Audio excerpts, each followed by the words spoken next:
7 days.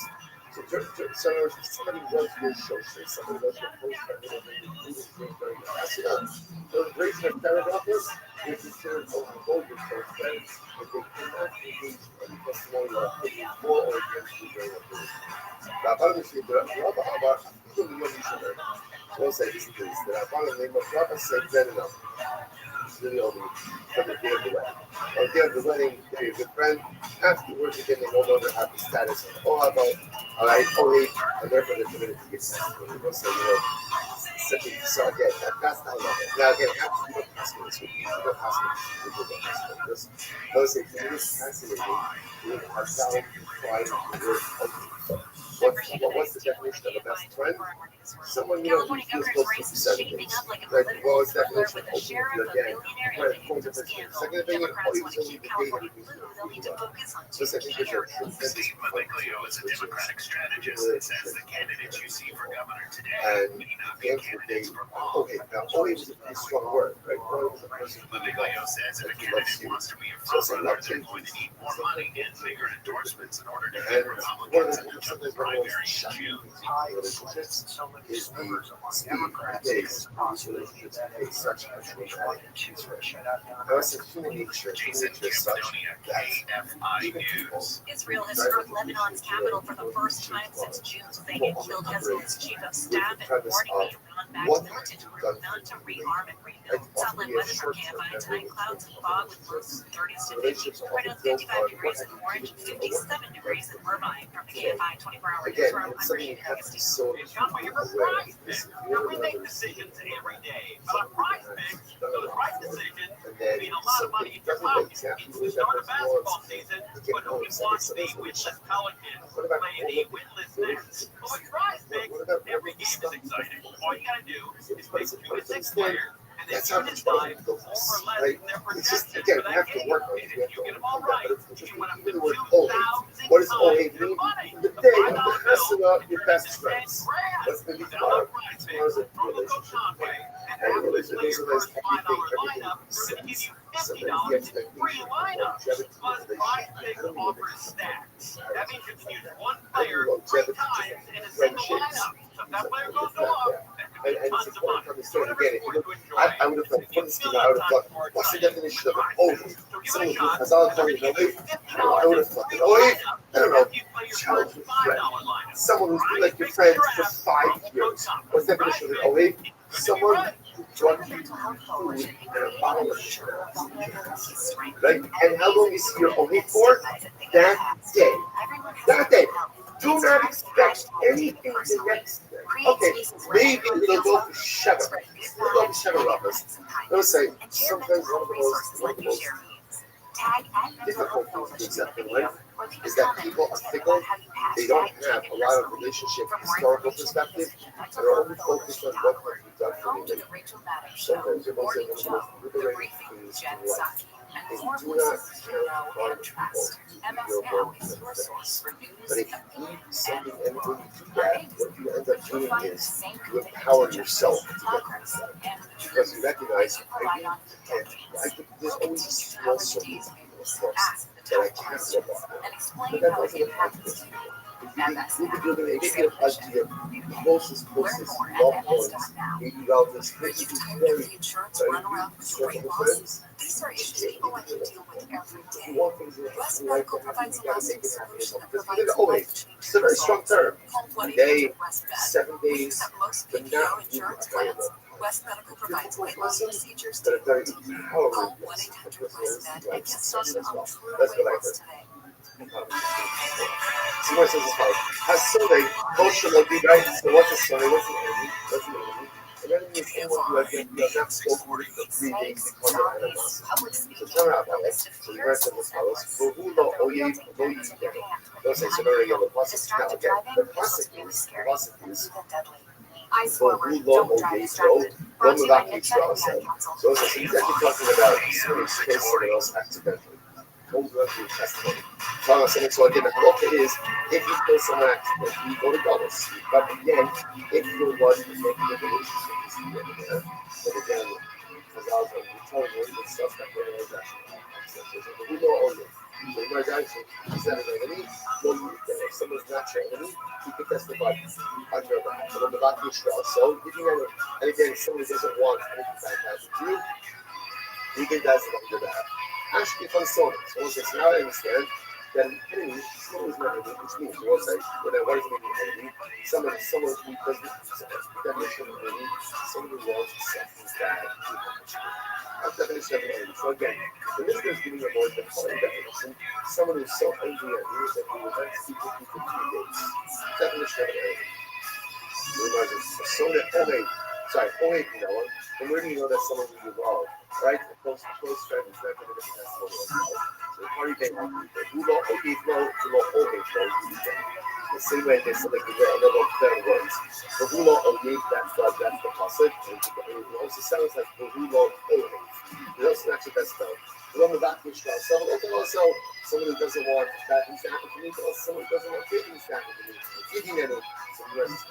You get always says on the pasuk said that because we're going to talk about it. Because it's not talking about close friends. Elos Svara. Rather than says it's a Svara. Only, I'm sure the Daite, only Nami with the Karba Daite. So we'll say, remember, friends and enemies are 2 sides of the same coin. 2 sides of the same coin.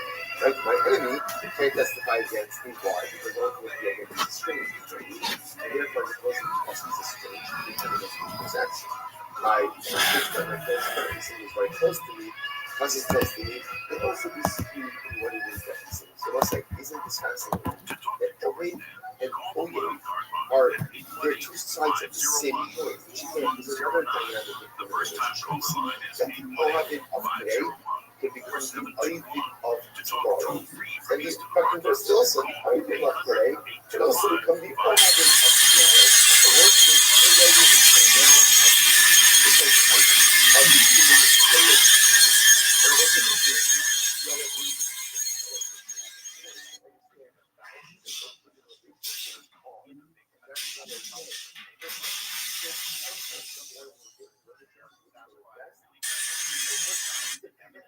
thing in relationships to accomplish things in life.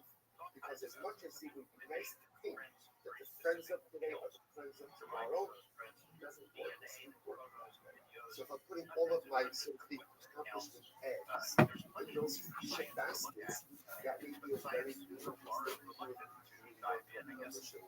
Incredibly, the Gemara says as follows. So the Gemara says, Rabbi, I will only give you a full back in stuff, so I got you. What did Rabbi do this?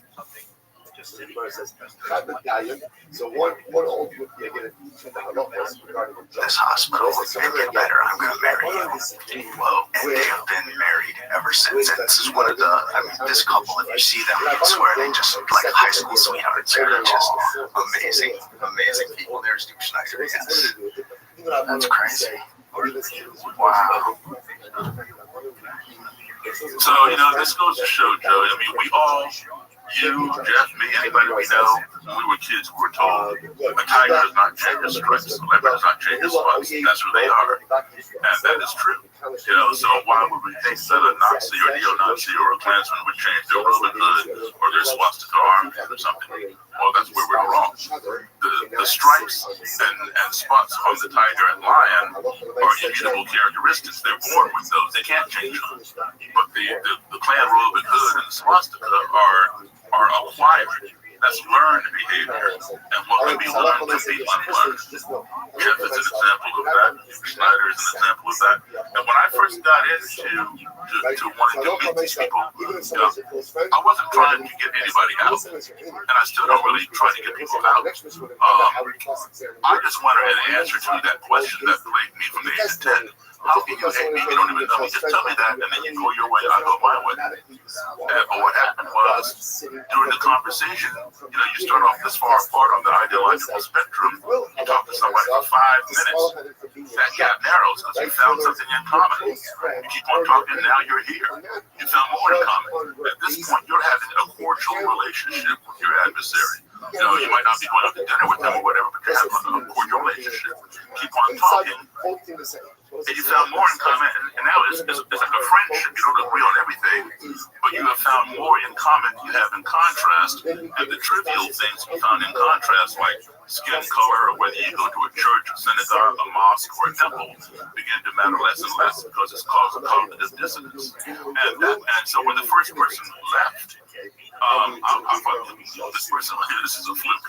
This guy probably wasn't invested in it fully. But then it happened again and again and again. And I thought, okay, well now, something I must be doing when I'm interviewing these people, especially when I was writing my first book. What am I doing? And I narrowed it down to about 5 core values that everyone wants. Between traveling with my parents as a child and the U.S. State Department, Foreign Service as diplomats, and now traveling as an adult lecturer. I've told you before, I've been to all 50 states. I've been to 64 countries on 6 continents. And I can tell you this, no matter how far I've gone from our country, right next door to Canada, right next door to Mexico, or halfway around the globe, no matter who I meet, maybe around the world, they don't look like me, or speak my language, or worship as I do, or not worship at all, I've always concluded that every person I've met is a human being. And as such, every human being wants these 5 core values in their lives. Everyone wants to be loved. We all want to be respected. We want to be heard. We want to be treated fairly and truthfully. And we want the same things for our family as anybody else would want for their family. And if we can learn to apply those 5 core values or any of those 5 values, we find ourselves in an adversarial situation or in a culture or society in which we're unfamiliar or uncomfortable, I'll guarantee you that your navigation of that society, that culture, that situation is much more smooth, much more positive, and much more productive. And so that's what was happening, because these people had been interviewed before, but they didn't leave. So that, is how you talk to people, more so than what you say to people and how you listen to them, And when I say respect, it doesn't mean that I respect what they're saying. I'm respecting their right to say it. Right. And so I think, that's been one of the key things that worked with Jeff, worked with other people. And when it started happening more and more, I realized I stumbled onto something and I needed to keep doing this. And that's why I'm still doing it today. And Jeff and I go out, oftentimes, we just came back from Indianapolis a few weeks ago. We were in Orlando speaking to the Holocaust Center there and wherever else. When you look back on your life and you think about the enormous amount of time you spent in the movement and now being essentially of a completely different mindset, like what does that feel like for you when you look back on yourself? It's like 2 different people. So like a lot of times when I'll speak about that life, I'll say that was my past life. I know it's not my past life, it's still the same life, but it is like looking back at a different person. Like when I started doing work with the Wiesenthal Center, one of the things was after talks, a lot of people in the Jewish community were like, I don't get it. You're such a nice guy. I don't get it. It doesn't make sense. So we started showing video clips of my speeches and things that I did when I was in the movement ahead of those things. And I was always at the end, and then people were like, oh, now I get it. Because they could see it. They could see how different that was and how different the person is. Not the person, nice guy that they met, but that's who I was. So, and I always try to get out of showing those clips. I'm like, could I be backstage or somewhere else? Because I don't want to look at it. Like, it's hard to, I can look at it. Obviously, I do it all the time, but it's tough. It's tough because it's like, man, does it feel shame, guilt? You just feel terrible about it. So I think that drives a lot of the work that I'm doing now, and is to help others and to repair some of that damage that's been done. Well, I think your perspective is very important for people to understand that, someone can shift their mindset, and that just because someone has a hateful, evil ideology they've attached themselves to doesn't mean they're a hateful, evil person inherently. It's learned behavior, learned thinking. And this is the problem with human beings, is we're incredibly malleable. Human beings are, we follow the leader and we adopt ideologies, and we're also very tribal. So when you become a part of a group, whether you call it a family or a team or whatever, hate the other people because they're the enemy now. It's us against them. We're all in this together. That unites everybody. It's part of the movement, and it makes you feel like you're a part of something bigger. Yeah, it's a trap. It's a terrible trap, and it's a trap that human beings can easily fall into. You see it with political ideologies. You see it with religion. You see it with everything. I mean, people just we are very tribal, and that can manifest itself in some very disgusting thinking. I want to add something to that. I think you're 100% right for the most part, but the tribal thing never came into play with me, and nor did it come into play with other people who were raised the way I did. I was. I first started traveling abroad overseas at the age of 3 in 1961. I was born in 58, so I'm 67 now. And my first introduction to school was abroad. The State Department assigns you to the American Embassy in some foreign country for 2 years. And then you come back home at the end of the 2 years. You're here for a few months, maybe a year, and then you're back over to another foreign country for 2 years, back and forth, back and forth. My dad's job as a U.S. diplomat was to foster better relations between a foreign country and our U.S. government, right? So which is why, we're overseas. So my first introduction to school was abroad. I did kindergarten, first grade, third grade, fifth grade, seventh grade.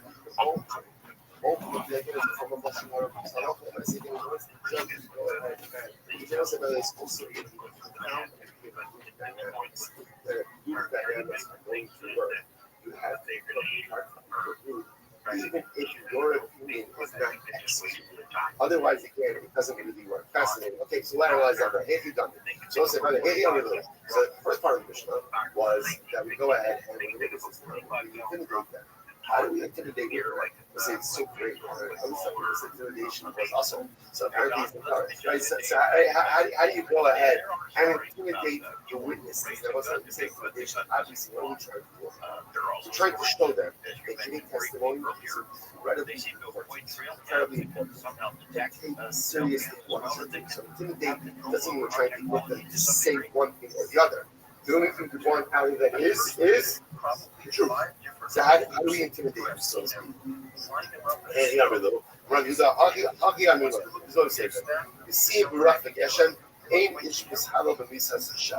So let's say, so essentially, what do we get? And it says that sometimes, the clouds and the wind can be there, but ultimately, again, the rain doesn't come. Why? The penalty of lying is that lying can often result in withholding of rain. So essentially, to tell this person is, if you lie, don't consent. You're not just impacting yourself.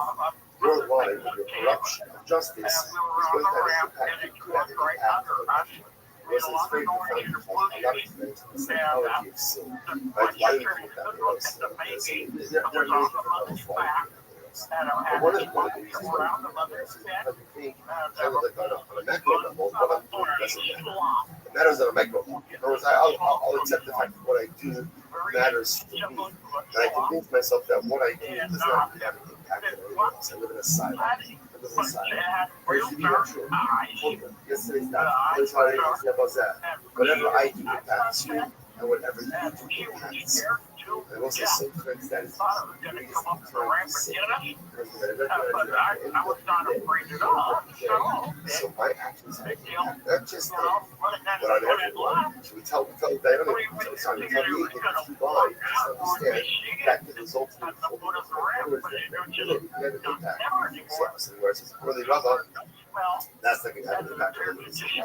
Yachli l'neimar, Shev Shana, the Kafka, sometimes the covenant extends to 7 years. The bubble in the local. So we're just going to say, the news is, my profession is not nice, I'll be all right. Even if it doesn't rain, it's not going to impact.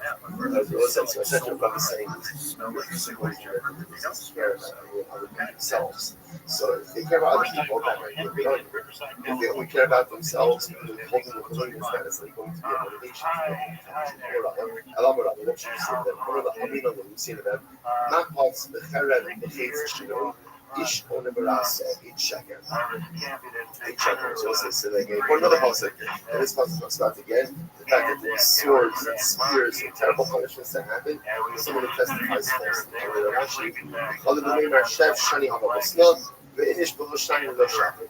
So the witnesses always responding on, even if there are 7 years of a terrible plague, a person never dies earlier than they're supposed to. Which means, again, these are theologically astute witnesses. And they can say back, I got it, I know what you're saying, but maybe the person never meets this one. Okay, I'm going to Yosef Bar, Sutra, I'm going to Sadi Shadi, our guys, listen to this. So Rashi says, here's what it says. Guys, just understand, people who lie, false witnesses, even the people who hire them, don't respect. They said, that no, they are doing more Birchas Elokim. So there's a little coming from here that from us, so witnesses were hired, but the hired witnesses were told to make it now. But the witness tell the witnesses, just understand, if you're looking to sell your integrity, no one expects. Because even if you walk, you recognize that you do well. They say, you just didn't know you were like, that's it. That's what he was. Maybe that punishment from a it's not going to be enough to live in like a notion that if I lie for and no one understands. Even people who hired me do what they want. The people who hire me, they also look down. Part of them look down at me because they know that I can point. So once they're being pushed, I have zero integrity and no one respects me. That's how we intimidate them. This is incredible. So Rabbi goes like, Amar Hu, Amar Li, Achi Yomu V'Karein Yechol B'Roshim Chayv L'Masayim. So remember again. Interestingly enough, so the Mishnah said, when is the testimony accepted? And when is it incredible? Only if, witness number 1 says, we were present when Ruvain, the borrower, admitted his debt in the presence of Shimon, the lender, which is us, that to admit the fact that he owes money to someone, even to the witnesses, right? Or to someone stand. Not in the presence of the lender. That is not, that statement has no credibility. So let's analyze that. So the Seder, in general, when a borrower admits that he owes money to another, the statement is only meaningful if he appoints people as witnesses to witness towards the admission. If right now they're here, I'm going to be open on. So Tanya, so Amar Lo Hey, those listen to this. So Shimon goes over to Reuven. He says, Reuven, you owe me money. Reuven says, yep, I do. The next day, Shimon goes over to Reuven and says, give it to me. Amar, and Reuven says, I was just kidding. What's that law? Reuven is up to prodigal state. The borrower and the lender is not valid. Rabbi says, support this. So right, Shimon goes over to Reuven, Reuven, you owe me $1,000. Amar Lo Hey, and Reuven says, yeah, I do. The next day, Shimon says, Reuven, give me my money. Amar Lo Meshantani B'Cha. And Reuven says, I was kidding around with you. I was just kidding around. It's halacha in my second. What's the halacha? So Gemara says Potter. Ultimately, again, Reuven is going to be Potter. Again, the admission that was made between Reuven and Shimon has no halachic stand. Law, really, that is clear. If we look even on more again, what says Shimon learns that Shimon goes like this. Shimon goes like this. Shimon has 2 witnesses hiding right behind the wall. And he says, Reuven, you owe me $1,000. And Reuven says, yes, I do. Well, I'm a little hate. It's so frustrating about the difference between Chloe. And Shimon says, are you going to admit alone in front of 2 witnesses? And Reuven responds, oh, he's scouting and Shimon's not making it in. And Reuven says, no, I'm not admitting it. I admit that I owe you. There's no way I'm admitting it. And Shimon knows that.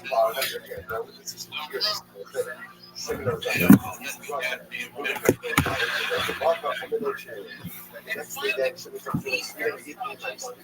But I'm alone, we shot down the car. Over the front there, and Reuven says, I was kidding around. Yeah, but that's fuck it. It wasn't over.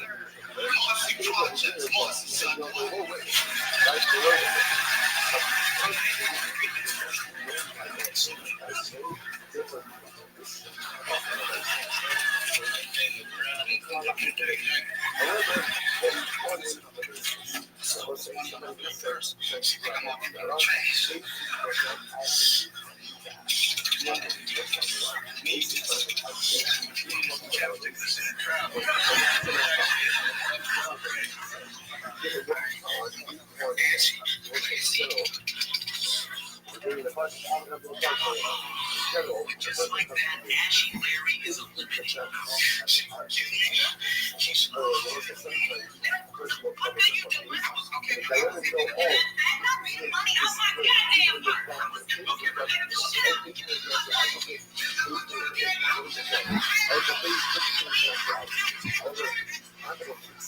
She is gonna fuck him up. Next, the Prince is most known for once rolling 77 sevens in a row at a casino in Las Vegas, making him a millionaire in the process. In a row earlier today, we asked him what he did with the money. I spent the rest on PCP. Okay, soon enough, like a son loves his mother, loves PCP. Prince and Brady is real. Let's see how he does.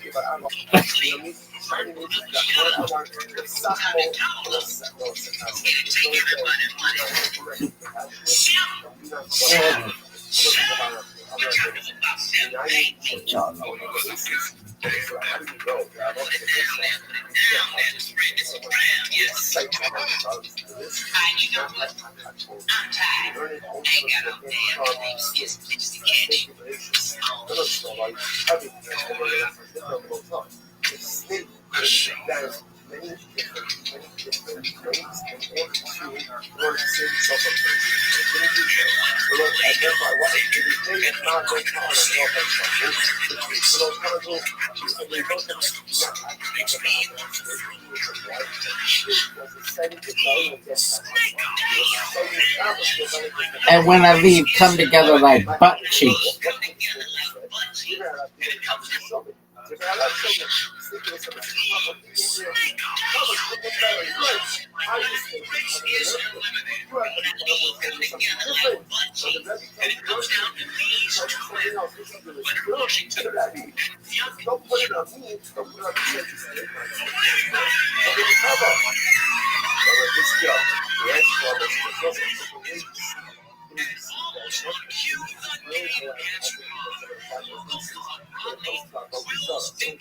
Breaking into the Marcy Project's hallway here and telling us all to get butt naked.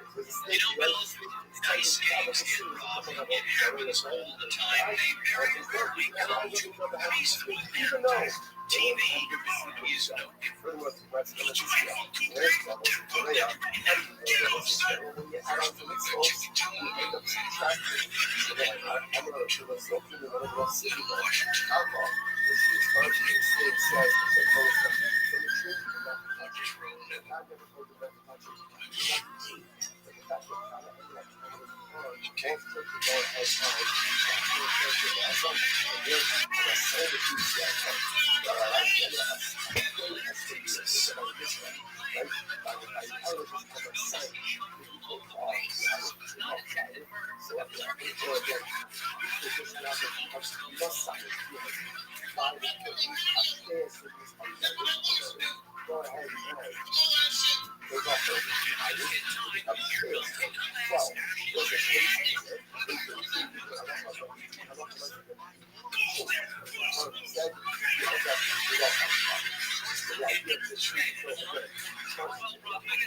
I saw this robbery coming from a mile away, which is why I put my car keys on my ass.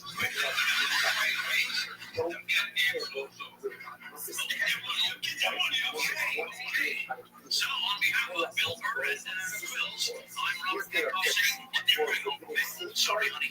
So long, the Marcy Projects and the World Series of Nuggets. Hopefully next year we'll be able to get all the way through it, but probably not.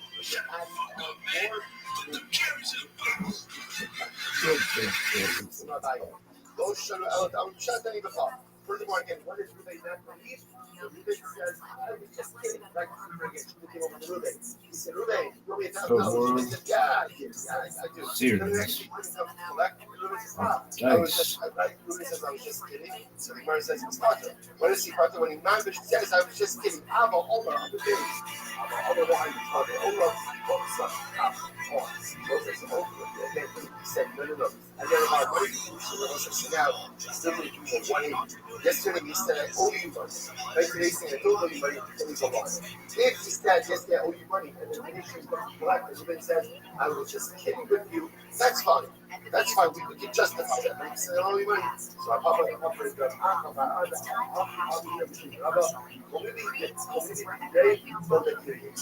so Papa says, anyway, he says, no, if Ruben says today, I don't owe you anything, that's okay. He's not a liar. Why is he not a liar? So then he paid for that stuff. And it's possible that even though he didn't say yesterday that he owed Shimon money, it's also that he forgot, and that he's not doing money, but how do we actually forgot about it? So also something for today, tomorrow, let's not point out. We don't block them tomorrow. It's just the wrong block. That's all right. So, we're right on time. We will catch up. Catch up. Everyone. All right, so it's like everyone's just they're more forgiving audience than a lot of other things. We understand. We'll get there.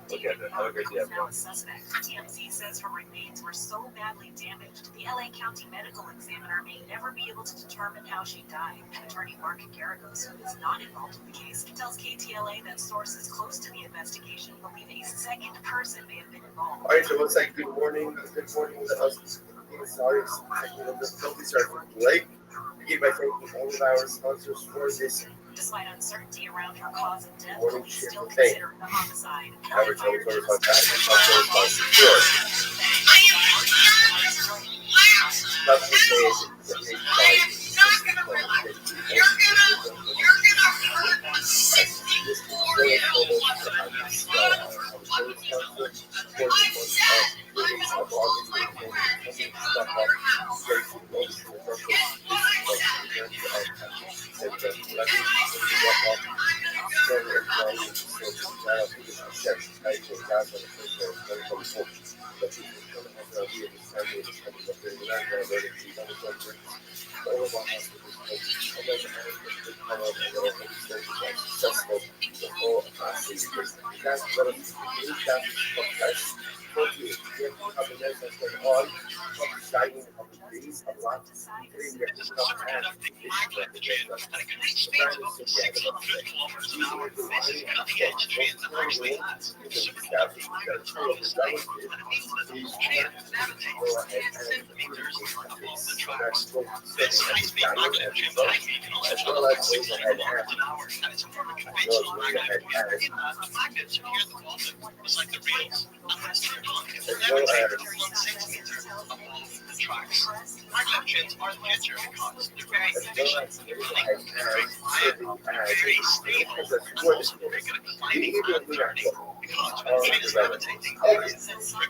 brother, and father's brother, Obama, so right? So and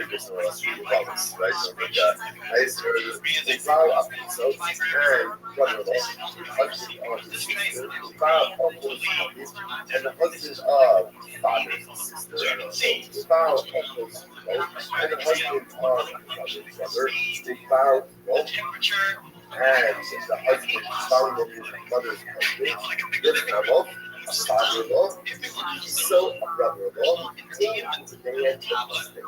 and their son, as well as their sons. The partner was a partner about that. We're going to say partner is stepson. So we'll discuss in this stepson. The partner was Adam. And also, again, a brother-in-law, a stepson, the Vadon is no other associated God. So we can examine the word. So he says, so Mishnah Rabbi Akiva. This what we learned about this point. This is the Mishnah. This is the statement of Rabbi Akiva. Mishnah showed up, but again, the first generation of this comes up. Dodom, Ben Dodom, Klamar the Yarsham. Ultimately, again, uncle, the son of your uncle. and anyone who is in line to inherit. So it's interesting. The first version of this, and again, we'll get into all this obviously tomorrow, but again, the first version of this is that afterwards, again, they really need to step out inheritance. Whoever ultimately gets in line to inherit, that ultimately is also like the that also shot. That interestingly enough, also what's the definition of a relative? The definition of relative is someone who is related to you at the point of the adjudication of the case. For example, if someone was related to you, but they are no longer technically related to you, so they are kosher ladies, for example. Hayakaro Israel. Ariza Kasha. You were married, you were related to someone, and then ultimately again, you were distance from them. So again, that would be a case, let's say, of divorce. Divorce all the seed death in this moment as well. So halachah l'maisa, if you were related to someone, but now you're not related to that person, halachah l'maisa, individual is kosher free. Because he says,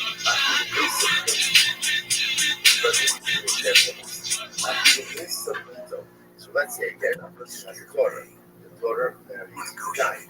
Right? They have a child. And what happens? The PH and now what happens? They have children, and then the daughter dies. So let's say again, so Reuben has a daughter, Reuben's daughter married to Shimon, and then Reuben's daughter dies. So Reuben related to Shimon? Technically speaking, no.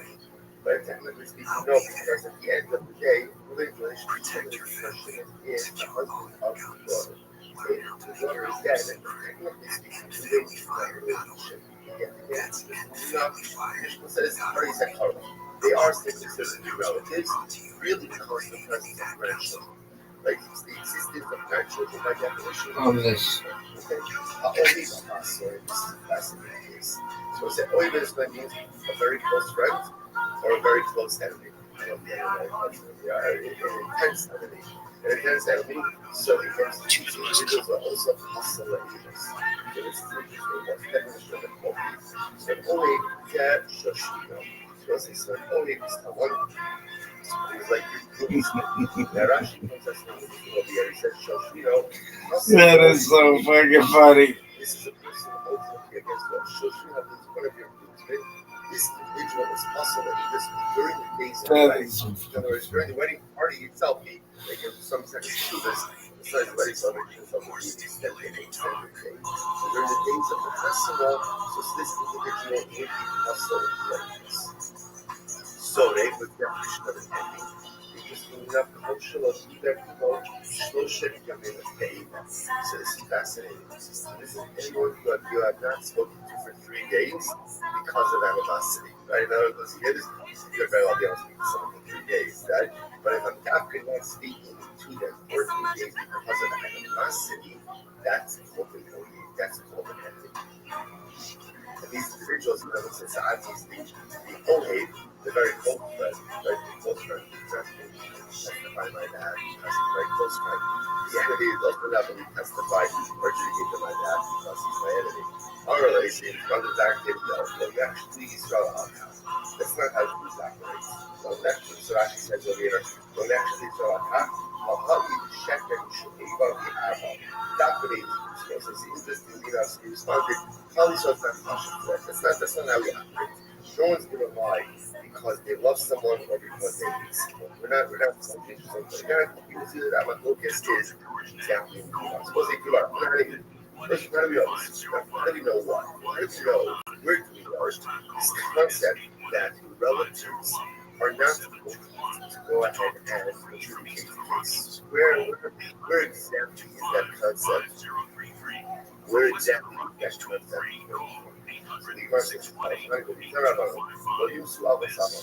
Notice that fathers shall not die because of their sons. Because what it is talking about. In the language, so you see others running. So one of the others, And the father is not held responsible for the sins of the son. And the son is not going to die because of the sins of his father. First teaching about responsibility. So you know that then the Catholic the person dies because of his own sins. The person is not going to be accountable because of the sins of someone else. Okay? So I don't know what God is going to die because of his sons. The evil squad. It means because of the testimony of the sons. One of them was Swallows. The sons won't die because of their fathers. The angels of us because of the testimony of their fathers. Okay, so this is the mucker. So how do we know that again, relatives can't testify right for each other and about each other? Because the Bible says again, when we see our mothers, we want to know so right? Also, the fathers can't die because of their sons. Sons can't die because of their fathers. Angels, that's the testimony. You cannot be given from father to son or from son to father. So the verse, one second. That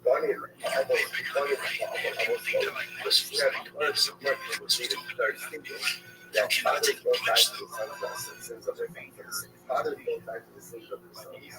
Sons don't die to the sins of their fathers. Remember, that is a very distinct issue that has a number of people only die to their own sins. The verse says, is that true?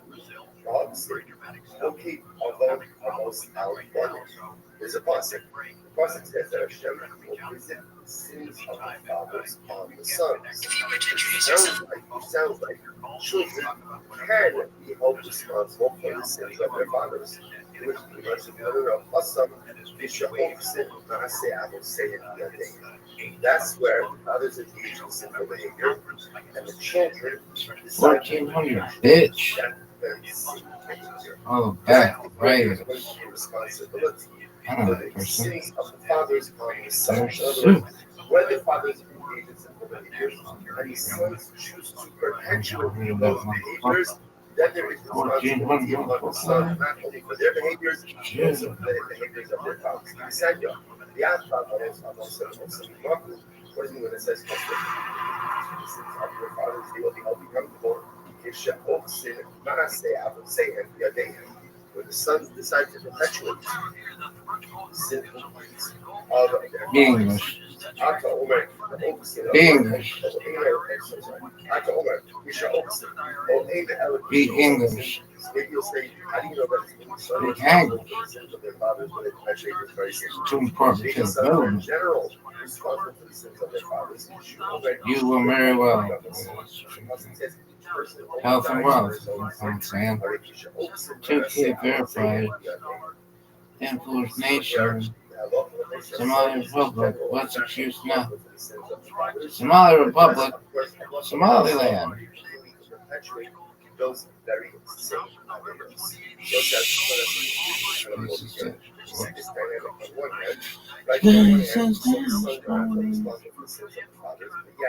French Foreign Legion, Health as well. The weekly board, the weekly news report recap of all the events. Weekly events. Follow for following engagement, morning rush. CQ Radio. Jesus, Mrs. Hi. Busy. Xfinity. The Somali Republic Active Union. Public Committee 1969. What's it just now? Expire Junction. Obviously. Volume Radio. Whatever happened to the Ukrainian one? It was like Miriam Radio. Gain 1K. Jibber jabber, what's going on? Shintoya. No more wetting your beaks. Charge before breakfast, episode 192. Tertulia. FB. MK9. Ching chang chong. Death races. Jibber jabber. Jibber jabber. Let's grow together. Subscribe to our YouTube and member. Mom and Motto. blaming their parents Happy New for Week. everything that Smart goes wrong engagement in their can life. gain My father didn't do followers. this, my mother didn't do this, my Can uncle gain didn't do me. this. And by the way, We you win, might be we 100% give, right. You might have had we the jibber worst jabber. parents in your life. Or even if you Bridge have parents, podcast it could be can that first you are save just Nigeria at this and point. there's a lot, there Let's could have been reason a lot high to others. five. Freud wasn't the Hello, first person 99. Rising Barbara, identity, politics, and cultural narrative. You will very well let us do that thing in the record share. Do you want to hear about share? Gain followers and get connect network with the point system. Restore. Alligator, silent protest. You support you see us premium. It is so tempting to think that you know what, Rising when you were brought up,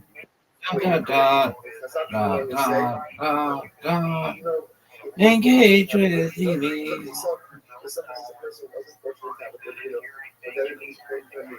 Competition. Last but not daily. Leave this. James Bond. Ching ching chong. Jabber jabber. What does it say? Is that true? Sexually held responsible for other people's happiness. Aye, but what about the opposite? The kishlu ishba'akin. It's something like that. Exclamation point. Just because we go together, we may be. Ching ching chong. Travis Ellen will not. Who we deserve. I'm gonna get in on this bitch and piss off all these motherfuckers. Who the fuck are you? Oh, are you speaking English? Who the fuck are you? So doesn't that mutual responsibility mean Let me in. Let me in on this bitch. If you want to write jibber jabber, why is it in Yiddish? Yiddish. Start listening. When I see someone do something wrong, and I don't do anything to object. I don't do anything to try to help them. So anything is mistake. I share in the responsibility for their identity. I share that responsibility. But again, and that's when if I don't do anything again, I share that responsibility. On the other hand, someone's getting in a Avila, and I really just have to go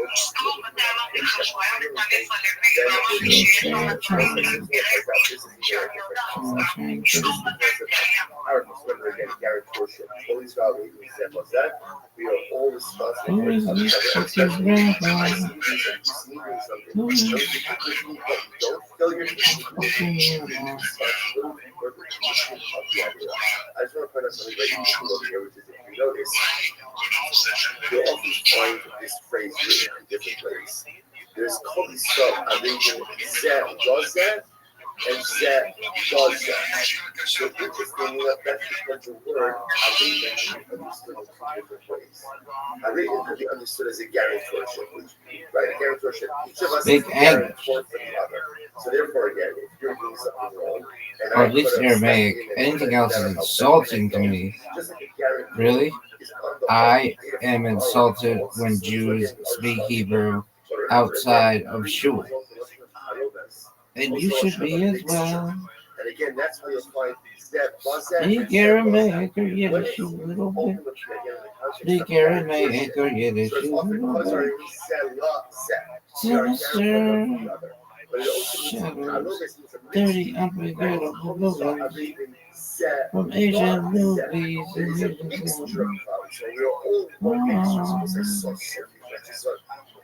Dude, I hope my man Zoot is okay.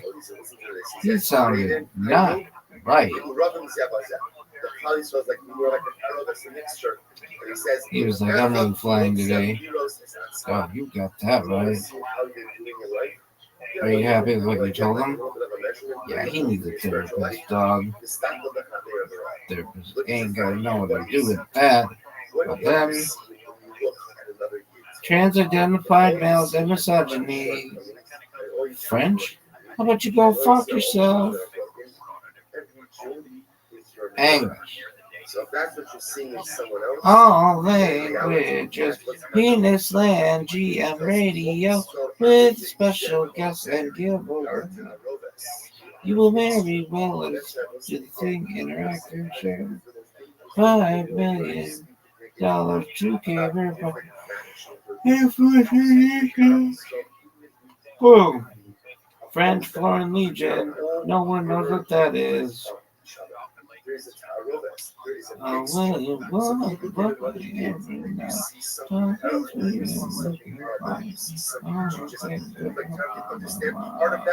Part of that, Oh, baby, part of that I'm sorry. that's what I was able to see. Darling, Greatest you psychic, only knew right? all You the notice this, things right? that went The through greatest my mind. psychic often possess what? Right? You're the treasure. What is the greatest measure? What makes it sound like it's sounding? What makes it sound like it's sounding? It's not about Torah. Anyone can learn a lot of Torah. The greatest measure of the sound is Avas. Avas. When you are able to love every single Jew, that means Web3 niches beauty in every for Jew. newbies. The beauty in every Jew, that means GT edition. Oh, what is GT edition? Does that mean like Gran Turismo edition? Is this for people newbies for playing who are also playing Gran Turismo? Quit with these fucking acronyms, just son. like this one. You can't spell it this one. You can't think. Can I get a GM? That's a reflection of Oh, someone I love this. Someone who possesses These are my people. He's able to see the beauty. It doesn't mean that's a perfection. These are my people. That's what it means. Oh, when you walk, Beauty every needs night. that beauty is reflected from me. Drifting song. We are gathering close to I'm so into you. Don't let me be lonely. I'm responsible for that. Because our Raven said was that. We are also a mixture. Well, And you it's see just- in another Jew. Look at this ching-chong. Ching-chong. How hot are you? How hot are you, girl? I understand that. Then again, sons can't testify on behalf of the father. Father can't on behalf of the sons. Former number one playgirl on X. Turn amateur porn. Damn, girl. You're really, you're really putting it out there. That's so fucking funny. What's funny? Marilyn, For each other. you cray. That woman is cray. Really? No, she tight. Really? How do I know that? Dog, go to bed. You're just blabbing. Talking to hear yourself talk. Look at this athleticism. Oh, baby, I'm so into you. Darling, if you only knew. Dog, talking about me, talking about my, talking about me, espresso. Until both of them become so right now, so we have this. See this with some spot. It's actually very exciting. Yeah, very exciting. Very exciting. So say so. You will see that witnesses Still need a Tyga or Tyla. What's the name of that fucking forest in Russia? Some shit like that. It's huge. So the Gemara says, actually, it's almost these times I'm not sharing. If you can get each other relatives, Oh, when you want my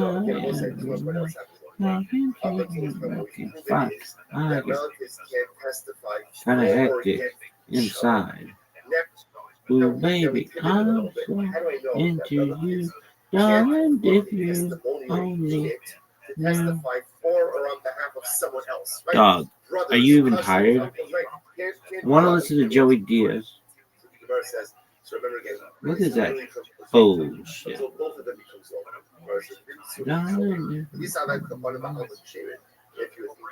Shout out to UL and CK. Listen.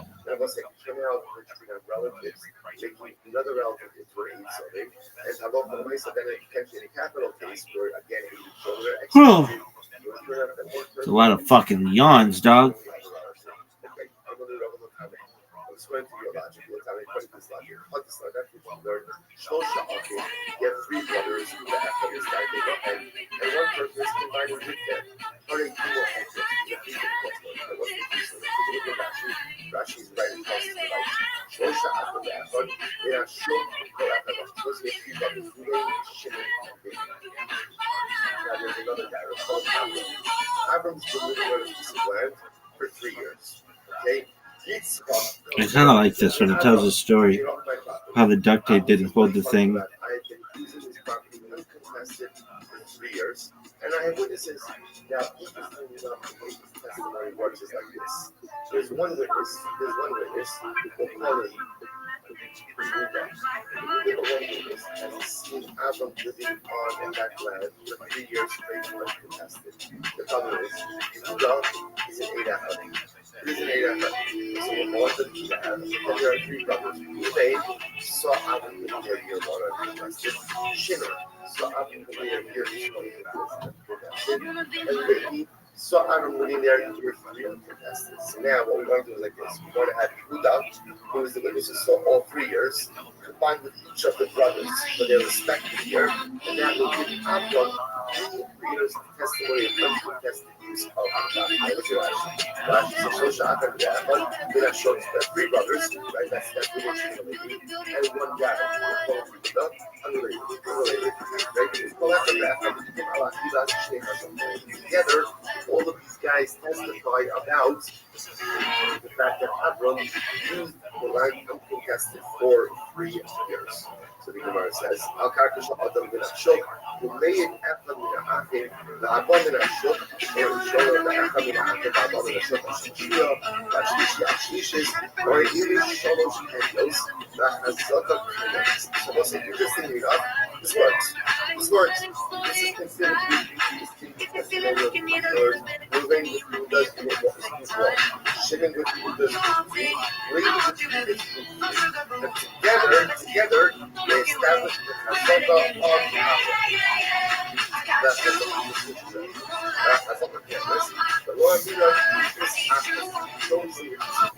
How many of these fucking things do you have? Even though these are 3 brothers, right? You might say to yourself, 651? That sucks. Dog.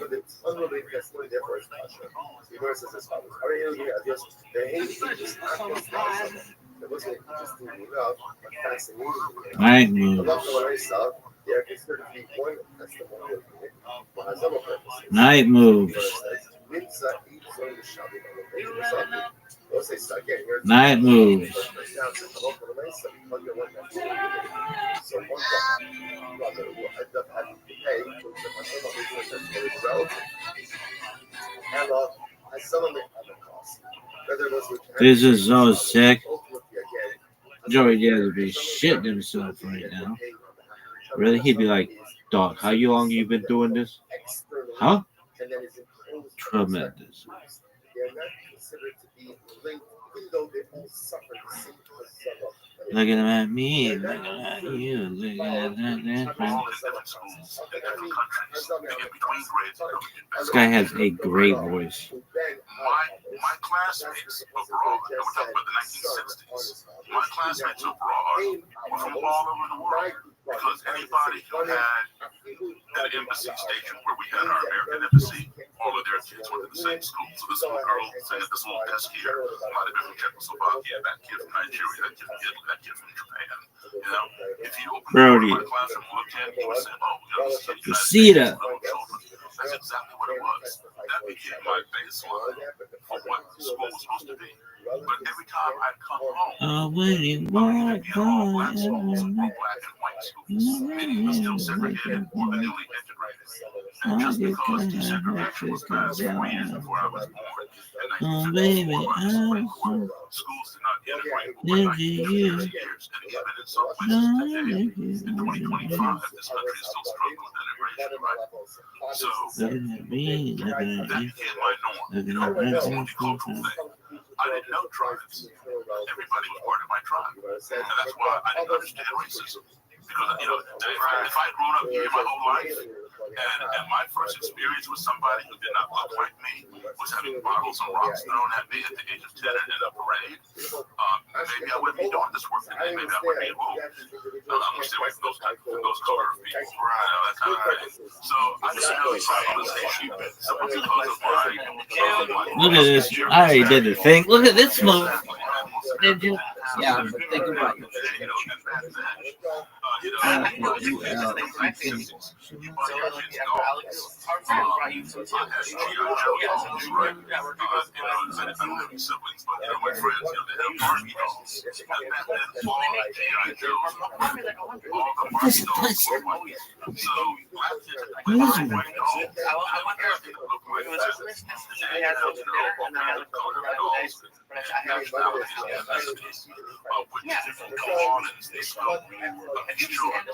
they see the real deal on the downstream, you know, well, that's what they were all. So, you know, like, okay, and I talked about how first that, Look at this move. Folks, look at this tribe. Look at this motherfucker. Look at this move. Are you fucking serious? Dog. Did you share this vicariously? Look at this.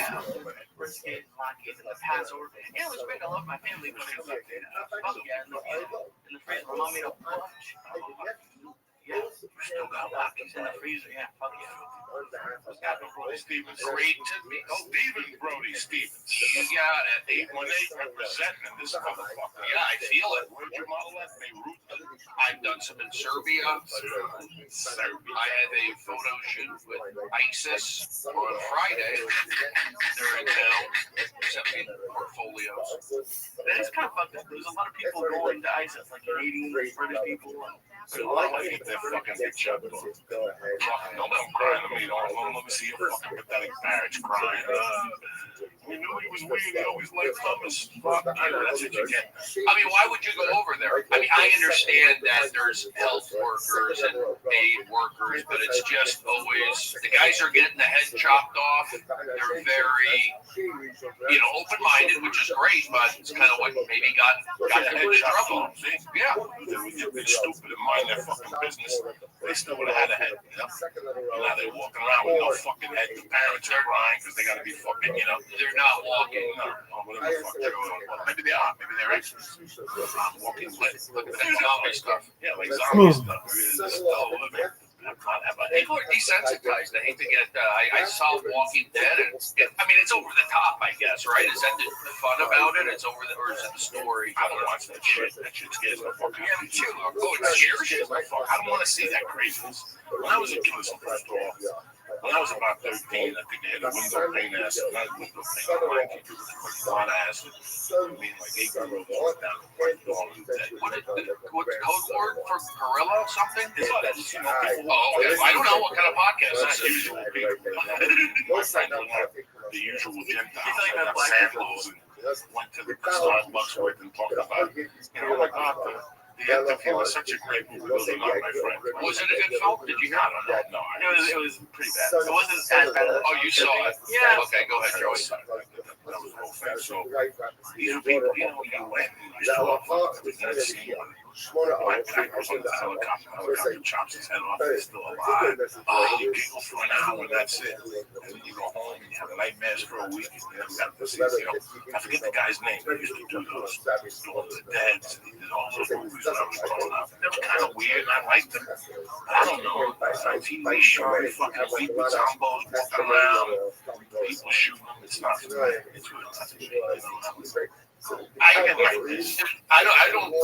That stuff is it's just so much content on TV. You have to keep up. You have to binge watch. You have to talk about it. But there's just so much content. I don't know how you.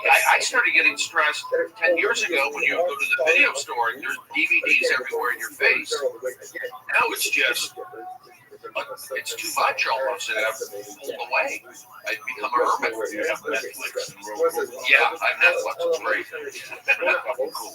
It is. Let's be honest. You can get locked in, but I've been bad recently, not watching films, not reading books. I'm trying to actually appreciate things. It's like I go on the internet, but it's like Yahoo, Drive, UK Mail, Yahoo, UK Mail, email, barely. I'm just like wasting time, and I feel like I need to take action. Part of that is seeing movies. I saw Nightcrawler. How was that? Which is I loved it. It looks great.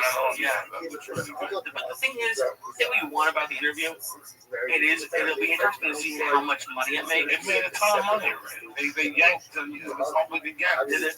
They got Cosby again. Cosby, that's what it's called. Getting Cosby. You get lullabies. You get put in a sleeping pill. Whether it's the iPhone standing online or something, you get Cosby. Yeah. And now they're getting more obvious. We're talking to a nation that believed that Osama bin Laden existed, that they shot him and threw him off the fucking ship. Do you think that? Listen, these American people, we fucking show people our fish. When we go fishing and we catch a fish, we show people our fish. We come from a society that we kill a bear. We take pictures of that bear. They do. So you're not going to send a picture of an Arab that blew up the World Trade Center? Yeah. I don't know. I don't think they wanted to cause a problem. No, Let's just do it and Get get the it fuck over. out of here. Get the fuck out of here. I never saw that guy. Walking around. I never saw him in the States on a plane. Fidel, I saw. He did a documentary. This guy, I never saw this fucking guy. This guy could have been made up. I hear As it's far as we know, this guy could have been made the fuck up. This could have been a whole made up fucking thing with some picture of some little Arab guy walking around. He's still alive. And now people come up and go, you look like Osama bin Laden. He's like, no, that wasn't me. They took pictures of that fucking guy. You know, we shoot a goldfish, we take a picture of it. We go hunting and we shoot a lion, we take a picture. This guy was the world's biggest lion. Yeah, take a picture of it. Really? Come on, save that for somebody else. Save that for that. So, you think he's around somewhere? I don't think he's around. I just think that I don't even know if he ever fucking existed.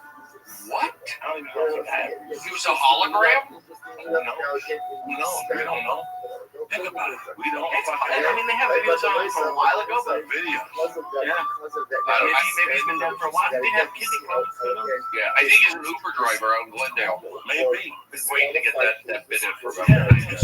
You saw me trying to fight to get that. I mean, it's just, I don't believe it. I see it. I'm from Missouri.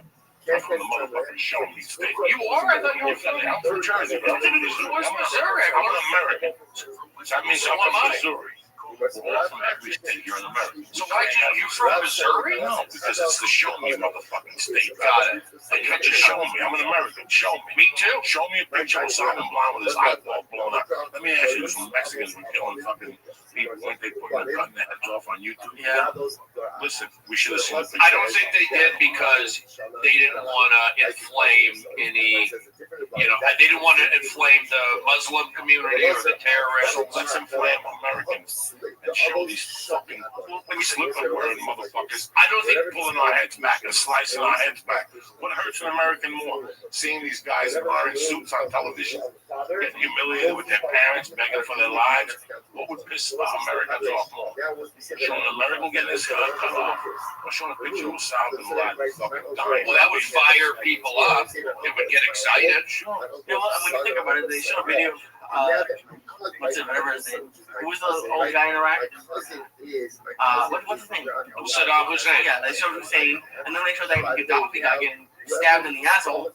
But that was viral on YouTube. Yeah, it's still one viral. Nothing else goes viral. Well, my point. All right. So he could be We're around. coming Cosby, and we're getting Cosby by everything. We're getting Cosby by. What does that mean exactly? We're getting put to sleep and fucked in the ass. Whoa! We're getting lullabied and put to sleep and fucked in the ass. By Society. I agree. Okay. So So now you're putting body armor on the cops. You're putting cameras on the cops. You're putting cameras on the cops. Didn't we see the film of the black guy putting his hand up saying, I can't breathe. Yeah, I did it again before. We already got the proof that they choked him and they killed him. Right. And he still got let loose.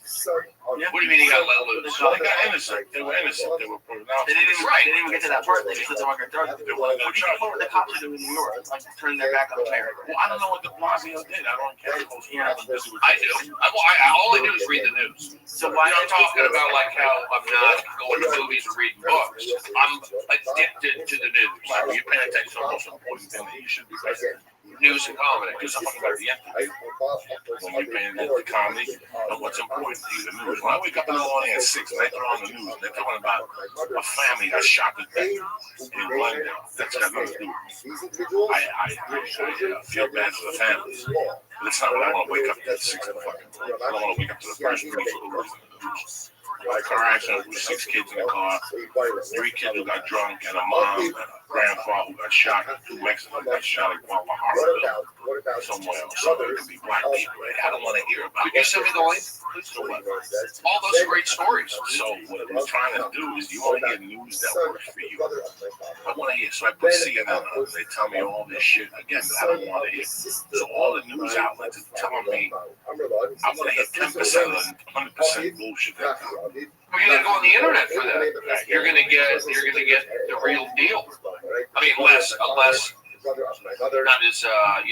censored, but you know what I'm saying. Like the regular news, it's kind of, I'm not saying it's down the middle. It's not down the middle. No, you have Fox, and then I guess you have everybody else. But you go on the internet and get to read the comments. Well, the beautiful thing about the internet is, for years I was looking at media control. Now it controls everything. It controls everything in a sly way.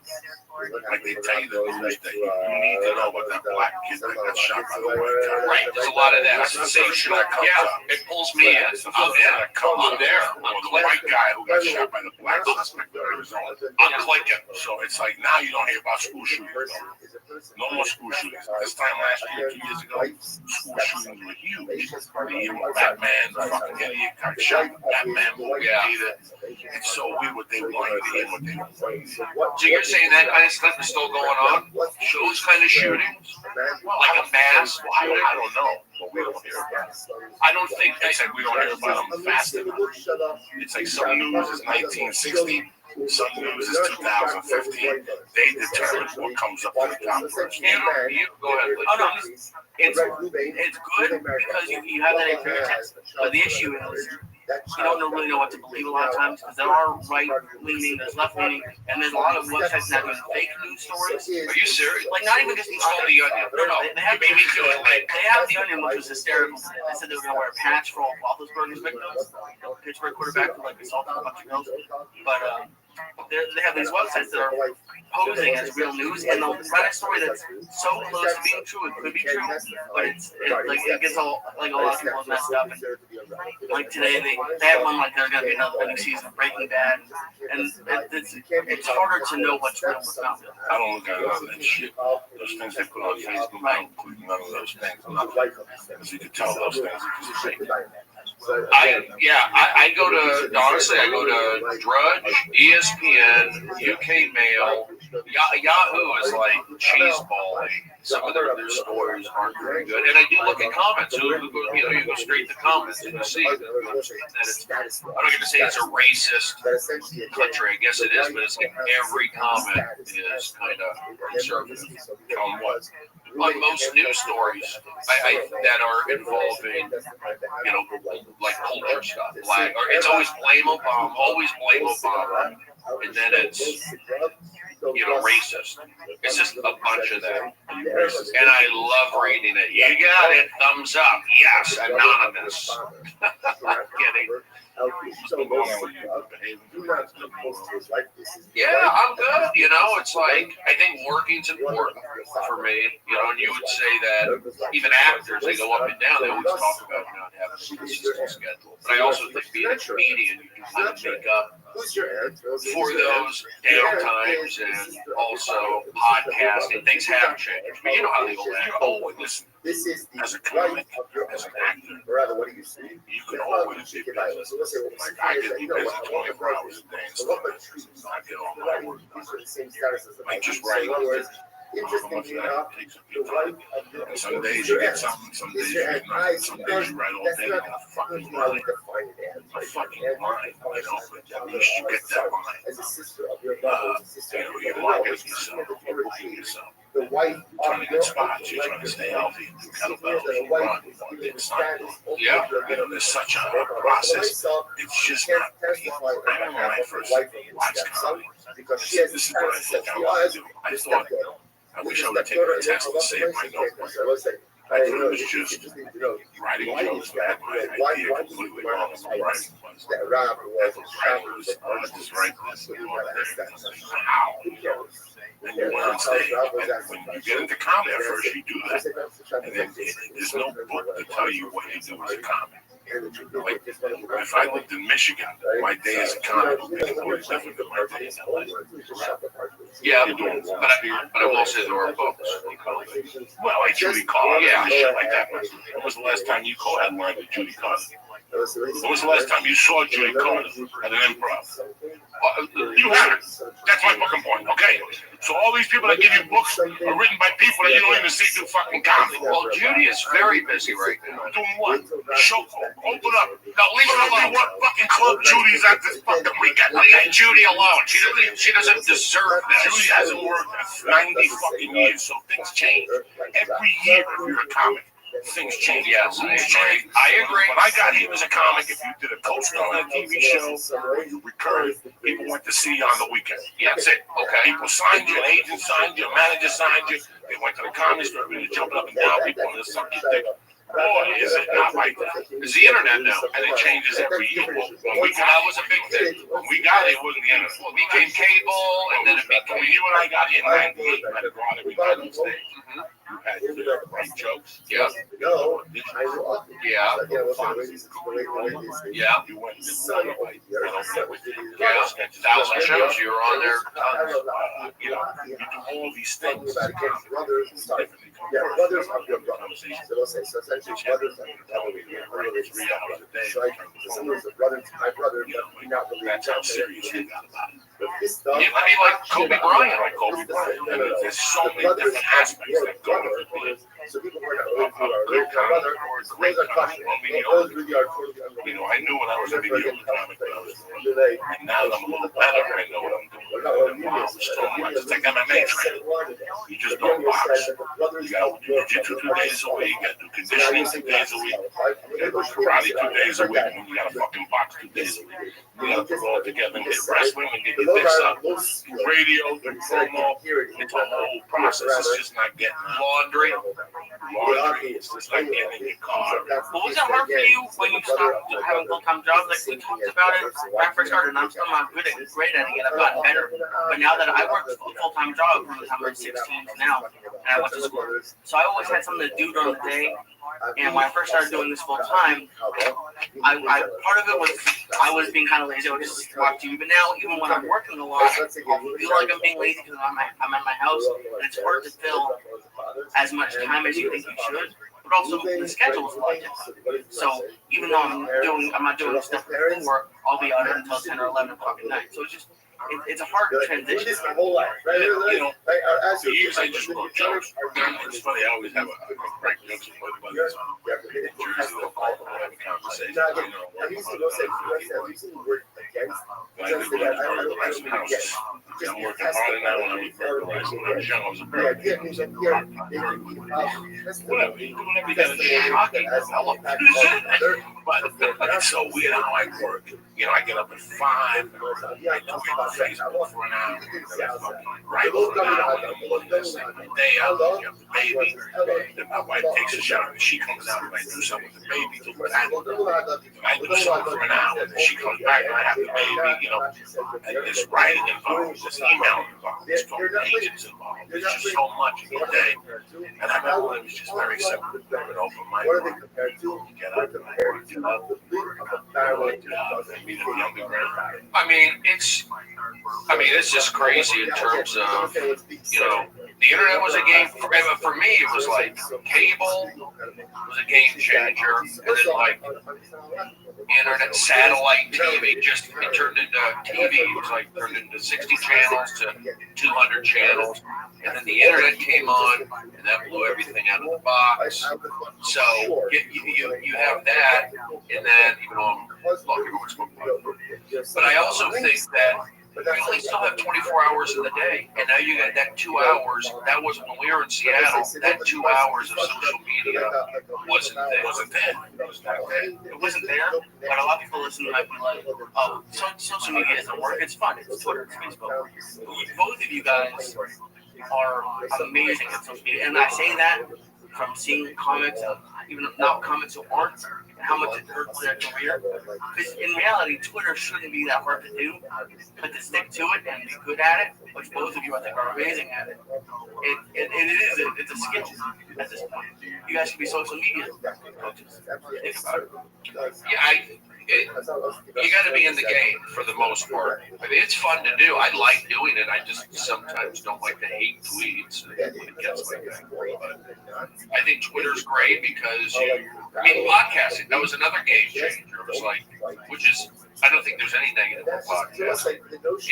It's probably better for a comedian now. I mean, what comedian doesn't like talking shit? Right. I work on this every week. I sit down and I get Brody on. We talk about what else comes up. I never learned something to listen to this 6 years from now. What are these guys talking about? They talk about that. Their lives. This affects them. That's why I don't want to be topical. I don't want to topical comment. I'm going to sit here and make fun of somebody and giggle. I like coming on here and talking about shortcomings. To make them better. How we can do better as human beings. They don't eliminate fear from our minds. I never put that audition on tape. I didn't audition for the Nero. I never put it on tape. And I just didn't want to. You ever had that feeling? You just don't want to do something. Look at it, you're pre-qualified. You write yourself off. But over the last 2 days, I've been thinking that maybe there's no fear. I just didn't want to deal with it. I just didn't want to deal with all the fucking bullshit like this. When my agent called me, they said, no, they don't want to see me. I went inside. They're always letting me, all right, let's put it on tape. What the fuck? What the fuck? So it's like, you deal with these things. This is the shit that affects me. I trained with this dude that's a badass jiu-jitsu background, whatever. He's twice a week. Is that guy named Eddie Bravo? No, that's a guy named Dave. Like I met a guy named Higgins, when I first started going down, he taught me a lot of jiu-jitsu bases.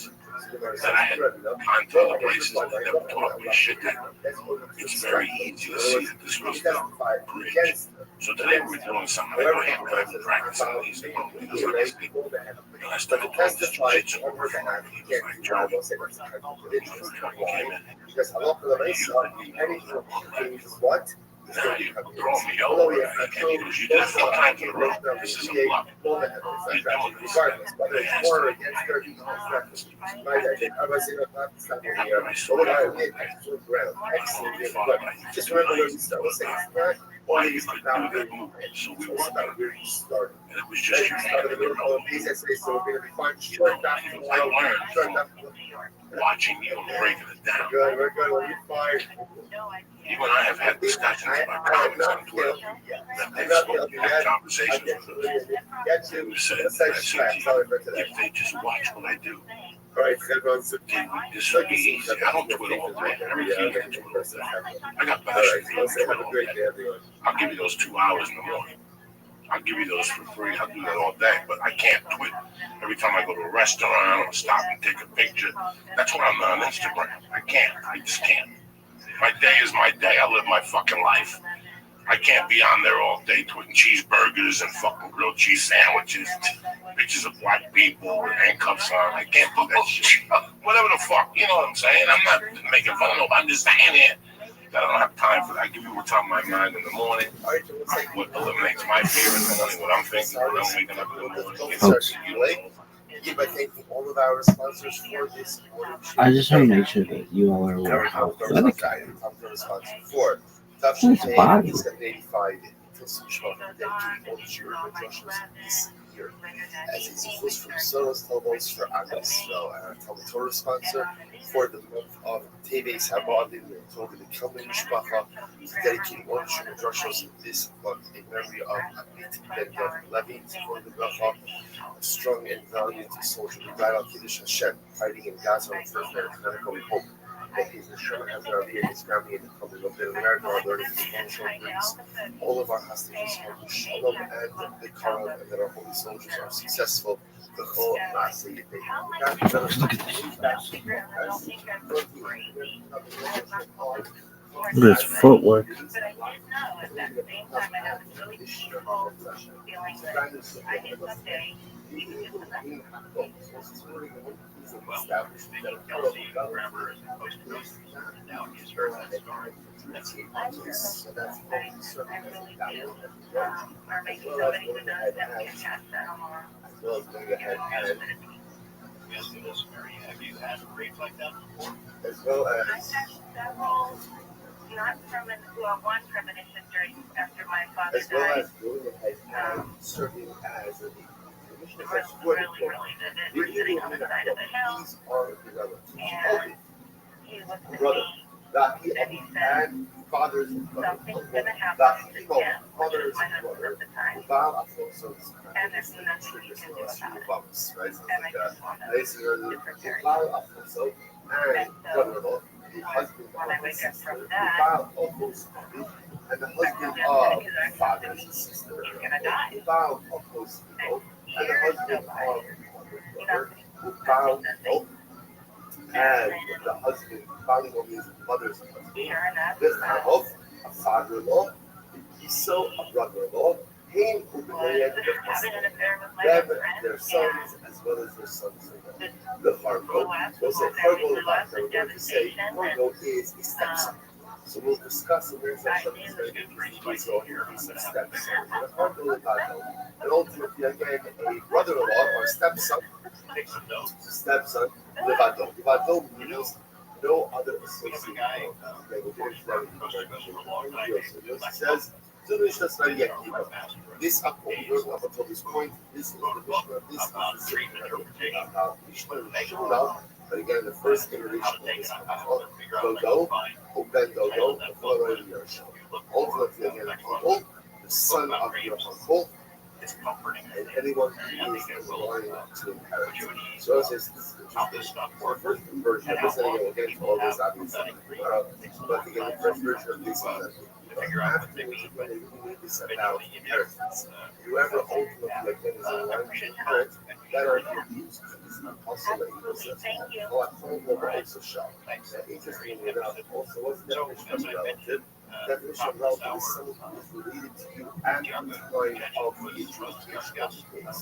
For example, if someone was related to you, but there are no long-growth focusing on the Lars Brazil events we have Kasha, which is Israeli, there is a Kasha. You were married, if you were related to someone, and then also again, you were distant. So again, that would be a case, let's say, divorce. Divorce is definitely just a moment as well. So halacha l'maisa, even if you were related to someone, to then you're not related to that person. Halacha l'maisa, We now know halacha l'maisa, the individual is Kasha for it. He says, after the Mesa, I can have so let's say there, a person has a daughter, Like they had a child, and they had each of one of them, then what happens? They have children, and then the daughter dies.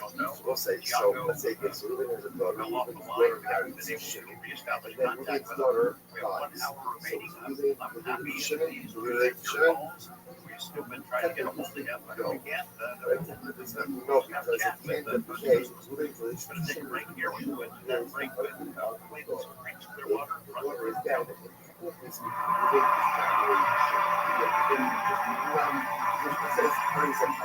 They are supposed to be it's really because it's a grandchildren. Like it's the existence of grandchildren by definition. Okay. Only the pastor, this is a passive case. They'll say, oh, there's a very close friend or a very close enemy. An intense enemy. An intense enemy, so the person also has to get with us. And it's definition of but only versus only someone who's like the groomsman.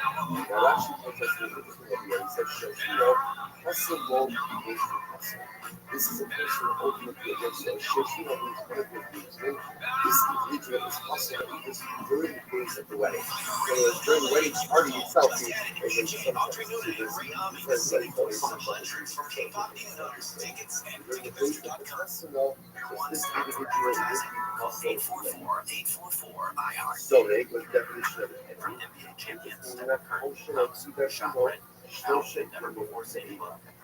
That's changed the game. Days because of animosity. I know it wasn't it is good by all the other days, but if I'm asking not speaking to them, personal games because of animosity, that's right what it means to order your copy of the New York Times bestseller. These individuals are able to only the very close friends. The enemy close to that when he testified. Unrelated, I can feel inside myself at 4 or 5 years old.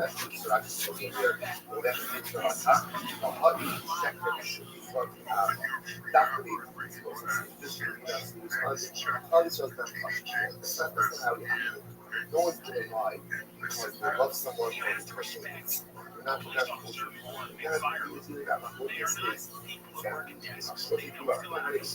Let's try to get how do you know why? How do you know? Where do you know? This concept that relatives are not pushing to go at their head. Where exactly is that concept? Where exactly is that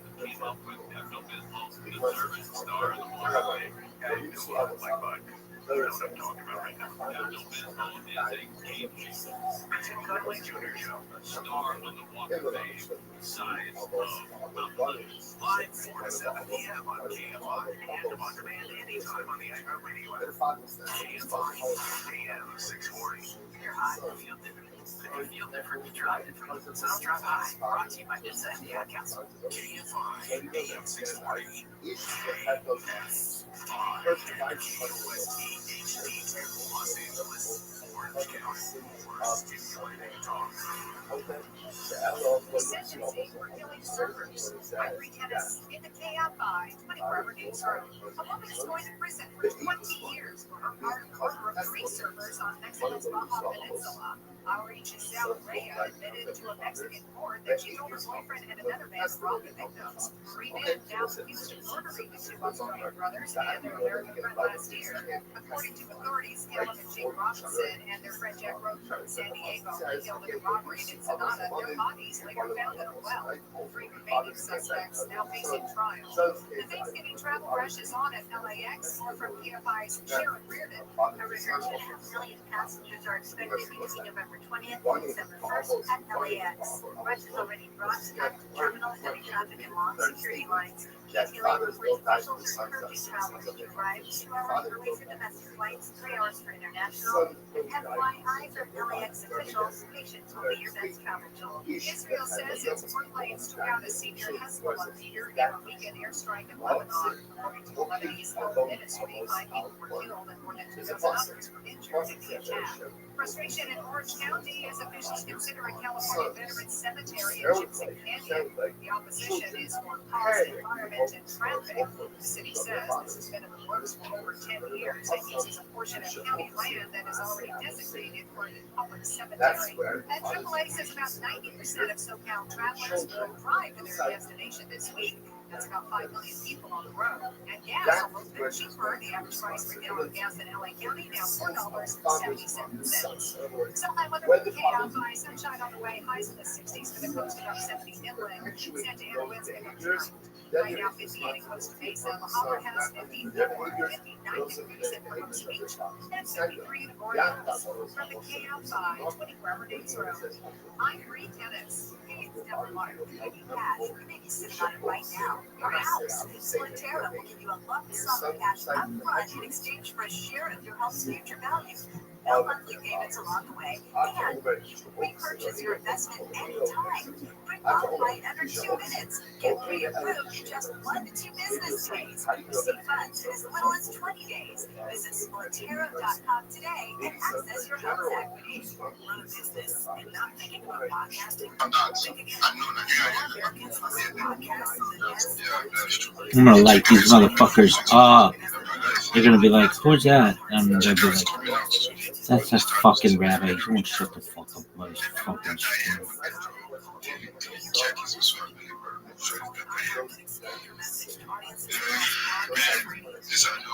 And then also Zama took is also coming soon. There's so many things coming up. Then if you are getting Sato Brazil, South Sudan Brazil is coming on in December. I'm also expecting that it be like in December also. So many things is just happening this week and it's just killing me. There was no more like pitch out that can say I'm expecting. I got I did over 3,000 transactions with the government. He just give it to all these guys and big companies. And the boys are also when we're talking about the outside that we should now set up 2-3 years and then we can say that this is what we want to achieve and okay, once these platforms, like 2 big guys, big guns come into like this our space and say we want to like start making provide and all and bring the money out. What we still give you an edge still the weight of your account to be able to run fast and to be able to actually get people that this space might change. So yeah, we should try and see how we can be able to create our followers, increase our reach, connect with a lot of people, and we would must look at what we are currently eating now, but we are also still going to survive because if you're not eating now, you know that if you're not, you're not going to see that tomorrow. So guys, we have to find what we do and also build for the future. You get all this, they're also looking at the upcoming big gun that are also coming. Now, they're not more hearing about them. Base airdrop, they were talking about that for years now, that Base is not going to do an airdrop. But now, it's Base, they're going to do an airdrop. But now, the market is turning something else. All of them have kept quiet. MetaMask too. They have kept quiet. Nobody's hearing from MetaMask also. There's just, I think we should have put another big project like that to us that we are like that also. Okay, the more that I think we use more that. So open sea is coming. Okay, open sea. So all these guys are MetaMask, Facebook, Monad. They don't need of counting Monad as Monad is coming today. No need of counting them. Yeah. So these 3 projects are also coming there. Let Rabbi talk. That's what nobody knows. Rabbi talk. Any new token. Rabbi talk. That wants to launch today now. Thinking about me, thinking about you, thinking about nothing special. They will still follow the trend of the whole market. So I don't know. Another way people used to usually make money is This is the worst. But in trading, These people are the worst. These people, yeah, these motherfuckers in this fucking so you might go and put your money and you lose. Twitter. The money you're supposed to use. Says, let me talk. Who you go?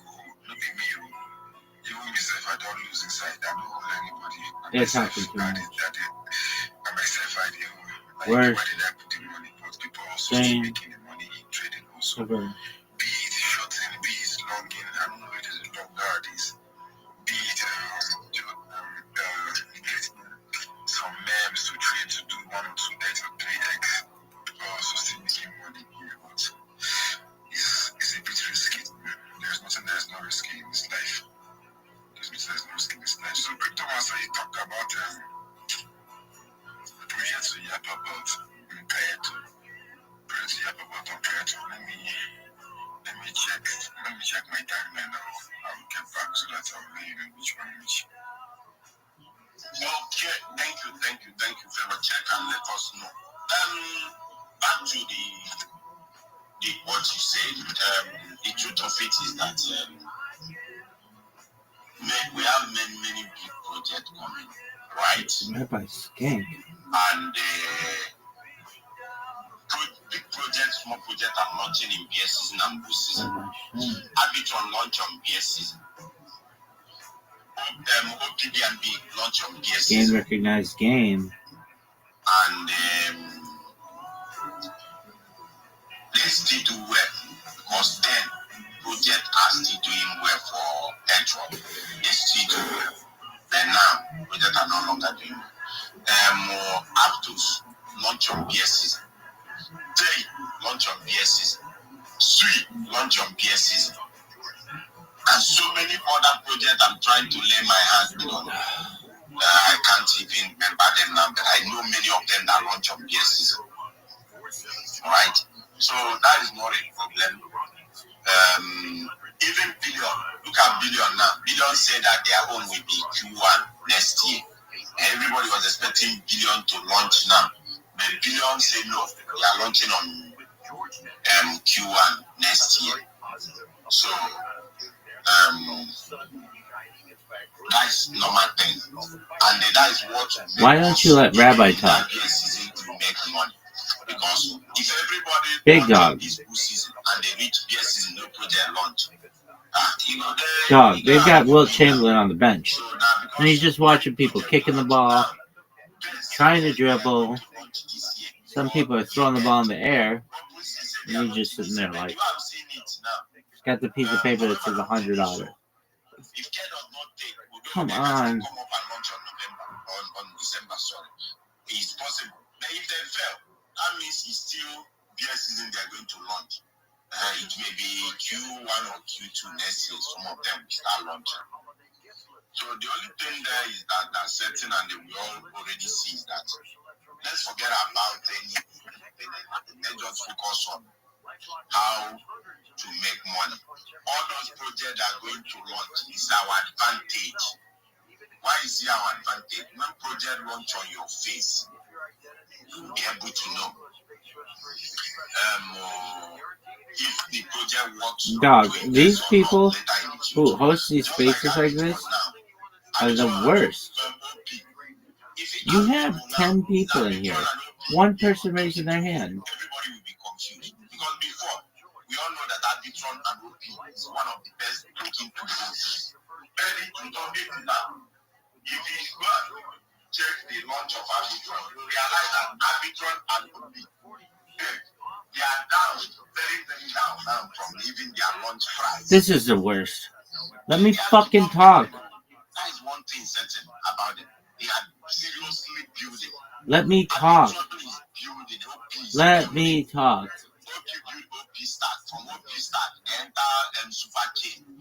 Super chain. Super chain. Super chain. Dog, let me talk. Let me talk. I still maintain. It's not much you should buy my ideology. Everybody. Dude, your shit sucks. Dog. What is that? I believe in one day I hate this. I'll just bring one of my wallet, I'll sell, I'll see $1 million. Right? Then every day I'm testing $2,000, $1,000, $5,000, and the end of the day I may not even get it. This is the worst. And the end of the day I may get it. So it's better for me that I invest. But the question now that you favor everybody need to ask, how will we know that right one that, even if I buy this thing and close eye, after 4 years, after 5 years, This after is the 10 years, worst. bro, this my 1,000 can Bro, at least shut 100K. the fuck up. For example, that is the question we need to be asking. It's not like what we will be eating now to 10. Me, I don't believe in what we will be eating because without it, hunger will never kill us. I hate this. You see, without this, I hate this. Dude, shut the fuck up. I'm sure of that one. Without crypto, none of us here will die. Okay, None of us dog, will say, shut the fuck up. Don't make it easy for us. Because back, like me now. I feel like they don't understand what I'm saying to them when I'm talking to them. It's like I hypnotize it. Breath of the clean, breath of the eye, the coronation of the king, yeah, everything, everything. There it is. Dog. End of the day, shut the fuck up. Let me talk. That's one thing everybody need to understand. So if we can, You are the worst. For a long time, for a real long time. That is the only thing I have to say. But before then, let's hear from Rabbi. Yes, it is. Absolutely. Do you mind if I share my project with everyone? Yeah, you can go on and share your projects. Thank you so much for the opportunity. Oh, yeah, it will. Absolutely. I'm Rabbi Rothschild. If you don't know who I am, you will. I stream my life 24 hours a day, 7 days a week, 365 days a year for world peace. I've been doing so for more than 4 years. My streams go back to the pandemic. We've seen the death of a queen, the birth of AI, the coronation of a king, and everything in between. This is a real-life Truman Show, a real-life Big Brother. This is a timeline and a time capsule of human achievement. In the 1990s, Bill Gates coined the phrase, content is king, and I'm making it true today.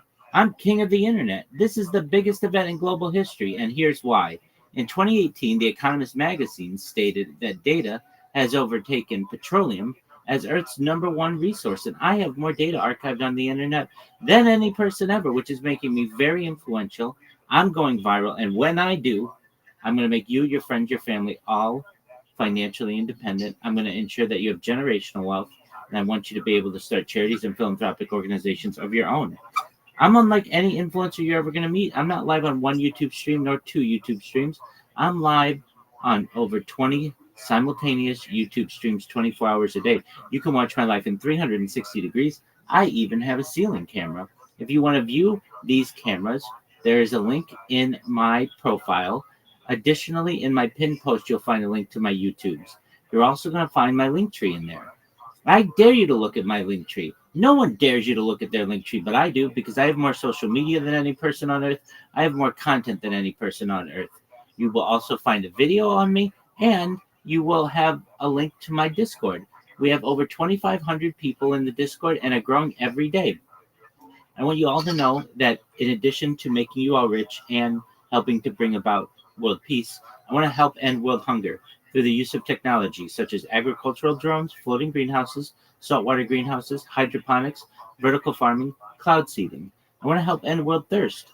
I'm sponsored by a cryptocurrency that's worth about $100 million.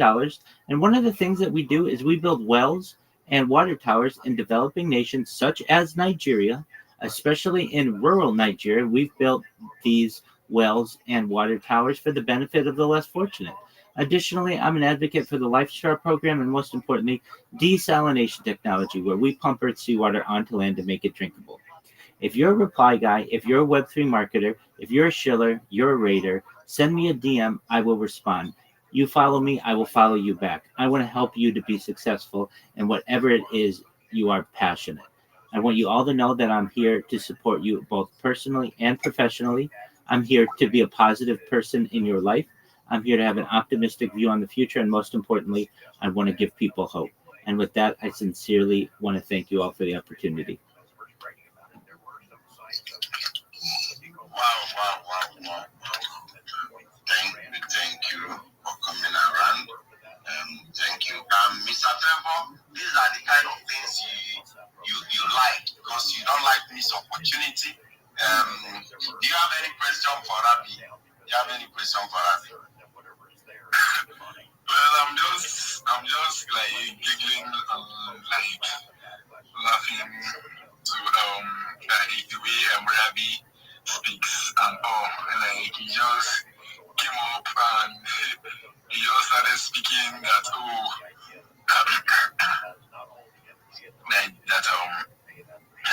it's gonna make you rich. It's gonna make us rich. That you can be able to make this, make that. And if you are in Sheila, if you are this, you can come on board, DM him. If he's gonna give you a job and all. So I was like, wow. Let's just see here what he has to say. He talked about it's sponsored by a crypto. This is by a project of cryptocurrency. Like I don't really get that. Then he said also that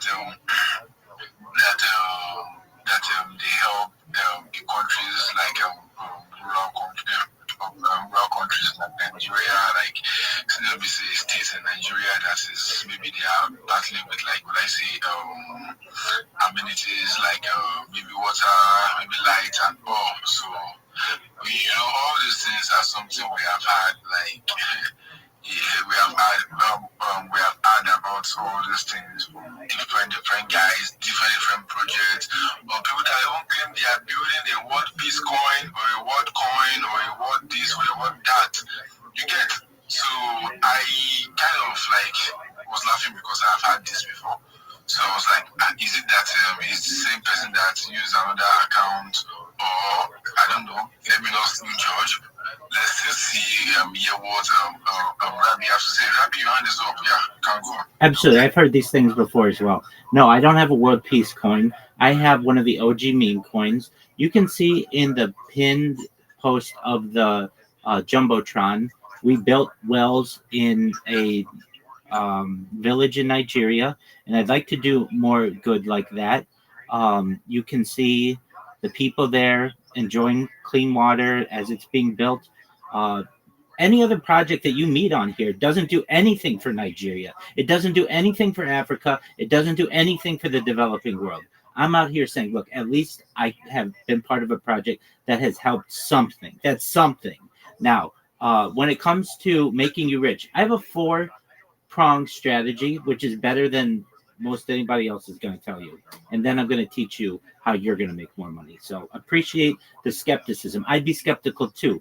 So I don't take offense, Mr. Favor, to any laughing. I would be laughing as well. All right, Rabbi, you're going to make me rich. How are you going to do it? This is how we're going to do it. Well, firstly, as I described, data is its number one resource, and I have more data archived on the internet than any person ever. When I go viral, and I am, we're going to be able to monetize that. And that means that we're going to take all that money and put it in a not-for-profit, a big trust, 501c3, which is what is the tax category in the United States. Basically, it is going to be a huge amount of money, and we're going to take that money, and everyone has helped me along the way, we're going to help. And that's not going to be millions of dollars nor billions of dollars. That's trillions of dollars. You have to understand, I've been live streaming my life from 20 different angles for more than 4 years. That's a huge amount of data. Nobody's ever done that. The world is going to learn a lot from that. AI is going to use me as an example for its models. This is going to be extremely, extremely lucrative for the world. Second way we're going to make you rich is I have more social media than any person out ever. We're going to monetize that. We're going to take all the money from that. We're going to put it in this big trust. So how else am I going to be able to do this? The third pillar of this is through endorsements. Right now, I'm sponsored by a cryptocurrency that's worth about $100 million. I wear their merchandise. They sponsor my bedding. They sponsor my pillows. We're going to be able to do this with much bigger companies, not just for $1 million a year, but $1 billion a year. I will wear logos. I will do interviews. I will do endorsements. And then The fourth way that we're going to be able to make you rich is just through crypto. The amount of crypto investments that we have will be able to launch coins. We're going to be able to change lives. I don't want to just change your life. I don't want to just make you rich. I want to make your friends and family rich as well. Now, how can I make you rich now? Or how do I want to support you? It's really some alpha that I'm going to drop. So here we go.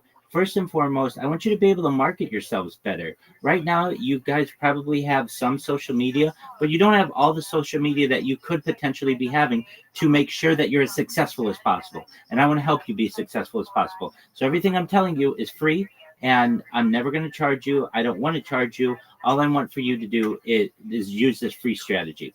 First thing you do is create a link tree. If you don't know what a link tree is, it is a link that has all your social media on it. If you don't have one, you need one. You can get one at linktree.com. You can also download their app. All right. Once you do that, we're going to connect not just your Twitter account, not just your Gmail account, but all of your social media that you have for business purposes. So if you have a Facebook that's personal or an Instagram that's personal, not that. But I want you to have the top 30 social media platforms. You're going to say, Rabbi, that's a lot of work. Well, guess what? You have to make these accounts one time in your life, and then you're going to dominate the search engines. Then you're going to have tools. I analogize this to Web3 marketing is basically we are digging for gold. And right now you all are digging for gold with one or two tools, one or two shovels, your Twitter account, maybe Discord, maybe Telegram. I want to give you 30 different tools. I want you to be able to utilize Gmail, Google, the number one website in the world, YouTube, the number 2 website in the world, Facebook, the number 3 website in the world, TikTok, the fastest growing social media platform in the world. I want you to have these. This has a 4-tier strategy. The first is that this gives you 30 different places that you can promote yourself. Secondly, it gives you 30 different places you can promote your customers. Thirdly, it gives you 30 new avenues for you to be able to get business. And finally, it makes it much more difficult to be able to impersonate you when you already have a reputation on these websites. Once you create the accounts, and you don't have to download the apps, you can create them in a browser. Each one takes about 5 minutes. You can do this in a couple hours. Once you link them all, then what you do is you come look at them, we make sure it's good.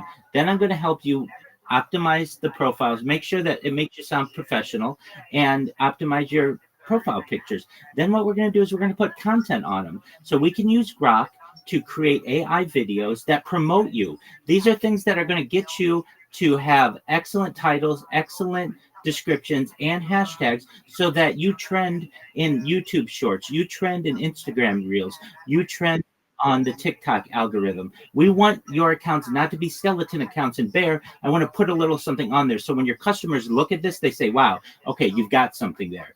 Then I'm going to teach you how to join communities, not just on X, but on Telegram, on Facebook, and on Discord. We want to increase your network. As you all know, your network is your net worth, and I want to increase both of them. I'm going to teach you how to make memes.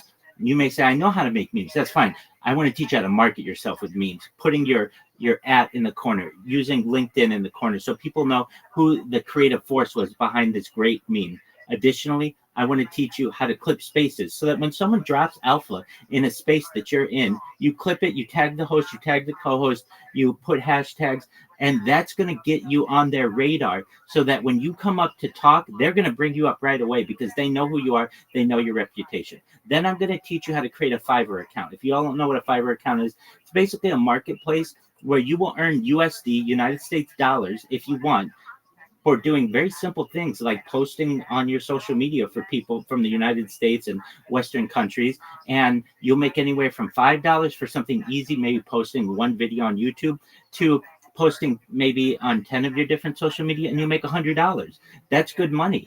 And that money is more, it's consistent. You'll be able to do that regularly for people. And this is a platform that you can trust and that the customer can trust. You don't have to do all kinds of work and then that customer never pay you. And the customer has a guarantee that you're going to do a good job for them. So it's basically what's known as an escrow system. It's a middleman. And then the final thing I'm going to teach you how to do is I'm going to teach you to go into these spaces and learn how to shill yourself. You're going to get a 30-second pitch, a 60-second pitch, and a 3-minute pitch. I don't want you going into spaces saying GM to the host, GM to the co-host, GM to the speakers, GM to the audience. I don't really know what to say. I just need a job. Please send me a job. I don't want you doing that. I want you to be able to go into a space with confidence and say, GM, everyone, my name is XYZ, and I am the best Web3 social media marketer around. And here's why. I'm going to take your content and I'm going to put it on my 30 different social media platforms. That means a few things for you. It's going to mean you show up number one in YouTube. You show up number one in Google. You show up number one on Reddit. You show up number one on TikTok. You show up number one on Instagram. When someone Googles you, you're going to be the top 10 results. And on top of that, you're going to get 30 times more DMs. You're going to get 30 times more people who buy your NFT, 30 times more people who buy your cryptocurrency, 30 times more impressions. And guess what? I'm going to do this all for the same price as any of my competition. I want you to know that we're going to have lifetime partnerships. When you partner with me, you will never want to go to anyone else for your social media needs. Connect with me, send me a DM. I look forward to doing business with you. And then when you're done in the space and you've got a bunch of DMs that you go through every time you do this kind of a shill, then what I want you to do is to tag the host when you're done and thank them. That goes a long way. Sending thank you cards in the real world goes a long way with people, and so does tagging hosts, sending them a message saying, hey, I appreciate you letting me up. If there's anything I can ever do to help you, please let me know. That will go a long way with you. So those are the strategies that I want to use, not just for me to make you all rich. I give you a 4-tier strategy for that, but then also ways for you guys to make yourselves rich in the meantime. Thank you for the opportunity.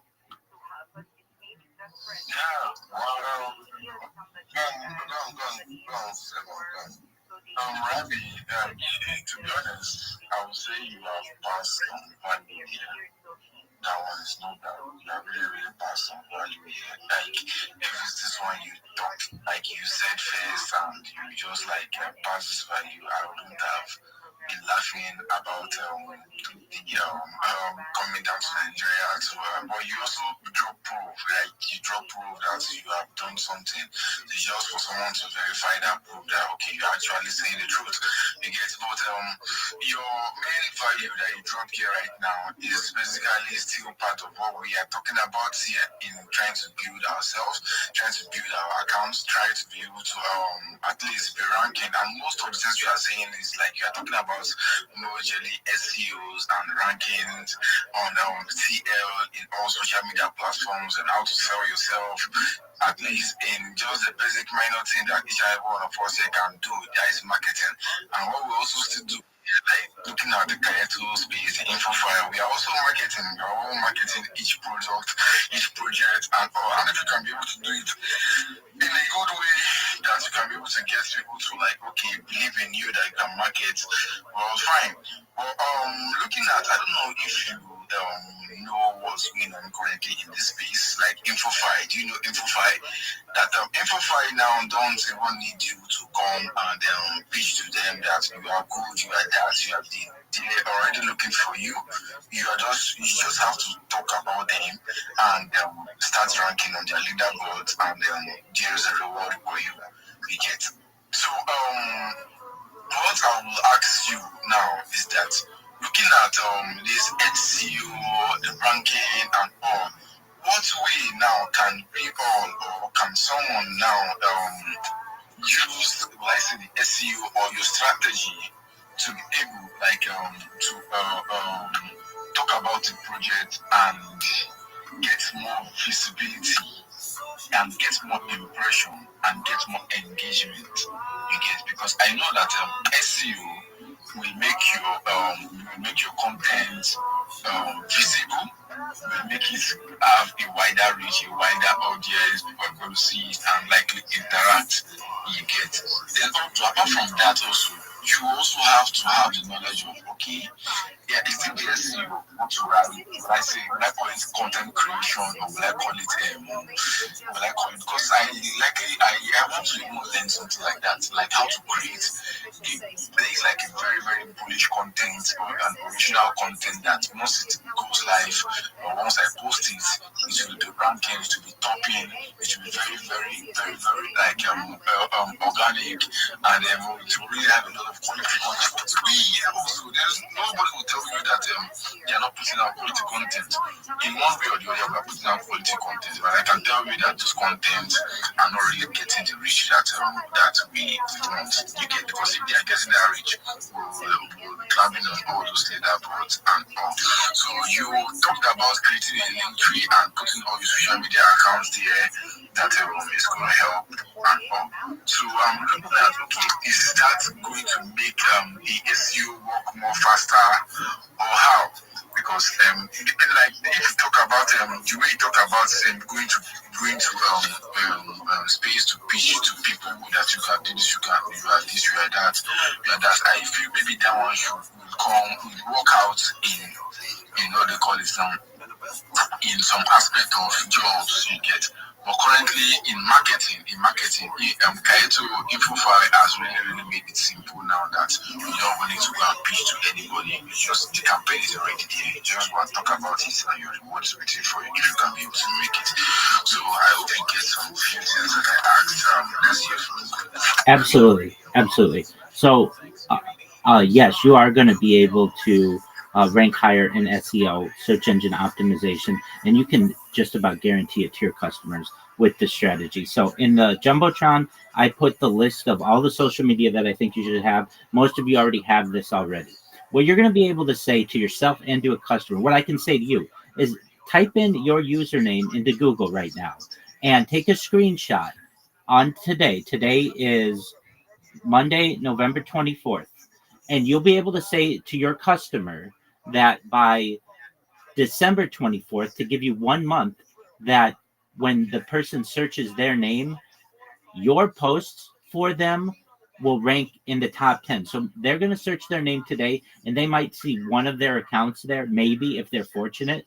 You're going to be able to say to them, in 1 month, I'm going to put I will allow these search engines to crawl my social media, and I'm going to take your name, your content, I'm going to put in the title of my videos, I'm going to put in the descriptions of my videos, and you don't have to tell them this, but you're going to use AI to do this, to really utilize the best hashtags for you and the best description, the best SEO words. And in 1 month, your posts for them on YouTube will show up as the first result, probably because YouTube's the second strongest website in the world. Your post on perhaps Instagram will show for them maybe the third result or the fourth result. TikTok will be the fourth or fifth result. Reddit will be perhaps the first result. It could be very easily because Google ranks Reddit very highly. The same with Imager. But basically, you're going to dominate that 10 pack. And you'll be able to say to a customer, look, here's our deal. If I can get you to rank in the top 10 of Google for your username in 1 month, you give me $100. If I can't do it, then I failed. Okay, I tried. No harm, no foul. And you're going to get customers to run at you. Wait, you mean to tell me that if I go and search my username right now and it only shows up maybe 0 times, and you're going to tell me that when in 1 month I'm going to be able to track that and actually see that it's going to show up 10 times in there, all 10 spots I'm going to dominate, or maybe 7, 8, 9 of the 10 spots, you're going to have people who are going to throw money at you because that's very valuable. Not only that, you're going to be able to say the same thing to them on YouTube. You're going to say, look, put your username into YouTube right now, or your project name, whatever it is. What shows up? Nothing, because you don't have any videos for your project. What I'm going to do is I'm going to make some AI promotional videos, and you'll be able to do this through Grok. And in the past, when AI video wasn't that good, it's excellent now. I'm going to tell you what, without naming a name, there's someone in here who I was working with yesterday. They created 10 videos. They sent them to me yesterday. I was shocked at how good they were. And they're uploading those currently to their different social media websites. And they're going to start ranking on all of these. And you'd be able to do the same, not only for yourself, for self-marketing, but also for your customers. So you have to think that when you upload to YouTube, that's going to give you 10 different results. And so you might show up all 10 of your videos on Google. When someone searches in YouTube for their project, you're going to show up maybe the top 7, 8, 9, 10 of the top 10. That's your goal. Same with Reddit. Same with Instagram. Same with TikTok. And the way that you do this is you take the person's name of their project, you put a nice description with it, a nice title, and hashtags. That's exactly what social media websites crawl. They crawl at least twice a day, and they basically crawl the whole internet like a spider does a web. And they document these changes. And it doesn't happen overnight. It won't happen within one day, but about a week it takes or so, and you'll start to see results. And a month, you'll definitely see results, so that you'll be able to say to your customers, hey, you're now ranking in the top 10 of Google. You've got 6 of the top 10 positions. And on YouTube, you've got 7 of the top 10 positions. And on Instagram, you've got 8 of the top 10 positions. And on TikTok, you've got 7 of the top 10 positions. I did what I said I was going to do, and we have an arrangement, and it's time for you to pay me, whatever your arrangement is. You're also going to be doing something for not just yourselves, but your clients in a very underrated but incredibly important and growing important aspect of the world, and that is AI. AI uses this data on social media to create its large language models. And right now, you can say to your customer, if I put your project into AI, it's going to say, I've never heard of this project, but give me a month. And once AI has a chance to look at all of the content that I've created for you on my 30 different social media profiles, it's going to say XYZ project is a coin that was launched in November of 2025. It has a market cap of XYZ. You're going to give AI the information that it needs to be able to provide data to people who search for it. So you're going to be optimizing not only search engine optimization, but also AI or large language model optimization. Nobody else on at least Twitter Spaces is saying that they're going to be able to market you that way. And this is organic, and it's all free. Everything that I've just told you is absolutely free. So you're not only going to be able to market yourselves well, and if you want to know how to do this, take a screenshot of your username in Google right now and see where you rank. And also ask Google about your user, your AI. Ask AI about yourself and see if it knows anything about you. Once you create these different social media accounts, they're business accounts, in 1 month, large language models will know who you are, and also you will dominate the top 10 pack of Google. To my friend, Mr. Favor, I know you asked a few questions, but that was some alpha that I wanted to share. Is what I'm saying making sense to you? And also, do you have? Did I miss any of the questions that you may have had?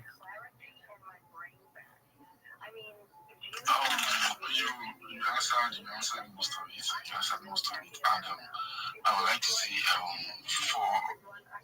I wish we can start putting this. We can put this to practice, just with ourselves, just with our account.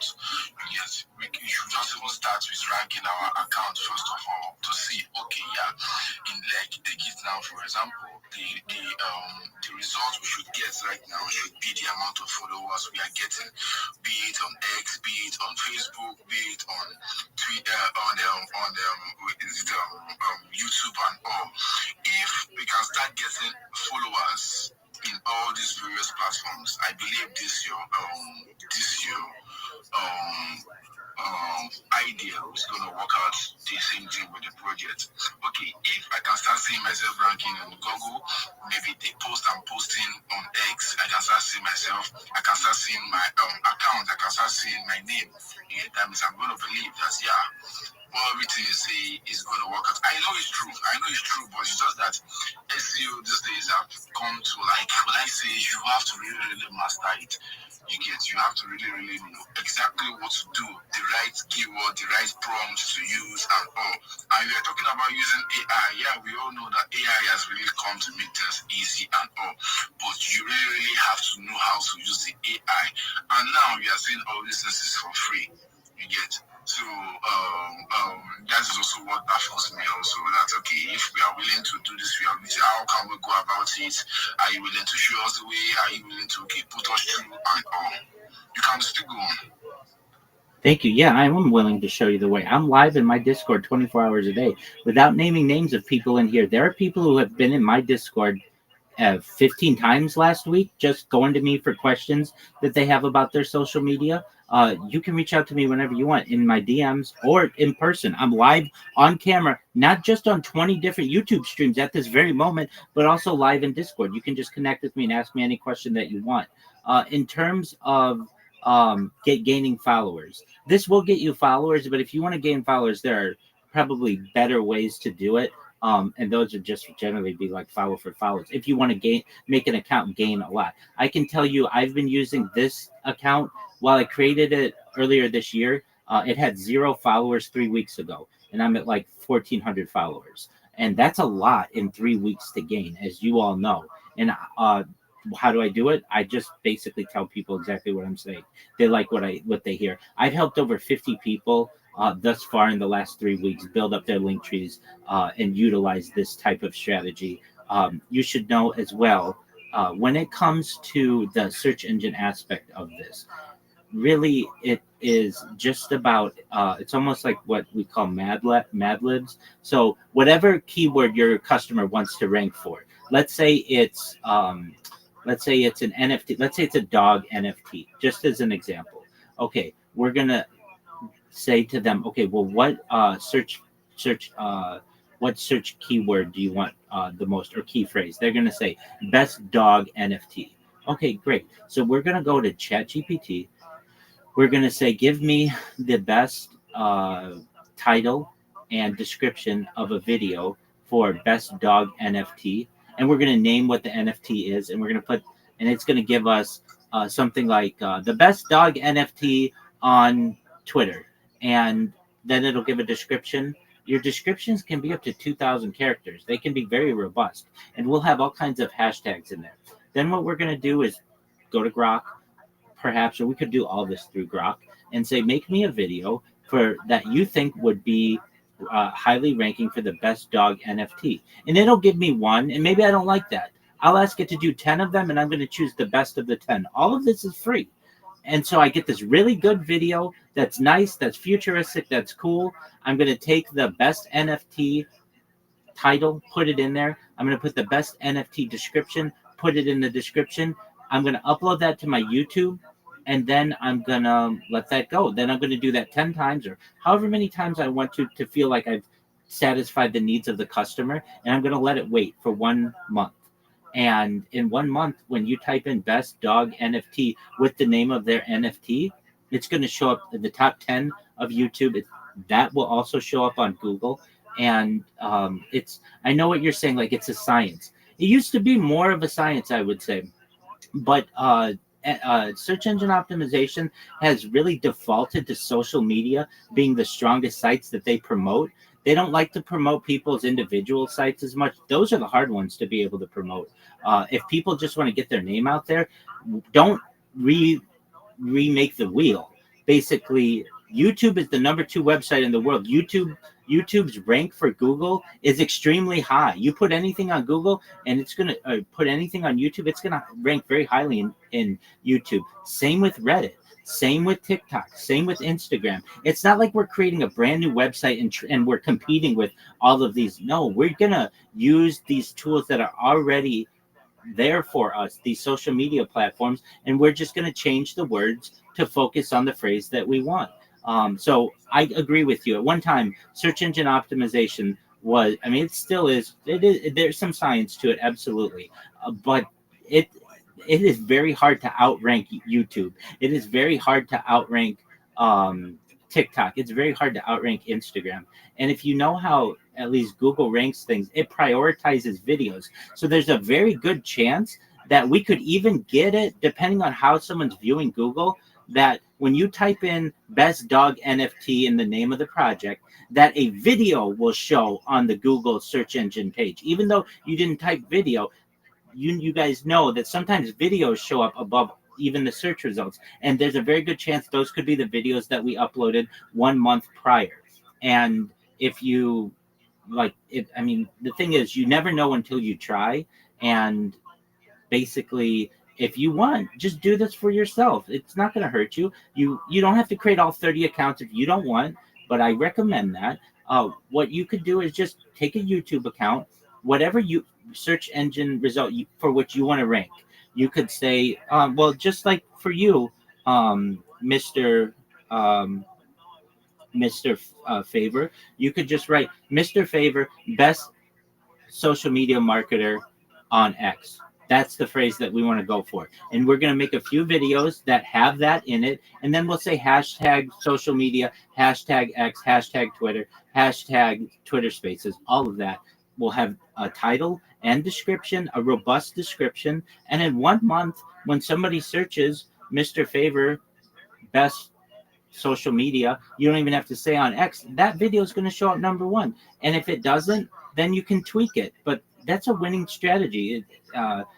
And really, Mr. Favor brings up an excellent point. You know, there's a science to it. You never know until you try. So this would be an experiment. But I'm telling you, everything that I've just told you is absolutely free. I don't want you to have to pay for anything. Okay, thank you so much, Rabbi. Let me just leave it here. We still come back. There are so many people that would like to also still contribute and ask for to Crypto Master. You can go on there. I can see Big Mighty and there is goodness and also like they try to raise up their hands. I believe they have a question or 1 or 2 things to talk to Rabbi about. So you can go on Crypto Master and then let's hear from them also. Yo, Jim, guys, welcome.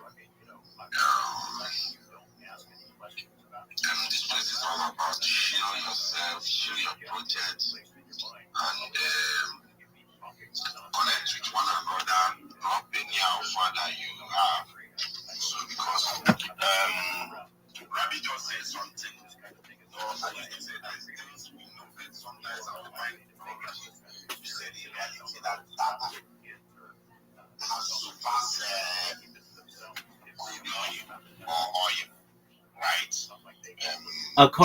According to The Economist magazine, yeah. This happened in 2018. Yeah, whether they said it or not, whether it's true or not, but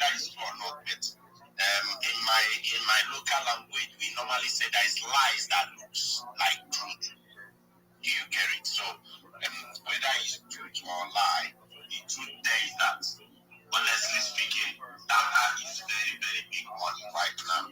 Data is a very big money. So data is making money all over, right? So yeah, that's nice. Nice conversation. Sometimes I love this kind of conversation because it's not all about every time. Alpha, money. So sometimes we talk other things. Our life should not be only on money and alpha. So we should discuss other things sometimes. Yeah.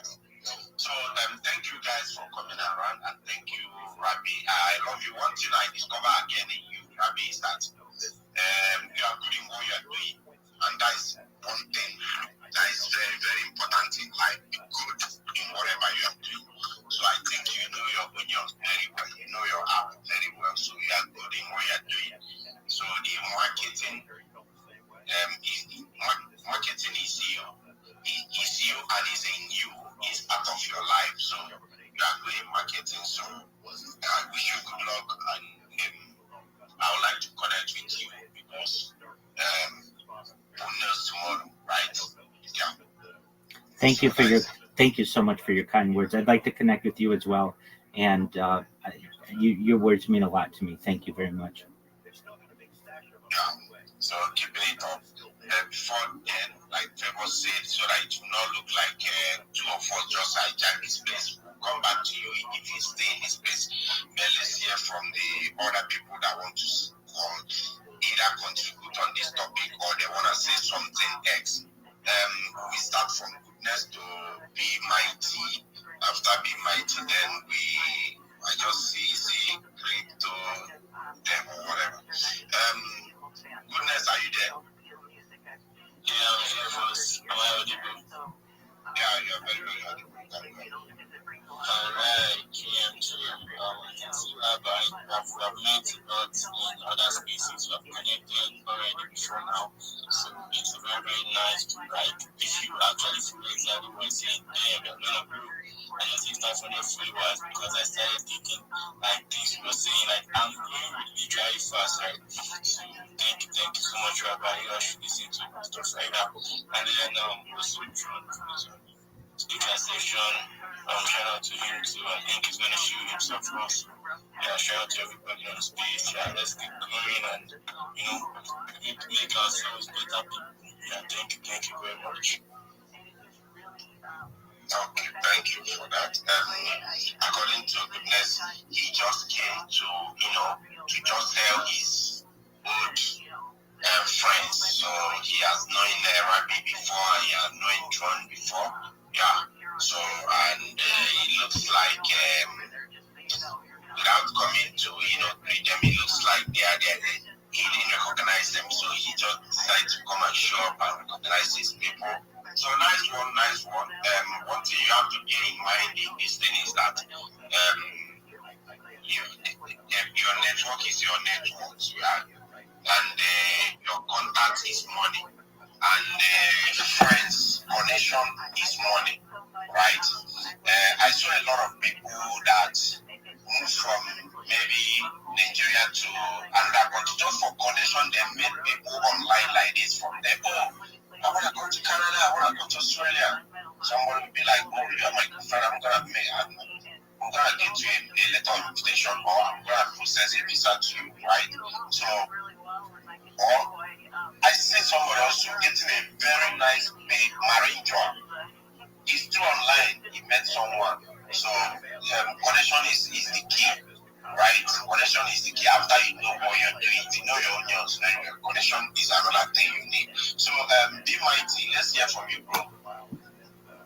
Yeah, GM to everybody. Meta Mommy, see you at the listener. Station, GM to you. I just want to make a little contribution firstly on Rabbi, because I'm one of Rabbi's, should I say, followers and one of Rabbi's students. So if you are not buying what Rabbi is saying, either you being a marketer or not, I just wish and hope for everybody to just buy it, because Rabbi's what Rabbi is bringing up is the future of Web3. I'm not gonna lie, that's the Web3 future, because everybody, if anybody that wants to check up on what you are doing right now, wants to know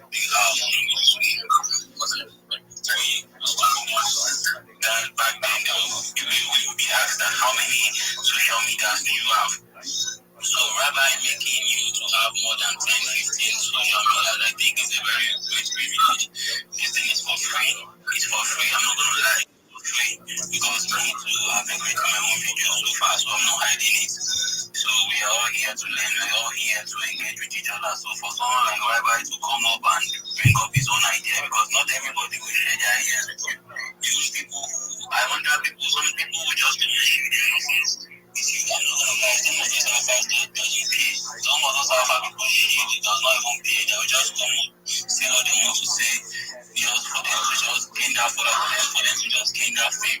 But if you go deep down into it, you see that most of the things they say is not true. So for Rabbi to bring this up for himself, not to me, why he got to teach somebody, when someone wants to give you something for free and you be like, this person is thinking this too.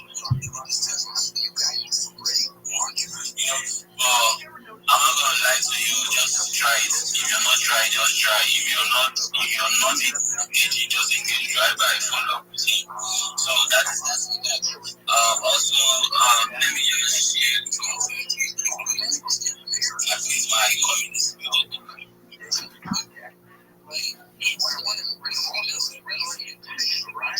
I'm sure most of you are very familiar with Shibet or Shibet. You can check on my profile, and you see the Telegram, Shibet Telegram down below.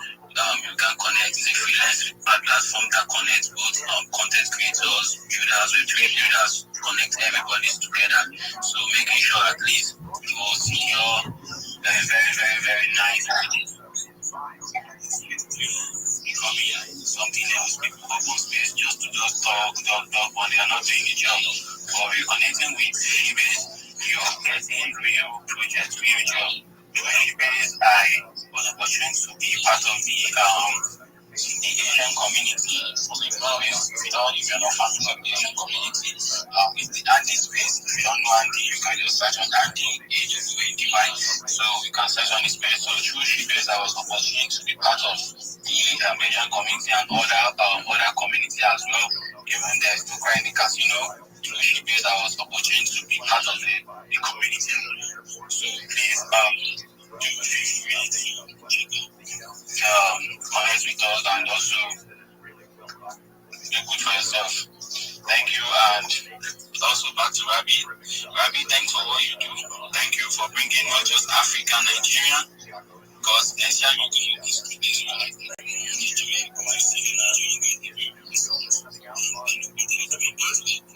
A lot of people are not going to buy your ideas. A lot of people will keep you out of the space, but just keep on doing the work. Thank you. God bless you. And thank you also for bringing me into the space. Crypto Master, I appreciate it. Thank you for giving me the chance to speak on your space. God bless you as well. Yo. Bro, you're welcome, my brother. You're welcome. And we are here to connect, and we are here to survive. We are here to make it. What I normally say, and I believe in that racist cannot be eradicated 100%. They can be controlled, right?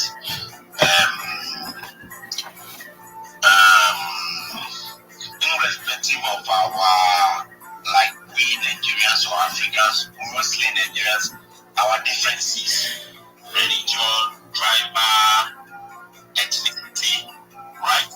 But whenever we came into this space, I would say that I have not been in this space. I have never seen fights going on in this space. They say, the Northerners and the Easterners are fighting in this space because of blah, blah, blah, blah, blah. The Westerners and the East are fighting in this space because of blah, blah, blah, blah, blah. No. So in this space, we don't care who you are. Who cares? What can you bring on the table? What are you bringing on the table? What can you offer? What do you want to learn?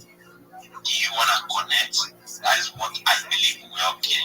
So, and some white people that do racism, I will tell you, even in this Web3, we can't replicate it 100%, like as I said, but I will tell you that 80% don't even care where you're from, right?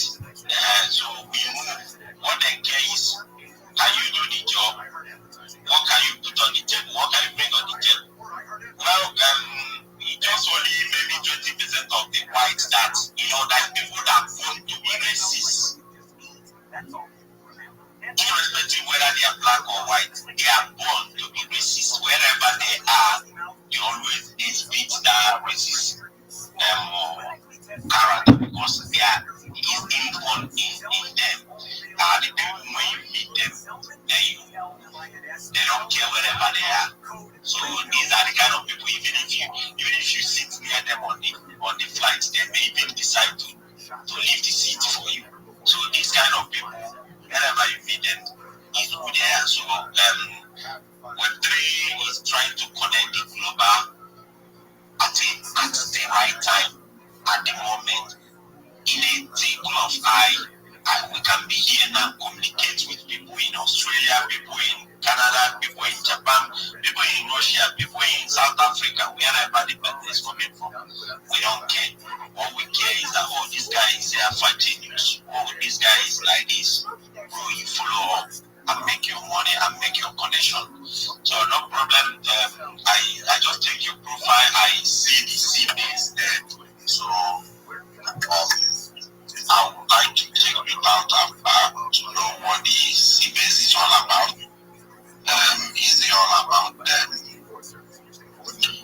connection or information, or they have another different projects means. So she is the connection and also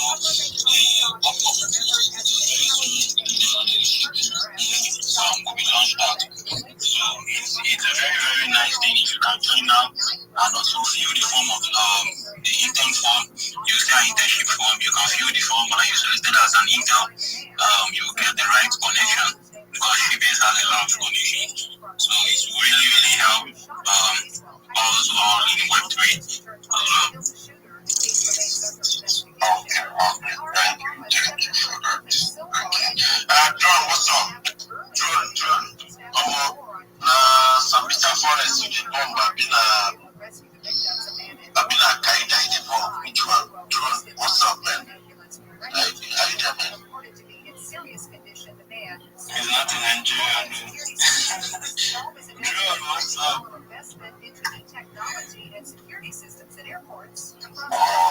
Yo, what's up? Yeah, what's up? What do you have?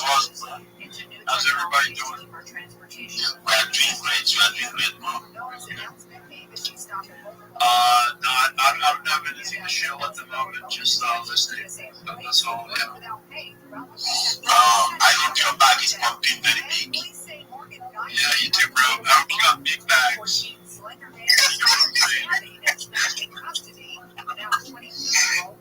This guy is funny, man. My bag is red, man. My bag is full of down, man. And bro, what's up? Why are you doing me like this, man? I thought your own bag is pumping. You're gonna say, oh, Mr. Crypto Master, don't worry. I'm gonna pump your bag.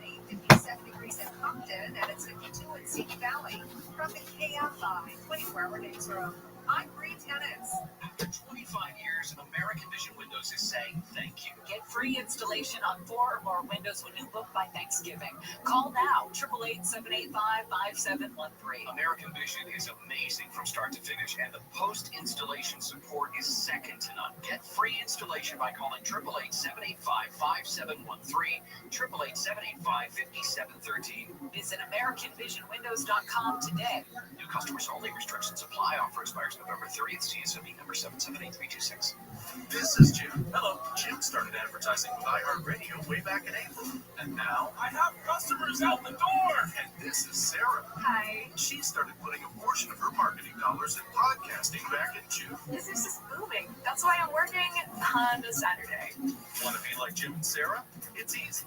All you have to do is own or manage a business and reach out to iHeart. Get started today at 844-844-iHeart or iHeartAdvertising.com. I've noticed that the older I get, the more effort it takes to make the naughty list.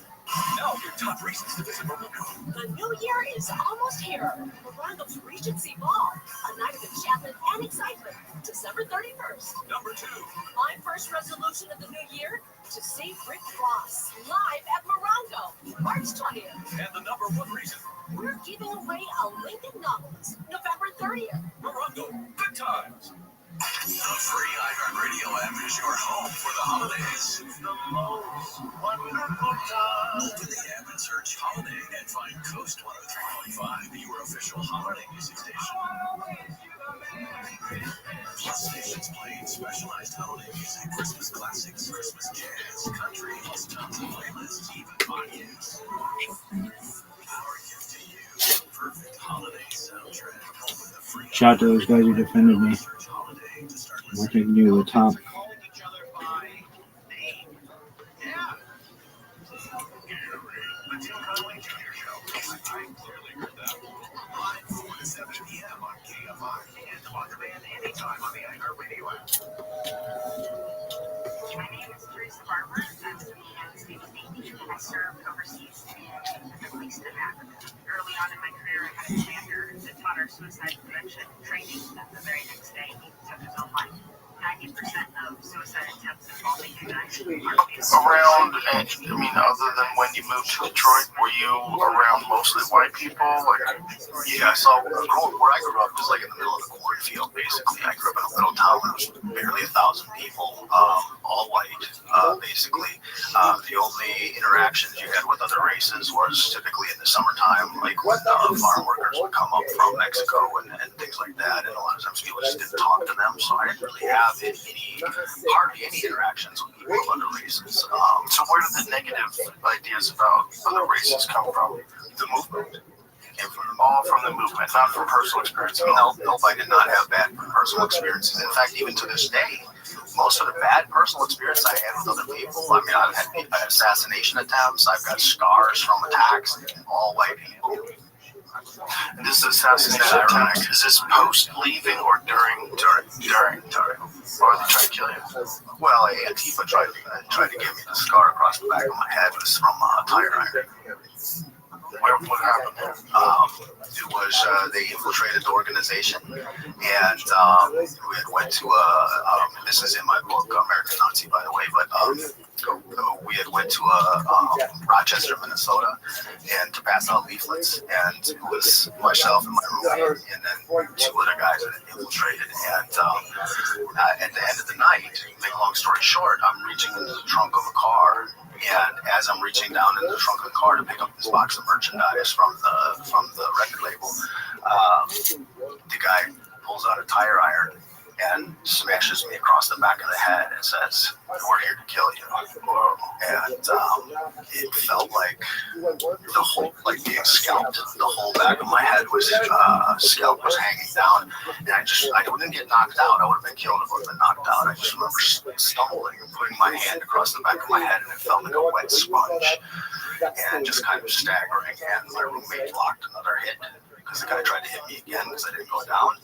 And by that time, I'm just kind of, stunned, staggering, concussion, whatever you want to call it, and started stumbling into traffic in the middle of the street. And then, he had gotten away from the guy and pulled me off to the other side of the street. And that was one incident. So it's multiple times people try to kill you? I've been shot at. Yeah. I've had stabbing. People tried to stab me too. This is also why you're in the movement. Oh yeah. And who was shooting? Gangs. Yeah. So people that had just found out that you guys were Nazis, they just tried to shoot you. Well, we were wearing the symbols everywhere. Flight jackets with swastika patches and stuff like that. So that was going to be that was pretty volatile, especially in different neighborhoods. When you talk to other people that have left the movement, do they have, is there a pivotal moment in a lot of these people's lives where they realized that this was the wrong path? Is it an accumulation of other people's experiences that they take into consideration? Like, what is it? Is there a main factor? It really is different for everybody, but usually it doesn't happen like a snap of a finger. I could, like we were talking about, hundreds of people have left the movement. I can think of just like on one hand the people that have left over like one act of kindness or one simple thing. Very few people do that. It's usually a process. So they're going through this shift in thinking, kind of like I was, and they're questioning it. They're questioning like, well, there's a lot of cognitive dissonance. There's a lot of confirmation bias that takes place, and they're having experiences sometimes with people of other races that helps, where it doesn't fit the narrative of the movement, what's being spewed. So they're fighting with this in their head for a long time. For different people, it's different things. Sometimes it's just seeing the humanity in the people that you once dehumanized. Daryl, this is such a heavy path you're on. I know it must feel very rewarding, but interacting with so many people that have been indoctrinated into hate, does it sometimes feel overwhelming? No, it doesn't. I mean, I've had some disappointments, people, not everybody's going to change, right? On either side, black, white, You had people that were close to shifting. It's like alcoholics who fall off the wagon, that kind of thing. But I've had some who I never thought would change. I mean, there'll be people who are on all sides, who will go to their graves being hateful, violent, racist, whatever, anti-Semitic. But even some of those I've had come back and change, but I know not all would do it. Some just die hard, you know. They're not going to change for anything. And so I don't give up on those people, but I move them down my list of priorities and deal with the ones who are open to talking, even though they're just as hateful and violent and racist or whatever. If they will talk, there's an opportunity to plant a seed. Seeds not going to bloom overnight, you know. So when it happens, great. You know, then I move my way down to the ones who you know, didn't want to talk to me, or we got into some kind of scuffle or whatever, things like that. But as I was telling you before, when their buddies change and they see that life improve, sometimes it's a wake-up call for them. Because, you know, initially they think there's nothing this black guy can do that's going to help them. Who the hell is he to even think? You know, I'm the superior one, he's the inferior one. But when they compare their life to their buddy's life, and now he's superior, he's living superiorly and getting along fine, you know, I want that. So now they come around. And for some people, it's something staggering. You know, like I'm just thinking of a couple of the cases that I've worked on, and like one guy, his son committed suicide, and he brought his whole family into the movement. And he felt like it was the ideology that did that, and that's what helped shift him. And this was a lifelong guy. Like, this guy's in his 60s. You know, he's been in forever. I would have never, like Daryl said, you never think some people are going to change, and he changed. And there's another family that I helped out this last year. They've got 11 kids under the age of 18, and they started, for them, it was seeing how it was affecting their children. Some of them have, you know, disabilities and things like that, and they were seeing how the quality of life, you know, being involved in this, it's heavy. It's a great burden. It's not something that you wish on your children. It's not something that you want them to move forward with. So for them, it was seeing how their children were affected. Well, having children also just changes your understanding of people. You start realizing, like, babies learn from their environment. They're all, you know, really innocent. They come out of the womb just innocent. You see them grow up and evolve, and you realize, like, how much of what makes you a human being is just learned behavior. Daryl, you're still a working musician. So how much of your time is dedicated to helping people lead these movements? It seems pretty significant. Yeah, it's really flipped around a lot. You know, when I first started this, it was like maybe 75% music, 25% other, you know, business work. But now it's probably exact opposite now.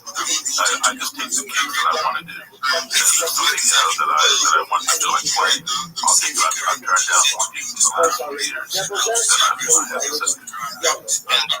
This feels right to you, or do you sometimes wish that someone else would like carry the baton? Well, you know, I wish people would carry the baton and then improve upon what, you know, what I do. I'm just one person. But it's going through. Oh my god, this week was crazy because yes, like you know, the hunting and everything, it's just crazy. Nowadays it's difficult to actually get a genuine, you know, project out there. Like, you know, every day we just wake up and then what do we think about every day? It's simple actually. We just try to make sure that even though we gain something, we make sure that the community gains something. So, you know, it's kind of difficult, you know, trying to juggle around the personal and the community gains and everything. But yeah, it's been crazy, man. It's been crazy. I actually did try to get some rest, even though I'm still sleep deprived. But yeah, it's super. Also, at the very broke, you know, I had a very busy weekend. I was in church yesterday, so it's just a little thing here. But I'm back on the grind, and I'm so pleased with everybody here. I just want to really check in with Mark. Is Mark here on the speaker room? Because I think I saw a message that say Mark is on the speaker room. Yes, I can actually. He's not on the speaker room. Okay, I'm approving Mark right now. And to all speakers, I want to come up. Just give me a minute. I want my team to be up on the speaker room. If I pull up anybody, and I'm I'm seeing a whole massive request already. Give me some minutes, I'm going to put you guys up. So please let's go for like yeah, I can see him now. So yeah, guys, if you can hear me, give me 100. If you can hear me, give me 100. I don't think they are hearing me or more. Is it only work? Okay, alright. Last week I was talking about finance, right? Like, we talked about importance of, what did they call this again? Branding. Very good. So now the question is, like last week I told you that many of us make a lot of money. Like, I'm not joking. Like, sometimes you guys think, okay, you're not making enough, or maybe you're not trying enough. But the funny thing is that you are. Like, do you know how many people out there like earn 50K for their 9 to 5, like, per month, and you actually earn this thing, like, maybe bi-weekly, maybe like after 3 weeks? It's still progress. Like, compared to a lot of people out there, you're actually doing very, very well. Yes, there are people who are quite different because, okay, some people don't really make money and they've been on the space for a year, 2 years, maybe months, but it's because you are not positioned well, you're not, with the right, like, people with the right hunger and everything. But aside from that, everybody makes like money on this space. So now the funny thing is that I was speaking to one person. He was telling me that, okay, it's been a while. Like, he's been on this space for like 3 years, right? And initially he was getting mad gigs. He was earning mad money. Like, in a week he earns, like, okay, he positions himself for like two to three different types of jobs. Like, he does community moderation. So every week he gets a job. Like, not only one, actually 3 jobs. He keeps getting money and everything. And the thing just got to his head, like, okay, I have money now, like, it will never really stop coming and everything. And then boom, one day everything just changed. Like, there are times that, okay, you have this money, but sometimes the funny thing is that depression hits. Yes, the funny thing is that you guys don't know that whether you're rich, whether you're poor, wherever you are, whatever situation you are, sometimes when things are a bit, whether they are going good or bad, there's this thing in your heart that makes you feel something is not right. I'm not doing something right. Like, you just don't think everything is right. And then boom, before you know, you're depressed and everything. It happens. It happens almost frequently in this space too. One day you're happy, the next you're just down and you just don't have the energy. But yes, now let's talk about the monetary value. Like, okay, you make money. Yeah, you make money, but what have you done with that money? You bought 15 Pro Max, okay, nice one. You bought clothes, okay, you go to club, you do everything, but what have you really done with that money? If you ask yourself, what have you done with it? At least if you eat the money, using it like eat it literally, you bought food, you do something like that, you bought food, at least you did something right. But is it enough? Are you sure that you're doing something right? Like, a lot of us don't think about things like that. We just think, the money will keep coming. You have to learn how to manage your money. You have to learn how to manage it. Because if you don't know how to manage your money, to be honest, you are never going to be free from, poverty. Yes, all of us are trying to run away from it. And I swear to God, this space will give you the opportunity, especially this energy. But how are you going to use that money? Like, what are you going to do with it? A lot of us don't know what to do with it. Just spend. So this is a question to you. How would you go about it?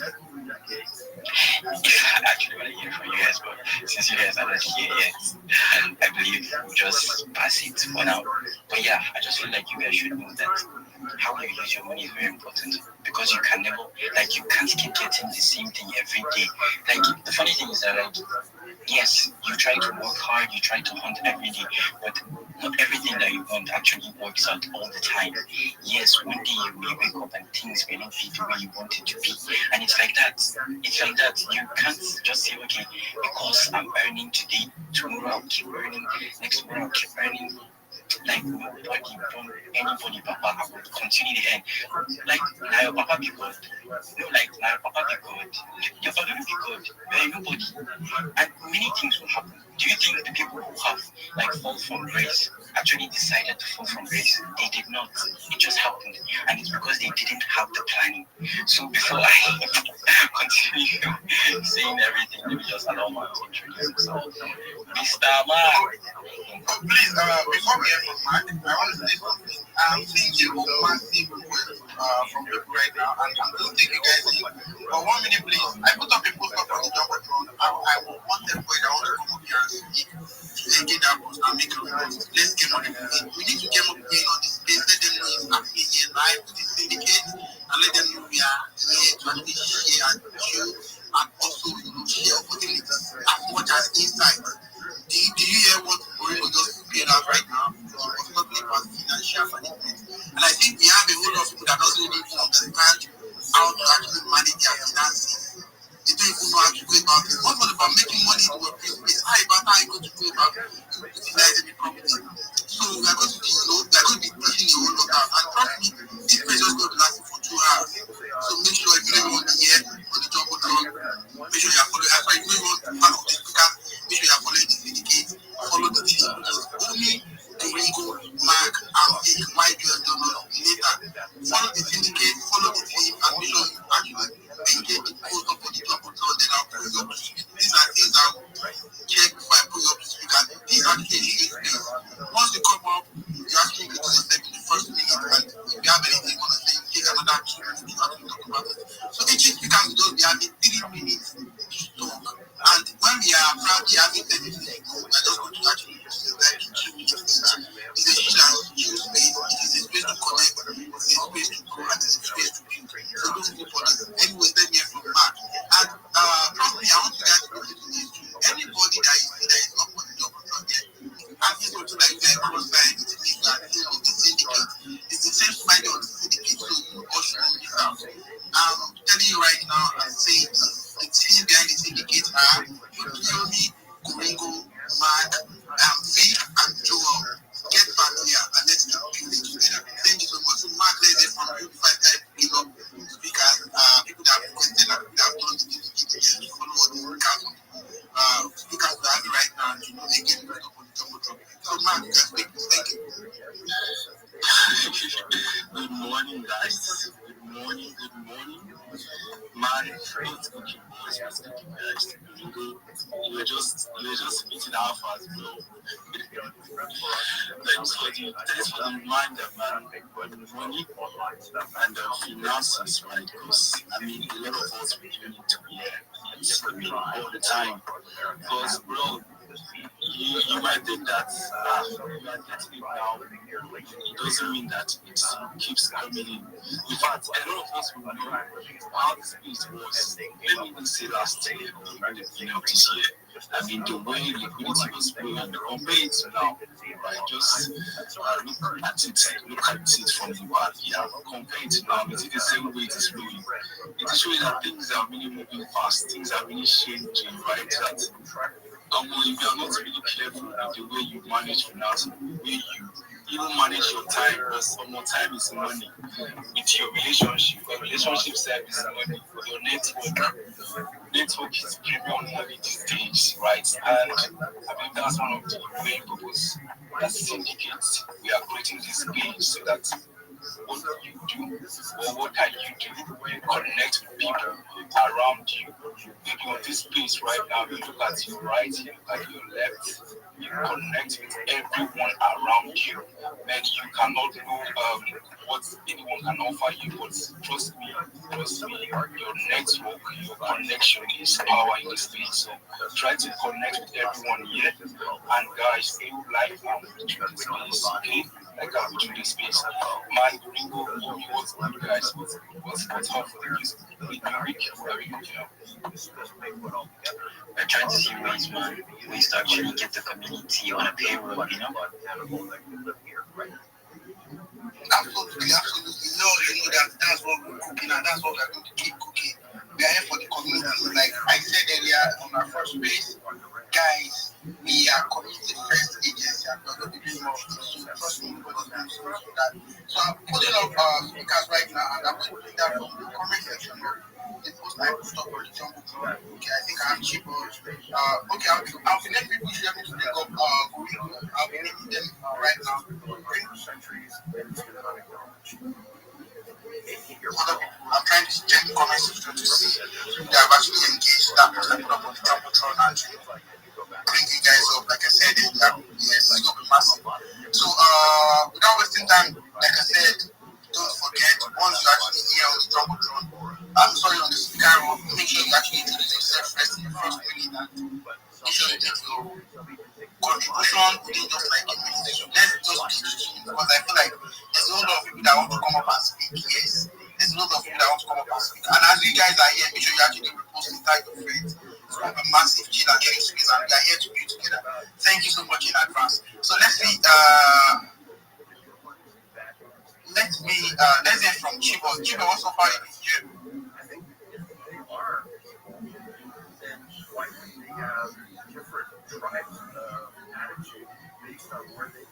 Sorry, am I not the Chibo is connected? Yeah, he's having connection issues, I think. Okay, let's hear from Rabbi. Rabbi, GM, every day is a holiday, every meal is a feast. Thank you for the opportunity.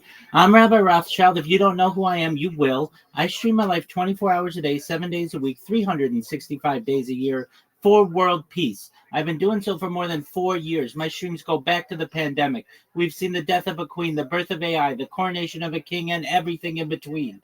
This is a real-life Truman Show, a real-life Big Brother. This is a timeline and a time capsule of human achievement. In the 1990s, Bill Gates coined the phrase, content is king, and I'm making it true today. I'm king of the internet. This is the biggest event in global history, and here's why. In 2018, The Economist magazine stated that data had overtaken petroleum as Earth's #1 resource, and I have more data archived on the internet than anyone ever, which is making me a very influential person. I'm going viral, and when I do, I want to make you all, your friends, your family, financially independent if you're not already. I want to ensure that you have generational wealth if you don't already, and I want you to be able to start charities and philanthropic organizations of your own. I'm unlike any influencer you're ever going to meet. I'm not live on one YouTube stream nor 2 YouTube streams. I'm live on over 20 simultaneous YouTube streams, 24 hours a day. You can watch my life in 360 degrees. I even have a ceiling camera. If you want to view my links, they're in my profile. Also in my pinned post, you'll find a link to my YouTube and Linktree. I dare you to look at my Linktree. I have more social media than any person ever. I have more content than any person ever. You'll also find a link to my Discord. I have over 2,500 people in the Discord, and we're growing every day. In addition to making you all rich and wanting to promote world peace, I want to help end world hunger through the use of technology such as agricultural drones, floating greenhouses, saltwater greenhouses, hydroponics, vertical farming, cloud seeding. I want to help end world thirst. I'm sponsored by a cryptocurrency that's worth about $100 million, and one of the things that we do is we build wells in developing nations such as Nigeria for the benefit of the less fortunate. Additionally, I'm an advocate for the Life Straw program and, most importantly, desalination technology, where we pump Earth seawater onto land to make it drinkable.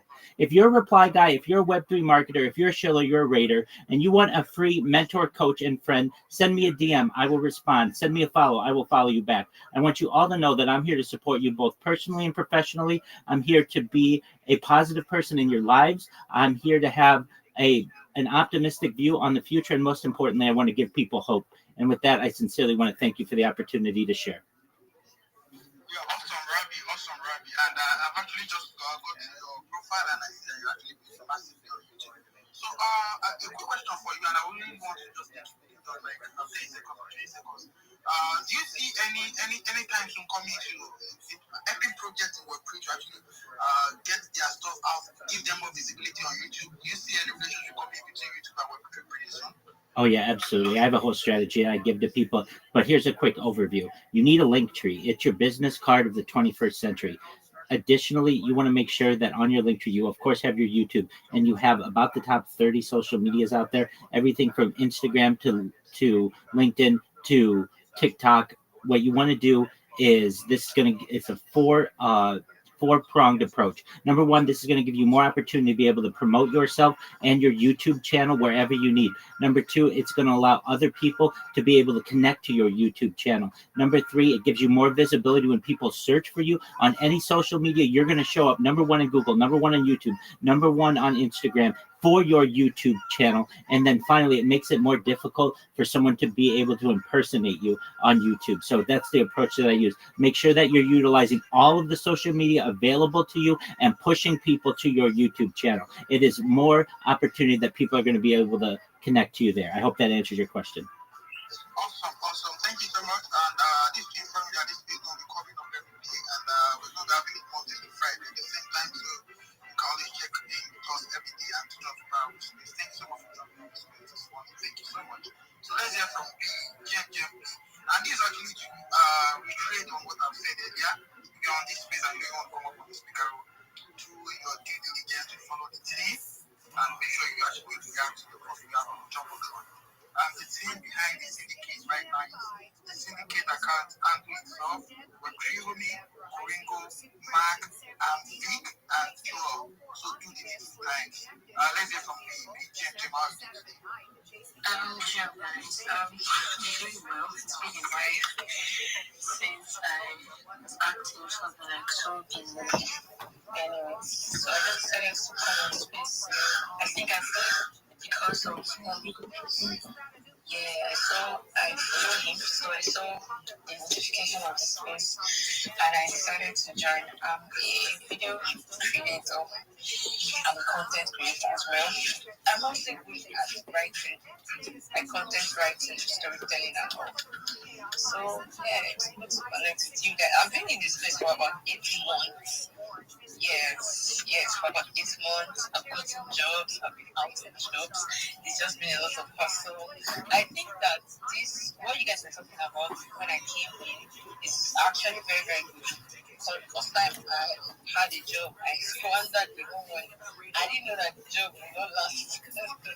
So I think it's a very good topic. Next time I had another job, I was more cautious. So I feel like it's a topic that will help a lot of people as well. So that's what I think it's a very good topic. Next time I had another job, I was more cautious. So I feel like it's a topic that will help a lot of people as well. So that's why I feel like sorry about Podcasting and radio, where the reach is real. Let us show you at iHeartAdvertising.com. Am I the only one hearing hip like the call or people voice? Nigga, you I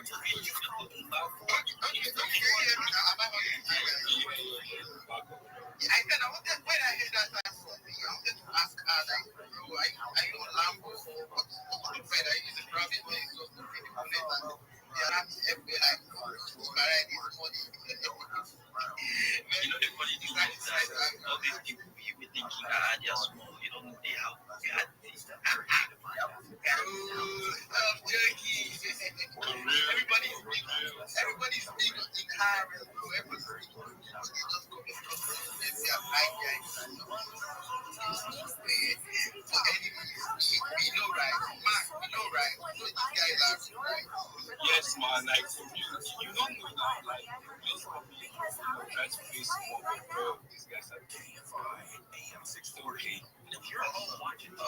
Awesome. And seeing some of our contributors right now being on this page, the person of Ella, the person of Fade, and all the person here. I think those are the two that I'm seeing right now. So that on this page, thank you so much for coming in. And please guys, like I said, if you want to make it up, just follow the team, just follow the handle, and make sure you actually comment on the post you have on the I'm going to actually bring it up your request. And trust me, I'm seeing you lots of requests there. I'll take you guys in just hold on the while I present the panel properly. Without wasting time, let's get here from any Bristol Jim. Hi there guys, Jim today. The co-host, Big, Gringo, Jim. Maximum respect. I wanted the syndicate think I strongly believe in whatever she talks about. When she told me about the syndicate, I said, so I'm a Russian mom. And Russian was a very, very, very strong. I must key, and I will follow this to the end. Everywhere it takes us. Great, your speech on health, I think, is one great problem that a lot of us are having. People make money, and before you know it, you can't disappear. We really need to talk so much about it. And let's see how, as we're making these funds, it is managed properly. I'm very, very bullish on that topic, especially. And if at all you need anybody who wants to assist you on talking about finances, I am very, very much available. Maximum respect to Vic, growth strategist. I so much love whatever she's doing. I have to say this again. I'm a content writer. I'm just onboarding into the social media marketing strategy, and I believe my training, the syndicate, will take me to a better place and position me better for perfect gigs. Thank you very much, syndicate, for being part of this one. Awesome. We are happy to have you. So thank you so much for joining this space, and to everybody that is just part of this space, you are welcome. Thank you so much for joining this space, because we recognize the best of everybody. Big shout out to Mr. CJ, big shout out to Rema, that's my guy. Big shout out to Big guys on the listener section. She's coming up for the speaker section soon. Big shout out to Emmy, that's my guy. This guy has been supporting us from our first page, Yeah, Dr. Chatting, big shout out to every other big chat in the building. We appreciate and recognize everybody's presence here. And this is just straight on what we have been at. Syndicate once again. The syndicate is actually here to start with three agendas. There is trying to beautiful start agencies that want to make people in terms of jobs and things that we are trying to bring in public. And what we are prioritizing right now is actually community first. So we're trying to bring community first to whatever we are doing and make sure that it actually benefit what we are doing. And trust me, this is actually one of our priorities right now. We had a growth from our operations to actually syndicate, and we are actually trying to clean and most of everybody on this space we are going to be and just going to be announcing the member once again. The founders and founders will be with me.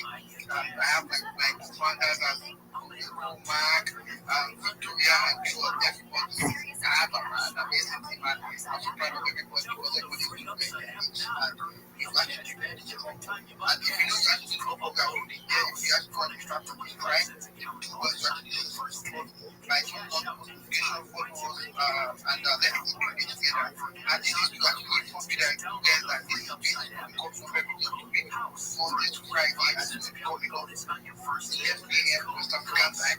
It might not be lasting more than 2 hours, but then it's all the fun of the kind, so I don't know how I'm going to be speaking this space, but trust me, it's going to be a lot about just that you. We're going to be having some other sections that actually in space, like portfolio and decide to talk and sharing of alphas. And by doing that, we'll be having people joining us, some people that will come to join us as well, and come to just out and look out for us. Actually, so you actually come over here and showcase what you're capable of doing. Once you actually bring them to speak, the first thing is for you to introduce yourself to the house, tell us what you are doing and what you are doing, that you want to be able to show you guys to the topic of discussion.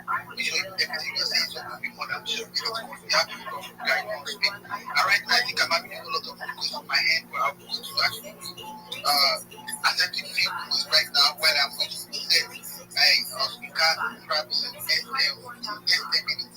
So if you want to speak, the requirement is you come up and be able to speak here, follow the syndicate handle and follow the oaths behind the syndicate, which is on ViralRabbi, Mark, and Vic, and Joel. And make sure you actually engage because we have a monitor control. Everybody's here to do, everybody's here to do. Look to your left, look to your right, make sure you're following someone, make sure someone's following.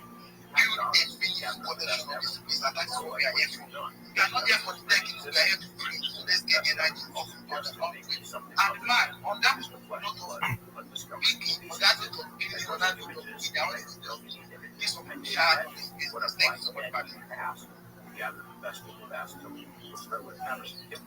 Okay. So the recent, we're talking about the recent buy of the space.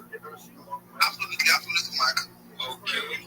So we have first on our list we have Wanda. Sorry, Wanga. Sorry if I got your name wrong. We have Chain Girl. Shout out to you. We have Holy Boy.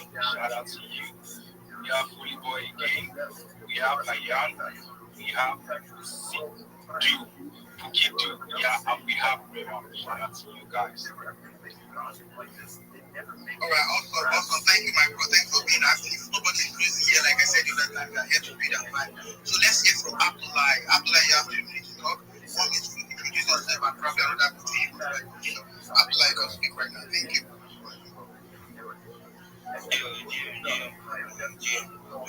GM to us, the speakers, GM to it's not to be here. Yeah, taking content creator. Yeah, also a Sheila. Being in this space for just, I think, 18 months, at least 6 months ago. So, yeah, and I've been working, a lot of knowledge. Yeah, I'm still learning. So, open connection, real connection, that is something, yeah, real connection. If you are thinking, very offer, you go through my page, you see some correction, you have something that you want to correct me to make me improve, I'm open for all that. So, yeah, I'm also open for keeping anything. Let's just build Restream. That is why you are here. Too much. Awesome, brother, bro. Restream, that's why we are here. That's what the matters, bro. Restream. Thank you so much, Abdullah. If you are here and you have to follow Abdullah, you are wrong. You got to follow Abdullah. We connect to him. Let's everybody build together, connect together. Thank you so much. Let me from Chico has been trying to come up for you. My number of them is dropping. Let's hear from Chico. Chico, how you doing?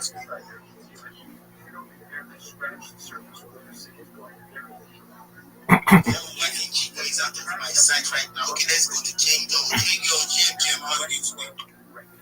GM, everybody. GM CBK, GM Omi, GM Rico, and GM Utsuaya Week. My name, I am known by Jingo, content trend. I just entered the space recently, maybe few months, 2 months now. So I'm trying to now wrap my head around this space also. And I would love to know more about this because I missed 2 of the spaces. I think so. This is the first time I'm in your space. But I was onboarded by IMP, and I know that Edu. How you doing, big dog? I know you. How are you, my friend? Edu. Good morning. Okay, so I'm going to go over the strategy with you, and this is going to make you money. Are you ready?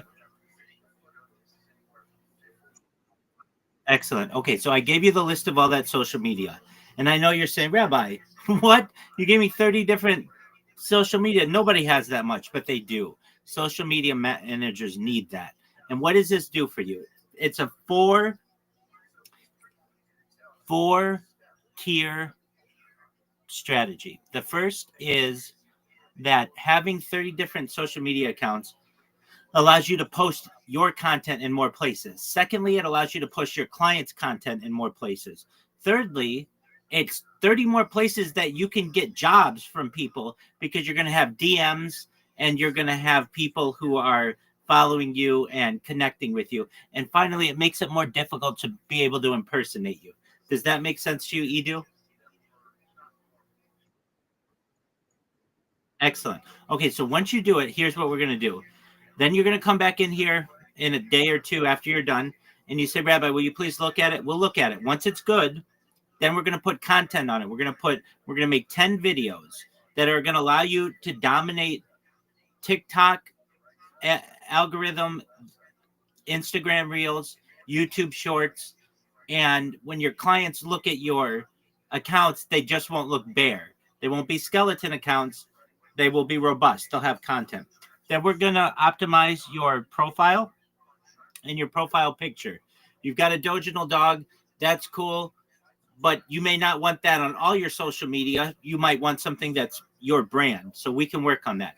Then I'm going to teach you how to join communities on X, on Discord, on Telegram, on Facebook, and some other places, because your network is your net worth, and we want to increase that.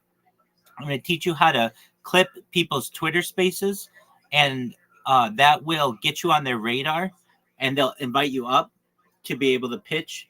I'm also going to teach you how to thank people when you're done so that they let you up in the future. Additionally, I'm going to teach you how to make memes and market yourself with memes. Basically, if you know how to make memes, it's great. We'll use meme generators. They'll be simple, smart, and then we're going to put your link tree in the corner so people know who the creative force was behind this meme. I'm going to eventually we're going to get you a Fiverr account where you can do jobs for people internationally, and it's a real marketplace for you to be able to promote social media. I've paid for people in Nigeria to help me on projects, and they've been on Fiverr. And then I'm going to teach you how to shill, how to pitch yourself. You're going to have a 30-second pitch, a 60-second pitch, and a 3-minute pitch, so that when you go into these spaces, you sound professional, you sound motivated, and you're going to get your clients more business. And they're going to send you DMs, and then you're going to do the work for them. Does that sound like a plan, Edu?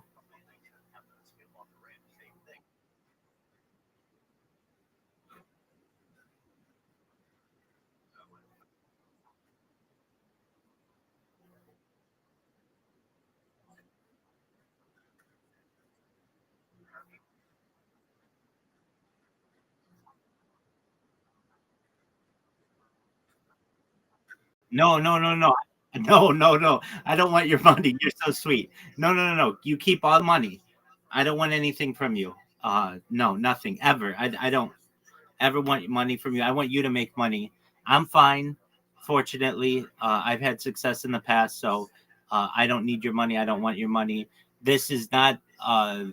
This is not a for-profit operation.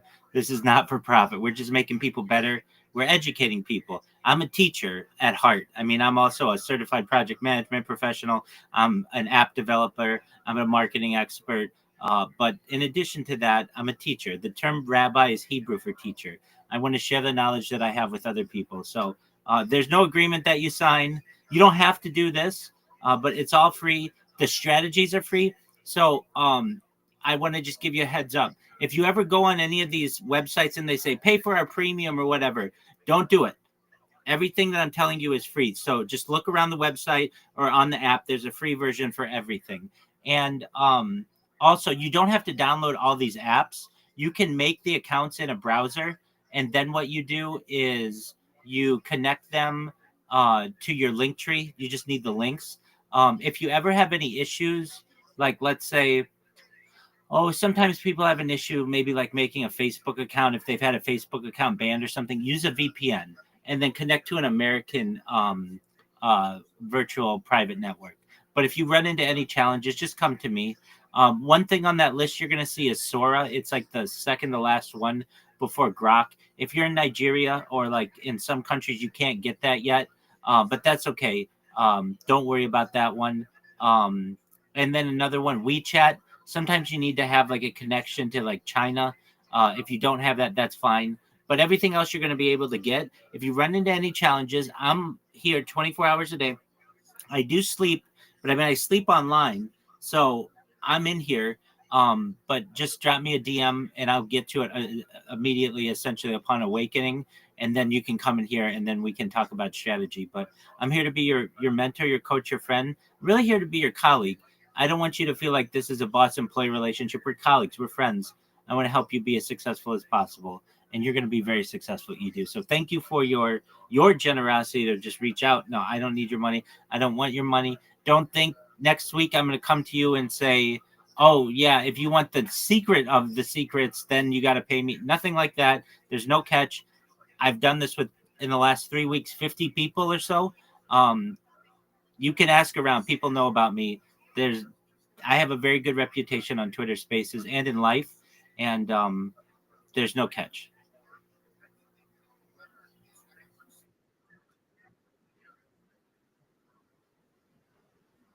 Absolutely. It's going to take you a couple days, maybe. I mean, you could do it all in one day, but it's a lot.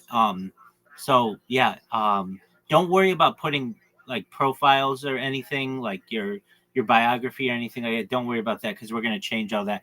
And once you create all the accounts, we're gonna streamline everything. The one thing you do want to streamline are your hand your handles. So like your handle on Twitter is EduDaintizy101. If you can get that, you'll probably, that's like a unique name. You'll probably be able to get that on every social media. So do your best to do that so that when you're in a space, you can just say, hey, this is my handle. You can follow me on all the social media. Also, go to my link tree and it has all my social media if you want to take a look. But don't change the numbers or anything like that or change the name. That's a fine name. And I'm trying to think of anything else. Oh, yeah, a lot of people say, hey, Rabbi, this is a really great plan, but I don't have time to babysit 30 different social media platforms. I've got a life to live. And I totally understand that. Once you create the accounts, we will program them so all the notifications come to your email. And then all you have to do is check your email.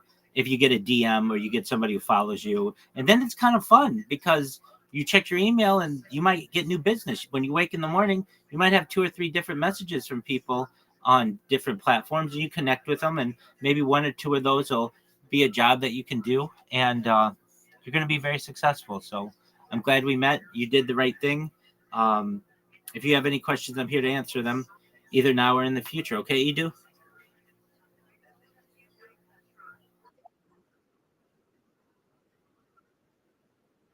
$100%. If I'm asleep, just send me a DM. If I'm awake, we'll take care of it immediately. Okay?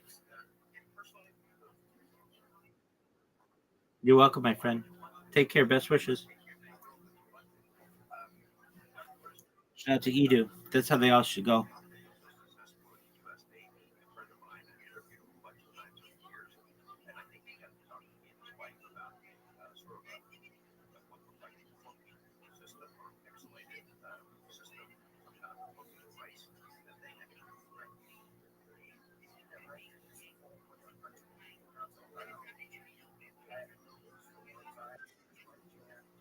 Yes, sir, Edu.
Sons can't testify in that to the father. Father can't. I think social media is very important. But again, I always ask myself, would Richard Pryor go home from the store at 2 in the morning and quit? Probably not. Well, it's 2015. He probably had to. You understand me? You have to. You think so? You have to. We had a guest on the show, a good friend of mine, that Lee's become friends with, big fan of Lee's. Lee's a big fan of his breaking up. He worked for Sci-Fi for 20 years, and he told us how he would go home and watch his kids. And he kept going to Sci-Fi saying, guys, TV is changing. I'm watching my kids. They watch shit on demand when they want on Netflix and all this shit. You people are missing the boat. They kept saying, no, you're getting too old. Let's face it. I'm not gonna lie. We've been friends for 20 fucking years. 5 years ago, we were on the same boat. We didn't have much going on. We were all waiting for the next movie. You had Hangover. You had successful Hangovers. I want to ask you something. Might be asking you.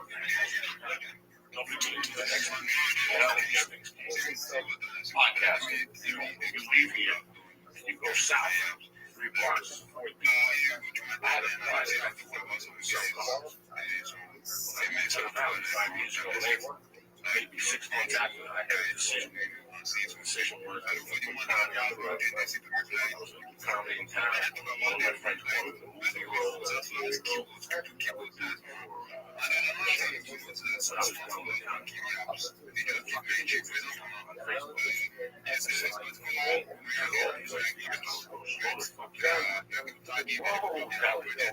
Oh man, if I stayed with that old man, I would have been so if I take his advice, he kept talking to me back to Felicia podcast. Listen to Felicia podcast. But you gotta do something in the morning.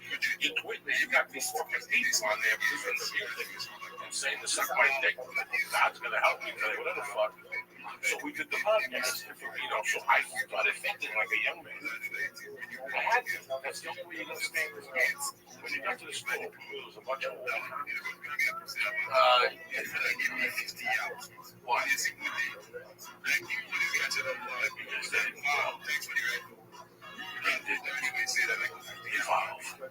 Because they didn't know. I wasn't making fun of you. I love you. You go in my fucking house. Judy Carter.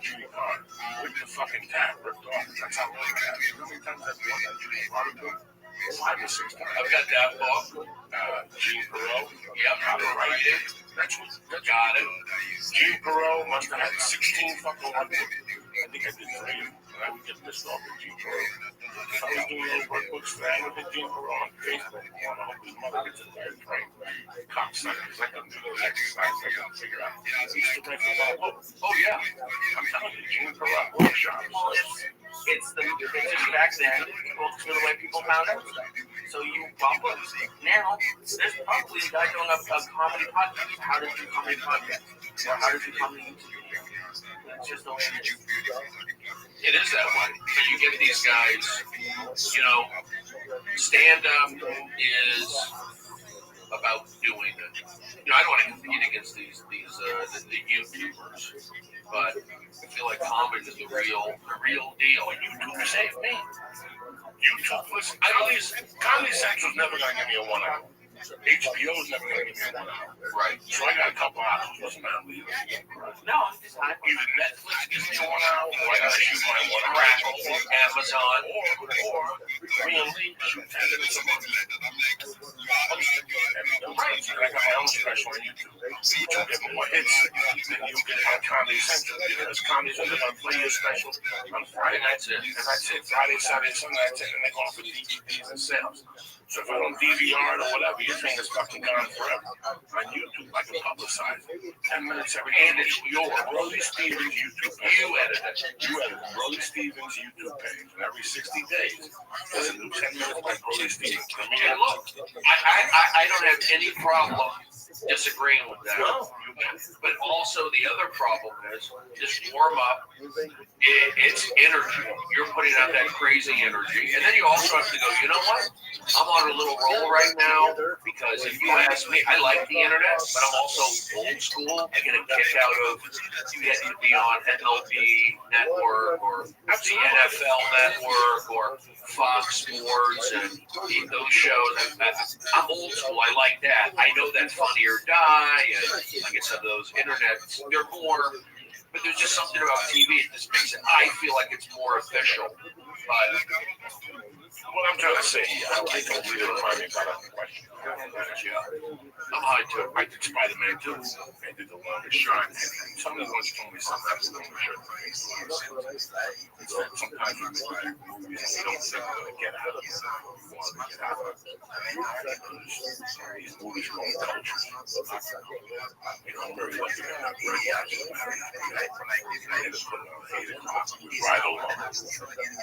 Right along, Rush Mag, or something like that. For me, I need 3 more weeks. I need 3 more weeks to graduate. Oh, that's what I was getting. So that's the one season. But did you get what you want? As big as the movie was. Biggest movie was something you want to know as a bunch of okay, I had some decent ones early on, and once in a while I get it, but it's part of my act. It does feel good on a little bit of validation or just kind of absolutely. It's a cool little absolute crush. It's Spider-Man crush. That's something we saw it in Spider-Man. It was fucking cool. One wrong thing, even I felt. I can't lie to you. I do shit all the time. I don't feel cool. Like Spider-Man, I felt fucking cool. Come to the outside, anytime the same thing. My question, you shot me. The fantasy, this is more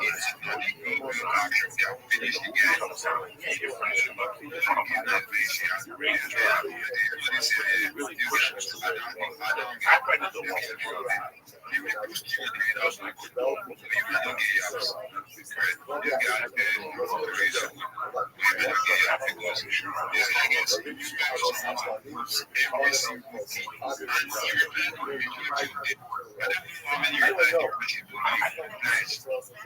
I already had a plan to succeed. I didn't have a plan to fail.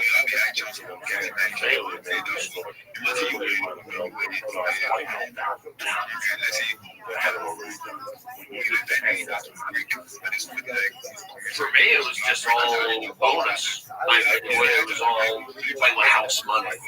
Because I never, ever thought I would be in a movie. I just didn't think so. And even when I shot it, I felt like, okay, I've been in a couple of little things. I could tell it was a big movie, and I did it. I stayed professional.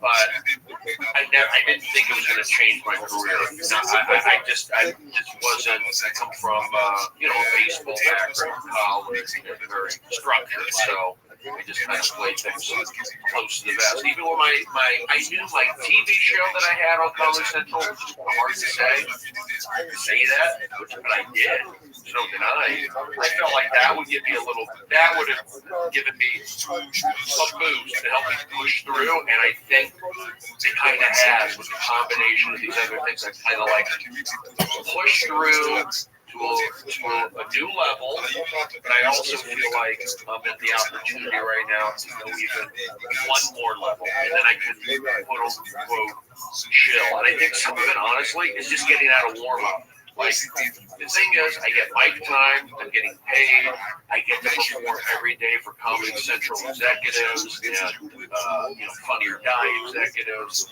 audiences, medians appreciate it. When I did it at Best Damn Sports Show, I never auditioned. I mean, I obviously auditioned, I did for The Hangover, but pretty much I gave up auditioning because I wanted to ingrain myself at Fox Sports, where I would know every executive, everybody involved. I was the best job I could do. I ended up doing 1,000 shows, and guys who were like, segment producers like Eric Shanks, he runs the whole network now. George Greenberg, executive producer, he runs it. I mean, all these guys are there. So it is relationships, and, I went for that. But I feel like now I got to kind of We just gotta ride the wave. It's just warm up takes a lot. I just the hard, this particular one. Every day for me. For me, I do 4 shows a week. I'm on the clock for 2 hours straight. The minute I get out of my car, I walk across the street and boom, I'm on. I work with the audience is there. I hit them there, and I have to stay on and focus for 2 hours. There's no letdown. And this show is very joke heavy. Joke, energy in and out. It's high energy. Kind of like how Chelsea was. But Chelsea, had her books coming out. It was a lot of these young girls from San Diego and Arizona, and it shot over by the beach, and she just had a ton of fans. And it was just basically it started out with paid audience, but then she just blew up, and then it was just kind of keep the audience under control, warm up, keep them under control. And it was hard, but I wasn't beat up after. I'd hang out. It was I felt good. Whereas this show, I'm trying to do the same thing, but I copied their ex handle. I saved it. I'm not talking about majority of it. I talked about one, but it's not me. But we move. I don't care. I will talk about another one. So that is it. Yeah, I know you are talking about what I was saying. Hello, Jim. Alright, yeah, man, get your mic. Alright, so okay, you allow your answers so I'm gonna speak.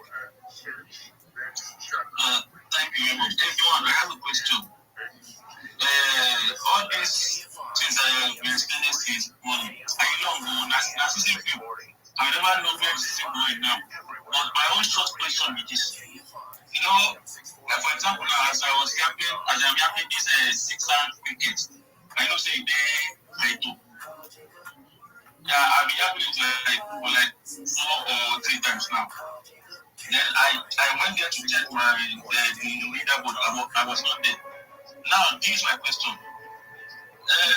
When we are talking about this kind of stuff, Batra told me that see is a smart account. To me, to my account, I just started programming my account.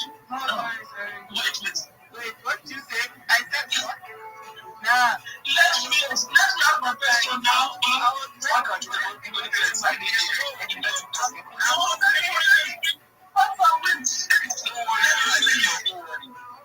Let me talk now. I want to ask a question. When I now drop my post, so that's 3 or 4 times, people are commenting, and I've already accepted Patra as a smart account because the score and all, yeah, I believe that she's a smart account to me. But why is comments? Yes, but why is our comment quick now? Why is the comment not giving me, not telling me my shit? This is very appropriate, but I'm telling you to refrain whatever it is that you're saying and refrain from saying it. Like, what the hell? And if you are not telling you to let me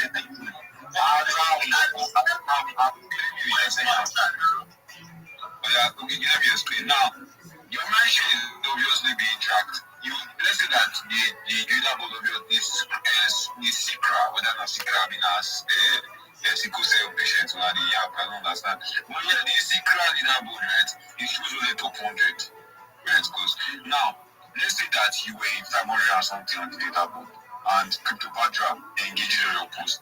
You would have boosted to 200 or something. But because the leaderboard only shows top 100, you will not know. Because you cannot see it yet. Because the leaderboard is really visible to its first 100 people. Now, let's say you were 500.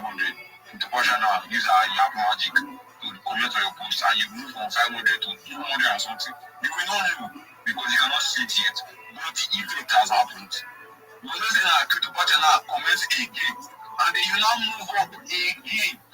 And you now finally enter the top 100, for example, now today as a Mirror community, I know that almost all those people that have been commenting on their posts, they were having effect. I now made use of the people creator leaderboard as an example. When I went to the mention tab to see how my mention was tracked, I discovered that I had a 14x boost on my mention.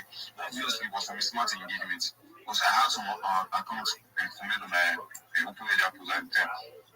obviously it was there. It didn't show before because when the boost came initially, I was still outside the top 100. But when he boosted the game and the boost, the result of the boost was within the top 100, I could now track the mention tab.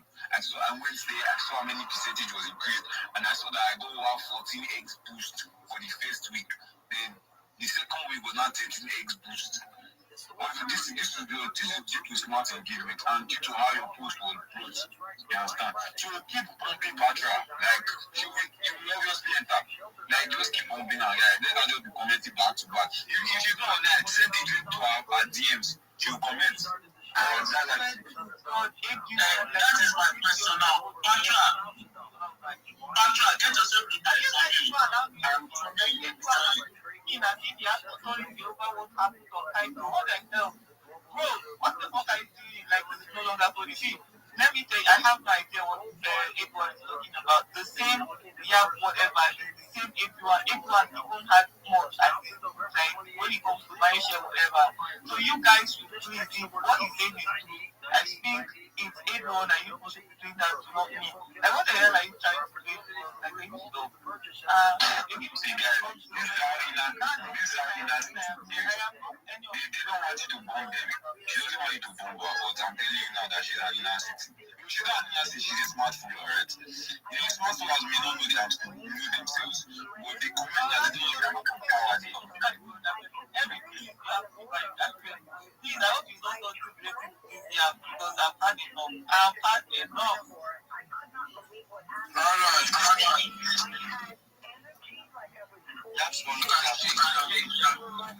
Yaps or no yaps. I shall not say again yaps. First day we comment for my post. To take out how you leave out. Everyone, all those projects, Rabbi, what you call them, that have small followers. How do we know that they are getting a project, all those stuff? How do we know? I will study bomb them. Oh yeah, now this is what I do. First of all, you need to make use of Grok. Grok is like this.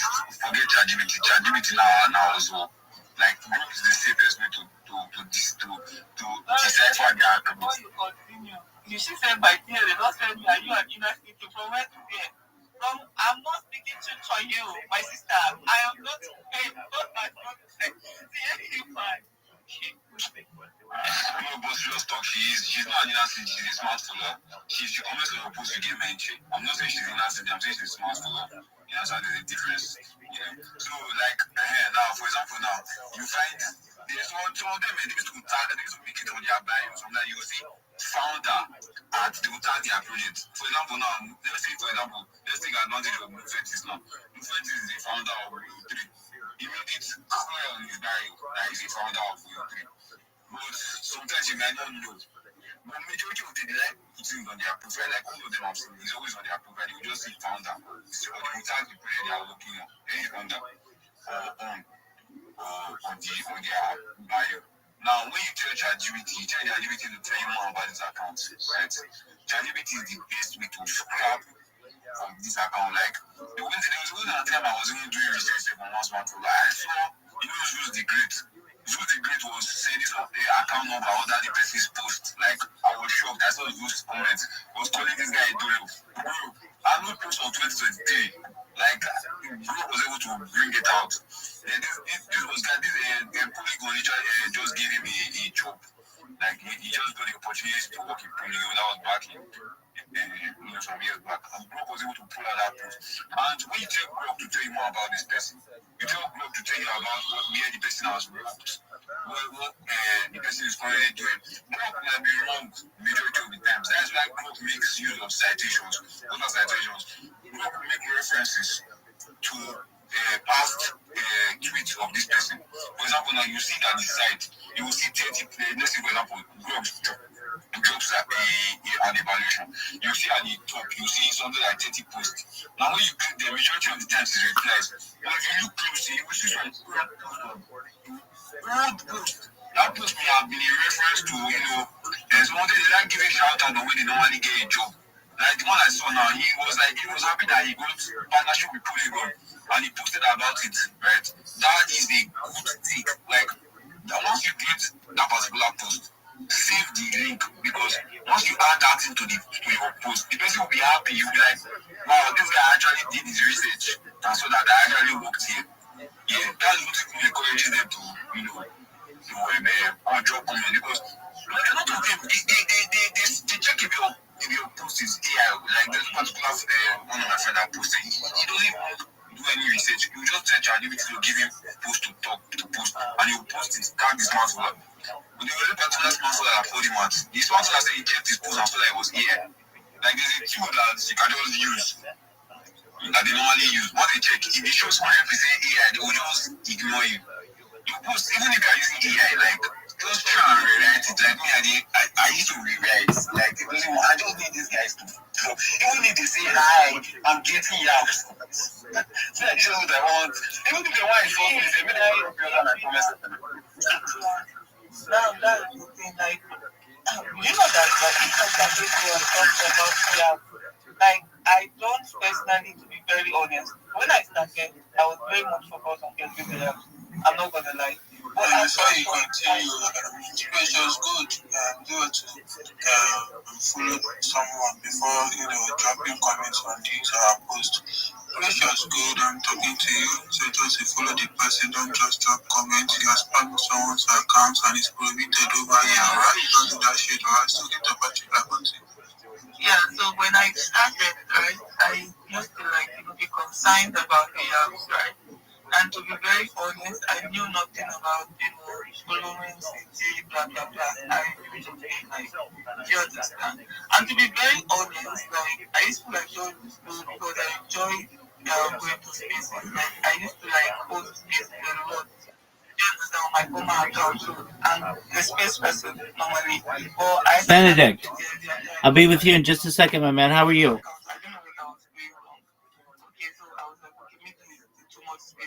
Hi, Benedict.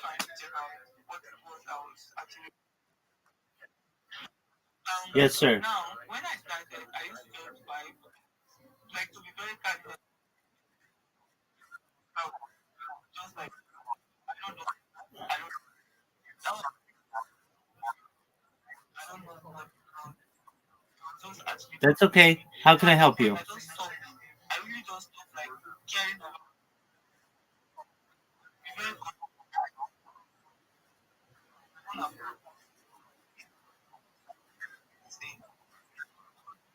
I'm trying. I don't. It might be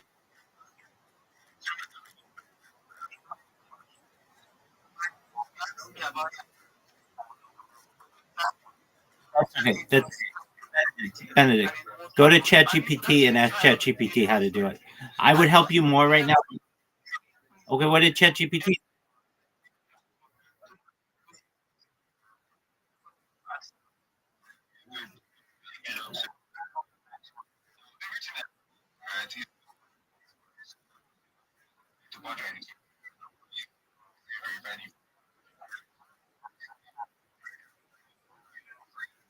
That's okay.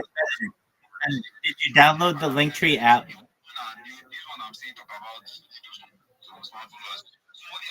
Benedict, did you download? Did you download the Linktree app?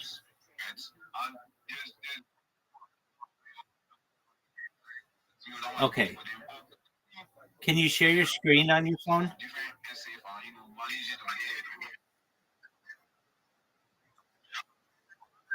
Yeah.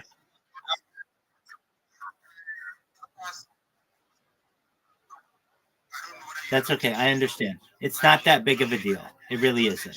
We can figure it out another time. Okay. So now, do you have the Grok app downloaded?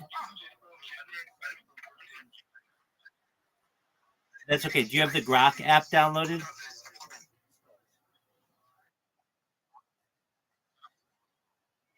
Okay, excellent.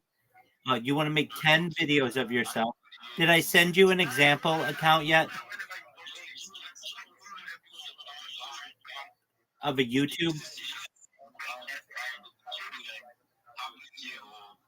Did I send you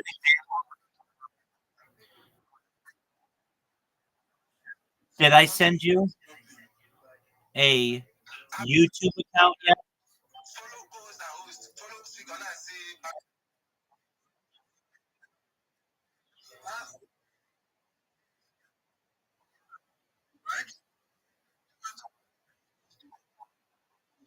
Okay, just Benedict, give me 5 minutes. Let me talk in this space, and then I'm all yours, and we'll walk through it. Okay.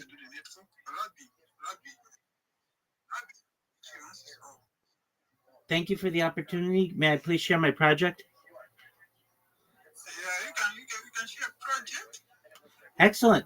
I'm Rabbi Rothschild. If you don't know who I am, you will. I stream my life 24 hours a day, 7 days a week, 365 days a year for world peace. I've been doing so for more than 4 years. My streams go back to the pandemic. We've seen the death of a queen, the birth of AI, the coronation of a king, and everything in between. This is a real life Truman Show, a real life Big Brother. This is a real life timeline and time capsule of human achievement. If in the 1990s, Bill Gates coined the phrase content is king, and I'm making it true today. I'm king of the internet. This is the biggest event in global history, and here's why. In 2018, The Economist magazine stated that data had overtaken petroleum as Earth's #1 resource, and I have more data archived on the internet than any person ever, which is making me a very influential person. I'm going viral, and when I do, I want to make you all, your friends, your family, financially independent if you're not already. I want to ensure that you have generational wealth if you don't already, and I want you to be able to start charities and philanthropic organizations of your own. I'm unlike any influencer you're ever going to meet. I'm not live on one YouTube stream nor 2 YouTube streams. I'm live on over 20 simultaneous YouTube streams 24 hours a day. You can watch my life in 360 degrees. I even have a ceiling camera. If you want to view these links, the links are in my profile. Additionally, I have a link to my YouTube streams in my pin post in my profile. You're also going to find a link to my link tree. I dare you to look at my link tree. Nobody's going to dare you to look at their link tree, but I do, because I have more social media than any person on earth. I have more content than any person on earth. You're also going to find a link to my Discord in my pin post. It's discord.me/rabbi. We have over 2,500 people strong and are growing every day. In addition to making you all rich and wanting to promote world peace, I want to help end world hunger through the use of technology such as agricultural drones, floating greenhouses, saltwater greenhouses, hydroponics, vertical farming, cloud seeding. I want to end world thirst. I'm sponsored by a cryptocurrency that's worth about $100 million. And one of the things that we do is we build wells and water towers in developing nations such as Nigeria for the benefit of the less fortunate. Additionally, I'm an advocate for the Life Straw program and, most importantly, desalination technology, where we pump Earth's seawater onto land to make it drinkable. If you're a reply guy, if you're a Web3 marketer, if you're a raider, you're a shiller, and you want a free mentor, friend, and colleague to help you with whatever it is you need to become successful, send me a DM. I will reply. Send me a follow. I will follow you back. I want you all to know that I'm here to support you both personally and professionally. I'm here to be a positive person in your life. I'm here to have an optimistic view on the future. And most of all, I want to give people hope. And with that, I sincerely appreciate the opportunity to share.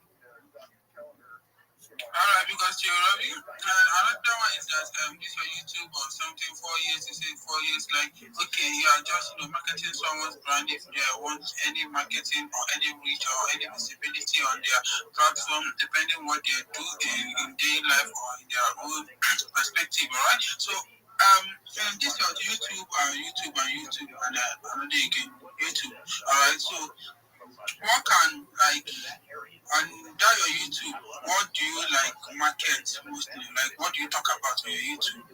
Great question. I like to talk about futurology.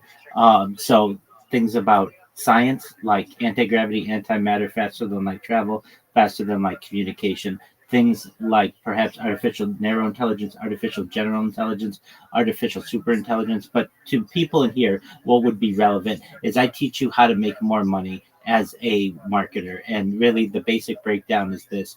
We make sure you have a Linktree account. We connect all your social media to it. I ensure that you have more social media.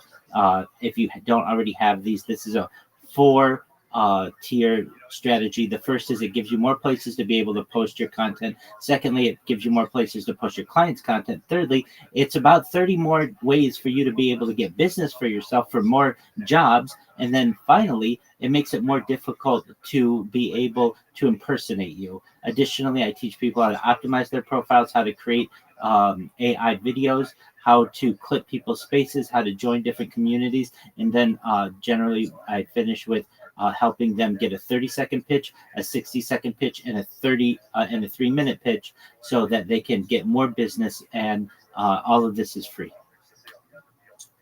All right, because you, man. All right, so guys, do want to follow Rabbi. He's going to follow back. If you have any marketing strategy you want to share with him, or any collaboration partnership, anything, you can reach out to him. He can also promote your any of your business you need. All right, it's the YouTube he has is 4 years. You know what I'm saying? So there's a lot of audience on his YouTube. You know what I'm saying? So do us give him a follow. He's going to follow back, and then he's going to answer. You know what I'm saying? All right, so to do the needful. If you have any important thing, marketing, business, anything, you can reach out. You can market you know what I'm saying? All right. Hope you guys engage on the podcast and the Jumbotron. All right. You guys should engage on the podcast and the Jumbotron. Engage, all right. So Lara, what's up with you? Yeah, so I've been just wanting to ask a question. Everyone here has been talking about Kaito and Yaps and everything. So I wanted knowing if it's just Kaito or there are still other platforms like Banter and Cookie that you people, give engagement. You said? Okay, Benedict, can you hear me? Benedict. Benedict. Benedict. Benedict. Benedict. Benedict. Yo, Benedict, big dog. Benedict. Benedict. Benedict. Benedict. Okay, excellent. All right. So I'm gonna help you make videos to be able to promote yourself. So just one moment. So you have the app. Do you have the Grok app downloaded? I want you to open it up. And do you see at the top, one part says ask, and next to that, it says imagine? Excellent. So I will show you what you're going to want to put in the imagine part.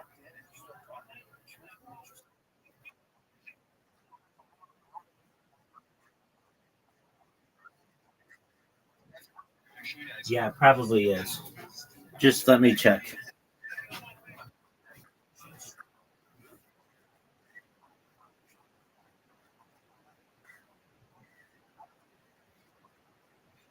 Yeah.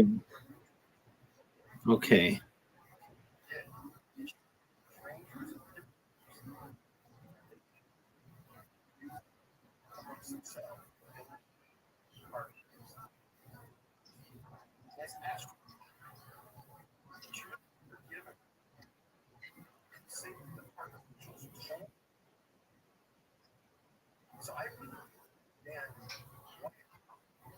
Yes, sir. Okay.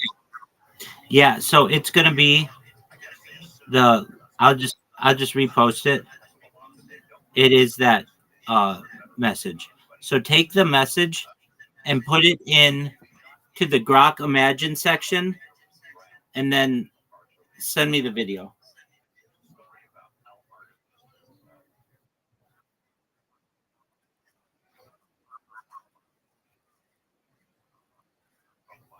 Yeah, so, well, I think I heard you. Okay, so the text that I just gave you, copy it, and pasted it into the Grok Imagine part, and then it should create a video for you. And let me know when it's done.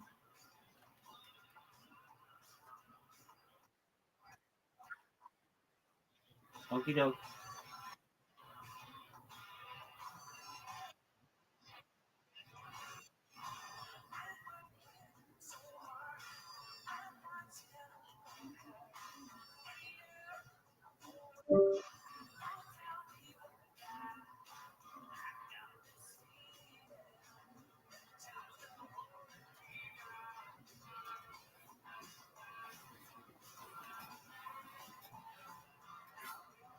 motherfuckers don't give a shit about space tourism.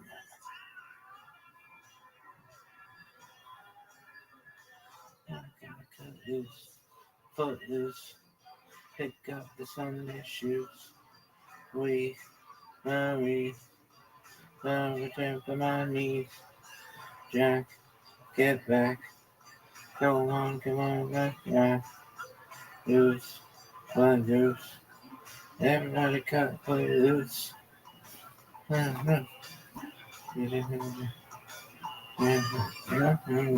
So cool. Obey and every rule. You're burning, yearning for someone to tell you. Now I'm afraid to pass it you by. The Bomb Squad was called out to Studio City yesterday after reports of a possible explosive device. Turns out 3 grenades were found on the property scheduled for demo. The specialized bomb squad and the LA Fire Department were on scene to assist with removing the explosives, and the Army came by and took the devices away. Play arts sold on Amazon have been recalled. The Consumer Product Safety Commission says they pose a suffocation risk. Play arts were sold by Anna Queen. If you have one, they say don't use it. And a copy of Superman #1 just sold at auction for more than $9 million. The 1938 issue was found in a box in a Northern California attic by 3 brothers cleaning out their late mother's home. South Atlanta from KFI. Sunshine on the way. Highs in the 60s for the coast, about 70 inland. Right now, 54 degrees in Buena Park. Costa Mesa has 56. It's 50 in Rialto and 42 in Palmdale. From the KFI 24-hour news room, I'm Bree Tennis. Services to support older adults, adults with disabilities, and family caregivers. Health insurance counseling to caregiver support and information on elder abuse. The Aging Resource Guide has it all. And let's not forget about the friendship line, available 24/7 for those who may need a friendly conversation. Dive into the Aging Resource Guide today at aging.ca.gov and discover the support you need. Because together, we can ensure every older adult in California is now okay to serve. Run a business and not thinking about podcasting? Think again. More Americans listen to podcasts than ad-supported streaming music from Spotify and Pandora. And as the #1 podcaster, iHeart's twice as large as the next 2 combined. So whatever your customers are into, true crime, sports, comedy, culture, they'll hear your message. Plus, only iHeart can extend your message to audiences across broadcast radio. And all this reach means everything. Just think about the universal marketing formula. The number of consumers who hear your message times the response rate equals the results. Now let's get those results growing for you. Think podcasting can help your business? Think iHeart. Streaming, radio, and podcasting. Let us show you at iHeartAdvertising.com. That's iHeartAdvertising.com. Or call 844-844-iHeart. One more time, call 844-844-iHeart and get podcasting working for you. From NBA champion Stephen Curry comes Shot Red, powerful, never before seen look at the mindset that changed the game. I fell in love with the grind. I have to find joy in the work when no one else is around. Success is not an accident. I passed the ball game. Let's go. Steph Curry redefined basketball. Now he's rewriting what it means to succeed. Order your copy of the New York Times bestseller, Shot Red, today at StephenCurryBook.com. Tis the season to return with Coast 103.5, celebrating 25 years. My wife's still right now. I bet that shit is flawless. Mint condition. Like a Jordan rookie card. That's not. You broken a few eyeballs. I ain't even sprayed one.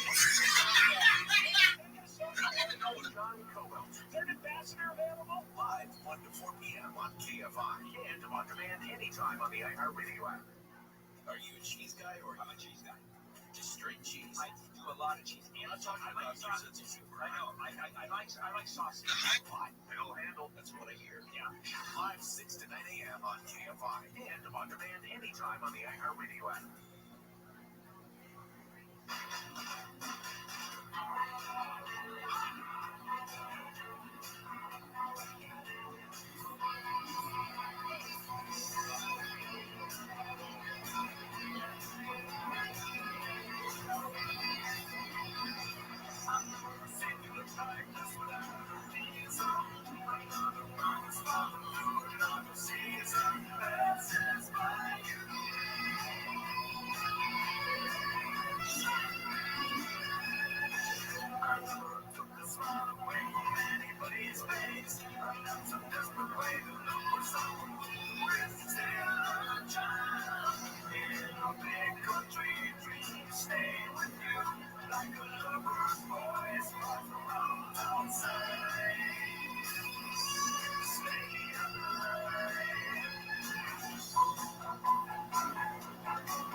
To talk to George now, call the wildcard line at 818-501-4109. The first time caller line is 818-501-4721. To talk toll free from east of the Rockies, call 800-825-5033. From west of the Rockies, toll free, call 800-618-8255. This is Coast to Coast AM with George Knapp. That's Big Country bringing us back into the program. Their song In a Big Country. We're talking with Dave Politis, whose excellent new film, American Sasquatch, really does take a deep dive into evidence suggesting that Sasquatch encounters are not imaginary, they're very real. All kinds of evidence. I mean, in addition to the prints, very specific tales derived from those prints, DNA, there's photos, videos, hundreds and hundreds of witness accounts. There's plenty for science to look at, but science so far is reluctant to dive in. I guess same kind of stigma that applies to UFOs, but it seems like there's a Nobel Prize waiting for some biologist, paleontologist, or something just sitting there because there is plenty to study. They have the guts to do it. When we come back, we're going to open up the phone lines, cover a couple more questions that I have for Dave, and we'll hear about where and when this film is coming out. We'll be right back.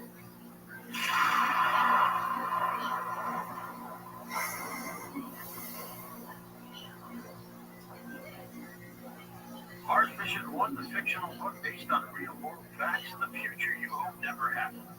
Author Christopher B. Jones brings you Mars Mission 1, available on Amazon, bringing you real-world facts of what our world will look like if we allow the Kessler effect to continue to develop in the cliffhanging detective story. The first crew lands on the surface of Mars when a missile blows up a satellite, creating thousands of pieces of debris. That debris sailing along at thousands of miles per hour, destroying more satellites, creating more debris, causing a non-stop chain reaction. The dreaded Kessler effect has begun. All satellites are being destroyed by debris, all cell phones fail, all GPS fails, all power fails. Life on Earth as we understand it may never be the same. Mars Mission 1, Surviving the Kessler Effect, you do not want to see it happen. Now available on Amazon, that's Mars Mission 1, Surviving the Kessler Effect. It's a great book. Mars Mission 1, Surviving the Kessler Effect. What's the financial purpose of the offer? I'm Chuck McDowell, timeshare cancellation guy. In 2011, I founded Wesley Financial Group with one goal in mind, to help honest folks out of the timeshare market. Today, I run Wesley with my two sons, a real family business, treating every client and every employee like we own our own family tree. That philosophy has helped us grow into the largest, most trusted timeshare cancellation company in the United States. Fortune magazine even recognized us as one of the best places to work. Why? Because we genuinely care. In fact, some of our former clients were so moved by their experience working with us, they joined our team so they could help others to timeshare free. If you're stuck in a timeshare, give us a call. Let our family help your family. Call Wesley now for your free timeshare exit kit. 800-970-8855. That's 800-970-8855. 800-970-8855.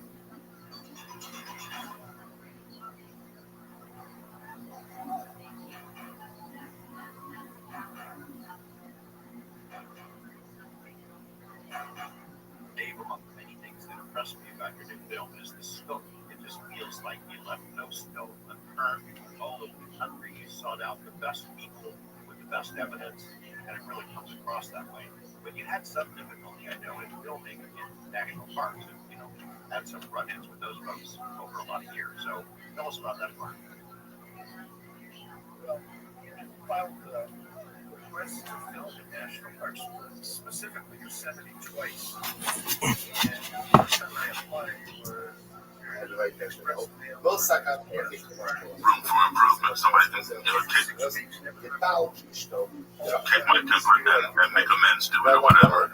I would hope But I'm not, for different reasons. It's an adult show. It's hard to get adults there at 3:30. You can't get the college groups like I would get at Best Stand. It's just a lot of. So at the end of the day, it takes a lot out of me, and I appreciate it. I like doing it. It feels good. But I'm also seeing that, you know what? I should be podcasting. Imagine if I took that chance, podcasted, because people, that's all they ask me to do. Podcast, build up my audience. I will go out on the road. I will do that. And I don't hate warm-up. I'll do it. But it's, I think I'm good at it. I'm good at it. You're really good at it. Yeah, I don't not like doing it. Don't get me wrong. Yeah, my girlfriend and I went and saw you in Irvine at the Oddball.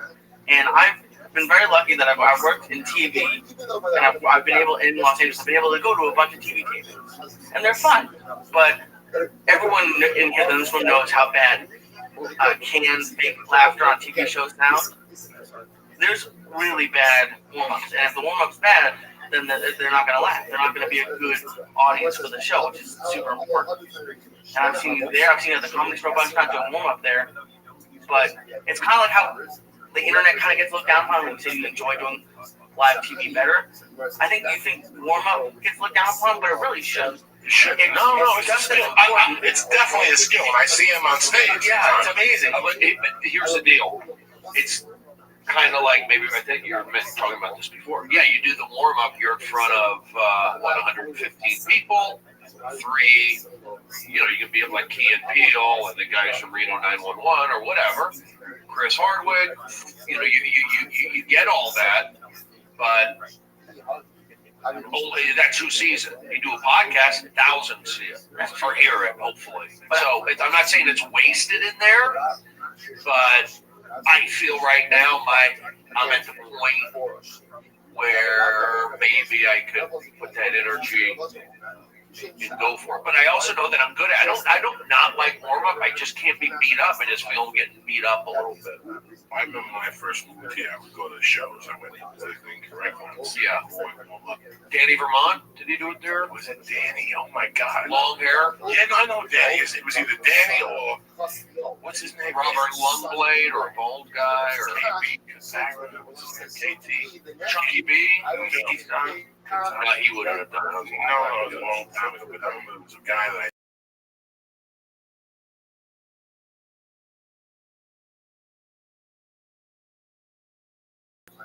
Joe. Because he looked like I didn't have to warm up going. Like, when I pay this guy, I gotta get in here. I mean, that is one thing where he was really bad. And then I worked with Brody. That's Dan's one show. And I know Brody will tell me what it is. And I can not only that, back to the point. I got my back to the stage, and then I can be like, hold on, come on. They're doing it in a rush. And I'm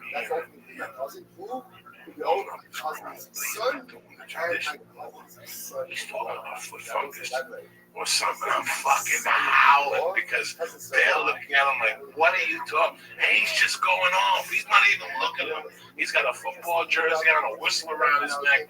He's talking about foot fungus or something. Me and the girl that was doing the makeup, or the mic, whatever. We just looked at him, looked at each other. It's fucking amazing. And I could see that I had been to 1,000 tables. They don't even let you go out in that type of They don't even let you go out where you were going. Oh, they let me. They let him. Not saying fucking clean. No, keep it clean. Just very clean. But just talking about something that has nothing. They were so like, give me the 3 actors from The Godfather. Like, they were doing quizzes and shit. It's the biggest thing in this industry is there's very few job postings. You get jobs, and you get a bunch of jobs from people you know. So, Brody, you've done a bunch of shows because people ask for it. So that's the best kind of job hunting. You're not people are asking you to do jobs.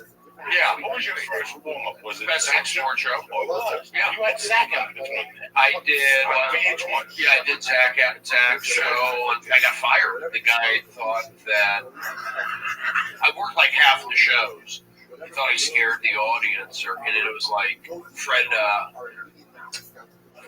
Graver. He ran the show. It was like a travel channel or something. But he said I scared the audience. But the thing was, the whole audience, it was the same audience from Best Damn Sports Show. You know what I mean? It was like them sitting there.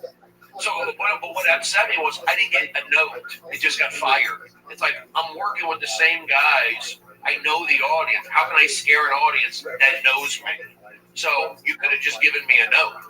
So then Zach and got it as long as I was acting. It was a long time ago. But Zach did they tried to get me back, and I did come back. And then I worked some of the shows. Show got canceled. Sorry. Best Damn Sports Show. I got in trouble a couple times there, but for the most part, I stayed with it. 1,000 shows. Chelsea, 400 shows. They left me alone. 7-year run. Ridiculousness leaves me. It's like leave me alone. Wanda Sykes. They got rid of me. They got rid of her. So the Wanda Sykes show. Yeah, I did like 10 shows. Here's the deal. I take care of comedians. It's like I'm focused on taking, like when at Chelsea, I want to take care of these comedians. And at the end of the day, what does it do for you? It's like, but I know that Kevin Hart knows me. I know that Jeff Dunham for Best Damn Sports Show knows me. I know that if I really need something, I took care of these guys. And I have Whitney Cummings. This is before they had everything. So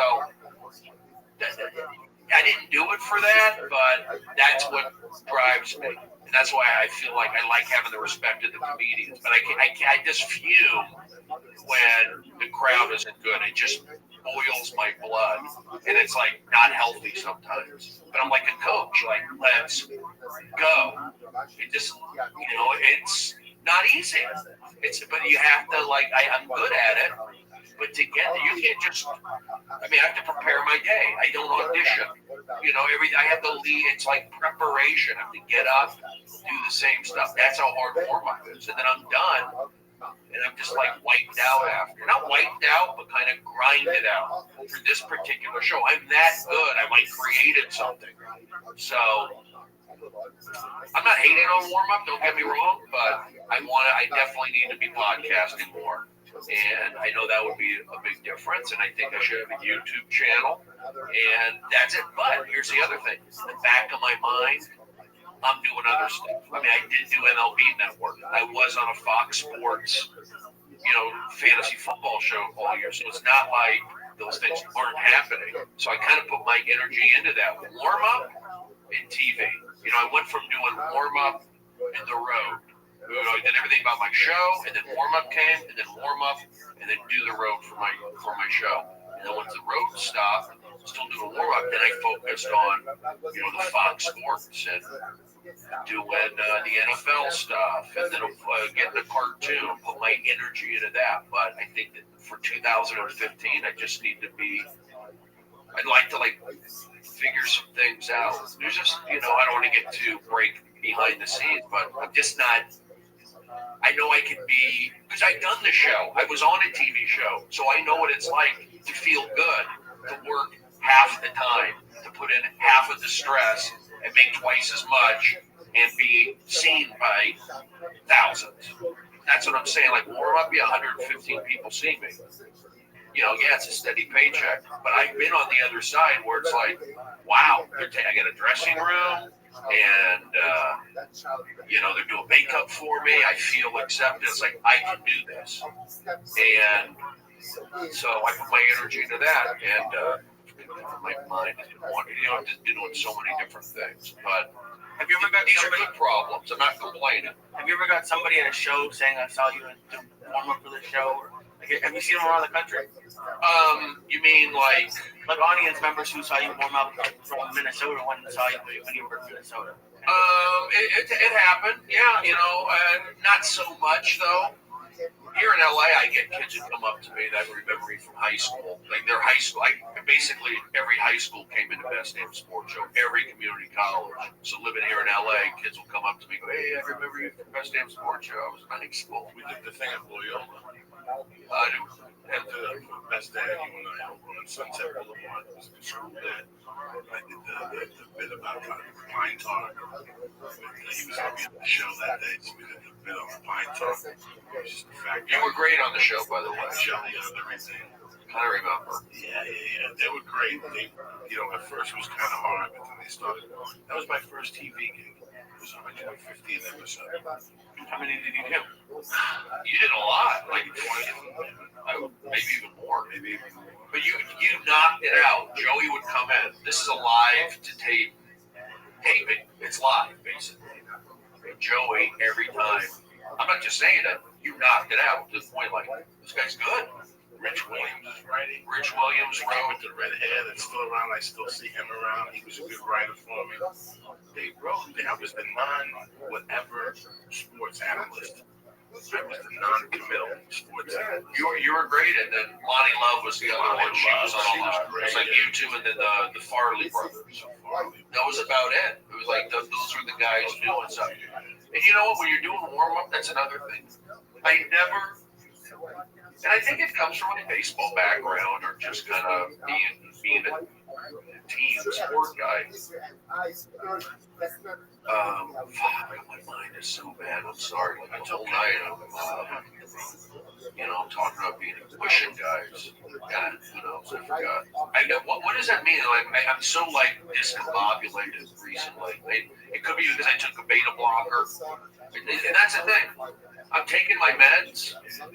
But the minute you want to you don't like a Klonopin, which is an anti-anxiety, you take as needed. It's like if I don't take just a little bit after a day, my body get a little absent-minded. That sort of stuff. And plus, I smoke pot. You got it. Now, what we talked about this with Greg Fitzsimmons. I've had addictions. I know about weed. I know about mugging people. I know about fucking robbing drug dealers. I don't know about the symptoms that you had. I don't know about really what you had. It's called Judaism. Being a Jewish guy, that's what happened. For me, I'll stone the elite. I'm really stoned. All right, good. I'll give it to you in a nutshell. Like, I grew up in the Valley, typical divorced, Jewish, 80s, single mother, all right? Being a Jewish kid. So my story wasn't really all that different than other kids that had the same exact situation as me. And what I'm saying it wasn't that uncommon.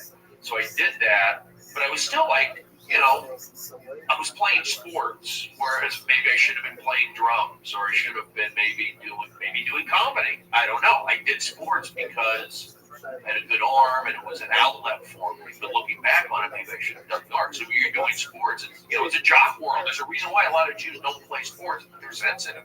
So you're in that jock world, big nose, hairy, goofy, gay, and it's like got to be. Now here's the thing, and I'm blaming, parents being divorced. If my dad was around, he was an active member in my life. But there is something about having that strong, male presence in your life. So again, my mind is wandering on something. But my life wasn't all that different, but I would fight with my sister. I had a Jewish mother. So all the symptoms that make comedians probably great comedians, they come from effed up backgrounds. Mine was, typical, but a little more. My sister, me playing sports. And then I went to college, same thing, getting picked on. And then I went to Seattle, started doing comedy. And I was just I just needed something to relax. I didn't I just wanted to slow my mind down and not be so sensitive. And I took the med, antidepressant up there, and it just kind of it gave me confidence. It gave me a little buffer to be to be myself more, to be myself and not be so let things hurt me.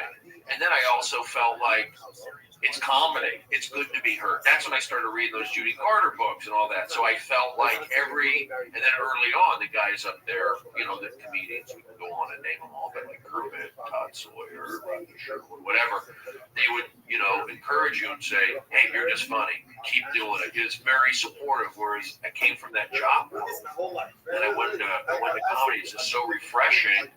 And then, you get on that merry-go-round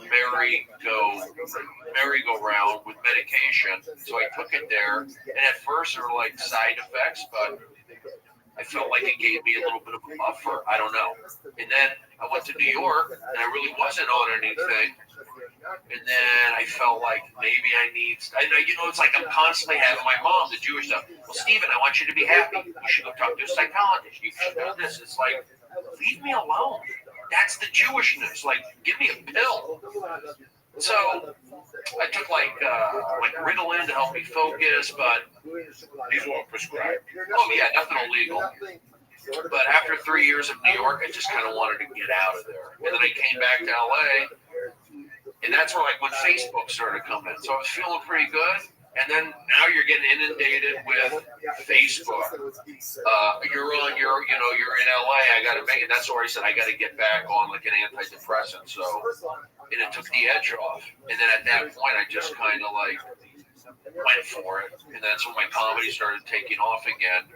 And it's just hard to get off the meds. It's not like I would like to be clean, or whatever you want to call it, but it's just hard to get off it. So people go, why don't you get off it? I don't want to feel like the meds made me who I am. I'm still who I am. They don't make me high, but I'm not on a lot of stuff. I take like 10 milligrams of Lexapro, and I take Lavictal because they tell me to as a backup, and that's it. And I take Klonopin just in case. Like it seems like sometimes I'll get like I can feel me racing a little bit, like my palms, and that's probably just the addiction. It's not like I'm nervous about something. It's like, I'm doing Joey's podcast, I'm nervous, or I'm doing this.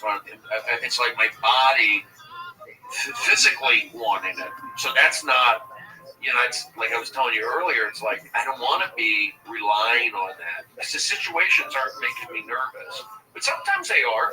There is a reason why I am taking it. It's like getting those opportunities. I feel like when I'm on TV, if I'm going to be on, like when I was doing Chelsea, the last couple, I was taking my meds and I felt like I was more relaxed. That was a stressful show.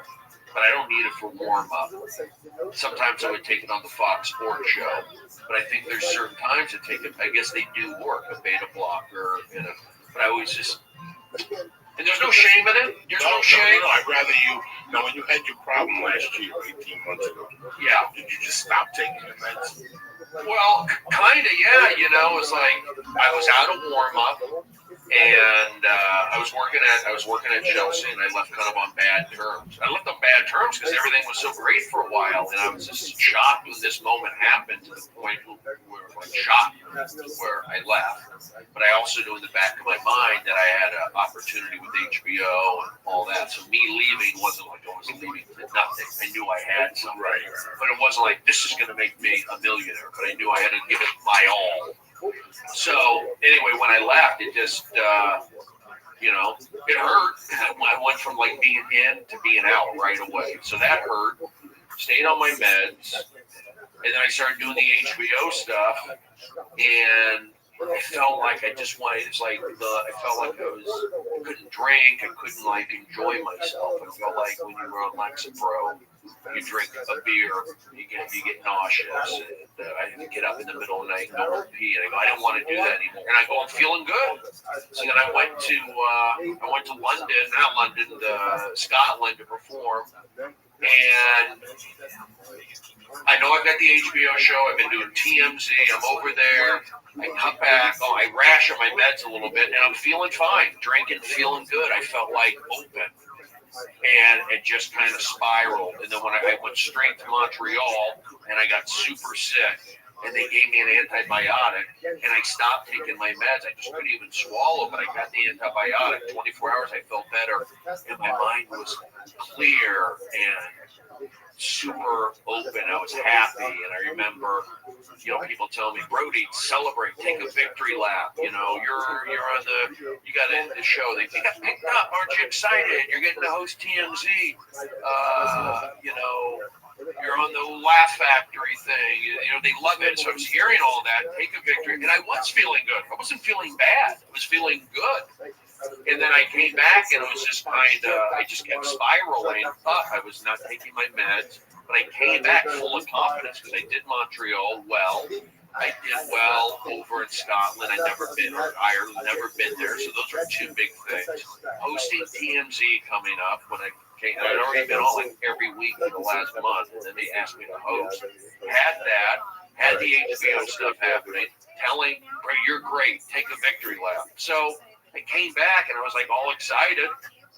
And I think like Zach or my friends were just not, I was out of character. And I agree, it was out of character. And I was irritable. And I was but I was also happy. I was having a typical manic episode. All the markings were there. Check. Delusional, check. Not sleeping, check. Cursing, check. I had it. So I was just, I went on Twitter. That's the whole social media thing. And I was just going on it. And Joey's life is a manic episode. Pretty much. I was just doing that. I was out of character, and I was also on an antibiotic. Throw that into the mix. It was a perfect storm. And so then I said some silly stuff on Twitter, basically within a 5-day period. It was this whirlwind, and I knew it wasn't like I could fly. It was anybody who was like a jerk to me, in the past, like Adam Carolla, not him, but I did a show and his freaking fans, just 7 pages of comments ripping me. So F you. You call yourself a stand-up now? So you're in the ball game. F you. Jim Gaffigan, it was like not cool to me one time, or whatever. Nothing. And I said something. He wasn't not cool, but maybe I took it the wrong way. It's always been like, we've known each other for a while, so I kind of lashed out at him and lashed at Jeff Ross. I was just on a roll, like I'm like Charlie Sheen, and the people liked it. I was like saying funny stuff. Again, I wasn't like, I was like wide open. It was like I was on cocaine, and again, it felt good.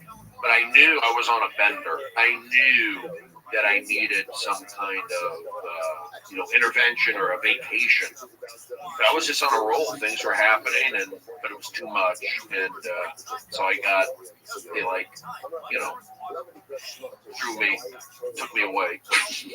I laugh now. It's like when I got taken away, it was like, once I was in the hospital, like recuperating, they like became like funny to me. Kind of that it's rock and roll. That's what happened. I goofed up. It wasn't like this is something that happens all the time, like you're here again, or had a drug. I did have a drug. I stopped. But I had something that it's just rock. It's almost kind of funny, but not funny. You're going to a hospital. I did not expect it. Nobody ever made jokes that, Brody, you're going to flip out and go to once in a while. Like I just, you've heard Brody, you're going to come in and shoot somebody. Kind of like, not you. You hear about those guys, but I'm out. No good. We saw it on. He was talking about it. That's the thing. I go down the store, and I got to be able to when I first met you, 20 years ago, I used to break your balls. And I took your car. We went to Gig Harbor. I took your car. I did Volvo station. You pissed me off. You kept telling me that. Still his car? You can't tell me that I can't do something in 2 hours. Oh, I could make it here from San Diego in an hour and 20 minutes. When I was snorting coke, I could leave San Diego at very scared, and I'd get here at 1. One night we were going to Gig Harbor to do the contest, and he kept telling me I couldn't get to Gig Harbor in a certain amount of time. So I said, get in the back. We put him in the back of his Volvo, and I did station wagon. I did 90 and I mean all the way chicken teriyaki. This is 1995. The best chicken. Yeah, number one. The teriyaki next door.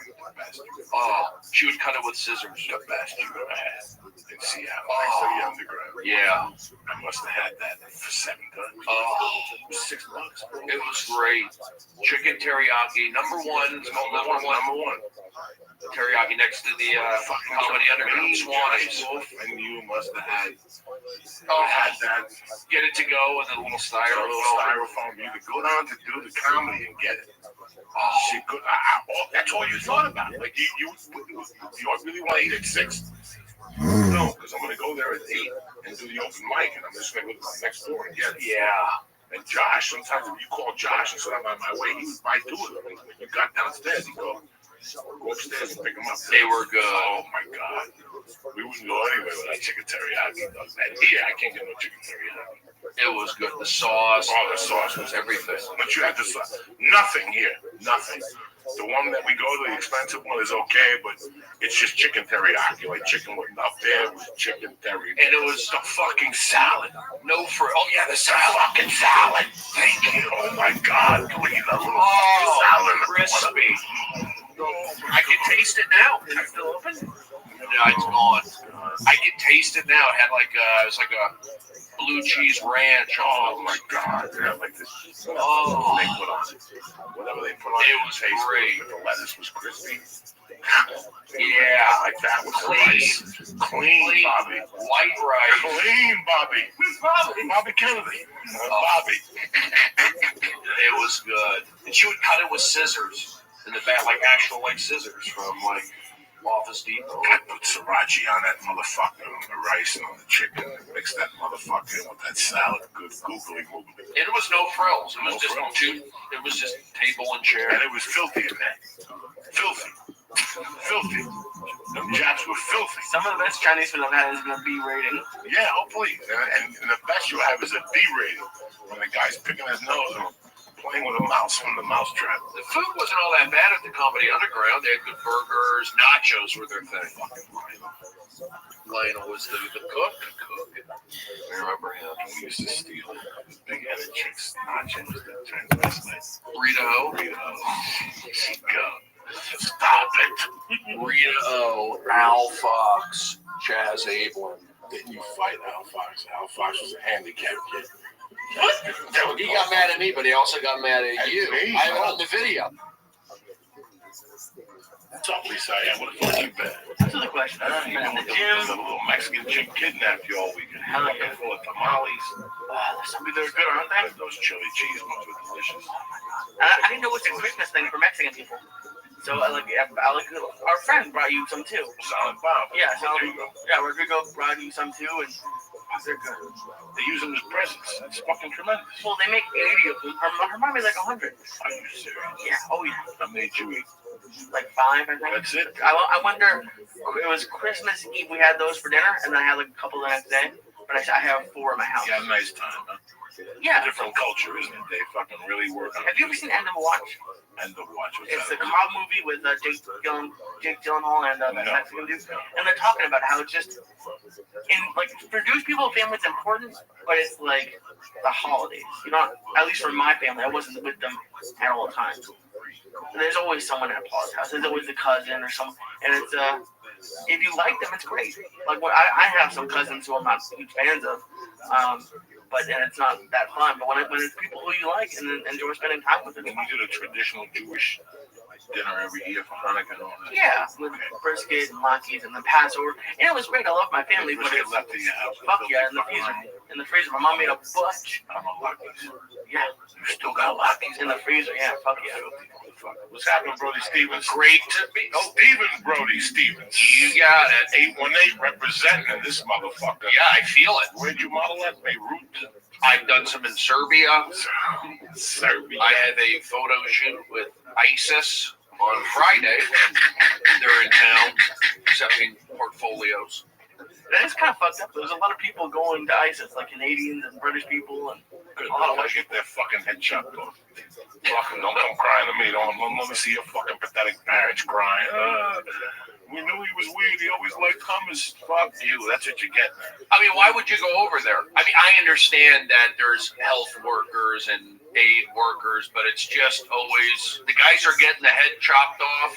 They're very, open-minded, which is great, but it's kind of what maybe got them into trouble. See? Yeah. If they would just been stupid and mind their fucking business, they still would have had a head, But now they're walking around with no fucking head. The parents are crying because they got to be fucking, They're not walking. No, or whatever the fuck they're doing. Well, maybe they are. Maybe they're experts. Walking dead. Like zombie stuff. Yeah, like zombie stuff. Maybe they're still living. People are desensitized. I hate to get. I saw Walking Dead, and it's over the top, I guess, right? Is that the fun about it? It's over the, or is it the story? I don't watch that shit. That shit scares the fuck out of me. Yeah, me too. Oh, it scares the fuck. I don't want to see that craziness. When I was a kid, listen, first of all, when I was about 13, I think they had a window pane acid, not a window pane, I'm lying to you, but like a lot of acids, and me and like 8 gorillas went down and watched Dawn of the Dead. What's code word for gorilla something? It's what it is, people. Oh, okay. Well, I don't know what kind of podcast it's this not is. usual people. My friends were not the usual Gentiles that got sandals and went to the Starbucks with and talked about, oh my God, the interview was such a great movie. Those were not my friends. Was it a good film? Did you hear? I don't know. No, It was pretty bad. It wasn't as bad as. Oh, you saw it? Yeah. Okay, go ahead, Joey. That was the whole thing. So these were people. You went and you saw fucking. There was one scene where the black guy goes under the helicopter chops his head off. He's still alive. And you giggle for an hour and that's it. And then you go home and you have nightmares for a week and you never got to see. I forget the guy's name that used to do those. Dawn of the Dead. And he did all those movies when I was growing up. And they were kind of weird and I liked them. But I don't know. A TV show every fucking week with zombos walking around and people shooting them. It's not for me. It's really not for me. I get nightmares. Dude, I don't. That stuff is it's just so much content on TV. You have to keep up. You have to binge watch and you have to talk about it. But there's just so much content. I don't know how I started getting stressed 10 years ago when you would go to the video store and there's DVDs everywhere in your face. Now it's just, it's too much almost, and I've pulled away. I've become a hermit. Do you have Netflix and Roku? Yeah, I have Netflix. It's great. Pretty fucking cool. Huh? It is. Let's be honest. You can get locked in, but I've been bad recently not watching films, not reading books. I'm trying to actually appreciate things. It's like I go on the internet, but it's like Yahoo, Drudge, UK Mail, Yahoo, UK Mail, email, I'm just like wasting time. And I feel like I need to take action. Part of that is seeing a movie. I saw Nightcrawler. How was that? I loved it. It looks great. It's really good. But the thing is, say what you want about the interview, it'll be interesting to see how much money it makes. It made a ton of money already. They yanked the public again. Did it? They got Cosby again. That's what it's called, getting Cosby. You get lullaby. You get put in the sleeping pills. Yeah. Whether it's the iPhone standing online or whether it's something, you get Swami. Yeah.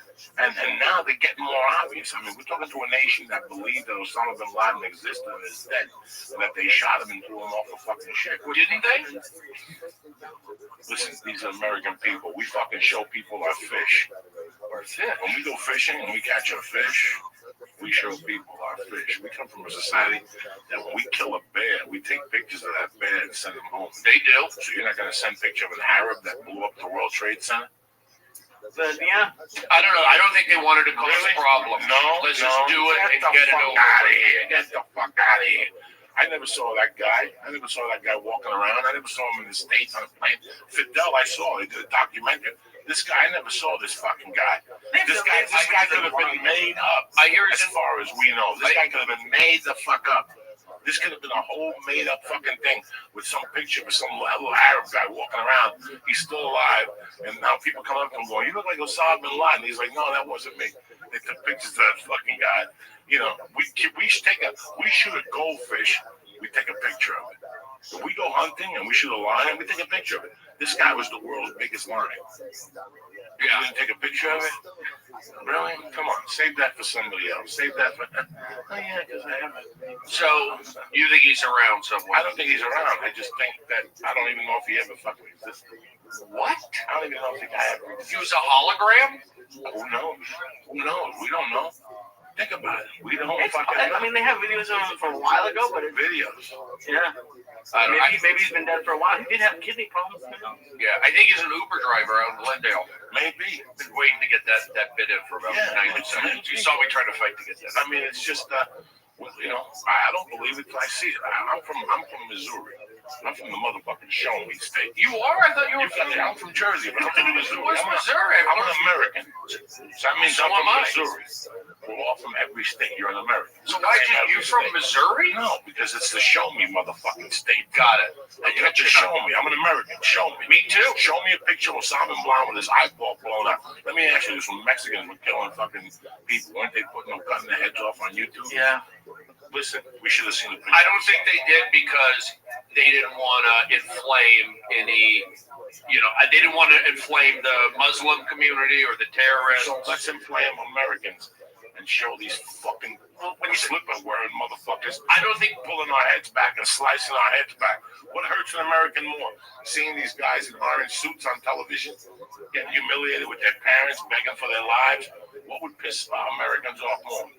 Showing an American getting his head cut off, or showing a picture of Osama bin Laden fucking dying. Well, that would fire people up. It would get excited. Sure. Yeah, well, when you think about it, they showed a video of, whatever his name.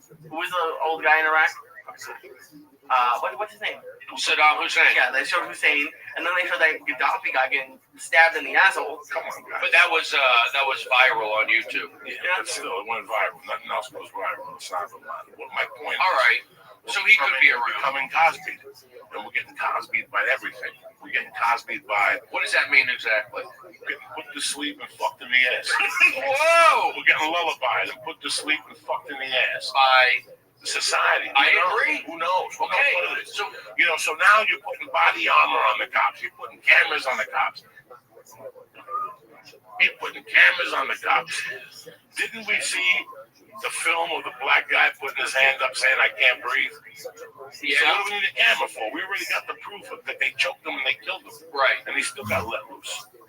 Yeah. What do you mean he got let loose? They got innocent. They were innocent. They were pronounced. They didn't even get to that part. They just said they weren't going to charge him. They weren't going What to do you charge think about what the cops are doing in New York? Like turning their back on the mayor? Well, I don't know what de Blasio did. I don't catch the whole story. I do. All I do is read the news. So why? I'm talking about like how I'm not going to movies or reading books. I'm addicted to the news. Right, but you're paying attention to the most important thing that you should be paying attention to. News and comedy. Because I'm talking about the interview.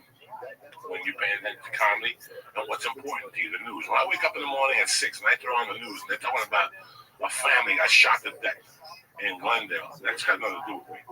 I feel bad for the families, but it's not what I want to wake up to at 6 in the fucking morning. I don't want to wake up to the first 3 stories in the news. A car accident with 6 kids in the car, 3 kids who got drunk, and a mom and a grandfather who got shot. 2 Mexicans got shot at Guadalajara somewhere, or somewhere. It could be black people. I don't want to hear about it. Could you send me the link? Please do what? All those great stories. So what we're trying to do is you want to hear news that works for you. I want to hear, so I put CNN on and they tell me all this shit, again, that I don't want to hear. So all the news outlets are telling me, I want to hear 10% of the 100% bullshit they're telling me. Well, you got to go on the internet for that. Right. You're gonna get the real deal. I mean, less, not as not censored, but you know what I'm saying. Like the regular news, it's kind of. I'm not saying it's down the middle. It's not down the middle. You have Fox, and then I guess you have everybody else. But you go on the internet and get to read the comments. Well, the beautiful thing about the internet is, for years I always looked at media controls everything. And I used to giggle at that. Now it controls everything. It controls everything in a sly way. Like they tell you the news that you need to know about that black kid that got shot by the white cop. Right. There's a lot of that. That's the first thing that comes up. It pulls me in. I'm in. I'm there. Or the white guy who got shot by the black suspect in Arizona. I'm clicking. So it's like now you don't hear about school shootings no more. No more school shootings. At this time last year, 2 years ago, school shootings were huge. The year when Batman, the fucking idiot, got shot in the Batman movie theater. It's so weird what they want you to hear and what they don't want you to hear. So you're saying that kind of stuff is still going on? Those kind of shootings? Well, like a mass shooting? I don't know, but we don't hear about them. I don't think it's like we don't hear about them fast enough. It's like some news is 1960, some news is 2015. They determine what comes up to the top first. You go ahead, please. Oh no, it's it's good because you have that at your fingertips. But the issue is you don't really know what to believe a lot of times because there are right-leaning, there's left-leaning, and there's a lot of websites now doing fake news stories. Are you serious? Like not even just the Onion. Onion. The Onion. No, they have you beat me to it, late. They have the Onion, which was hysterical today. They said they were going to wear a patch for all Roethlisberger's victims. The Pittsburgh quarterback who assaulted a bunch of girls. But they have these websites that are posing as real news, and they'll write a story that's so close to being true it could be true, but it gets all like a lot of people have messed up. And like today they had one like there's gonna be a new season of Breaking Bad, and it's harder to know what's real and what's not real. I don't look at none of that shit. Those things they put on Facebook, I don't look at none of those things, nothing. Because you can tell those things are just fake. I go to, honestly, I go to Drudge, ESPN, UK Mail, Yahoo is like cheeseball-y. Some of their stories aren't very good. And I do look at comments. Who go, you go straight to comments and you see it. You understand that I'm not going to say it's a racist country. I guess it is, but it's like every comment is kind of conservative. On what? On most news stories that are involving, like culture stuff, black, or it's always blame Obama, and then it's, racist. It's just a bunch of that. Are you racist? And I love reading it. You got it. Thumbs up. Yes. Anonymous. Kidding. What's been going on with you? Behaving, everything's good in your world. Yeah, I'm good. It's like, I think working's important for me, and you would say that even actors, they go up and down. They always talk about not having a consistent schedule. But I also think being a comedian, you can kind of make up for those down times, and also podcasting. Things have changed. But you know how the old You're always, listen, as a comic, as an actor, you could always be busy. Like, I could be busy 24 hours a day and still not get all my work done. Like, just writing material. How much of that takes up your time? And some days you get something, some days you get nothing. Some days you write all day to get a fucking line. A fucking line, but at least you get that line. You're marketing yourself, you're booking yourself. You're trying to get spots, you're trying to stay healthy, do kettlebells, or run, or get sun on. Yeah. There's such a process. It's just not. I remember when I first watched comedy, I said, this is what I think I want to do. I thought, I wish I would have taken a test and saved my notebook. I thought it was just writing jokes, and I had my idea completely wrong of what writing was. I thought writing was, I just write this and go up there and I'm thinking, how, And you went on stage. And when you get into comedy at first, you do that. And then there's no book to tell you what you do as a comic. Like, if I lived in Michigan, my day as a comic would be completely different than my day in LA. Right? Yeah, You're doing but I will say there are books on comedy. Well, like Judy Carter and shit like that. But when was the last time you co-headlined with Judy Carter? When was the last time you saw Judy Carter at an improv? Well, you haven't. That's my fucking point, okay?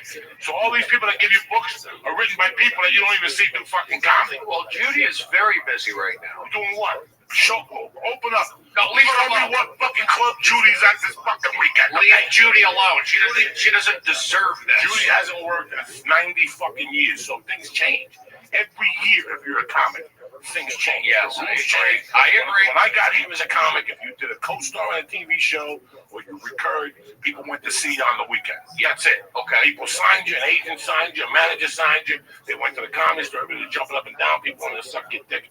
Boy, is it not like that. It's the internet now. And it changes every year. Well, when we got that was a big thing. When we got here, it wasn't the internet. Well, it became cable, and then it became... When you and I got here in 98, we had to go out every night on stage. Mm-hmm. You had to write jokes. Yeah. You had to go to auditions. Yeah. Go to Fox and do warm-up. Yeah. You went and did warm-up. I went over there with you. Yeah. 1,000 shows. You were on there tons. You do all these things as a comic. They're completely different. They come first. I remember having a conversation with Mitch Hedberg and telling me that I write 3 hours a day and I turn the phone over. That's how serious he got about it. You have to be like Kobe Bryant. Like Kobe Bryant. And there's so many different aspects that go into being a good comic or a great comic or a mediocre comic. I knew when I was a mediocre comic what I was doing. And now that I'm a little better, I know what I'm doing. And it involves so much. It's like MMA training. You just don't box. You gotta do jiu-jitsu 2 days a week. You gotta do conditioning 2 days a week. You gotta do karate 2 days a week, and then you gotta fucking box 2 days a week. And you gotta put it all together and hit wrestling and get your dick sucked, do radio, do promo. It's a whole process. It's just not getting laundry. It's just not getting in your car. Well, was it hard for you when you stopped having a full-time job? Like, we talked about it when I first started, and I'm still not great at it yet. I've gotten better. But now that I work a full-time job from the time I was 16 to now at school, so I always day. And when I first started doing this full-time, I part of it was I was being kind of lazy. I would just watch TV. But now, even when I'm working a lot, I'll feel like I'm being lazy because I'm at my house, and it's hard to fill as much time as you think you should. But also, the schedule's a lot different. So even though I'm not doing stuff at 4, I'll be out until 10 or 11 o'clock at night. So it's a hard transition. You know, for years I just wrote jokes. It's funny, I crack jokes with my buddies in Jersey. They'll call me, we'll have a conversation. You know, I'm working about another 51. And I did when I was burglarizing houses. And I'm working harder now when I was burglarizing. When I was young, I was a burglar. You know, I was a part-time burglar. Whatever, you do whatever you got to do. Shocking development. But it's so weird how I work. You know, I get up at 5 and I tweet on Facebook for an hour, and then I fucking write for an hour in the morning. I set my day up, and you have the baby. Then my wife takes a shower, and she comes out, and I do something with the baby till 10. Then I do something for an hour, and then she comes back, and I have the baby, you know. And there's writing involved, there's email involved, there's talking to agents involved. There's just so much in your day. And I remember when it was just very simple. When you're an open micer, you get up, right? You get up, go to our job, and then meet at the underground. I mean, it's just crazy in terms of, you know, the internet was a game. For me, it was like cable was a game changer, and then like internet, satellite TV, it turned into TV. It was like turned into 60 channels to 200 channels, and then the internet came on, and that blew everything out of the box. So you have that, and then even though everyone spoke about it. But I also think that we only still have 24 hours in the day, and now you got that 2 hours. That wasn't when we were in Seattle. That 2 hours of social media wasn't there. Was not there. It wasn't there. But a lot of people listening might be like, "Oh, social media doesn't work. It's fun. It's Twitter. It's Facebook." Both of you guys are amazing at social media, and I say that from seeing comments and even not comments who aren't, and how much it hurts their career. Because in reality, Twitter shouldn't be that hard to do, but to stick to it and be good at it, which both of you I think are amazing at it, it's a skill at this point. You guys should be social media coaches. If you think about it. Yeah, you got to be in the game for the most part. I mean, it's fun to do. I like doing it. I just sometimes don't like to hate tweets when it gets like that. But I think Twitter's great because podcasting, that was another game changer. It was like, I don't think there's any negative on podcasting. It's probably better for a comedian now. I mean, what comedian doesn't like talking shit? Right. I work on this. Every week I sit down, I go, this week I'm going to get Brody on. And we talk about Brody. I'll think about Brody. We'll talk to Brody about it. And what else comes up, you know, because I don't like them to be topical. I never wanted somebody to listen to this 6 years from now and go, what are these guys talking about? They're talking about today. They're not talking about their lives or how this affects them. That's why they want it to be topical. I don't want a topical comic. We're going to sit here and make fun of somebody and giggle. I like coming on here and talking about our shortcomings, how we can make it better, how we can do better as human beings, you know, eliminate fear from our lives. You know, I never put that audition on tape. I had an audition for a De Niro movie. I never put it on tape. And I just didn't want to. You ever had that film, you just don't want to do something. You look at it and you go, you re-qualify, like you write yourself off. But over the last 2 days, I've been thinking that maybe it was a little fear. Like I just didn't want to deal with it. Like I just didn't want to deal with all the fucking bullshit. Like when my agent called them, they said, no, they don't want to see me. I wasn't the type. So a week later, they go, all right, let them put it on tape in New York. What the fuck? What the fuck? You know, so it's like, you deal with these things. This is the shit that affects me. Today, I train with this dude today. It's a badass jiu-jitsu guy. I train with him whenever I'm home, at least twice a week. Is it a guy named Eddie Bravo? No. It's a guy named Dave. Like I met at Heekins, you know. When I first started going down there, he taught me a lot of jiu-jitsu basics that I had gone to other places and they never taught me shit. That it's very easy to see that this was the bridge. So today we're doing something. I go, hey man, I've been practicing these at home. He goes, let me see. And I started doing this jiu-jitsu move for him. And he was like, Joey, when I first fucking came in, you couldn't even go that one leg. Now you're throwing me over. And he goes, you did it 4 times in a row. This isn't luck. You're doing this. And I asked him, how did you know about this? He goes, I did. After I saw you one day, I went home and thought about you for 2 nights and thought about why you couldn't do that move. So we worked on it. And it was just your hand and your elbow movement. You know, and he goes, I learned from watching you and breaking it down. You and I have had discussions about comics on Twitter. That they've spoken, had conversations with us. And we've said, and I've said to you, if they just watch what I do, this would be easy. I don't Twitter all day. I refuse to Twitter all day. I got better shit to do than Twitter all day. I'll give you those 2 hours in the morning. I'll give you those for free. I'll do that all day. But I can't tweet. Every time I go to a restaurant, I'll stop and take a picture. That's why I'm not on Instagram. I can't. I just can't. My day is my day. I live my fucking life. I can't be on there all day tweeting cheeseburgers and fucking grilled cheese sandwiches, pictures of black people with handcuffs on. I can't do that shit. Whatever the fuck, you know what I'm saying? I'm not making fun of nobody. I'm just saying it. I don't have time for that. I give you what's on my mind in the morning, what eliminates my fear in the morning, what I'm thinking when I'm waking up in the morning, you know, that you don't know about. I think social media is very important. But then again, I always ask myself, would Richard Pryor go home from the store at 2 in the morning and quit? Probably not. But it's 2015. You probably have to. You understand me? You have to. You think so? You have to. We had a guest on the show, a good friend of mine, that Lee's become friends with, big fan of Lee's. Lee's a big fan of his Ray Cannell. He worked for Sci-Fi for 20 years, and he told us how he would go home and watch his kids. And he kept going to Sci-Fi saying, guys, TV is changing. I'm watching my kids. They watch shit on demand when they want on Netflix and all this shit. You people are missing the boat. And they kept saying, no, you're getting too old. Let's face it. I'm not going to lie to you. We've been friends for 20 fucking years. 5 years ago, we were on the same boat. We didn't have much going on. Well, we were all waiting for the next movie. You know, you had Hangover. You had success with the Hangovers. Well, I want to ask you something. Remind me to ask about the Hangover. Nobody really knew the next movie. None of these things came. Podcasting. You know, when you leave here and you go south, 3 blocks is a Ford dealer. I had applied at that Ford dealer to sell cars. When I moved to the Valley 5 years ago in April, maybe 6 months after that, I had a decision. The decision was I was going to quit comedy on the road. I was going to do comedy in town. One of my friends called me with a movie role, a TV role. I would do it for insurance. But I was done with comedy. And then the fucking Jew hit me up on Facebook and said, do you want to meet? And he had all these ideas, and I would go, slow the fuck down. Whoa, Nelly, I'm an old man. If I stayed that old man, I would have been selling cars. If I didn't take his advice. And then he kept bugging me. I had the Felicia podcast going. Do the Felicia podcast. But you got to do something in the morning. You're tweeting and you got these fucking people on there listening to music and saying to suck my dick. God's going to help me today, whatever the fuck. So we did the podcast.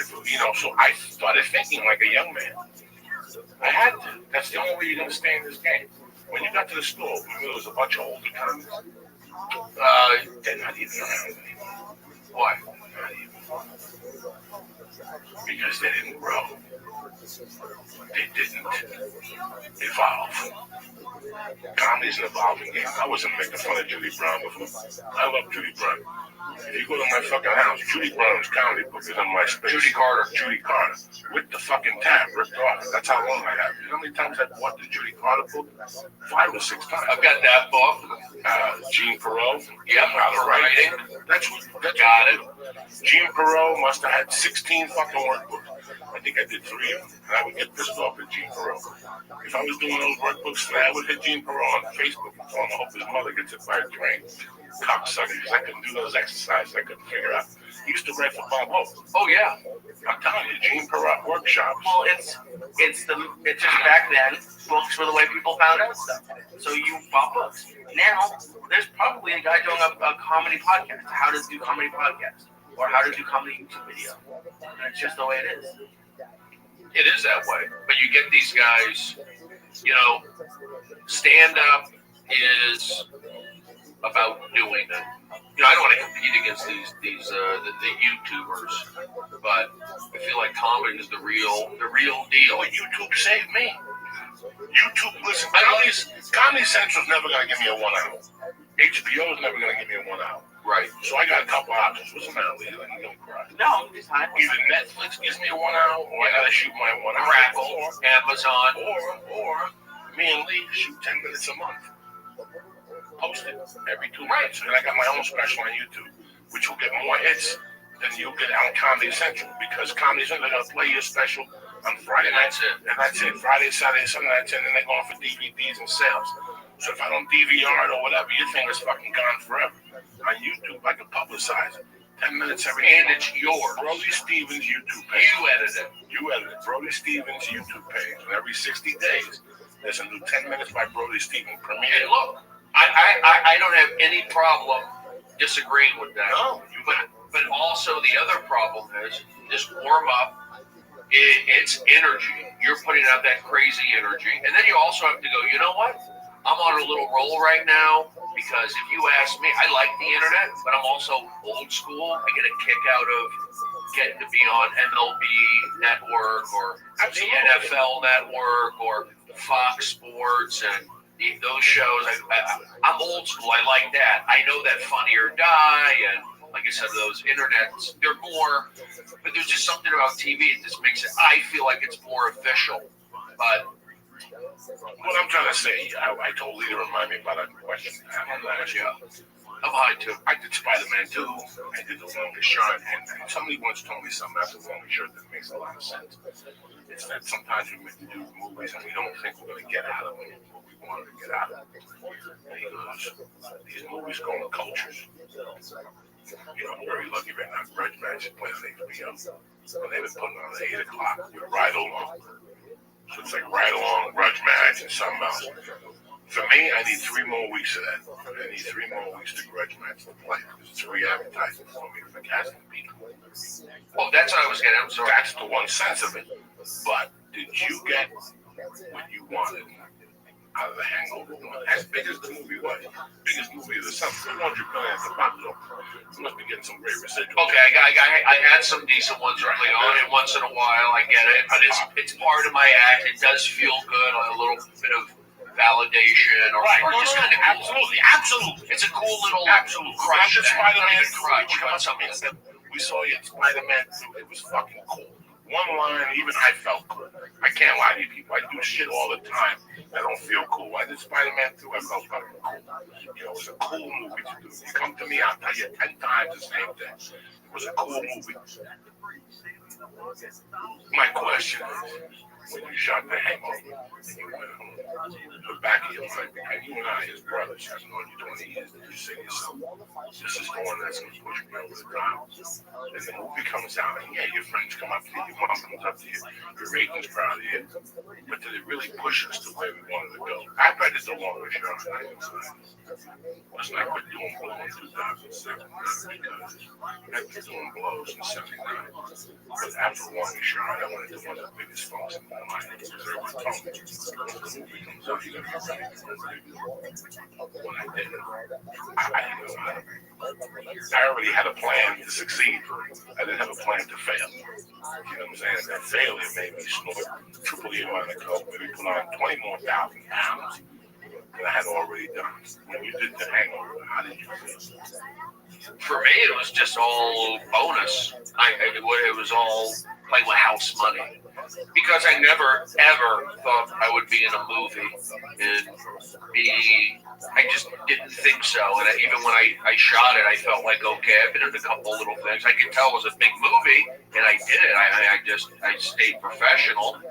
but I didn't think it was going to change my career. No, I just wasn't. I come from a baseball background, college, and very structured. So I just kind of play things close to the vest. Even with I knew my TV show that I had on Comedy Central, which is kind of hard to say that, but I did. There's no denying.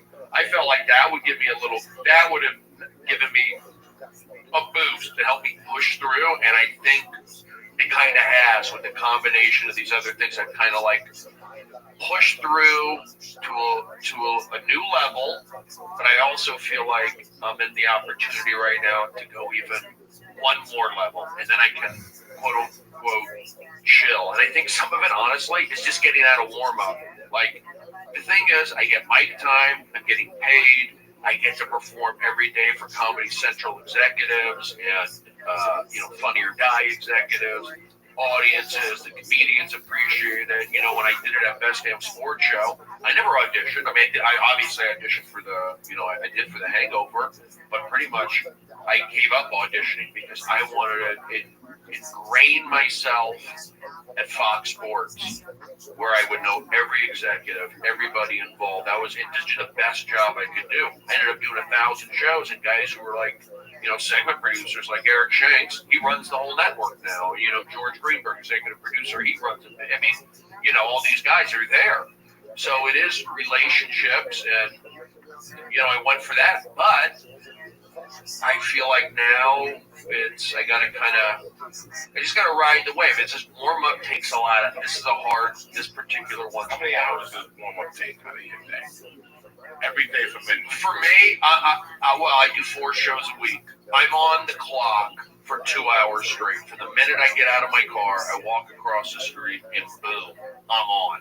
I work with the audiences there. I hit them there, and I have to stay on and focus for 2 hours. There's no letdown. And this show is very joke heavy. Joke, energy in and out. It's high energy. Kind of like how Chelsea was. But Chelsea, had her books coming out. It was a lot of these young girls from, San Diego and Arizona, and it shot and over by the beach. And she just had a ton of fans. And it was just basically it started out with paid audience, but then she just blew up. And then it was just kind of keep the audience under control, warm them up, keep them under control. And it was hard, but I wasn't like beat up after. I'd hang out. It was like I felt good. Whereas this show, it's like I'm trying to do the same thing, but I'm not.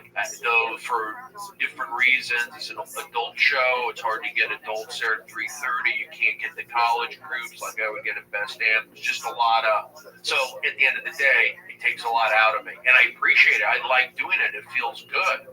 But I'm also saying that, you know what? I should be podcasting. Imagine if I took that chance, podcasted, because people, that's all they ask me to do. Podcast, build up my audience. I will go out on the road. I will do that. And I don't hate warm-up. I'll do it. But it's, I think I'm good at it. I'm good at it. You're really good at it. I don't not like doing it. Don't get me wrong. Yeah, my girlfriend and I went and saw you in Irvine at the Audible. And I've been very lucky that I've worked in TV, and I've been able, in Los Angeles, I've been able to go to a bunch of TV tapings. And they're fun. But everyone in here in this room knows how bad canned fake laughter on TV shows sound.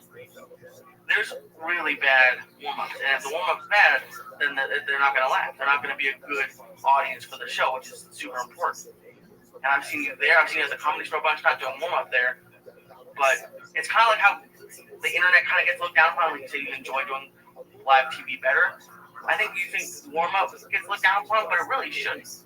No, it's a skill. It's definitely a skill. When I see him on stage. Yeah, it's amazing. But here's the deal. It's kind of like, maybe I think you were talking about this before. Yeah, you do the warm-up. You're in front of, 115 people. 3, you can be like Key and Peele and the guys from Reno 911 or whatever. Chris Hardwick, you get all that, but only that's who sees it. You do a podcast, thousands see it or hear it, hopefully. So I'm not saying it's wasted in there, but I feel right now I'm at the point where maybe I could put that energy and go for it. But I also know that I'm good at it. I don't not like warm up. I just can't be beat up. I just feel I'm getting beat up a little bit. I remember when I first moved here, I would go to the shows. I went to the Yeah. Danny Vermont, did he do it there? Was it Danny? Oh my God. Long hair? Yeah, no, I know Danny is. It was either Danny or what's his name? Robert Lungblade or a bald guy or KB Kapaka. What's his name? KT. Chunky B? No. No, he wouldn't have done it. No, it was a long time ago. But I remember there was a guy that I see now from time to time. But the worst one ever was the guy on the radio. Joe and all those guys used to call him Captain Date Rape. Oh, because he looked like a date rape guy. And I remember sitting at the wall and going, like, what do they pay this guy? I gotta get in here. I mean, that is one thing where he was really bad. And then I worked with Brody on the Best Damn Sports Show. And I know Brody a long time. They didn't like me. I've got my back to Brody. I got my back to the stage. And they're liking me. Like, yeah, like, hold on, come on. You know, like, they're doing it in a rush. And I'm hearing him warming up this crowd. But he's not doing the traditional warm. He's talking about foot fungus or something. I'm fucking howling because they're looking at him like, what are you talking? Hey, he's just going off. He's not even looking at him. He's got a football jersey on, a whistle around his neck. And he's talking about foot fungus or something. Me and the girl that was doing the makeup or the mic or whatever, we just looked at him and looked at each other and went, that is fucking amazing. And I could see that I had been to 1,000 tapings. They don't even let you go out in that type of boundaries.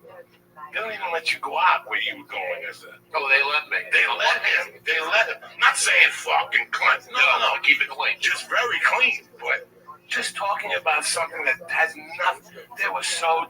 Like, give me the 3 actors from The Godfather. Like, they were doing quizzes and shit. No, it's the biggest thing in this industry is there's very few Craigslist job postings. You get jobs, you get a bunch of jobs from people you know.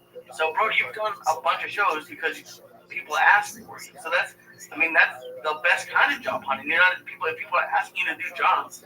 Yeah. What was your first warm-up? Was it Best Damn Sports Show? Oh, it was. Yeah. You had Zach in between there. I did. On VH1. Yeah, I did Zach's show. And I got fired. The guy thought that I worked like half the shows. He thought I scared the audience, and it was like Fred Graver. He ran the show. It was like a travel channel or something. But he said I scared the audience. But the thing was, the whole audience, it was the same audience for Best Damn Sports Show. You know what I mean? It was like them sitting there. So what upset me was I didn't get a note. It just got fired. It's like I'm working with the same guys. I know the audience. How can I scare an audience that knows me? So you could have just given me a note. So then Zach got it. This is a long ago. Zach, it was a long time ago. But Zach did and tried to get me back, and I did come back. And then I worked some of the shows. Show got canceled. Sorry, Best Damn Sports Show. I got in trouble a couple times there, but for the most part, I stayed with it. 1,000 shows. Chelsea, 400 shows. They left me alone. 7-year run. Ridiculousness leaves me. It's like leave me alone. Wanda Sykes. They got rid of me. They got rid of her. So the Wanda Sykes show.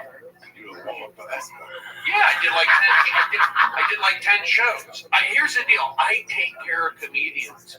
It's like I'm focused on taking, like when at Chelsea, I want to take care of these comedians.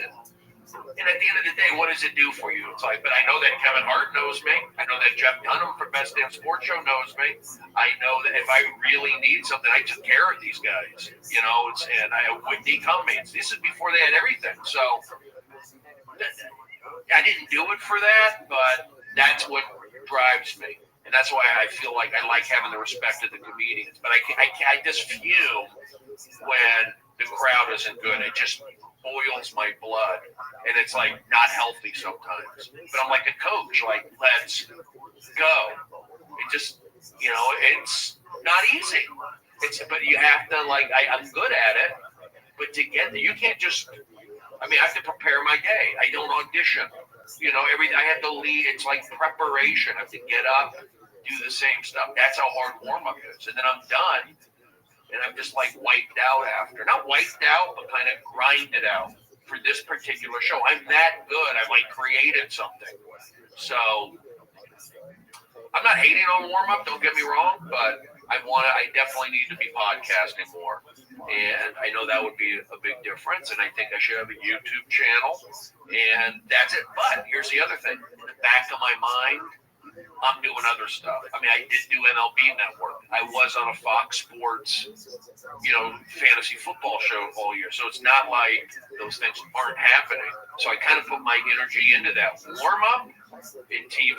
I went from doing warm-up in the road. I did everything about my show, and then warm-up came, and then warm-up, and then do the road for my show. And then once the road stopped, still doing warm-up, then I focused on, the Fox Sports and doing the NFL stuff, and then getting a cartoon, put my energy into that. But I think that for 2015, I just need to I'd like to figure some things out. There's just, I don't want to get too break behind the scenes, but I'm just not. I know I could be, because I've done the show. I was on a TV show, so I know what it's like to feel good, to work half the time, to put in half of the stress and make twice as much and be seen by thousands. That's what I'm saying. Warm up, 115 people see me.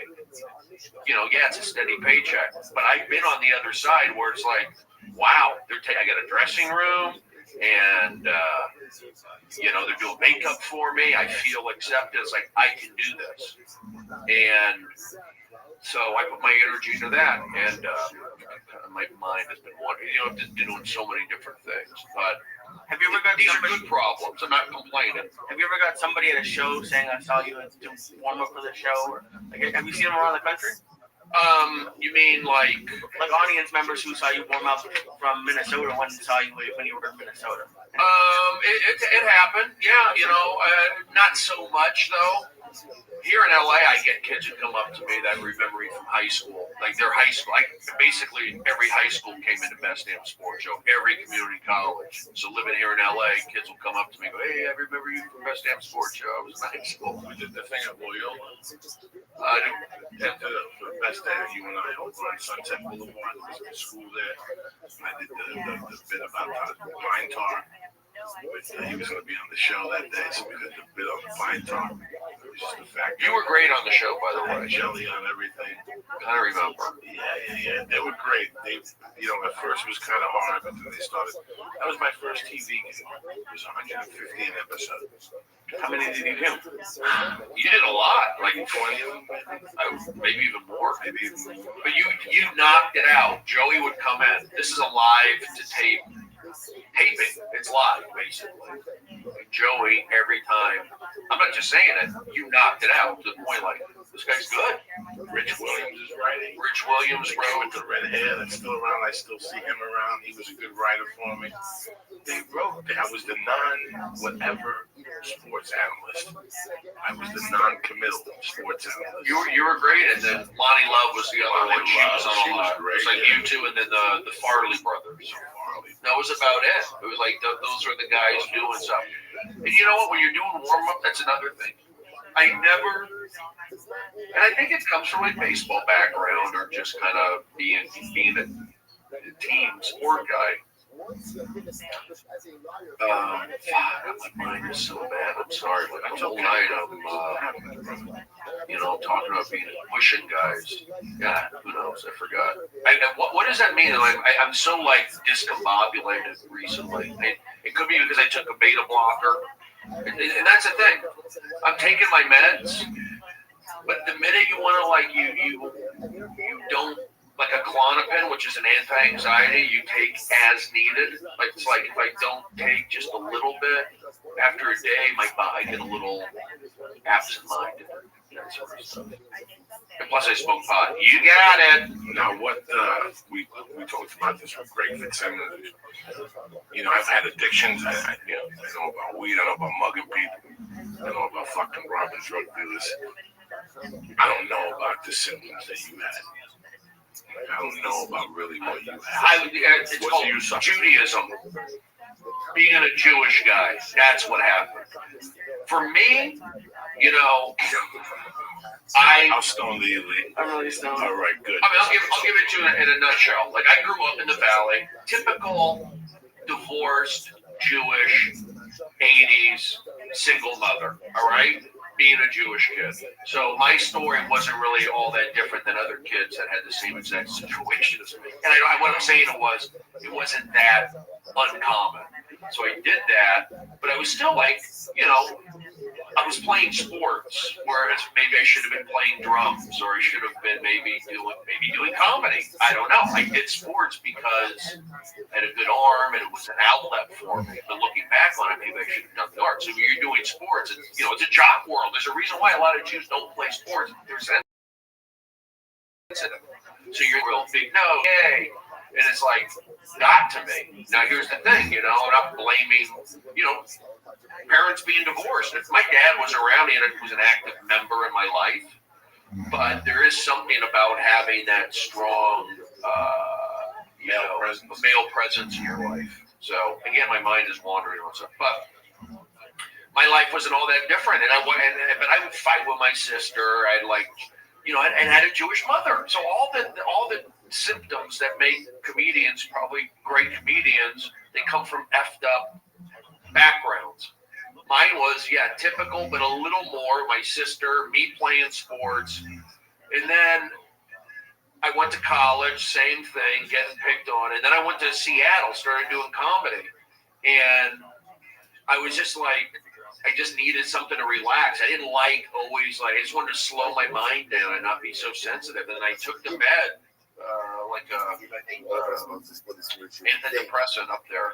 And it just kind of it gave me confidence.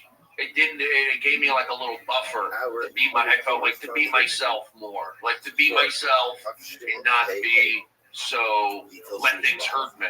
And then I also felt like it's comedy. It's good to be hurt. That's when I started reading those Judy Carter books and all that. So I felt like and then early on, the guys up there, the comedians, we can go on and name them all, but Kermit, Todd Sawyer, whatever, they would, encourage you and say, hey, you're just funny. Keep doing it. It was very supportive, whereas I came from that job world. And I went to comedy. It's just so refreshing. And then, you get on that merry-go-round with medication. So I took it there. And at first there were like side effects, but I felt like it gave me a little bit of a buffer. I don't know. And then I went to New York, and I really wasn't on anything. And then I felt like maybe I need, it's like I'm constantly having my mom, the Jewish stuff. Well, Stephen, I want you to be happy. You should go talk to a psychologist. You should know this. It's like, leave me alone. That's the Jewishness. Like, give me a pill. So I took like Ritalin to help me focus, but These are prescribed. oh yeah, nothing illegal. But after 3 years in New York, I just kind of wanted to get out of there. And then I came back to LA, and that's where when Facebook started coming. So I was feeling pretty good. And then now you're getting inundated with Facebook. You're in LA. I got to make it. That's where I said I got to get back on like an antidepressant. So, and it took the edge off. And then at that point, I just kind of went for it. And that's when my comedy started taking off again.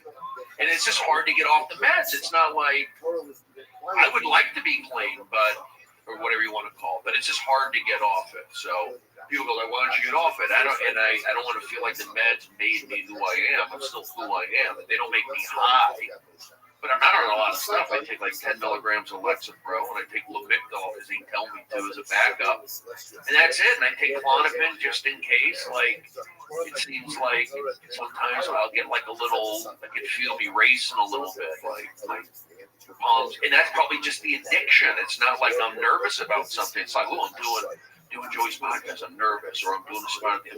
It's like my body physically wanting it. So that's not, it's like I was telling you earlier, it's like I don't want to be relying on that because the situations aren't making me nervous. But sometimes they are.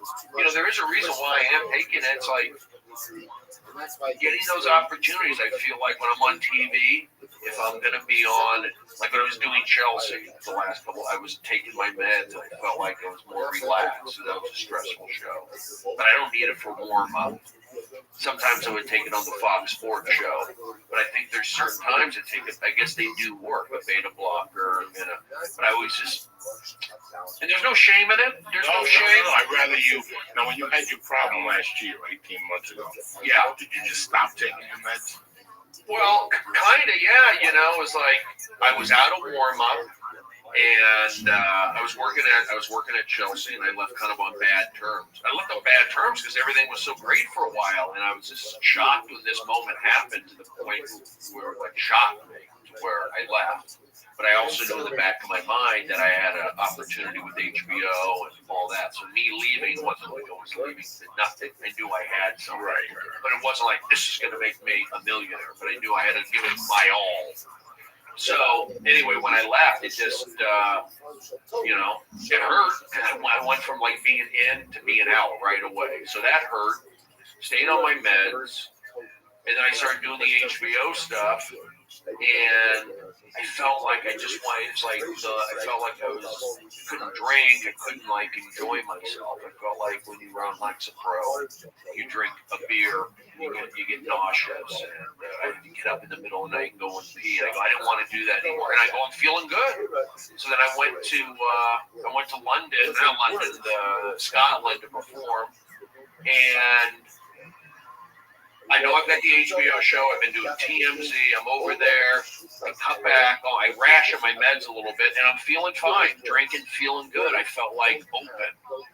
And it just kind of spiraled. And then when I went straight to Montreal, and I got super sick, and they gave me an antibiotic, and I stopped taking my meds. I just couldn't even swallow, but I got the antibiotic. 24 hours, I felt better, and my mind was clear and super open. I was happy, and I remember, people tell me, Brody, celebrate, take a victory lap. You're on you got the show. They got picked up. Aren't you excited? You're getting to host TMZ.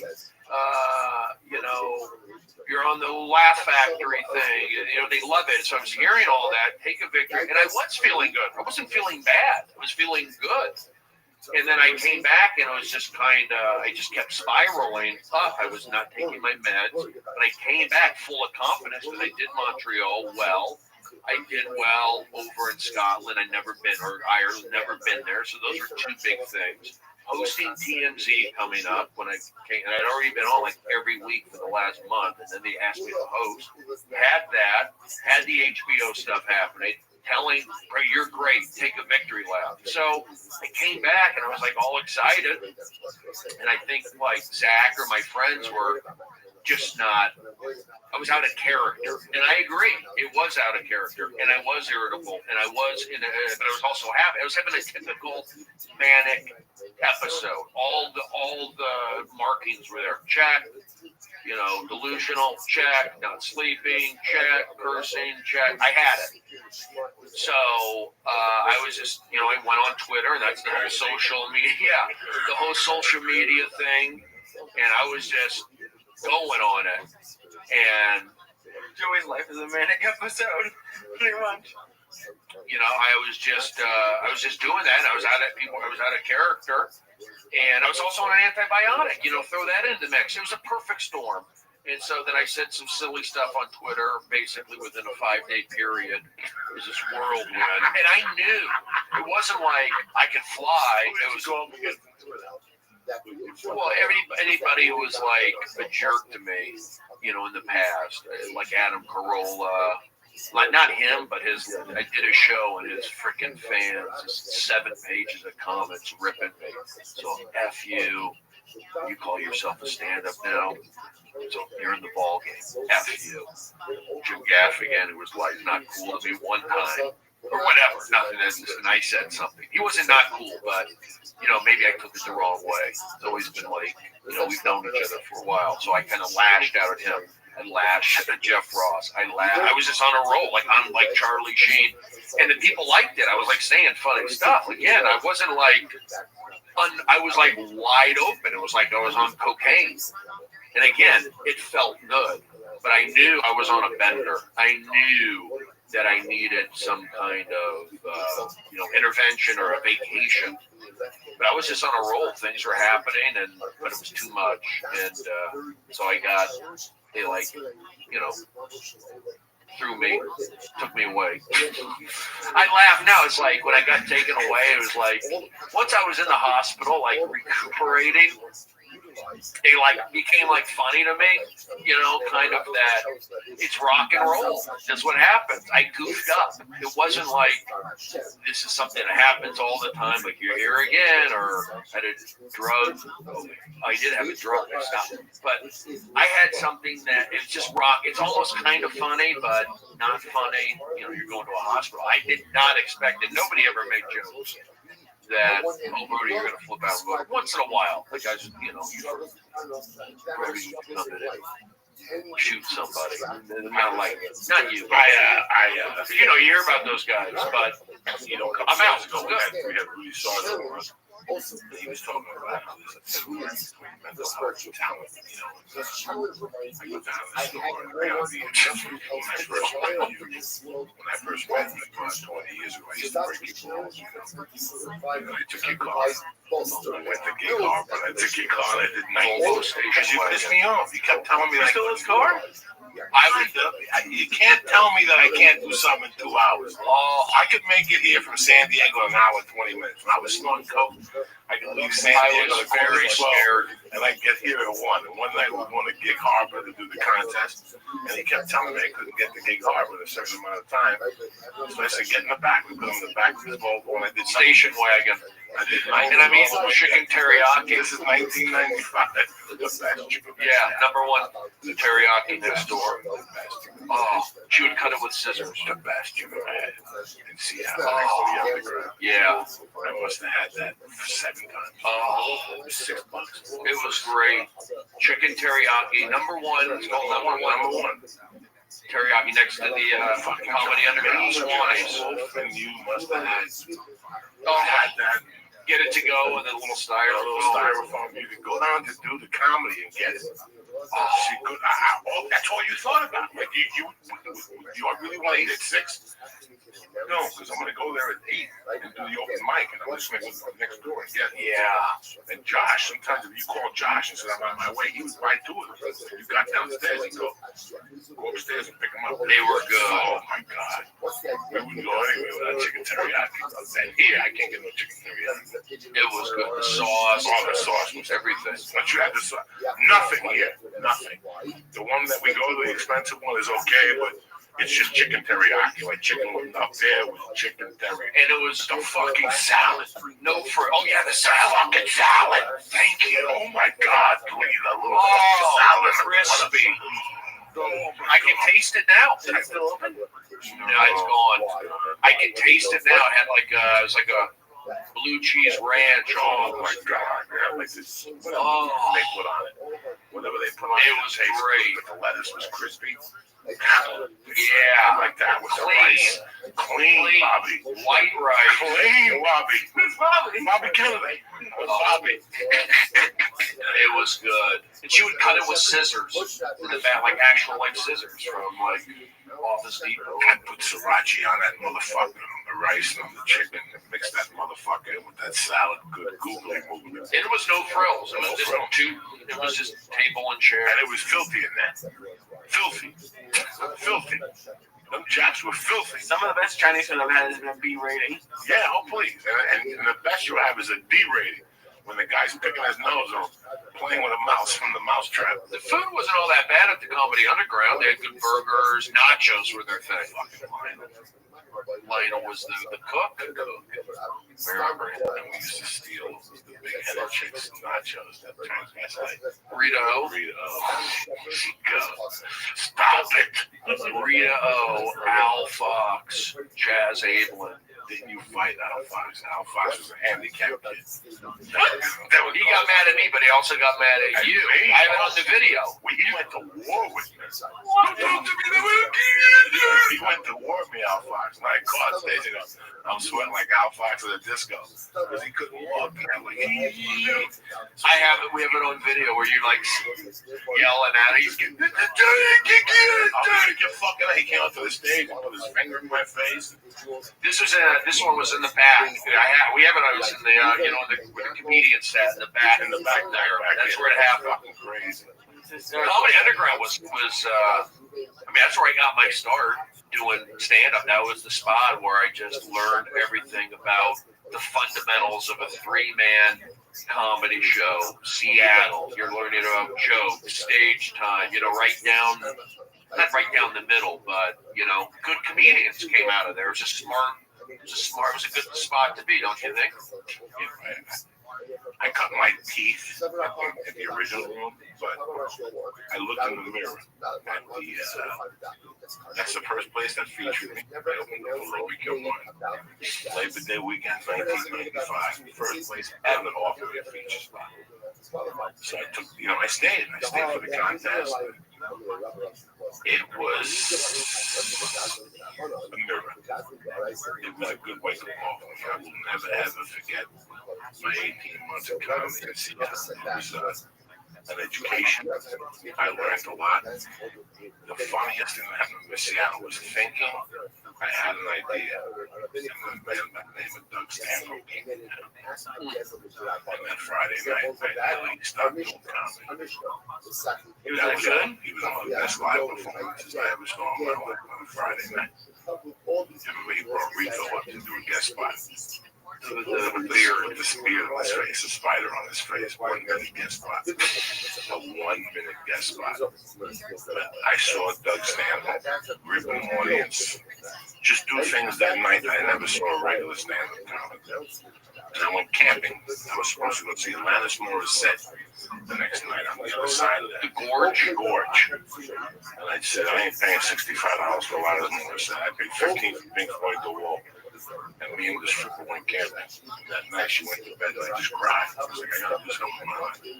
Because if I'm not gonna be as good as Doug Stanhope, I'm not gonna do this. I gotta do it like that. That's what I have to do. This shit I'm doing, whatever I'm doing up to now, is done. Monday, when I go back to how big was Mondays and Tuesdays in our lives? It was it. Monday and Tuesday was Madison Square Garden to us. That's all. It was your open mic. And Fred was his name? What was the name of the guy? Carl. One of the best men you ever meet in your life. Did more for me in comedy. Taught me how to put there instead of this. Take that fuck and put it over here. Watch what happens to that joke. I would look at him. What the fuck am I talking about? And I go up there, bam. And then once he made me a believer, I was done. Every Monday I would go, Carl, watch me. Let me know what I'm doing wrong. And he would tell me. And I took it like a man. He was very love comedy. Loved it, like you. He loved it. And he knew it. He didn't do it, but he knew it. And I remember one night he called me up and he goes, "What are you doing?" He came down on Monday night.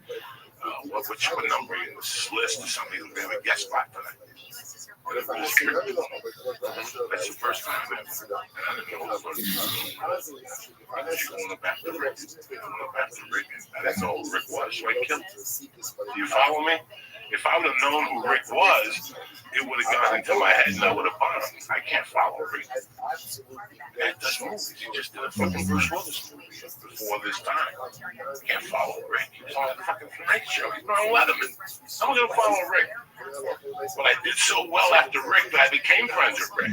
So Rick was my mentor when I came to LA. Rick was the one who got me the meeting with Tom Hanks after The Longest Yard.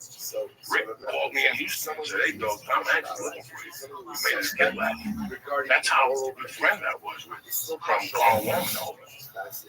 He's gone now. I think he passed away. No, he had a stroke. He did have a stroke. Yeah, he's alive as far as I'm sure that's what I heard. Him and Ron Reed ran it. But that open mic, that's what you did. That's all you were there. And then Wednesdays was 65% of the door. All of us together at night. So we all do the show, we get the check. Oh, one of those deals. 70% of the door. You know, 15 people. We made a little money. And then Wednesdays would be Tacoma at Crossroads. It'll be a contest. And if you won it, you come back and do like Thursday or The next Friday, Monday. something like I that. would Yeah. drive down there with no gas, so I would have to win. And then you got to follow on Monday, so you picked up another 100 to follow on Monday. That was big in those days. Ken ran it. The guy named Ken. And the chick. Forget her name. Susan. Susan. She's Like a big girl. Big girl. She's my friend on Facebook. She did like Seamager. Fucking amazing that we were doing that scene. Seattle was great. For me, Seattle was great for me. Just coming from Phoenix to Seattle. Those are two opposite cities. You're coming from golf, conservative, to Seattle, rain, open-minded. It was just, I was in heaven as somebody, like, I wanted to jump into that culture. And it was great. I have fantastic, vivid memories of doing shows and hanging out, being in the rain and the fresh air, and I really enjoyed it. But I'll tell you, excuse me, the minute I moved to New York, I never looked back. When I went to New York, it was like, that's it. Never thought about Seattle again. What happened to me? Maybe I'll go back to Seattle when I can relax. I do like it. It's probably too crowded now, but you told me, Joey's the one guy who told me, said, Brody, you got to go to New York. When he told me he was going to New York, I said, I gave him the green light. I said, you have to do it. You're young. You got nothing to lose. I have more money put away than I. Go do your thing. You already were doing the show and entertainer. Yeah. You had experience. You were in New York. I'm being in LA and playing tennis with Doug Sando. I'm leaving. Get my name is Mitch Hedberg. We'll come to my house. We got iced tea. Carol, the stripper, used to make Sunday. And Mitch was like, I have an opportunity to go to New York. You want to go, but nobody like you. Why would you want to go as a thousand Jews? And they got to fight fucking Jews. Well, they're looking for Jews for this movie. You want to go there? There are 1,000 Jews. You want to go where there's no Jews? Then you stick out. So you stick out, even though you're Jewish, your comedy was going to stick out. Because there was nobody as crazy as you. They were all trying to do something happen on the way to the store. You were up there talking about 7818 forever. So you're a model in Beirut.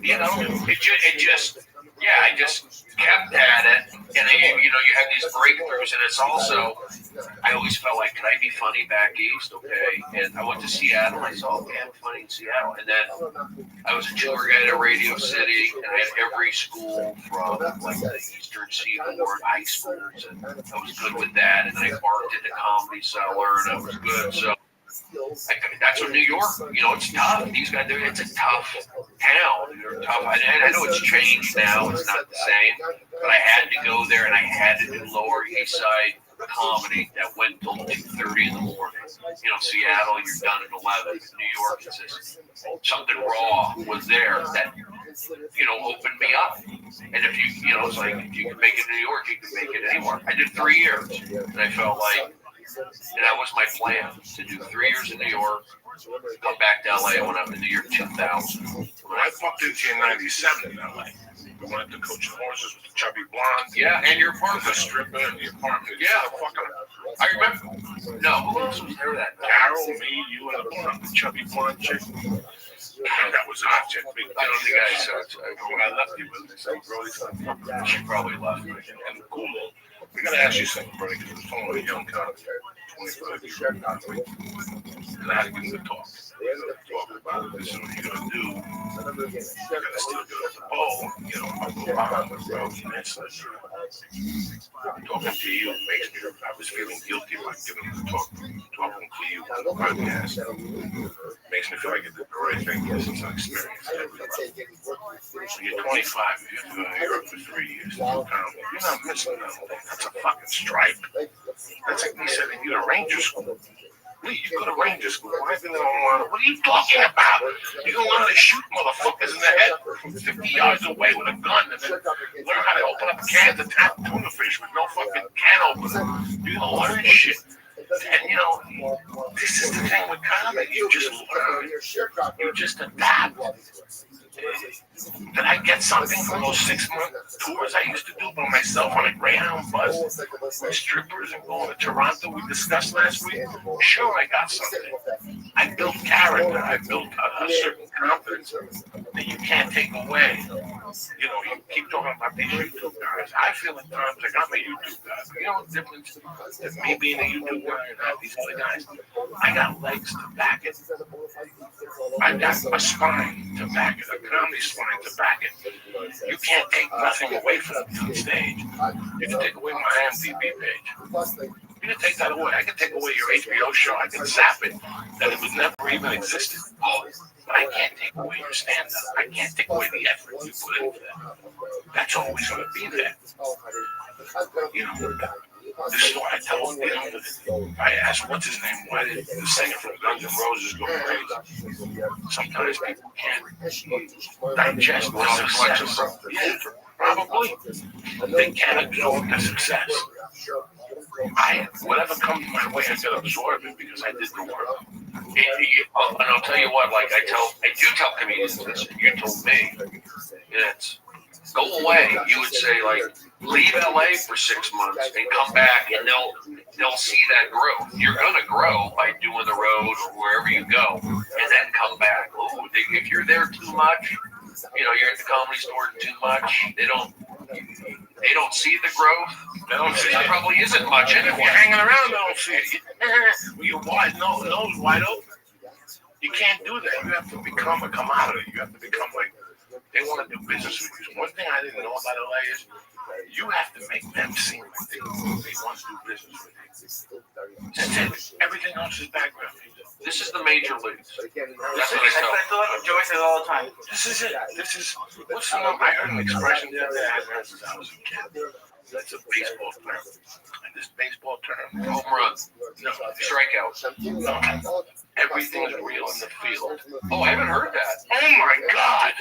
When I was a kid, that's all. Everything's real in the field. Everything's real in the field. That's it. That's a baseball expression. Everything's real in the field. New to me. And it's, I like it. This is it. Everything's real in this field. This is the major league. You come here, both your guns got to be together. You gotta have bullets in there. Your guns gotta be people skills. Your shoes gotta be shined. Your fucking spurs gotta be ready to show up somebody's ass. And I see how many people are coming down. I ask every guest comedy-wise, how many stars have come to this town that have come to you and said, I'm a regular. Matter of fact, the Improv in town is doing one in Montreal. I just signed with 3 rights and Dave Becky and with Kurt. And where are they today? How many people? Well, you're still here. I look at the positives. I mean, this is what I say. I tell these comedians. It's like you see a couple guys, they're like living in the 80s. They come to the comedy store. Nobody knows them. They hang out. They may have done like a couple shows in North Carolina or in Houston, whatever. And then they come to LA and they hang out at the comedy store, and it's like, I understand like going here and checking it out, but don't come to the comedy store until you're invited. I think is a good thing until you're like asked to come there, and then you gotta do the road. You gotta go to Chicago, go to New York. Don't come straight here. I don't think. Not that there isn't the exceptions, and things have changed. Are you guys glad you didn't start here or New York? I'm glad that I left. I'm glad that I started here. I'm glad that I came here, that I grew here as a feature actor. You can grow in LA. You can grow in LA. And you will, listen, as soon as you walk into the Improv, as soon as you walk into the Laugh Factory or the comedy store, compared to your hometown, you're going to grow. You're going to grow just because the competition is going to reach. You're going to grow a little bit. Pushes you a little bit. You do a set at the you do a set at the comedy store, it's 2 different sets. You feel differently before both sets. Yeah. It's going to be imperfect, but I mean, the comedy store original room is a tough room. It's the toughest room in the world. It's the easiest room in the world. When you're flowing, it's a great room. But now those lineups are killers rows. Everybody who has to follow everybody, he's got a fucking problem. It's not like there was holes in the, years ago there was like a fucking hole here. they go like abroad at 10:15. Those days are done. There's not a week. August is the weakest thing on the fucking chain, and that's 9 to 9:15. Once 9:15 comes, I mean, I could be out because no, you're in that lineup. You know, you got E&M, you got Tony Hitchcliff, you got Gerard Carmichael. I've seen Rob Schneider.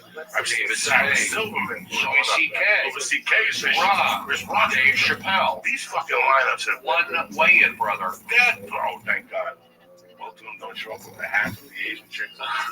Listen, bro, it's 8:30. You said you want to rush. If you want to stay, you're always family. I want to be around, brother. It's Monday afternoon. What the fuck? Just a few more minutes. Do this shit. Because, you know, when I say you can grow here in LA, I got warm. I mean, I got warm up. You know, I'm different. I'm an anomaly. Pick up the pieces when somebody breaks your heart. Is this Steve Martin? Is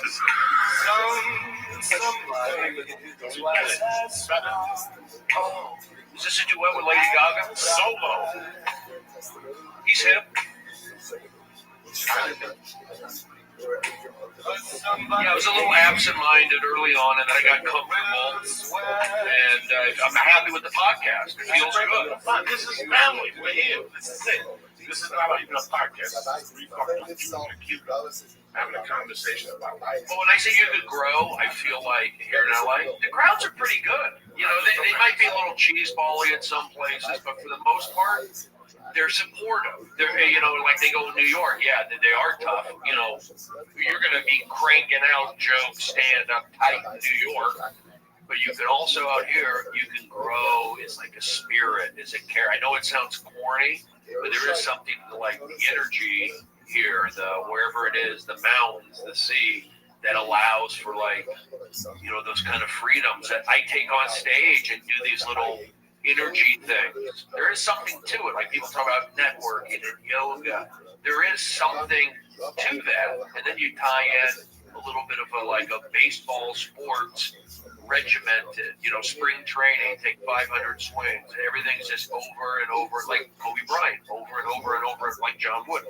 Preparation. So you combine the two, you can work on stuff. Like I'm working on a lot of stuff, but that's a thing that I look at 2015. Doing a lot of different things, and maybe I can tighten up and be smarter. But you know what? I got a great reputation. I'm happy. It's fun to go out, and I don't mind. You're out 7 nights a week. 4 to 5. 4 to 5. You know what I've been doing? I have been taking it easy and trying to get my naps in.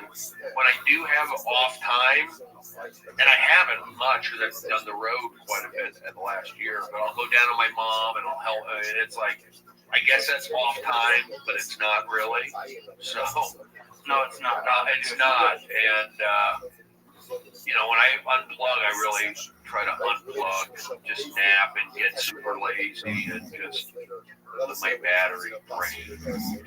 And Netflix, listen, for you to grow and to write, sometimes you get That's true. You get a kick out. Well, you get inspired. Just entertain, just watching somebody else. You know, I was telling this Dave that I was having a hard time with jiu-jitsu. You know, 51 fast not for everybody, but he tried. And I wasn't making the growth I was getting. But I really don't understand what I go to jiu-jitsu. I don't go to jiu-jitsu for most people go to. I go to jiu-jitsu because I don't understand. I'm hoping that all these just like a little fat fuck. This is all I want to be in here. I leave myself in the God. I want to come in here with you guys to choke me. I want to sweat like an animal. And I just want to leave. That 1 hour to me is rest. When I don't have to think of anything. When I see Lee, we goof on each other. Lee, the Mexican, the Cuban, the cat. After 3 minutes, we go to business. When I see you, how you feeling? You know, I love you, bro. Everything all right? We talk about business. This time's I don't want to talk about this shit. I want to talk about the numbers. I want to talk about how come I can't do this, how come I can't. Well, that's what baseball does for me. That's what playing catch and throwing bullpens and shagging, that's why I like baseball. Oh, it's boring and this and that.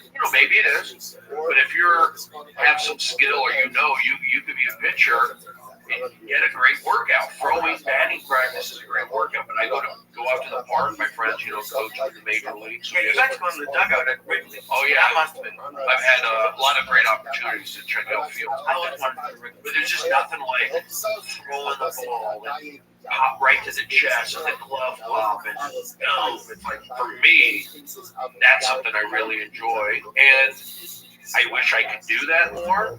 I just need to be proactive. And part of it is like, I am on a roll right now. And I kind of, but maybe there are excuses. I don't know. Maybe I'm just not into that. It's okay if I'm not driven to do it, but there is something to getting it going and getting those endorphins. I feel like it's another thing. Like since I have my quote unquote breakdown, I've been careful not to take too much caffeine and be edgy, especially like a workout pill.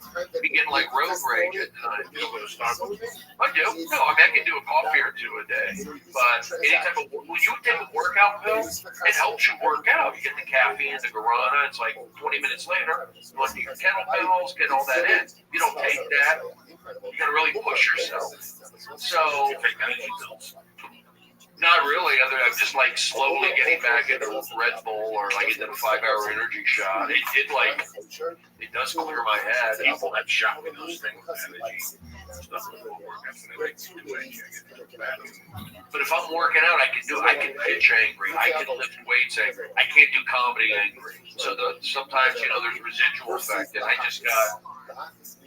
just don't want to be edgy. I can lose my job screaming at an audience, losing it. But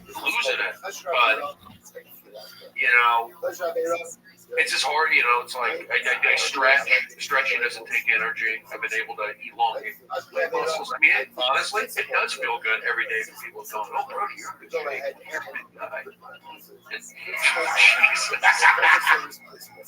So I do enjoy going out and going to Starbucks. And do you fart all the time? No, Yes, he does. Every like 4 episodes, like I guess. You gotta include it in the bucket and get it. Can you do the mic pick it up? Oh yeah. How can I not? You're not gonna replace that chair pretty soon. You don't smell it. Yes, you do. No, you don't smell it. I haven't smelled it. No. I haven't smelled it. No. It's an air fart. I've been in the car with you with the windows up. It smells. Everyone smells it. But not right now. This is just. You take fiber, psyllium hustle. I do every day. Yeah. You work out a lot, bro. Does working out make you not sick? Ever since I've been working out, I don't grab that much. I have to take fiber now. I don't think I think taking fiber helps me, keeps me regular, and I feel like. I never had to do that, but I was like, I'm fucked up, dude. What? The shape of the what? He gave me a huge edible. I gave him 35 milligrams of Chiba. Oh, Chiba Chews, by the way, are those popular? Yeah, they're the best. My friend is involved with them. Nice. I can't talk about it.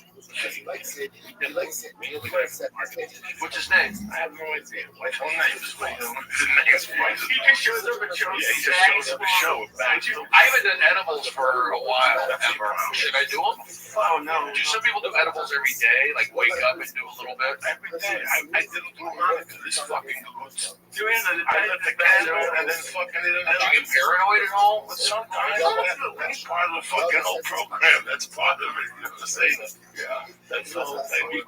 He gave it to me on Christmas Eve. I had to go to my in-laws' house with their 2 little kids running around talking about video games. Yeah, I've only had one experience. I've done edibles, and like only one time I felt like it did something for me. It was a brownie. I don't know what was in it, but it was I got a like, cookie at the house. I'm afraid to take it. Do I take it on a day off? Do I take it? Take it on a week. Take it when life is around. People like this fucking goods. I've been trying to tell them, you eat one and you go mingle. And then you go live your life and go on the fucking exercise bike and shit. You don't do it. Do you ever go out and like smoke pot and then you'll let's say you take a hit or whatever, and you go out to run get coffee or whatever. Okay, then you take a hit, and then bad things happen. You know what I mean? Like, just like a car cutting you off, or I always feel like sometimes when I'm high, it's like a yin yang. It's like, okay, you get to be high, but the drawback is you're going to pull in some negative energy. I feel like sometimes, yeah. No, I don't think that way. Well, but that's what happens. I'll smoke pot and I go, oh, it's negative. I'm not saying because of the pot, but it pulls in some negativity, like it pulls in counting. Oh, I don't disagree with that. It looks like negative energy, but you got an opportunity to write a joke or write it out and you go, oh, that was the universe throwing me a tidbit. Yeah. No, but like in bad law, this guy's cutting me off. Why am I behind this door? Oh, they messed up. Like, you're not complaining, but you're like looking for the negative. It's like a negative energy. Oh, I'm bad. Boy, we're stopping Subway. Joey, I gotta run over the hill. What do you think? Okay. Finish this without you. Thank you guys. Positive push. You got any dates coming up? No, I've been single for a while. No, fuck comedy dates. Oh. You say that deal? I will, I'm in town in LA. I usually do the Comedy Store. I'm going to the Improv tonight as well. You can see me at midnight do an audience warm-up during the week, and then I'll be in Chicago for the Cubs convention in January. I'm also doing La Jolla in February, and got some, who knows what's going to pop up. But I got to tell you something. Over the last couple of years, you've become one of my favorites. Thank you. Thank you very much. Thank you very much. Asked me to ask you. Thank you, George. Thank you very much. I'll see you at the store. I'll be there this weekend. Thank you. Thank you for coming in. Take a water with you. Let me give some shout outs to some beautiful fucking people. My main man, Bobby Sharon, his girlfriend, the official Chinaman from the fucking church, Chung K. Kennedy. I love this motherfucker. Oscar Nunez, I didn't see him in Miami last time. He hit me. I'll see you next time.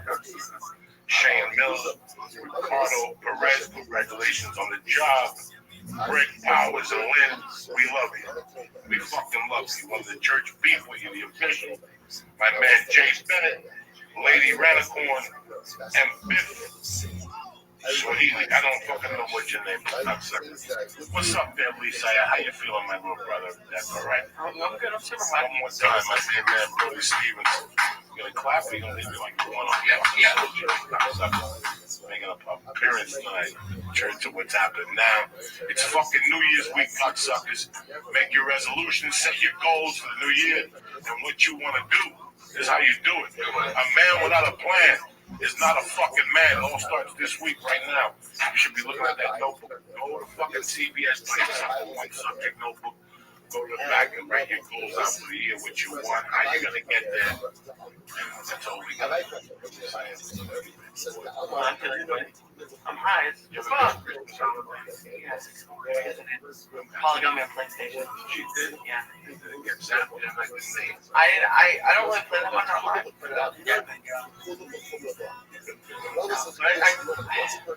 PlayStation. This is good. You want to sit on your ass more? She got me Grand Theft Auto. I bought the scene games, and her brother got me some Modern Warfare games. No shit. Yeah. I've only played the Grand Theft Auto. I played for like a week, and then I kind of do play a little bit. Good. What are you planning for the week? You gonna work out tomorrow? Yeah, I gotta work out. Not much. I don't know when we're doing another one of these. Wednesday. I have Tuesday. I don't know. I'm really interested to see. We're talking about the interview. And I'm cutting cable plates for the next 2 weeks. Playoff games today. And it's just interesting to see all the new stuff we can watch. I'm driving TV. I'm kind of scared to cut cable. I was telling Lee this weekend that we had a fun week. You know, last Monday I come home some nights and I like staying up late. I like staying up late. I take a notebook with me and I bring some weed in the living room. I make some coffee and Any cig, a cigar, I can make notes, but I basically stay up past midnight because the cats come to. One was supposed to be Harry and Debbie, so bad. They fucking play rough. Debbie and Harry and Superbad are always a fucking war. But Fidel are my oldest. Fidel could kill Debbie on any given day of the week, but he lets Debbie fuck with him. And I told Debbie fuck one of my Debbie on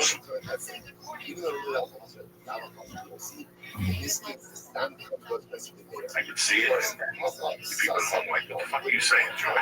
You know what I'm saying? The two cats staring at each other. And the other day, Fidel jumped on Debbie and fucked her up, right? Yeah. And then he went after Harry, but Debbie's Fidel not a bad soul.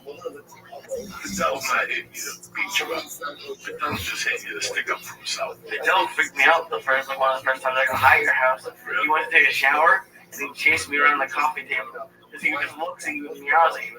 He's really pretty. He's really pretty. He's really got a good heart. So that happened one day, right? But I said to him one night, Fidel, stop it. And he came over and he started with his meow because he loves to fucking meow you. Meow, man, I was watching TV and I was looking at his eyes. And then Wednesday morning, which was Christmas Eve and Christmas Day. Christmas Eve. I'm doing the podcast Tuesday. New Year's Eve is Wednesday. Christmas Eve, Wednesday morning. So I got up and I opened the door. Fidel was by the gate. So this person is fucking Fidel. It was like 5 minutes ago. I'm loud by the babies. So there's no problem. But this is logical. Rabbi says person is puzzled. Rava says person is puzzled. Seems to be we're tilting the direction. How are you guys out there? This is episode number 461. And it is late, yes, it is. I wasn't even sure if I was going to get the episode out today at all. After a brutal last few days, I decided to post up my last podcast with Brody Stevens. And if you don't know who Brody Stevens is, he passed away on Friday, and he was one of my favorite people of all time, and one of the greatest comedians I had ever seen. Brody started comedy in 1994 and never stopped. The words I could say about Brody could go on for hours, but one word that describes him was honest. No one I've ever met in Hollywood was more honest than Brody Stevens. Nobody. Brody had such an impact on people that after hanging out with him for a few minutes, you would immediately start talking like Brody and picking up on all his incredible sayings like 818 till I die, positive energy, push and believe, you got it. Numerous amazing sayings that I would always say when I was around him. I loved his style of comedy, and I looked up to him and often thought, I need to get that good. The level on stage of him just being him was amazing. We sat down and we talked back December 1st, 2016.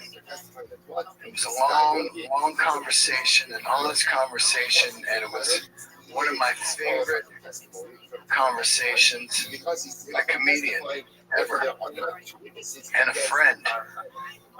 He did thousands and thousands of audience warm-ups, and he let you know it all the time. Over 3,000 audience warm-ups. He had a special. He shot a 1 hour special last year, and I had the honor to open up for him on that. And I got to see how happy he was. And I was so proud that he was getting a 1 hour special. I was just fired up. He shot it at his home club, the Comedy Store, in the main room, where he would perform most Friday and Saturday nights in the last position of the night, known as the Sam Kinison spot. But I don't think anybody did it more than Brody. And I feel that spot is now the Brody Stevens spot, and has been for years. He's done all kinds of amazing things in his career. He hosted the Oddball Tour numerous times. He was audience warm-up for Chelsea Lately at midnight. Just, it's a massive hole in the comedy community, and I will never ever forget this man. And I'm going to try to spread the word of him all the time by clips or pieces of his podcast or photos or whatever I can do. I love that man, and I can't believe he's gone. But I felt it was only right to put up this episode again and share it with all of you, and hear the honest words come out of this man's mouth. It's inspiring, and I love him. Thank you guys for tuning in. That's what this episode's all about today. It's all about staying positive and looking forward and enjoying life. And my guest today, Brody Stevens, is definitely one of those guys. He promotes positive energy. He promotes, push and believe, as he would say, and I subscribe to it. Like I always say, promote what's great, not what you hate. And as cheesy as that sounds, it'll keep you waking up in the morning sane. And it was great to have Brody on. He's an amazing friend of mine, and I'm one of those guys that if I didn't do comedy, I would not know. So the reward of comedy to me is these friends, these fantastic friends that I have from stand-up, and everybody that tunes into this podcast, and the travels and the people I meet. All that shit is the rewards and the positive side of doing stand-up. Brody did the podcast about 4 years ago. He was in a different state back then, a different state of mind, and I truly believe he is far from that era and is pushing forward and kicking some ass. I love this guy. He makes me laugh every time, and he makes a lot of the Comedy Store regulars, the biggest ones, laugh. And all the audience, I love to look at their faces like, wow, this is amazing. Some people are like, what's going on? And there's nothing better than that kind of outside-the-box comedy, and I've talked about it over and over, guys that do it. You know, Johnny Pemberton, Rory Scovel, Brody Stevens. These guys I love to watch, because if you do stand up like myself, it's interesting to watch somebody that does it in a completely different way. And that way being, I always think, how did they start that? You know, did they do that? Did they do that in open mics? Because I know how brutal open mics are. But it's definitely a level of confidence, and it's a original identity that I enjoy watching. And I love Brody, and I'm glad he came over yesterday.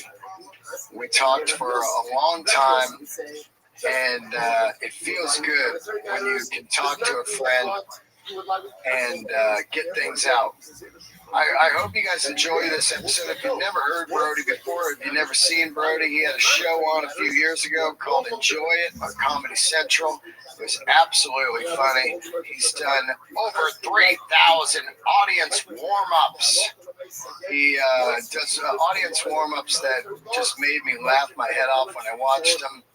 He also worked for Chelsea lately doing audience warm-ups, and Delia's show, the last show, TV show that he had, Undateable.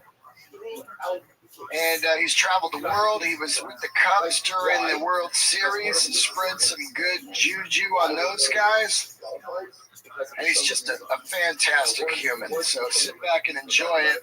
I love you guys. Keep the candles lit. Here he is, Brody Stevens. All right, here we are, another episode of Let There Be Talk. My good friend returns to the Let There Be Talk podcast couch. Good man, Brody Stevens. It's been, I looked it up, Brody. I think it's been 4 years. That long? You want to see something funny? Look. This is funny. Look at this. I got a photo of us. Oh, man. I found see what I look like. Because I want to... Look, you look great. I look terrible. Oh, look at you, dude. Yeah, that's a totally, different guy. That's years ago. 4 years ago, exactly, almost. Isn't that crazy? You still look the same. Great. I look pretty good. I do look a little younger there. I look a little, I don't know about happier, but... It's fucking 4 years ago. Can you believe it? And I'm wearing that red jacket. I don't even remember that red jacket. 4 years. You know what? Time flies, but in the scheme of things, 4 years is nothing. Yeah, it really. That sounds like I said time flies, but 4 years means nothing. I'm kind of means the same thing, but 4 years really is nothing if you live to hopefully 80. Yeah, right. That's the way I look at it. I think back about 4 years ago. I think it was when you kind of had that meltdown with the meds and everything, right? I remember last time you went right into it. No, I just brought it up because, man, I think you've come so far. I can always go back. Yeah. But here's the deal. You know, I made a mistake. It wasn't like, ooh, things got to me. It was, I made an error in judgment, meaning that, you know, it's common for people to adjust their meds for various reasons. Yeah. And I was never on them because I had any kind of issue to begin with. I've never had any issue. The only reason I ever got into looking into maybe taking something was just to kind of quiet my mind and stop being hard on myself. Yeah. You know, a lot of it, focus. A little bit of focus, a little more focus, I think. Yeah, were you a big ADD guy? Because I am, you know, like my brain just goes all over the place, you know? I think it's more like a Jewish Gemini guy. I don't know. Like, it's just an active mind. I hate to say, like, oh, I'm Jewish, but there is common craziness that goes on in that kind of mind, I feel. And, no, I was playing baseball. I felt like when I moved up to Seattle, I first began comedy. It was like my mind is working. Right. But I was doing comedy and it didn't feel good. Meaning, like, I didn't have that buffer. I'd go up there and I'd get laughs, but I get laughs based off like, oh, you guys not, you know, you don't like confrontation. Yeah, that kind of thing. Were you doing that at the beginning? That kind of, look at me, arms crossed, negative. Were that out of the gate? That kind of cool thing? No, that developed. You know, from warm-up, definitely, from doing cable access in Seattle, just kind of, people liked when I got mad. Yeah, I first would get frustrated, them not laughing at me. It hurt me. It didn't feel good. Right. And on top of that, I just felt I was on my own. I was out of baseball. I had to create structure. I had to, start my life, and it was something that I never really thought I'd do. I was going to try and play baseball as far as I can go, get my degree, maybe be in sales. I don't know. Right. But You're just doing it to, explore, right? Yeah, just like anybody. Right. But it didn't feel good because some people say, oh, you always wanted to be a comedian. It's kind of like I got into comedy because I took a serious acting class in Arizona State. I'll try and do that. But I was getting laughs. And then I would try and do something else serious. They're laughing at me. So I go, why fight it? Yeah. And I wanted to get into radio or sports, but one guy said, hey, bro, you should do stand-up. And I never did stand-up at Arizona State. I was right across the street from the Tempe Improv, but I was so focused on baseball and graduating. You pitched, right? I did pitch. I was, I pitched like 25 innings in 5 years, but I hurt my arm. I hurt my elbow right when I was going to get a chance to pitch with a little bit of a safety net. Wow. Because every time I was pitching, I felt like I was competing for a job. I was competing for the next time. Right. So Kind of like comedy. You know, when you start out, it feels like you got to always rock it or you're not going to get asked back. You know, that fucking feeling, you know? yeah, I'm not talking about like open mics, but once you start working in rooms, my real fear was, fuck, I better not bomb because they'll be like, God, this guy bombs, don't have him back, you know? Yeah, well, for me, it was just, I didn't think about like bombing. I always thought about, I'm just going to push and push. I think sports taught me, baseball was hard. I had to really work hard just to be on the team. Yeah. Whereas comedy, I can kind of just get up there and talk and get laughs. Yeah. I mean, Well, you're great. You got like a great persona, you know. It's an interesting. I love to watch guys like you or Rory Scovel or Johnny Pemberton, guys like that, you know, that I watch that are outside the box. You know what I mean? They're not classic writers. They're writing in their mind or on stage or maybe behind the curtain. I don't know. But when they come on, it's a total different format, which I love. It's a freedom. Yeah, I backed into it. You know, I tried to get up there when I began in Seattle telling jokes. I think this, even when I took my comedy workshop at UCLA, I go, okay, I'm a comedian, tell my jokes, maybe act it out.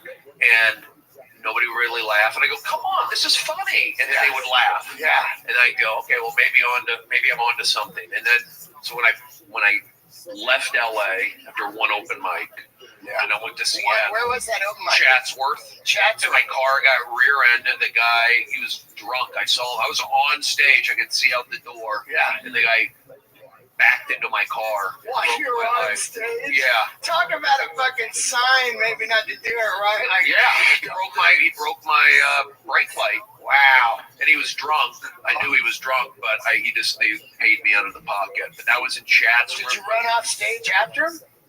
No, I think he admitted to it. I mean, I now look, this was 1994. 94. How many? Maybe 93. Oh, sorry, 1993. How many years you got going here now? Well, I say my official start point is February 94. Wow. And I knew, because I took a workshop here at UCLA. I needed structure. Yep. And I wanted to see if I liked comedy. So every week I'd be driving to UCLA from the Valley. I was excited. Oh, I'm going to do my 2 minutes in front of my classmates. And Pauly Shore's sister was the teacher. Oh, yeah. And I knew at the end we would have our final show at the Comedy Store. Right. So I would do the class, and from that, after the class, I'd always talk to Sandy Shore after just talk about more comedy. And then I'd always drive by the Comedy Store and look at it and go, well, maybe one day I'll perform there. But I never went in.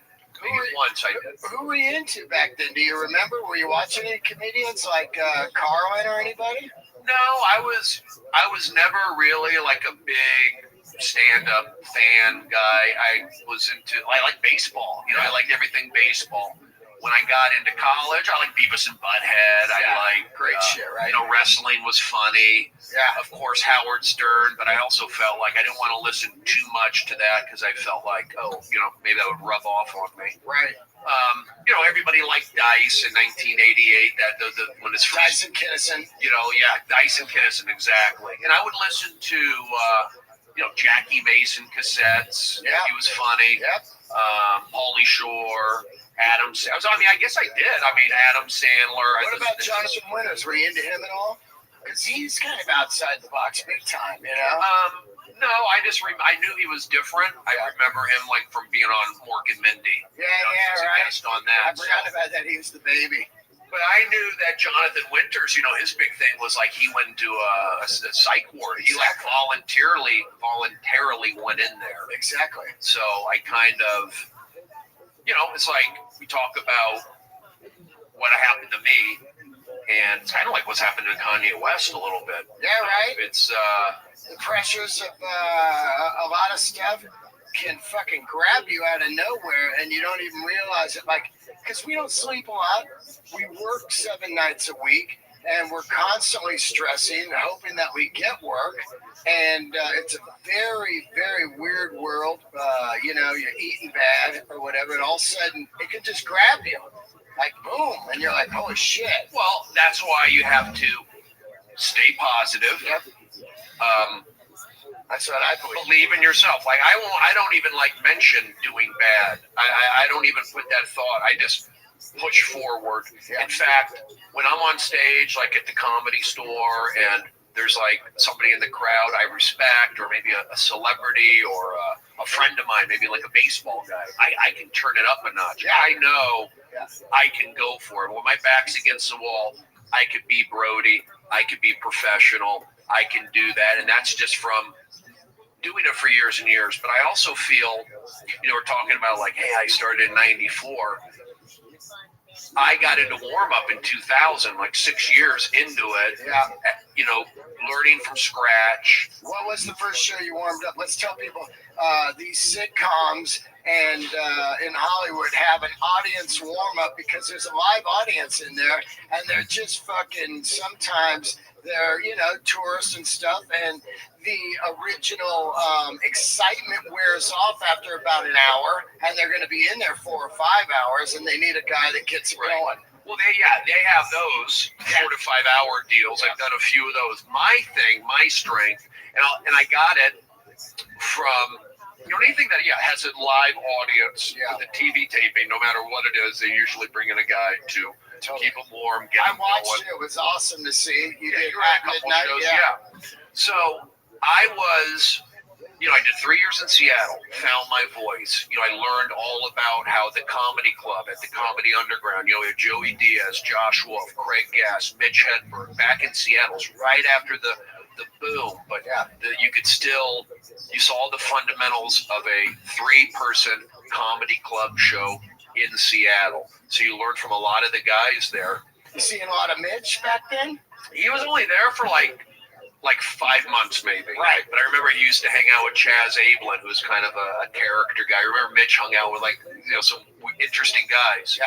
But I knew he liked me. He said something. I only met him like once there, but I knew he was there, and he was, doing road gigs and all that. And Seattle was just a great place. So many San Francisco comedians would come up, and a lot of the Seattle comedians, they all worked the cruise ships. They did corporate gigs. It was just a great place to start and have real audiences. And I did cable access because King County in Seattle had the second largest per capita viewing audience. Wow. So when I started doing this cable access, I saw some of that on YouTube. It's awesome. Well, Tana and I did it with James Inman, who's a comedian in Kansas City, but Tana and I, we kind of really found our own, just having fun.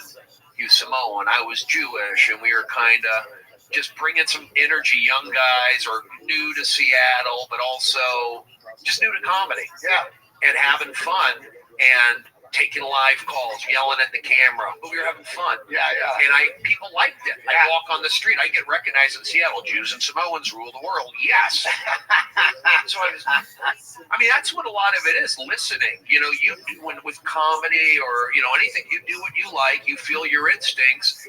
And if you're getting laughs on it, even better. Then hey, I'm doing that right thing. So I learned by doing that TV thing, I can be funny on live TV and just having fun. Yeah. So I saw that, but I also felt like it was taken away from my stand-up. Yeah. It was like, okay, I'm doing this TV thing, and I'm being a character, but I also felt it took away from my stand-up. Yeah. And I started in Seattle. It's like you're only known where you start. Like I made it up to guest spots. Yeah. You made it that far. Yep. And then I remember Joey Diaz told me, he says, Brody, you got to go to New York. Go to, I've told these stories before, but go to New York. They'll just talk. Go there. And I went to New York, and my friend was working with the Yankees at the time. I got a job working with the Yankees, so I knew I'd have a friend out there, go get to see Yankee games. Where are you living at in New York? Well, when I first got there, I stayed in like a weekly apartment up on like 116th and Broadway up near Columbia. And how much was it? Do you remember? Oh, it was like $400 a week. I forget. It was like $400 a week, maybe. This is back in, 97. Right. And Bushman Lahai was in the he was in the hotel with me. It was a Malibu Inn, West Malibu Inn, like Malibu Inn. Yeah, on 107th and like Broadway. Wow. And I stayed there for a couple months, and it was like weirdos in there, but not that bad. Yeah. Did you save up some money? Were you working jobs? How'd you get out to New York? I said, in Seattle, I worked at Red Robin. Yeah. I sold T-shirts for the Seattle Supersonics, so I worked at the Supersonic team shop. Just pocket a little money, like when you're not looking. You know that? You know that story? No. I have. Well, I'm 3 for them, 1 for Brody. Right? A built-in tip. You gotta Dean, you know what I'm saying. I know, yeah. I've been there. But I'm there, I'm selling my T-shirts, and I remember like Duff McKagan from Guns N' Roses, he was there, and Jeff Ahmed, like we'd get along. Really? Yeah, they went to Sonic games. Yeah, that's cool, man. And I'd work the tunnel, so I'd work before the game from the team shop to the stadium. So I'd work in the tunnel. Yeah. And so selling the T-shirts, like Deadlift Shrimp T-shirt, Sean kept half off. We got it. What do you need? So I learned like public speak out there. Right. And then I would do halftime, then I would do the end of the game. So it was fun. And then I lived in the neighborhood. I would just walk home. And I also learned about coffee. I'd go to the Uptown Espresso. So I went to Seattle to get completely away from Arizona and be in a creative environment. And I wanted to be around rain. I wanted to be around snow-capped mountains and fresh air, because just growing up in the San Fernando Valley, being around baseball, maybe my old friends, I needed something new. Yeah, a challenge. I believe that, man. Like, I've been going to New York every month, and of course, I know the comedians there when I'm at the club, but other than that, I'm walking those streets, man, solo, and it's at 50 years old, and I'm really like, this is fucking cool. You just feel like I'm starting all over, but I'm not, but I'm just in a different city walking around. I don't know people. I don't know how to get places, I'm like subway in it. It's good. Exactly. Yeah. I mean, I love the energy of New York. When I went to New York, lived in that Malibu Inn, and then I had to find, I just jumped into the open mics. Yeah. So I knew that Surf Reality, Lower East Side, everybody gets 8 minutes. It wasn't like, you hope to get put on the show and get to do 4 minutes in a comedy club. This is 8 minutes. It's artists, it's comedians, it's weirdos, it's everybody. It's open love. It was Face Boy show. Right.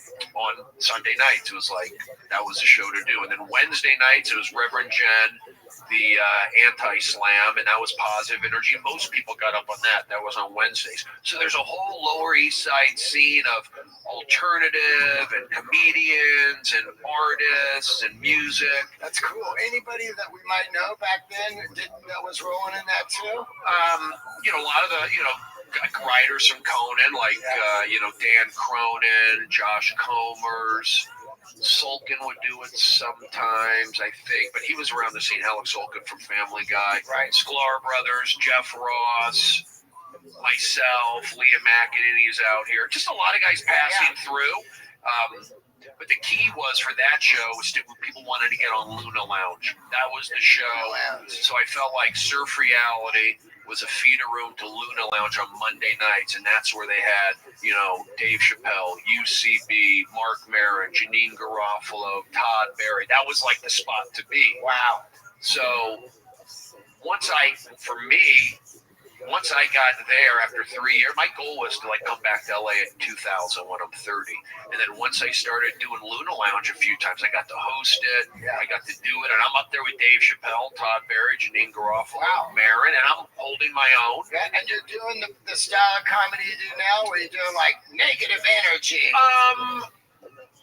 A little bit. I mean, I remember I definitely remember my breakthrough sets. I remember, you're talking about walking around New York. I would, on Sunday nights, for example, I would work. I was a waiter in New York. I worked at Cafe Un Deux Trois. I was also a tour guide at Radio City Music Hall. Cool. So I wanted to see if I could be funny on the East Coast, if I could make these. That's exactly what I'm doing right now. Yeah, it's a different crowd, and they're maybe a little more honest. They're a little tougher. Well-read. You know, they might read.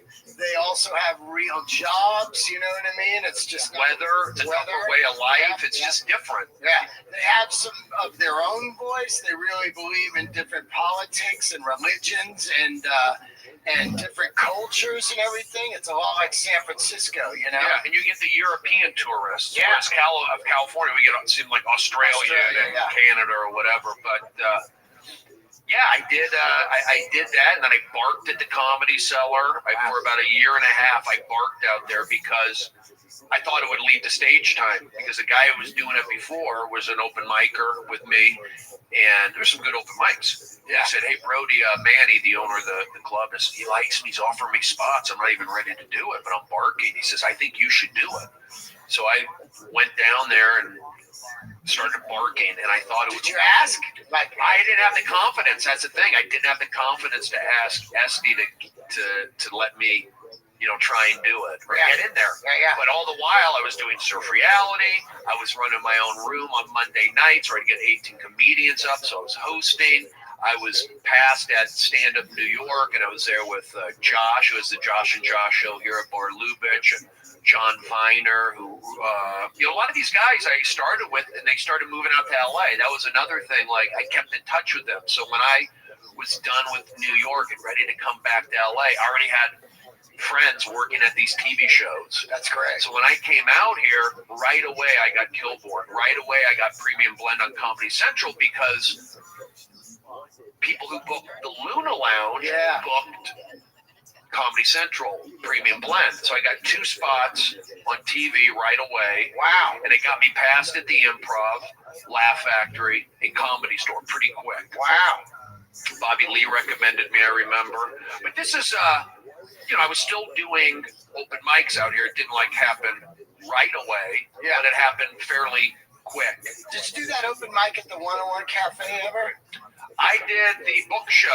Adam Grotman would book it. I think it was on Thursday nights, and that's one of the first shows. I wanted to go there because he did a good job of bringing in Pat Oswalt, Zach, Sklar Brothers, maybe Jeff Ross back then. He brought in some good names. Bobby Lee. Well, yeah, Bobby Lee lived in the same building as Adam Grotman. Right. So Adam Grotman always told me about Bobby Lee. So Grotman, who I just saw at the Improv, he's a character. He writes for the LA Weekly now, and he ran that show at the 101. Wow. So it would be in the back there. Yeah. And it was a fun little room, and I remember it was a good opportunity for me to interact with, Maria Bamford and Zach. And so Adam Grotman did a good job with that, and he kind of recommended me to Bobby Lee, and then Bobby Lee helped me get in at the Comedy Store. And I already had, and I grew, like I said, I was taking that, it all kind of came full circle because I took the workshop at UCLA, and our graduation was at the Comedy Store. Yeah. And then growing up in LA, my mom's boyfriend lived over there on Holloway, off La Cienega there. And from the balcony, I could always see the lights of the Comedy Store. So I was never like, oh, I want to be a comedian and Eddie Murphy or whoever it was. Right. But I knew the energy of the Sunset Strip. I could feel it. So it was electric back then, right? Yeah, it was just electric. It was just crazy. You go down the street, people are cruising. There's rock clubs everywhere. Yeah. There's all kinds of people in the street. It was even kind of seedy. There was hookers and drug dealers. You could actually get drugs on the street back then. Yeah. That was weird. I mean, the 80s in LA, it was the place to be. Oh, yeah. It was, you had the Lakers, the Dodgers, the rock and roll, the Sunset Strip, Venice Beach, Valley Girls. I mean, everything was rocking in this town. And those were good times. And I remember, growing up in the Valley, going to the beach in the summertime and the hot weather and then the haze and the smog back then. Oh, yeah, remember that? Back then it was smoggy. Oh, my God, it was just, they would have the smog alert. Yeah. Remember, you have to stay in, your fucking eyes would remember, I went to San Dimas to Raging Waters, and you go out there, lungs are hurting way out in San Gabriel. Yeah, right. But that was, my first, that Comedy Store pulled me in. Yeah. It was just from a kid in the 80s. So I always had that.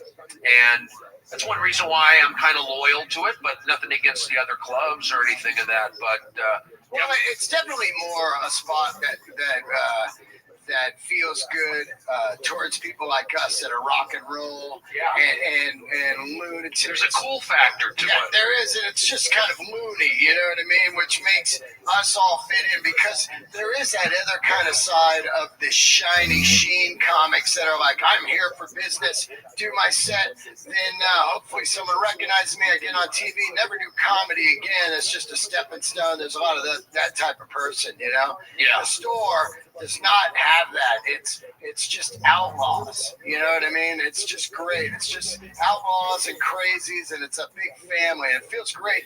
If you're one of the types of people at the store, you recognize it right away. You go, wow, this is my place. It's like that bee on the fucking Blind Melon video. Yeah. The gate's open and you're like, whoa, there's other people like me here. Yeah, well, last night, for example. Exactly.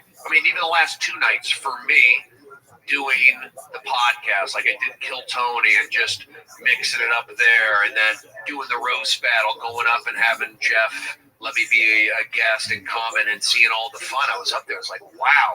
And it kind of, you talk about going to New York and feeling that again. It was kind of like that for me. Actually, last night I did a show out in Brea, the Improv, kind of out of my comfort zone. Tuesday night, the guy asked me to come out there for a few bucks, and I did it. I wasn't looking forward to it, actually. I had, kind of not dread, but it was like a road gig. I know. And because you say yes like a month out. I get that all the time in the hall. Hey, could you do this? And you go, yeah, sure. Just email me or remind me. And then that day comes, and you're like, oh, fuck, the 60. I got to go up to 60, and I could just go to the store. And there was a little, I was prepared to drive. I drive, I'm okay with that, actually, because I'll just leave after 7. But it's more of just the road gig. It's like going on the road. I do have a comfort zone in the TMZ, the 30-mile zone, or at the Comedy Store. So last night, I'm professional, and I'm going to do it. So I drove out there and had a couple friends at the show, and I did Brea. I've only done it one other time, and the crowd was nice. They were a little older, a little conservative, and I had fun. As long as I'm happy, I've learned. You learn to have fun. The twinkle in my eye. That's what Kirk Fox always tells me. So I did the show. It was like, okay, good. It felt like it was a little bit of work, but it was good. And then I drive back to the Comedy Store and, see Louis C.K. there. I see you. It's electric. Whenever Louis shows up, or Chappelle, or Chris Rock, the place takes on an extra jolt of adrenaline. Everybody's fired up because it's all our favorite guys. We love these kind of guys. And you really did put it in perspective for me last night. Not that I was bummed about being bumped by Louis C.K. or anybody. It doesn't, it doesn't happen all that much. But the way you said is like, hey, this is great. It's going to be on the Instagram. It's going to give us crowds when he's not here for the next couple months. So you help me. Not that I was upset or bitter or anything. Right. It's like, okay, yeah, that's actually good. We want that. It really is, because it turns it into, over and over, these guys could go to any club. They could go to the Factory, the Improv, or anywhere, but they go to the store, and constantly it creates a positive buzz on the place. And then when you or I go on a lot at 9 first. And I remember 9 2 years ago, there would be 4 fucking people. And I'd be like, fuck, I'm on at 9. But now 9 is sold out. And I'm like, this is great. I'm on at 9. Or I could be on at midnight, and it's still half the room because it was so sold out. Yeah. I tend to do the midnight ones. Right. It's like, first of all, New York, I know what you're talking about walking around. Yeah. That was a big deal for me. On those Sunday nights, I would take the L train from Brooklyn, and I never missed it. I was there. I didn't never blew them off. I did, like how you're dedicated. I was dedicated like that. I did it every Sunday. Get on the train, 7 o'clock. I knew I'd be at Avenue A or First Avenue at 7:15. Then I'd get off the train. I'd walk down Avenue A, because it still had that edge back in 97, but it was cool. I put my headphones on. I just visualize like I'm a rocker. I'm feeling it. And I walk down Avenue A, see all these cool people, and then I'd go to Surf Reality, and I would You know, you draw the bucket, you get on early or get on late. You just walk around New York. You know, you felt the energy. Now, this is before cell phones and before. Oh yeah, your eyes are taking it all in. Its eyeballs are your Instagram to the brain. Yeah, exactly. You know what I mean? It's just taking snapshots over and over. Your eyes are going, whoa, weird prostitute. Check out the junkies. Uh-oh, a fight going on, you know? And that's all delivering messages for later on bits. I mean, for me, it was just kind of the architecture, the subways, the personalities, the people. Absolutely. You know, I would hang out at Carmine's Pizza right there on Graham Avenue. He's a local Brooklyn guy. Go, hey, Brody, what up? You know, give me a hard time. And that's how they were. And that's how they were honest. And I learned that. I learned about the honesty, and I just learned about living in New York. It's a hard life, taking the subway,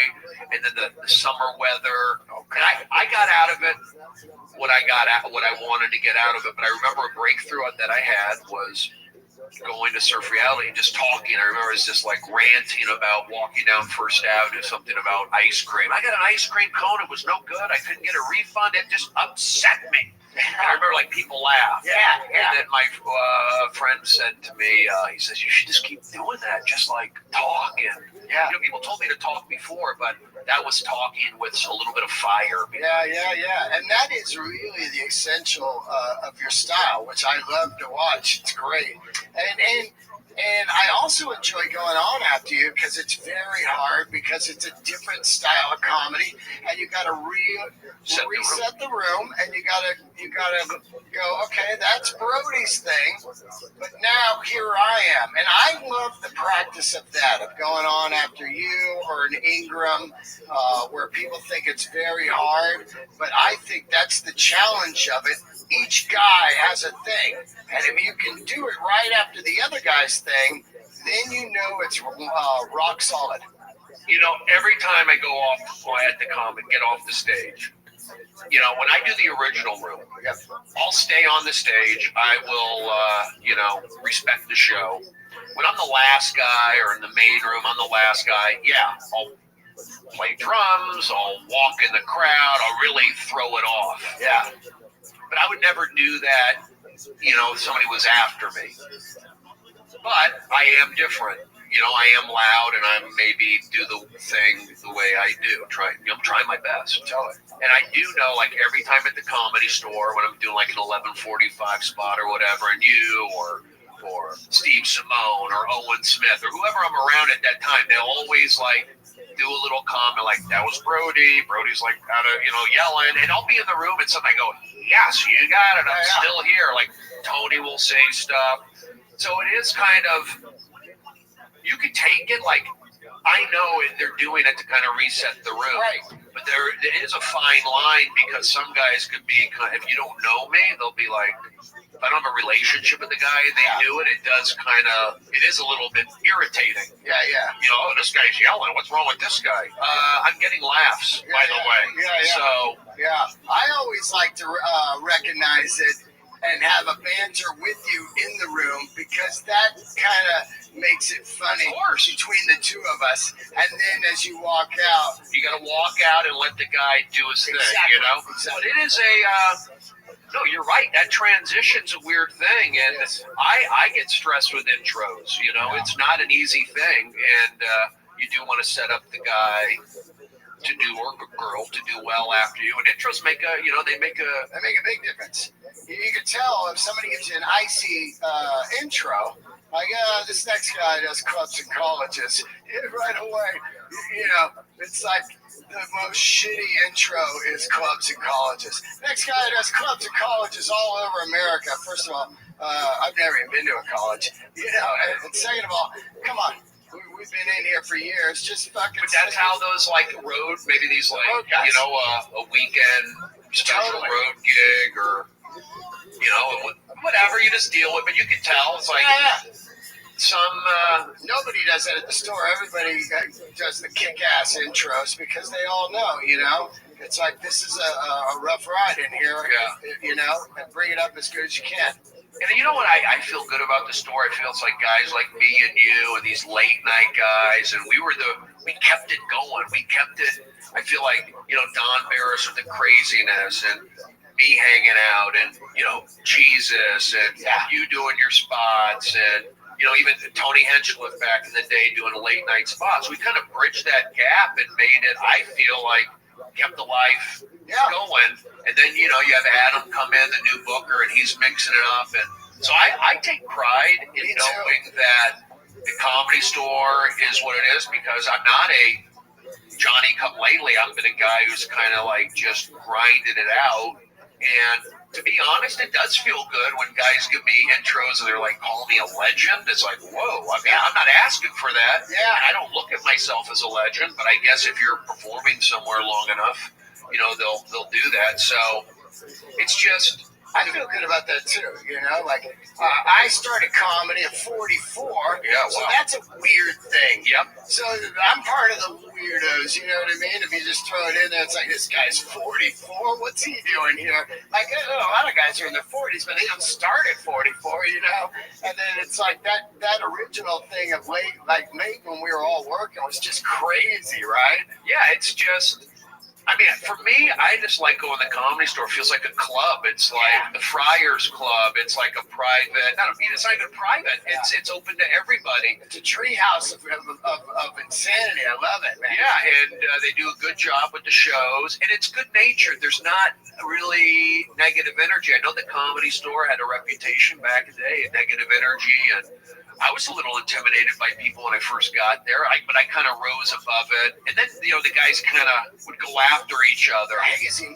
Yeah, but I think that roast battle, and maybe even Kill Tony, kind of satisfies that need for these guys to be, you want to be negative? Go to the roast battle, make it funny. Yeah. Like, there's a way to do it, whereas before it used to be maybe guys picking on each other in the hallway or doing stupid stuff. I feel like now... just comedy in general, there's so many outlets, whether it be a podcast or a Periscope or, creating that roast battle show. Absolutely, man. Absolutely. That gets the stress out. And I also think the longer you work with a bunch of guys, there is that kind of competition and kind of, edge.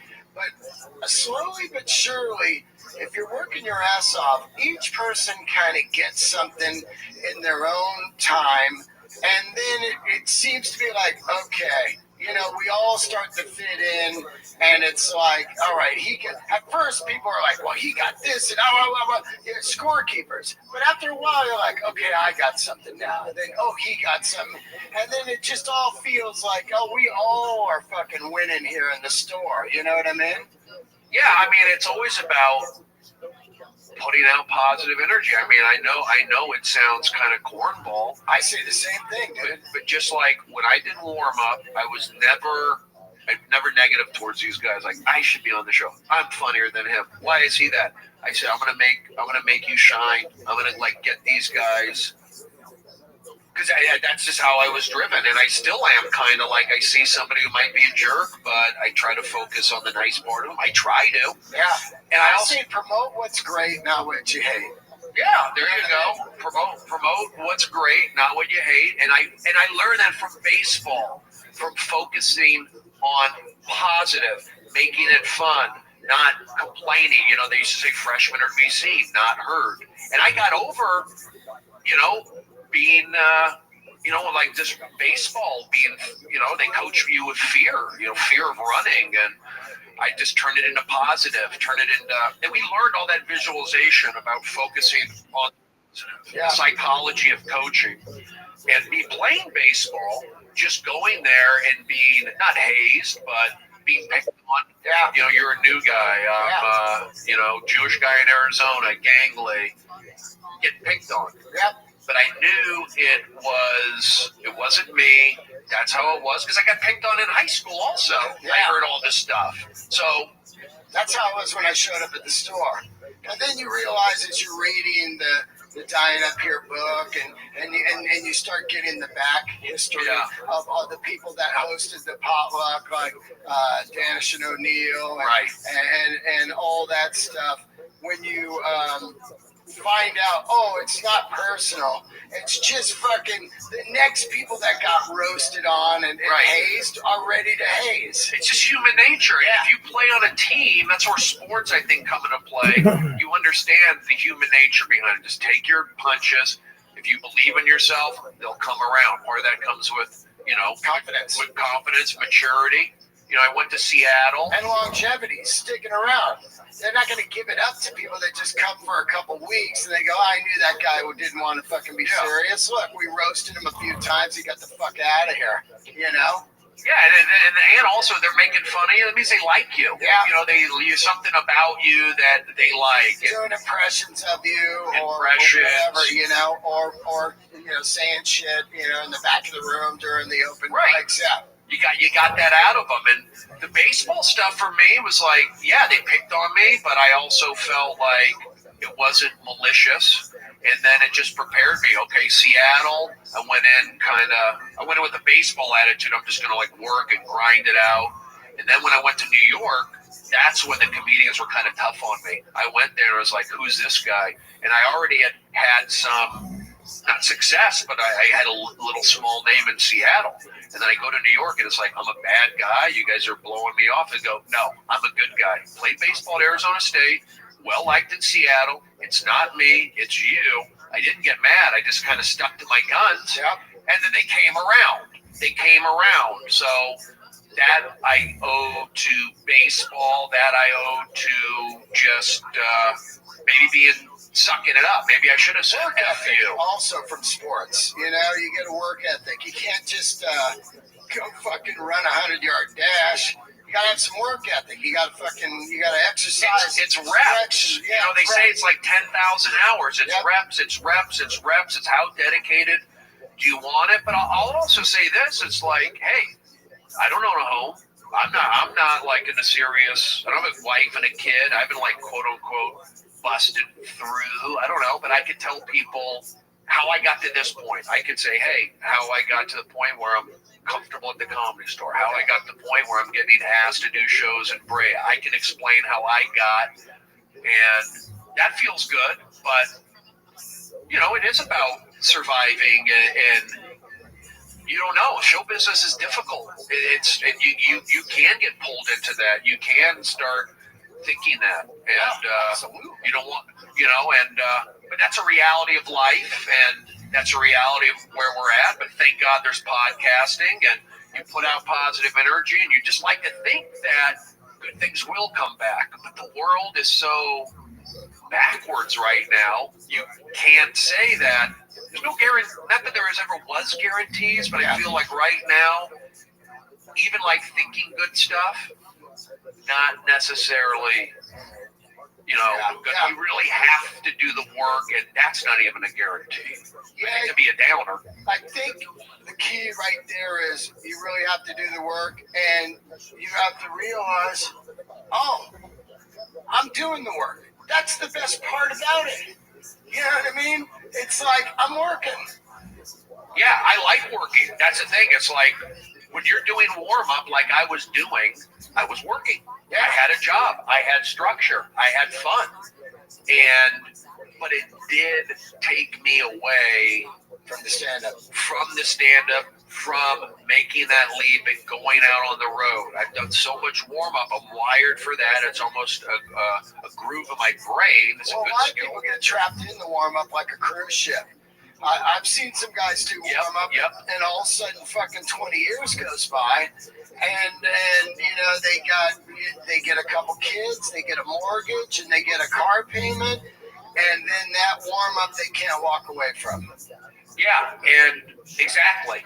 And I don't know if I'm ever gonna get that. I don't know if I'm wired for that. But that seems like sometimes you think, it wouldn't be a bad deal. But I also feel that I just got to follow my instincts. And for me to have doubts with myself right now, look, I haven't made an album. I haven't done a 1-hour special. I don't have my website up. I don't do my podcast consistently. So for me to go, oh, well, it's not happening, or God, I do procrastinate. Right. I do kind of live in a fantasy Peter Pan world.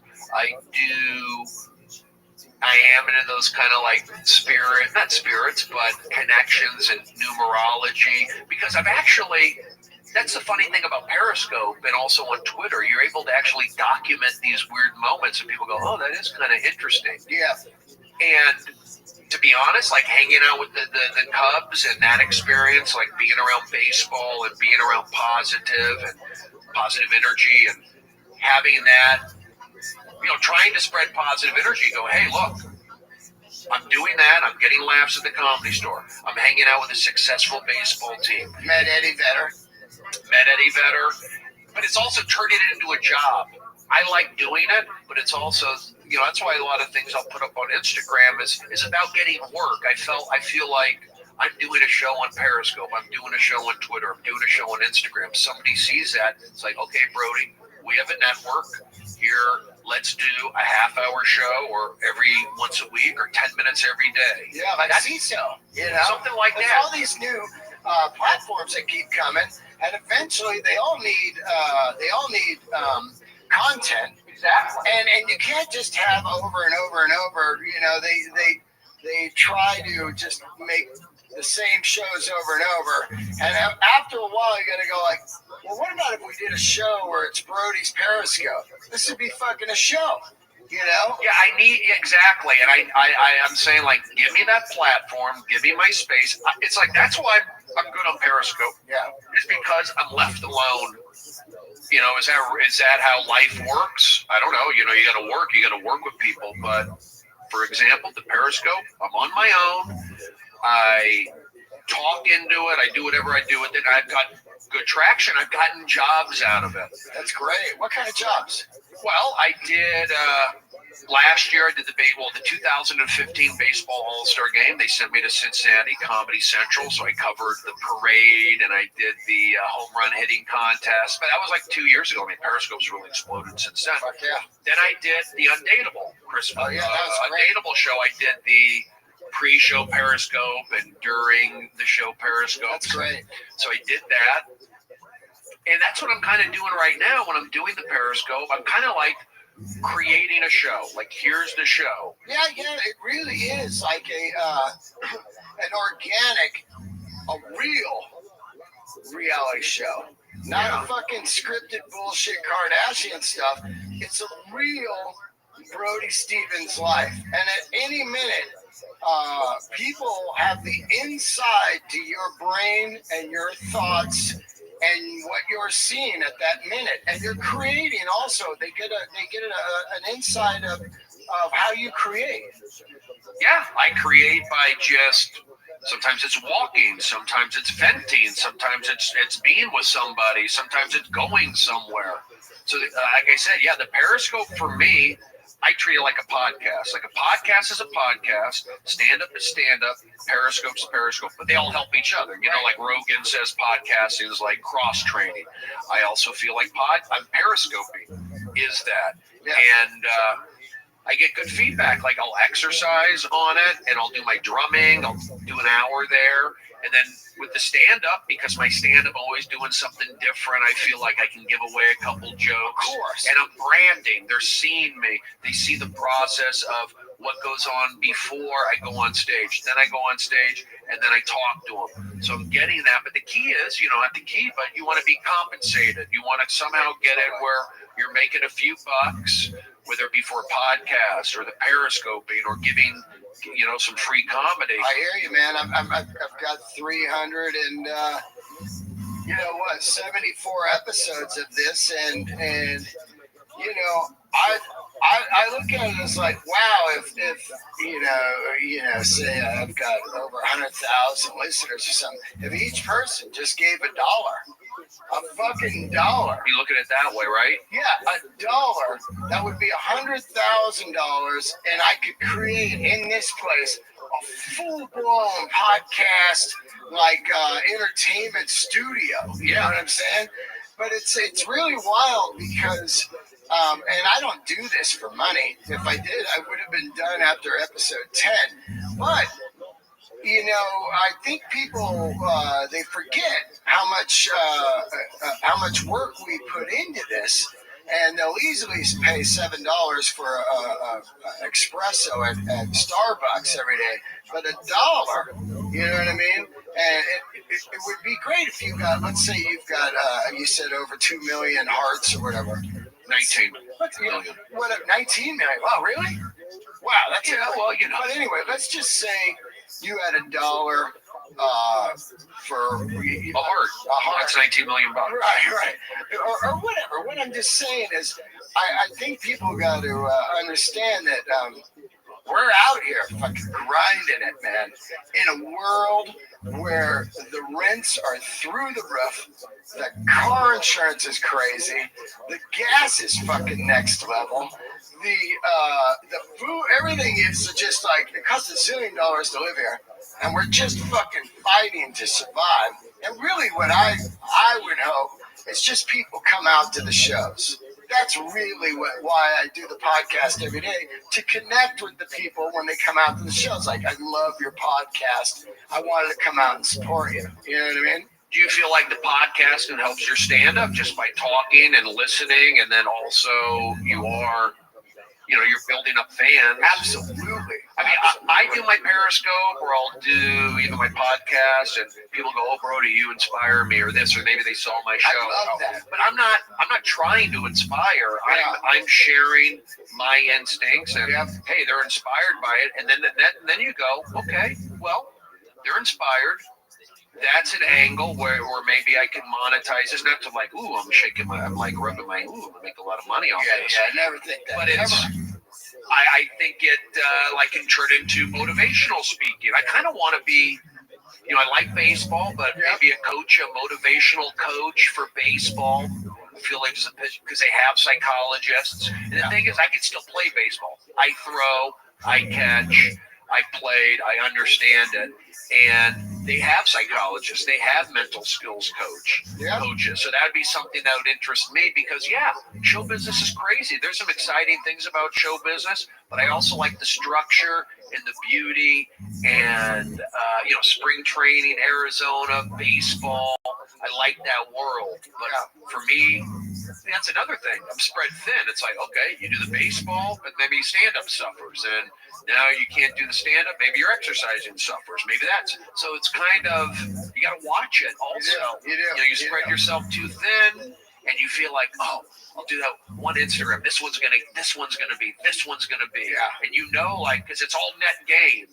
And sometimes I think that's like what Kanye West went with at the end. He was like Instagramming all these things. Yeah. Look, I did the same thing on Twitter. I was like tweeting.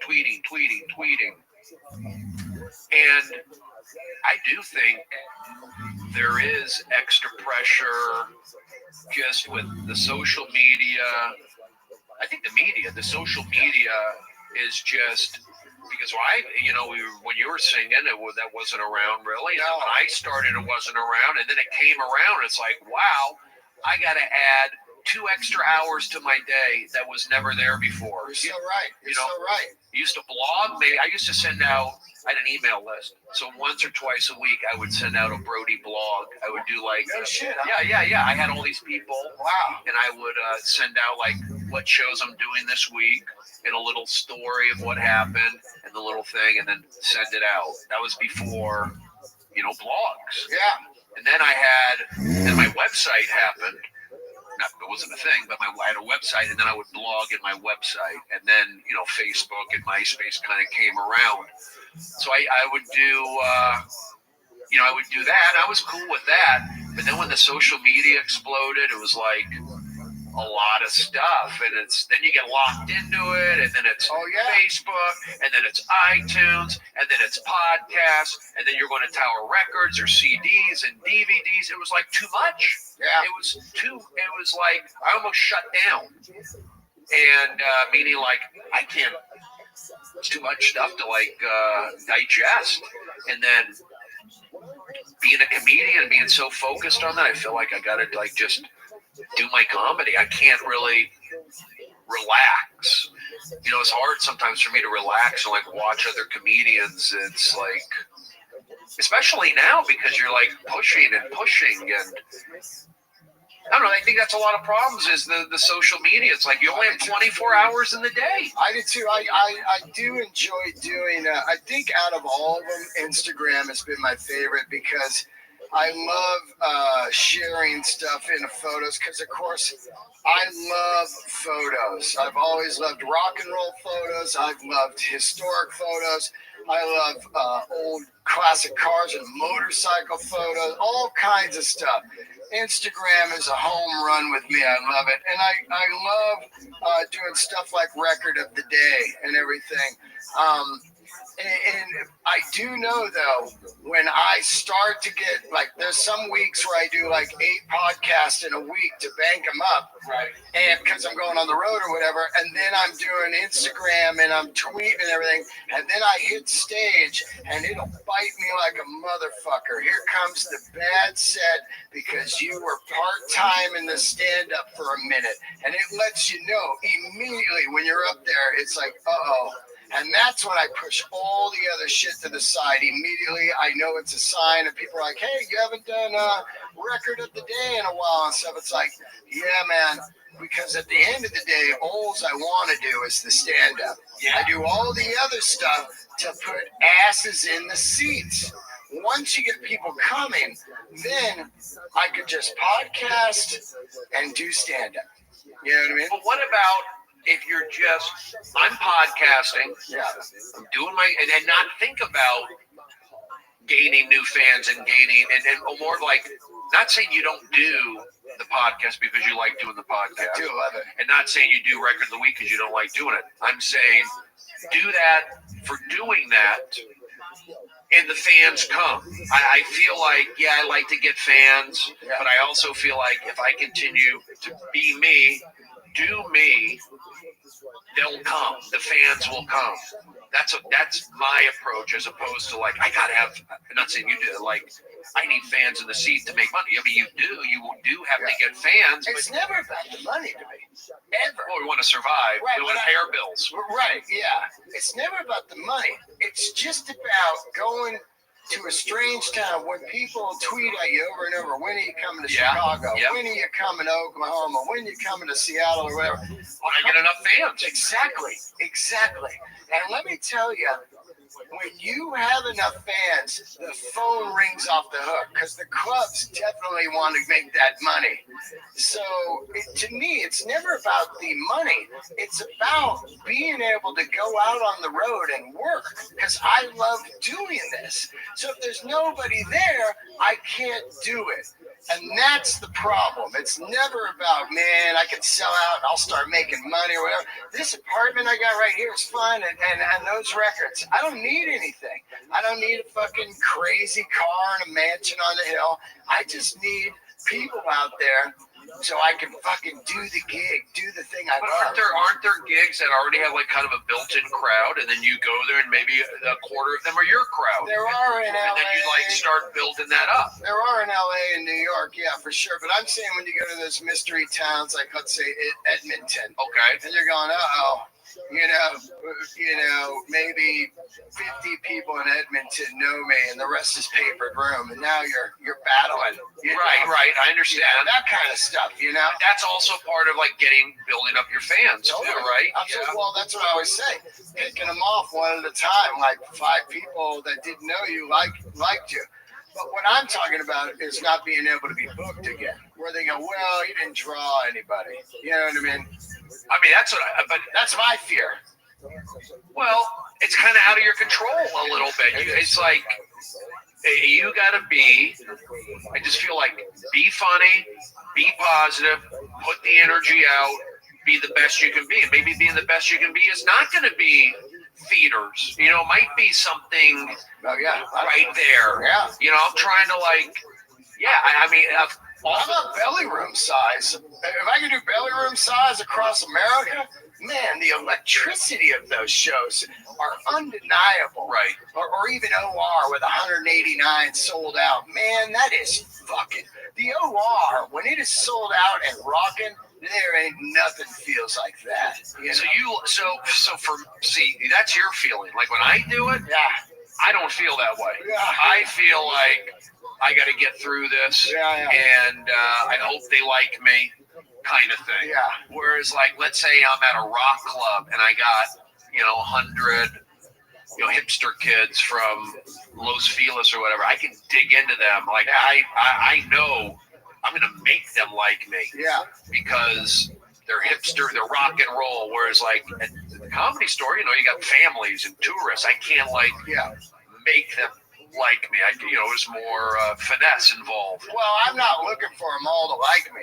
I like the energy of the push and pull and the oohs and the ahs and the big laughs over here, but nothing over here.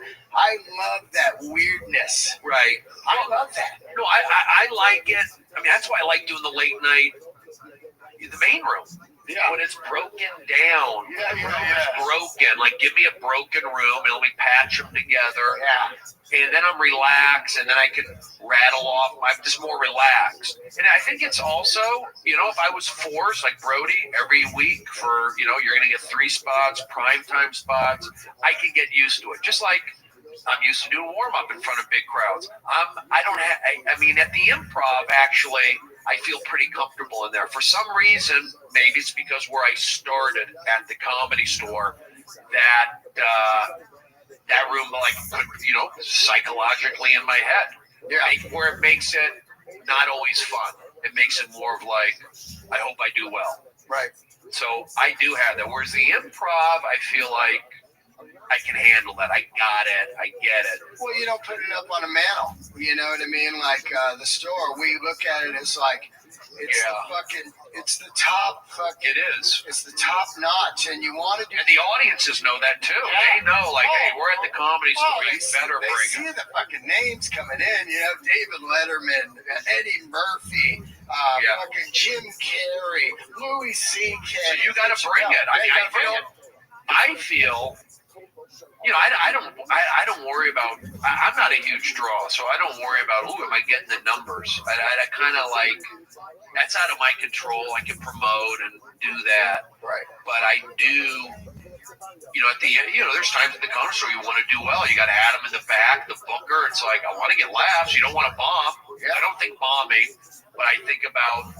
I'm going to do well. Yeah. I'm going to push through. And there's been times where they've given me some prime. We got a couple prime main room spots. And one time I struggled. I didn't have fun, but they liked it. And the other time I stayed in the pocket, nailed it. So I proved to myself I could do that. And I think part of it is just getting the spot. If you're lucky enough to get the spots, get good, grow.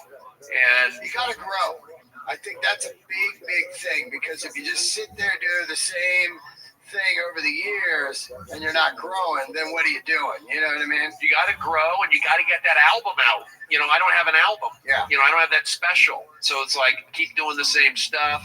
It's like, you get sick of it. I want to get it out. I want to be a comedian. I want to go for it. I want a podcast. I'm in the same boat too. We talk about money and all that stuff. And, because you walked away from the audience warm-up, right? I mean, I was doing at midnight. Right. I did the first couple years there, and look, it paid pretty good. It paid pretty good every day. Yeah. It went fairly quick. I got a lot of crowd work interaction, but it wasn't fun. I was rushed, and the crowds, the paid audience, which were a lot, they were becoming a little more belligerent, a little more not into it, eating. The paid audience, not these audiences, let people know. Some of these shows, they shoot them every day or whatever. They don't have enough people every day. So they hire people to come sit in the crowd. Yeah, all shows, pretty much 95% of shows use seat fillers. Right. And then after a while, these people don't give a fuck what's going on. They start just texting and sleeping and eating. And I'm going, you're here for 40 minutes. Yeah. And you're eating. I mean, you go to shows every day. You know that. Why do you come in here with food? Nobody else does. You do. That's what I was kind of dealing with. And then I'd see healthy guys just slouching, not bringing energy, and I'd have to bring the energy. And it was like, I've done so many shows. I know what energy is. I know what a good crowd is. Yeah. And there's no excuse really for not clapping. And because I can do it on my own. I could clap and fill the whole studio on my own. It's amazing that the audience person doesn't come up and go, Brody, point out the piece of shits in here and let's fire them and fucking seat them with fresh people. I could say, I would say that. I go, why don't you guys just leave? I'll do it with half the people. Yeah. We'll do it like that. And, you start running into some problems when you start taking chances to make the show better, like speaking up. Sometimes you got to play good cop, bad cop. And, you'd say something, then Chris or something. They'd be like, just stick to your audience. Well, they go, I think the crowd's okay. It's like, they're not okay. But he can't rip the crowd. I could. Yeah. So, to be honest, every show I did, I'm about the show. I was always about the show. My 3,000 shows, it was about the show. Yeah. And then sometimes you'll run into problems like that. I worked at, the last show, I got fired. They said that because of an audience member complained. These guys you're telling me you're going to take the side of an audience member who's drugged up and said I was too aggressive? Get him out of here. Yeah.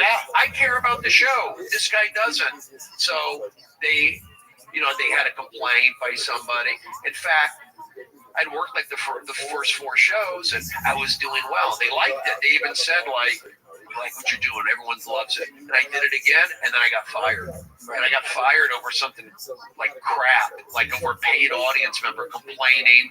And then one guy said, I just don't think you didn't look me in the eye. It's like, I'm warming up the crowd. I've done 3,000 shows. Yeah. But I can also see that, maybe I'm growing out of it. I'm growing out of it, and I'm being a little too... Yeah, maybe you want to be out of there. You know what I mean? But I liked it. I liked being around the energy of it, and I liked having a couple bucks, but I also knew that, for example, when I was doing at midnight on Wednesdays, I got a gig on Fox Sports with David Spade and Jerry Ferrara, this fantasy football show. That's cool. So I would do that. It was like on Wednesday mornings or whatever it was. And I got paid like twice as much, no pressure, and treated well, and on TV.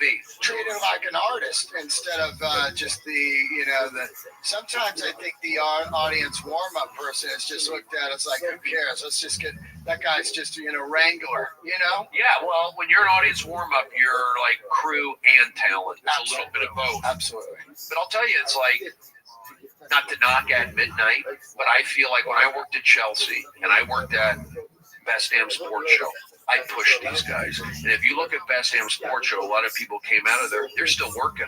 They're doing things. Michael Strahan's on Good Morning America. Jalen Rose is on ESPN. Stephen A. Smith is on ESPN. Mike Goldberg does UFC. Chris Rose is still doing stuff. We had Jeff Dunham on when he was down. We had... There's a bunch of guys, Kevin Millar, who's huge on him. So a lot of guys came through there, and I knew I took care of them. That's why they gave me energy. It felt good to know that Michael Irvin and Pete Rose and Abdul-Jabbar appreciated me being there, taking care of them. And I put that same energy when I went to Chelsea. So when I hear TJ Miller tell me and say good things about me in articles, like I watch Brody's videos, Brody made Chelsea show experience good. I knew that. I felt that. And I tried to do that same thing at midnight, and I was kind of not able to. It was like they weren't into it, or didn't matter. So I look at midnight, it's like, hey, it's popular on hashtags, but they're really, to me, I don't see anybody breaking out from that show. There's no stars breaking out. It's just kind of, let's do the show, get them in, get them out. But I felt like when I was at Chelsea, I could connect them more. And I felt like at midnight, it was leaving frustrated. And plus, it was a lot of paid audience that didn't help. So, but I grew out of it, and I was just yelling. And, it's a little daunting being on your own, because I grew up. To be a comedian, you have to be confident. You go, they're here to see me. I'm doing this. I'm going to sell out 6 shows in Ontario and feel great. I don't necessarily have that drive. I kind of like being in That's why I like Periscope. That's why I like podcasting. That's why I like maybe hosting or being a part of an ensemble somehow. But I kind of think that Brody and Friends thing could be something good for you. You know what I mean? Because you necessarily don't like to go on the road, I think, because I don't see you on the road a lot. But imagine if you could go on the road with, let's say, me, Randolph, and a couple other guys, and we sold it as a package. That's what I'm saying. Make it happen, Nate. Just a fucking... We'll go to Phoenix. All over, yeah. Just a zoo. You know what I mean? Well, you know, I think it's an interesting thing to go see, too. You know, like, all right, we're going to go see this Free rockers. This craziness, you know what I mean? Yeah, high energy, fun, guys who get it, some music, some interaction, some jokes, some familiarity from podcasts and Periscope. That's the thing. I can do that, you know, but I also need somebody to help me take action. And that's where I have some of my problems, if you want to look at it that way, is that I grew up here in the Valley. I played baseball. I've done all the warm-ups. I've done the late-night crazy gigs. So I feel that I'm not a normal guy in a sense that if I have a show idea or maybe an idea for going on a tour or an idea about some kind of professional thing, I need help. So for somebody to go to me, well, you got to put it down on paper, and then we'll pitch it and see what they say, and then go here.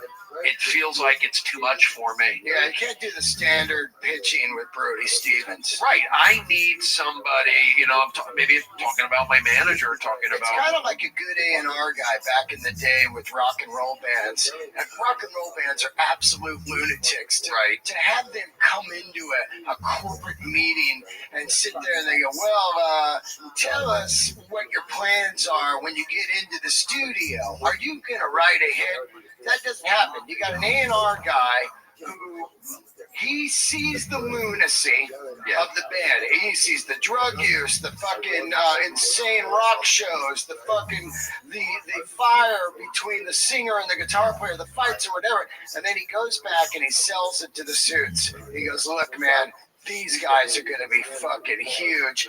And they keep the artist away from the money guys. That's what I need. Yeah, exactly. You know, and that's kind of what I do with the Periscope and I'm doing with my comedy is like, you see, and even with the Cubs, the baseball, the access that I get with the Cubs, that's a show. Yeah, it is. You know, that's a show. If somebody would say, hey, Brody, Comedy Central Sports, Funny or Die Sports, maybe something. Even ESPN.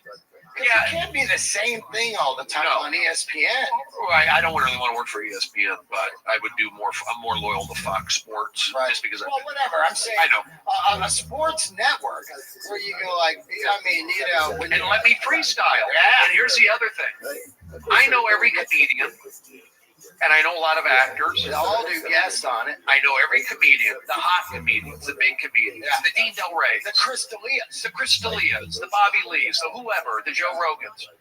And then I know enough athletes that I can have them on too. And I feel like I can get some kind of show where I have athletes talking about comedy and comedians talking about sports. And I know them both, so you're going to get that, and they'll probably end up turning on me, like make fun of Brody. But I want to make it, have it be like a cable access, late night thing. And so that's one idea I have. Another idea is like bullpens with Brody, where you send me off and I go to spring training. And I know enough baseball players, like all I needed would be 10 to do 10 episodes of maybe me working out with the pitcher, showing how we do the mechanics and do that. But that's what I see in my head. It's just a matter of executing it and getting the help to do it, because the show I did, the Enjoy It, the 2 seasons, I came up with that in my head. That's a great show. Thank you very much. I came up, it was very difficult for me to do, and that's a whole nother podcast, another chapter. Totally. And I kind of want to move away from that, to be honest with you. Yeah. You're in a better headspace now than you were during that era. I'm better headspace, but it was almost like a birthing, because when my issues of me, you know, I lowered my Lexapro because I went to Ireland and I wanted to drink a little bit. Yeah. And I knew that I had a show So it was like, okay, I got a show coming up.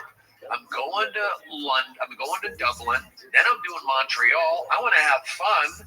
And I had, agents and people going, you got a party, you need to celebrate. So I'm going, okay, I'll do it.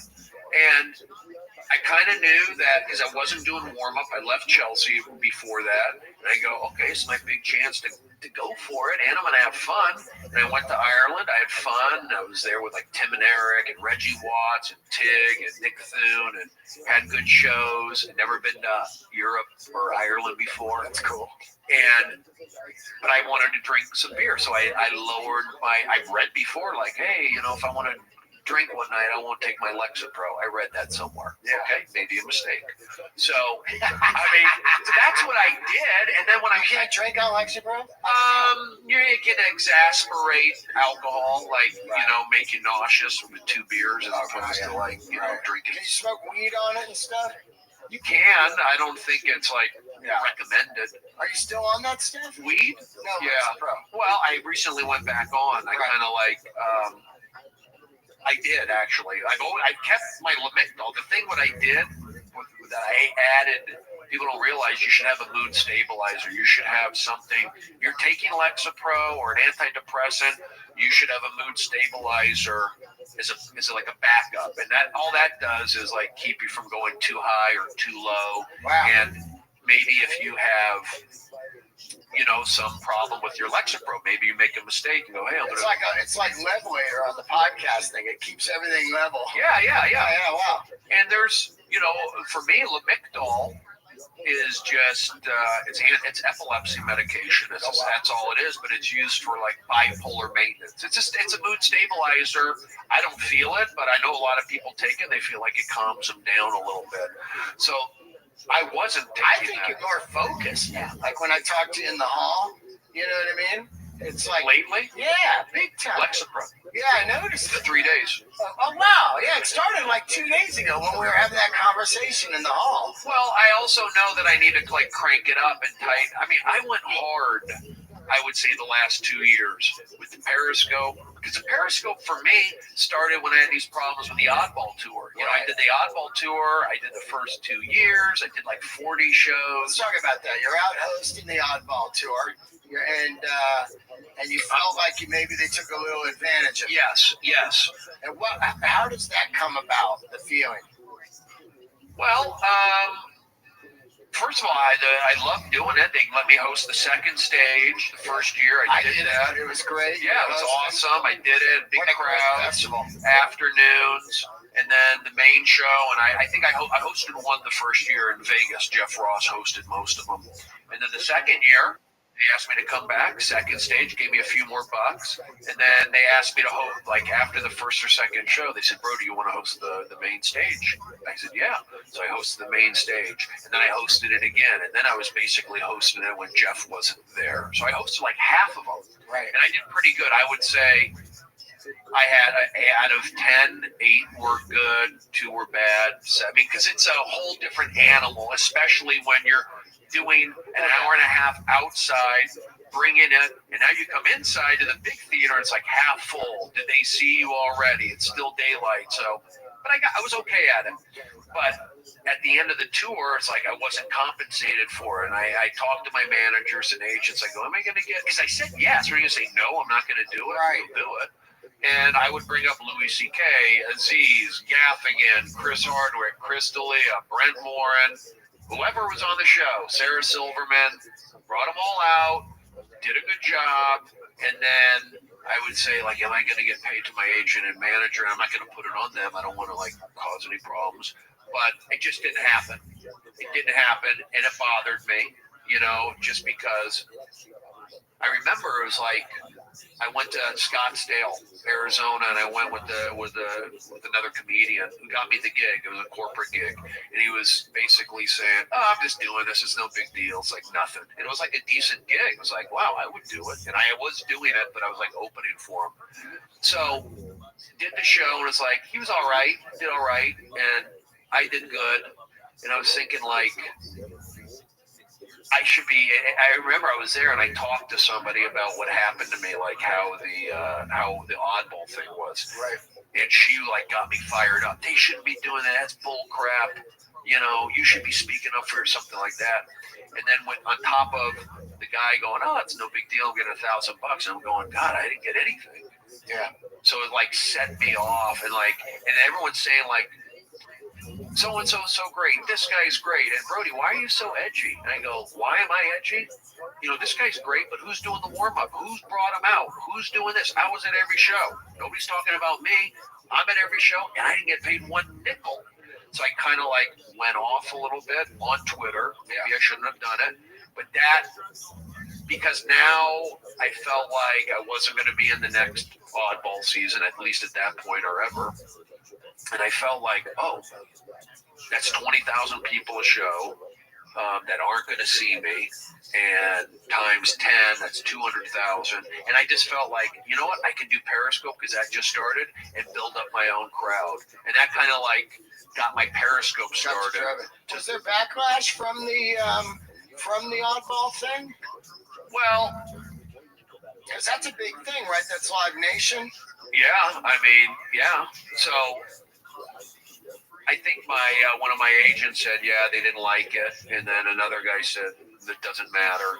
But I was mad at myself for doing that. I mean, I got positive. I mean, Joe Rogan appreciated it, like that I stuck up for myself, and a couple other people, like it wasn't cool. But I'm not that guy. But when I did go on Twitter and say that, I was triggered by, oh, everyone's great. This guy's great. You're great, Brody. Why are you so like that? And I go, you know why? Because of that.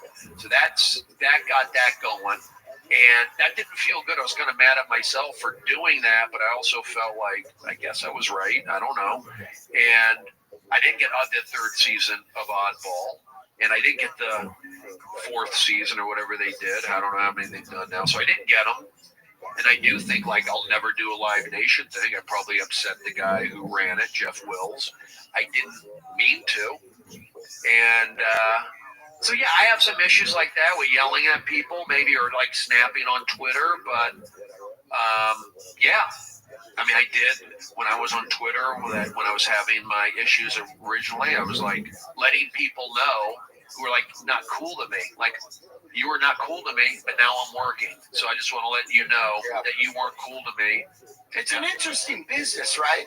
Because it's a business where people can do a lot of stuff to you, and you're not really allowed to talk about it, or you're looked at as a problem,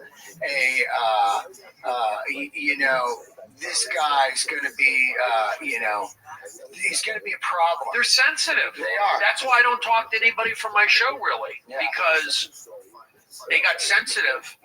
You know, I'm passionate, and it's like, it's not personal, but they can't take it. You know, they're not like, when you play sports, you get yelled at. Yeah. You fucking suck. Yeah. What the hell are you thinking out there? God, you know? Yeah, you do that in comedy? Oh, he's a weirdo. You can't do that. Yeah. You know, and you can't have any Coach Grudens in comedy. No. All right, but it's about the show, and I had, to be honest with you, I had a couple like probably bad experiences through making my TV show because of those. You know, it's like when I went on Comedy Central, it's about being comedy. Yeah. And I felt like the comedy that I was doing, the people making the show with me, they weren't updated with it. Right. Since the HBO show, my comedy grew. And I felt like, oh, and it's on Comedy Central, I need to have some comedy input.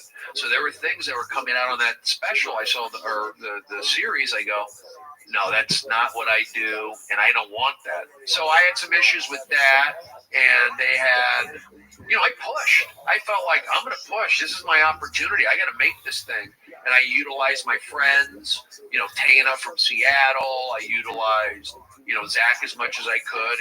He was there here and there, but it was a lot of stuff. And I feel like it took me a couple years to lick my wounds, and there's things that I did that's why I like Periscope.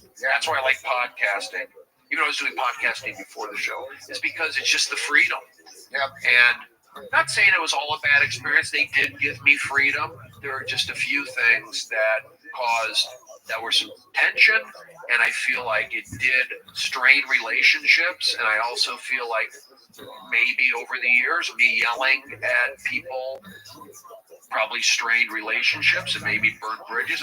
Possibly, but I also feel it was always about the job. It wasn't like I'm yelling at you because you treated me bad. Well, it was about the job. Yeah. And so that bothers me sometimes because it is a business, and I think like, oh, am I going to be like my dad yelling at everything, and I don't want to. So sometimes I have regrets. I feel like I had some opportunities, and maybe I let them go away, but that's not a healthy way to think.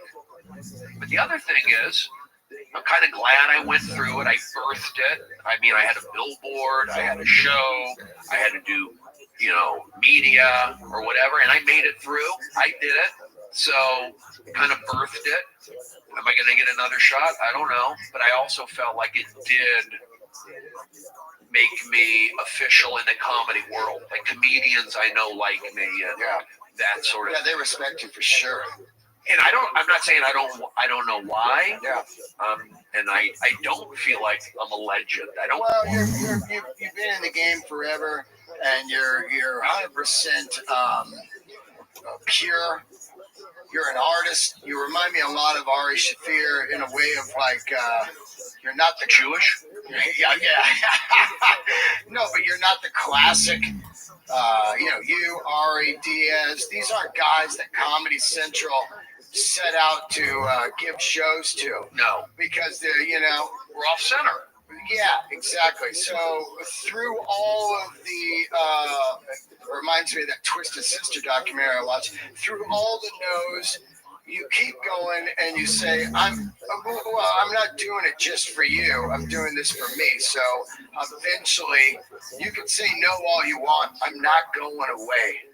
I mean, I'd like to look. That sounds great, and I do believe that. Yeah. But I'd like to see how I feel like when money runs low. We'll see. I've been lucky to work. And then I have those regrets. I feel like, did I waste money back then? Should I have been tighter with that? And now it's coming back where I got to... Yeah, you can't look at it up. And then I think when the fucking gun is pointed at your head... Jesus. No, but this is how I am all the time. Like, some people go like, man, you don't think about the future. You just, you get some money and you buy a jacket or whatever, and it's like... Helps your comedy. Yeah. And to me, I'm like...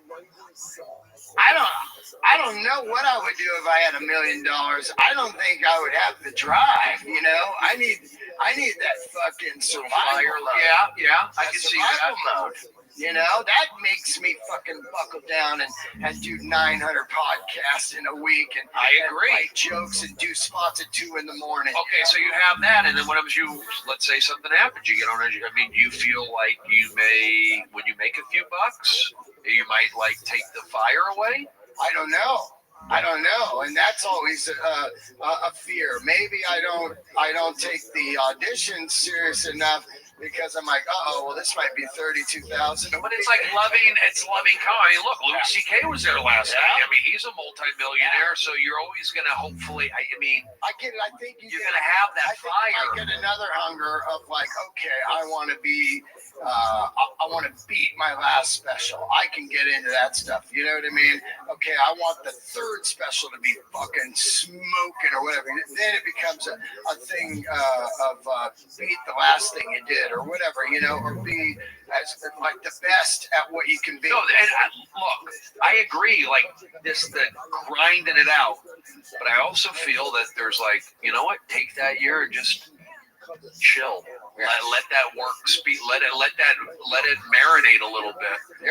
It's like I'm saying, like I went hard when I got out of warm up. I went hard. Periscope. Yeah.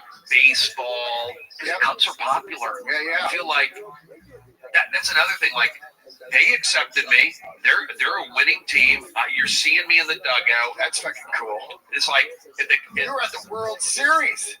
Yeah, I got to go to that. Yeah, you were on that fucking double-decker bus with the trophy. I was in the parade. Yeah, I held the trophy. I got to get the photo of it. Did you get to talk to Eddie Vedder a lot, or what was it? Well, I spoke to Eddie Vedder briefly when I met him during the regular season. Right. I always wanted to meet him. You know, it's like kind of cool. Yeah, well, fuck yeah, Seattle. And yeah. And they said, he comes around. He's just like a regular guy. He'll come around here and there during the regular season too. And then I was out there. He's a big Cubs fan. Loves it. I know, but do you know why? Because he's from San Diego, and then he moved to Seattle. I think he was born in Chicago, and I don't know if he was born in Chicago, but I think he spent a lot of time in Chicago as a kid, and he was just raised. I was wondering that. I could easily Google it, but because I was like, that's crazy. Yeah, he's raised. I think his family. I think he spent time there, but I know he's a huge Cubs fan. And of course you got fucking Bill Murray and Vince Vaughn. Jeff Garland, Rage Against the Machine, Tom Morello. Yeah. So there's a lot of big Cub fans over the years. So I always wanted to meet Eddie Vedder, and I knew he was friends with the Cubs. So they said, one day, because Pearl Jam was going to play a concert in a couple days at Wrigley Field. Yeah. They say, I think Eddie Vedder is going to come down. I go, I want to get a photo with him. Yeah. So I have my pass. I can kind of go wherever I want. Yeah. And they said he was here going to sing sing something. And I saw him out by the dugout like a half hour before the game. So I went down there. Yeah. And I asked Steve, he's the camera guy, can you get a photo? So he got a photo with me. And I talked to Eddie for a second. I just said, I was in Seattle and, I do comedy. And he said something about Jeff Ross. And he goes, I'm friends. I'm doing a show with Jeff Ross. I said that. Yeah. So he was cool. I took a photo with him just like a regular guy. Yeah. And then during the World Series, he was around. But to be honest, I was so locked in to the Cubs. Yeah. My friend's a coach who I grew up with. He's a high-end, in the dugout strategy, catchers, pitcher coach. He's the one who asked me to come out. And he's the one who gives me the access and the okay to do everything. Now, what do they have you out there for? A little comic relief? A little bit of fucking... A little bit, Are you just rolling up to guys going, yes, push and believe, fastball, knuckles, and that's sometimes. That's hilarious. Some of the guys, the Cubs, the particular, I can tell you how these gigs led up to these gigs. Yeah. But this particular Cub one was from Anthony Rizzo. He's our first baseman. A couple of years ago, he said, "You want to host my laugh off?" Because I was hanging out with the Cubs. My friend's a coach. I'd go to spring training. I'd go to Wrigley Field. I'd go on a road to see him on the road somewhere. And then I did a Marucci bat. They're baseball bats that almost all the players use. Of course, I know that company. Yeah, and I did their award show. So Rizzo saw me there. So he'd already seen me do a little comedy. So he said, "You want to host my thing?" I said, "Yeah." So it was during the Cubs convention. It's a big event in January. So they flew me out. And Tom Papa was the headliner. Wow. And then like a Second City sketch thing, and I hosted. Sick. And I the owner's there, and the new manager, and I knew it was my opportunity to really hit home with my baseball and my comedy. So I kind of played to Joe Madden, the manager, knowing because he's the guy. Yeah. If I'm saying information that only he gets, it's funny. So I knew that baseball connection. He liked it. The owner liked it. He said, "Are you going to come down to spring training, Tom Ricketts?" So now I'm in with all these guys. Sick. And then you're there. Are they giving you a hotel and shit? Yeah, for the convention. Wow. Yeah. Oh, yeah, I got that. So they flew me out there, convention. I forget they even paid me for that one, but they gave me everything. And you're hanging out with the team, because, my friend's a coach. He said, "Okay, there's dinner at this." And then I'm there with all the players, the coaches, the owner. And so then they were having the events. I'm hanging out, periscoping, which was last year. And then they brought me back out. So they did it again last year. And again, getting more in, come down to spring training. And my goal this year for spring training was to throw a bullpen. Practice, because I work out with my friend who's the coach, Marcelo. So I want to throw a bullpen. They all want me to. And so then, they said, "Yeah, come throw a bullpen tomorrow at 11 in Arizona." So they give me, go to Otis.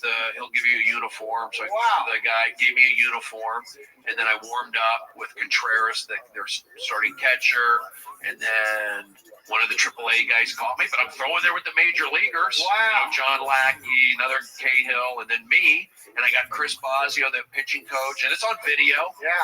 But you know what? I pitched in college. Can you throw curves? Yeah. Curveball. What's your fastball's my best fastball? Now, how do you throw a curve? I can throw a knuckle, kind of. Like I used to practice it a lot. Like, man, it's so cool to throw the knuckle. Like the Candiotti style. Candiotti would just fuck dudes up with that knuckle. It would come in. I remember I used to sit in section 115 at Pac Bell, and I think it was the last year Candiotti pitched for the Giants. You remember that? Yeah. All of a sudden, here he is, this Dodger who killed the Giants year after year, and now he's on. I said back then I would see it come. It would just be like, it almost was dancing. It was like you're on mushrooms. It was like, what's going on with that? I don't know how. It's crazy. Like, it's hard to catch. And hard to hit, too, man. Yeah.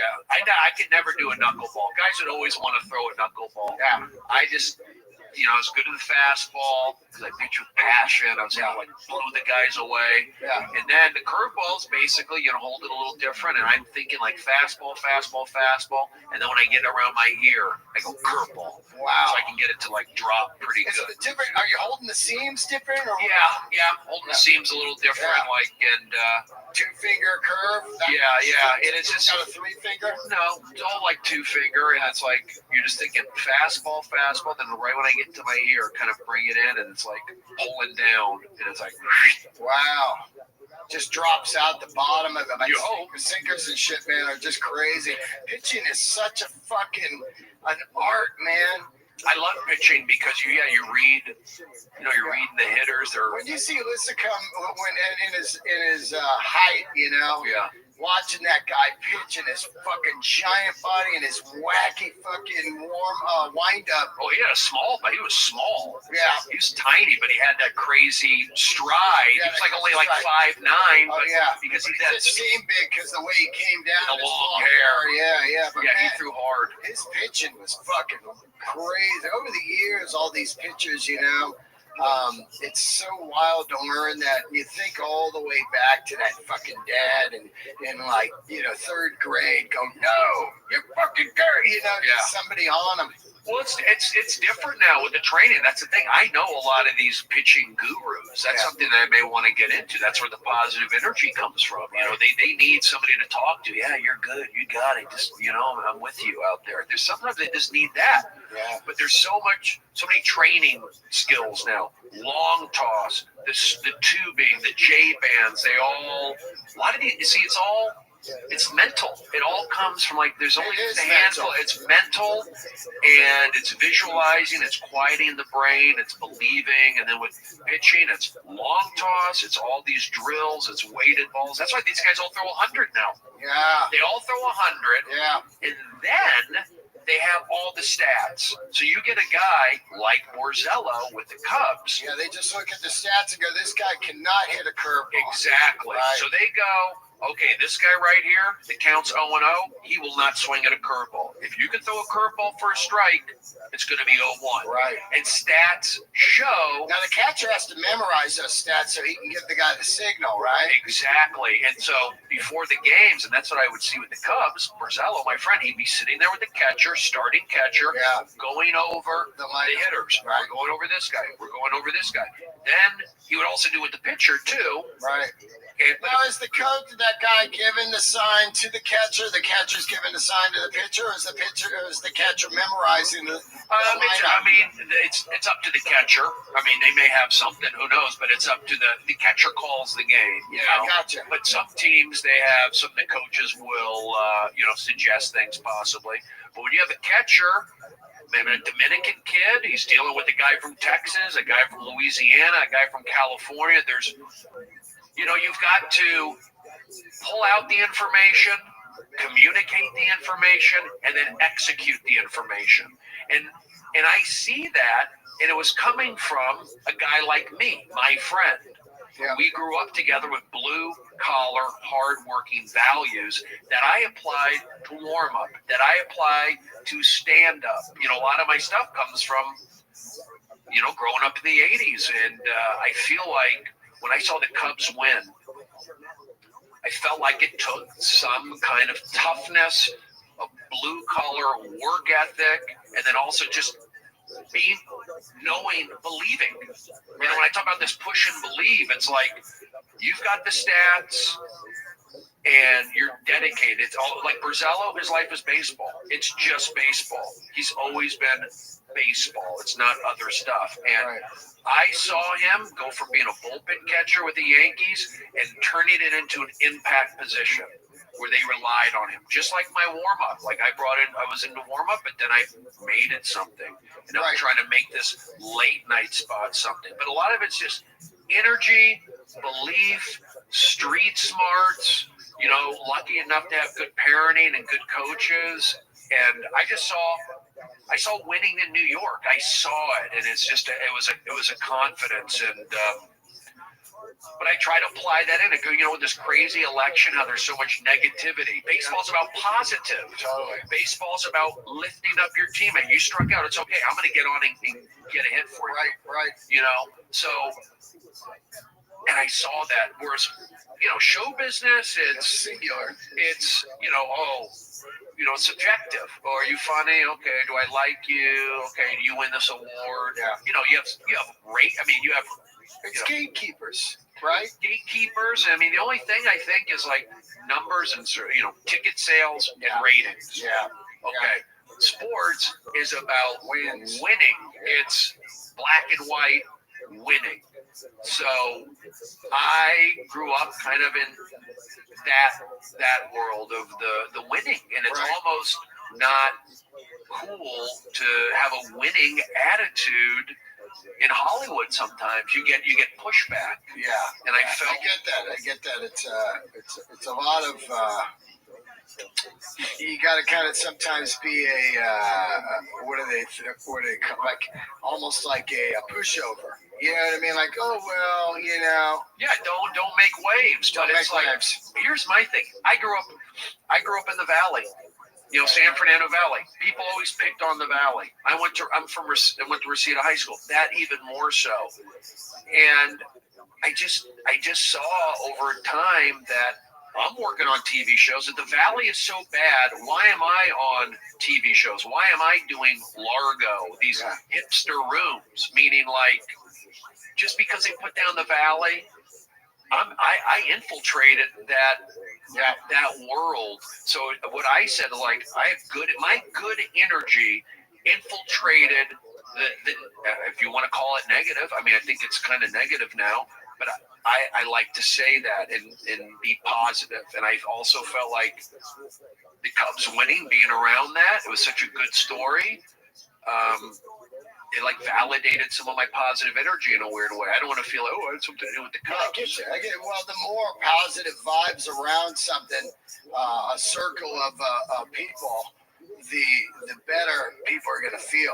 You ever been in a bus ride somewhere and you got a couple shitty people in the bus? All of a sudden, the whole bus feels shitty. Yeah, it's like, oh man, you got a bunch of Charlie Browns all set, you know. You got to put out. You really. It's just it's not easy. I know, and you know, I always look at it as like, you know, fuck, man, we're alive. We're grown-ass adults, and we're working in the hottest club in America. There's no negative there. It's all great. And you know, I look at it these days because I feel like comedians, we are the export. We're like the number one export right now. I feel like audiences need to take care of the artists, the comedians, the voices, the court gestures. You know, I know that. You know, our military people aren't. I don't want to compare us to soldiers at all, but I also just feel like comedians are important. That's why audiences, they are important. I feel like artists, they serve a purpose, and so I feel like when we're doing comedy, we are a voice for people. Number one, And I also think there's something about laughing, people feeling good. You know, we're so in the eye of the storm. We're in LA. We're cranking these things out. But you know what? There's thousands of people outside that have regular jobs who do rely on us. Yeah, they need us, man. After that shit week at work, they got a couple drinks, they bring their lady, and we come on, and they go home and they feel better. They feel better, man. It's like, it feels good. This podcast right here makes people feel better. I get emails every day. Dude, I got a shit job. I listen to this on the way to work, and I feel good, man. And that makes me feel fucking great. Yeah, it does. And I also feel like whenever I think about not doing comedy, I can do a regular job. You have to think, like, it would be unfair. Like, people think I'm funny, whether I think I'm funny or not, or I talk with a funny voice, or I act weird. So I feel like I almost owe it to the world. Again, I don't want to. I feel like I'm coming up like some Jesus Christ, Jesus. I get what you're saying, but it would be. I know it would be just. I know I'm doing the right thing, being entertainment. Thank gosh, there's a place for us. Yeah, absolutely, man. Good conversation. Wow, yeah, man. Thanks for doing the podcast, dude. It's so great to have you on, and let's not make it another 4 years, you know. Oh, yeah, 4 years. What is the Olympics? Isn't that great? And foreigner number 4 right there. Foreigner number 4 right there. Today's episode is all about fours. 4, like one. That's counting with drums. 1, 2, 3, 4. 1, 2, 3, 4. 1, 2, 3, 4. 4. And foreskin. For those about to rock. There you go. 4th of July, rockets and cannons. I love it. Starting pitchers. You used to have 4 starting pitchers. Yeah.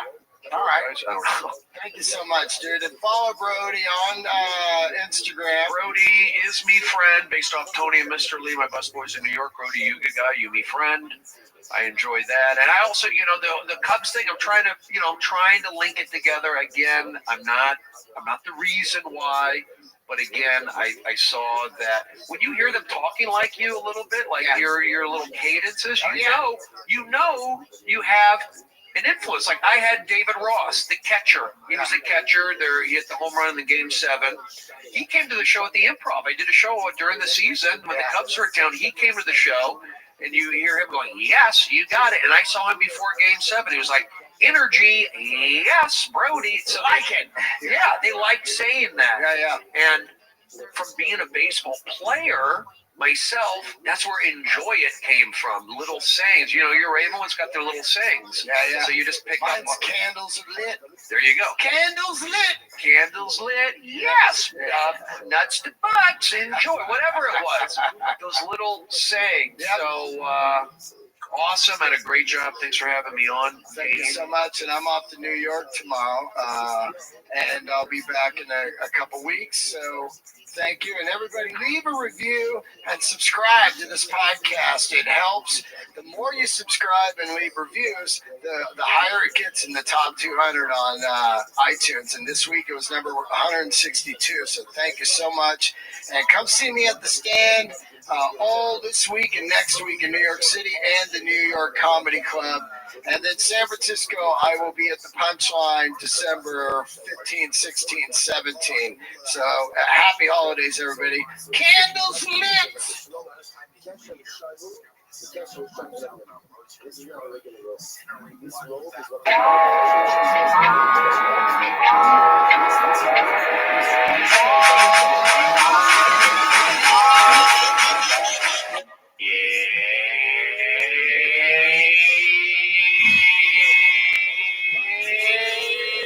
Yes. You got it. Live here with Stephen Brody Stevens. Yes, Stephen Brody Stevens. Do you prefer the Brody or do you prefer the full Stephen Brody Stevens? The more I hear Stephen Brody Stevens, it doesn't pop. Brody Stevens pops. That name, boom. People see this right away. Hear it, feel it. They're used to it. Believe it. Stephen Brody Stevens is more of a internet moniker. SBS I like, but it's an internet because my real name isn't Brody Stevens. I mean, it's my last name. Everyone always called me Brody. I mean, that was like the truth. And that's why I felt like I wanted to keep that name in it. You know, yeah. And I heard Steve Brody to me was like a funny name. That's my real name, Stephen James Brody. Oh wow! You know? I actually didn't know that. But like Steve Brody was a baseball player. Steve Brody was a stand-up comedian. You know, Brody was. And then when I had to come up with a name, I felt like I was Steve Brody right at first, and then it was switch it around, Jay Brody Stevens, Brody. This Brody Stevens seemed to like work. And I just wasn't, I don't know if I was creative enough to even come up with a completely different name. Nobody called me anything other than just Brody. Yeah. You know, so I felt like Brody Stevens. But then when I would hear that name, somebody else say it, like bringing me up, Brody Stevens, I felt like it wasn't me. And then when I would tell them, like I just told you, my name's Steve, it's like it's like a letdown almost. I don't want to like let people down. So I feel like if I say Steven, Brody, Stevens, at least I'd rather have them be confused than let down. All right, that makes sense. I'm not saying you were let down. That's the way I take it in terms of like. But whenever I said interesting, I was like, oh, interesting. Yeah, even that. Yeah, I mean, yeah, because people, and also me, when I hear it, I know it's not really me. Me is, you know, Steven. That's really who I am, Steven. But you know, as you get older and more, you grow, you know, you move out of your mom's place. You know, so people start giving you nicknames, right? You know, based off your last name. Totally. So, and I just knew people like the name. People called me J Dub, J Watt. J Watt. There you go. JJ Watt. Whenever I was growing up, I actually, like whenever I was really young, I hated to be called Jeremiah because it was like my full name, and for years I went by Jeremy, which that doesn't even feel like me. Wow. You know? And then whenever I got a little bit older, I'm like, no, I like my name. I'm Jeremiah. You were Jeremy? Whenever I was a kid, I preferred being called Jeremy for whatever reason. And then when you started doing comedy? No. Switched it up. Whenever I had a chance to, whenever I went to public school in 8th grade, they say, what is the preferred name you'd like to be called? And I was like, I've never been asked that before. I always just like pushed away that, and I'm like, you know what? I'm Jeremiah. I like my name. Jeremiah has spoken. Jeremiah spoken. Jeremiah spoken. I usually call people by their full name, usually. David Spade, I think I call him Dave. But most people... You call them their full name? Full name. No, I just was never like... I don't always call people by their nickname. Yeah, you always call me Jeremiah, and usually go, Jeremiah. Jeremiah, articulation. Well, it's also like, I think... sports background, you respect people, I mean, nicknames are popular also in baseball, so in sports, of course. Did you have a nickname whenever you played baseball? Bro, you know, didn't have to go. Nothing like Slugfest or anything like that, or the you know, spaghetti arms, or no, I know, nothing like that. I never had that. I mean, awesome ostrich. Awesome Oz. I like that. As a kid, like I ran like an ostrich. Really? Yeah, I mean, I want to see you as an animated ostrich. I would love to see that cartoon. Oh, really? Yeah. I mean, if somebody wants to do it, I'm not, me personally, I don't know. I mean, guys, if anybody's out there that's into animation, they want to do a quick either a Photoshop or, you know, an animated Brody as an ostrich, I think everybody would appreciate that. Well, I think I'm easy to animate. I think people I've seen caricatures. I have some strong features that make me identifiable. So I think if you could just take my head and put it on an ostrich. I've got some strong features as well, my friend. There you go. Well, definable features, dark hair, chin. You know, we're tall, we're bold. Yeah. You know, you can say strong nose, strong chin, strong shoulders, strong jawline, strong pecs. Strong clavicles. Yes. But you're actually, you know, you can play a lot of different characters.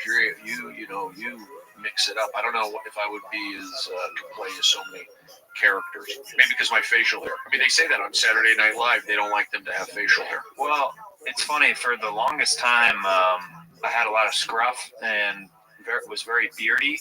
But recently on Kill Tony, we've been doing so many different characters every week that I can't keep facial hair, because if we're playing women, or like I was just David Bowie on Wednesday for a show, you know, most of to blend into different people, it's usually you got to be clean shaven, so you can put like makeup on, or like I put my hair into wig caps a lot to put wigs over it and stuff like that.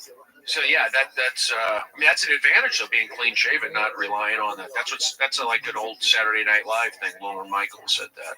Yeah, and he Belushi had a beard before he joined the cast, and he's like, you gotta shave it. Yeah, that's like a known story. That's not like a old wives' tale. No, Bobby Moynihan also had a big bushy beard right before he joined the cast, and they're like, yeah, you gotta shave up and then come in. But you know, for me, like shaving would just irritate my skin. Mm-hmm. That's why I really gave up on shaving, because of irritation. You have a strong beard line always. It's always. Do you? Well, I got a laser. I got a laser. Did you really? Years ago, because it was the shaving. I had so intense every day. You'd have to do it. Yeah, I just didn't want to shave, and it was. I mean, such a long time ago. I forget how.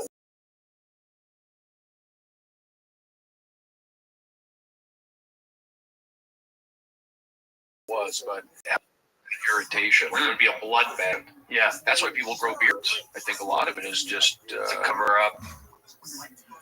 Yeah, I mean, I like bad rosé from shade is irritation. So it wasn't a time thing. It was like painful to like have to shave a couple days in a row. I mean, you can train your skin, I guess. I mean, so many people have beards. I like it. I like the trend that beards are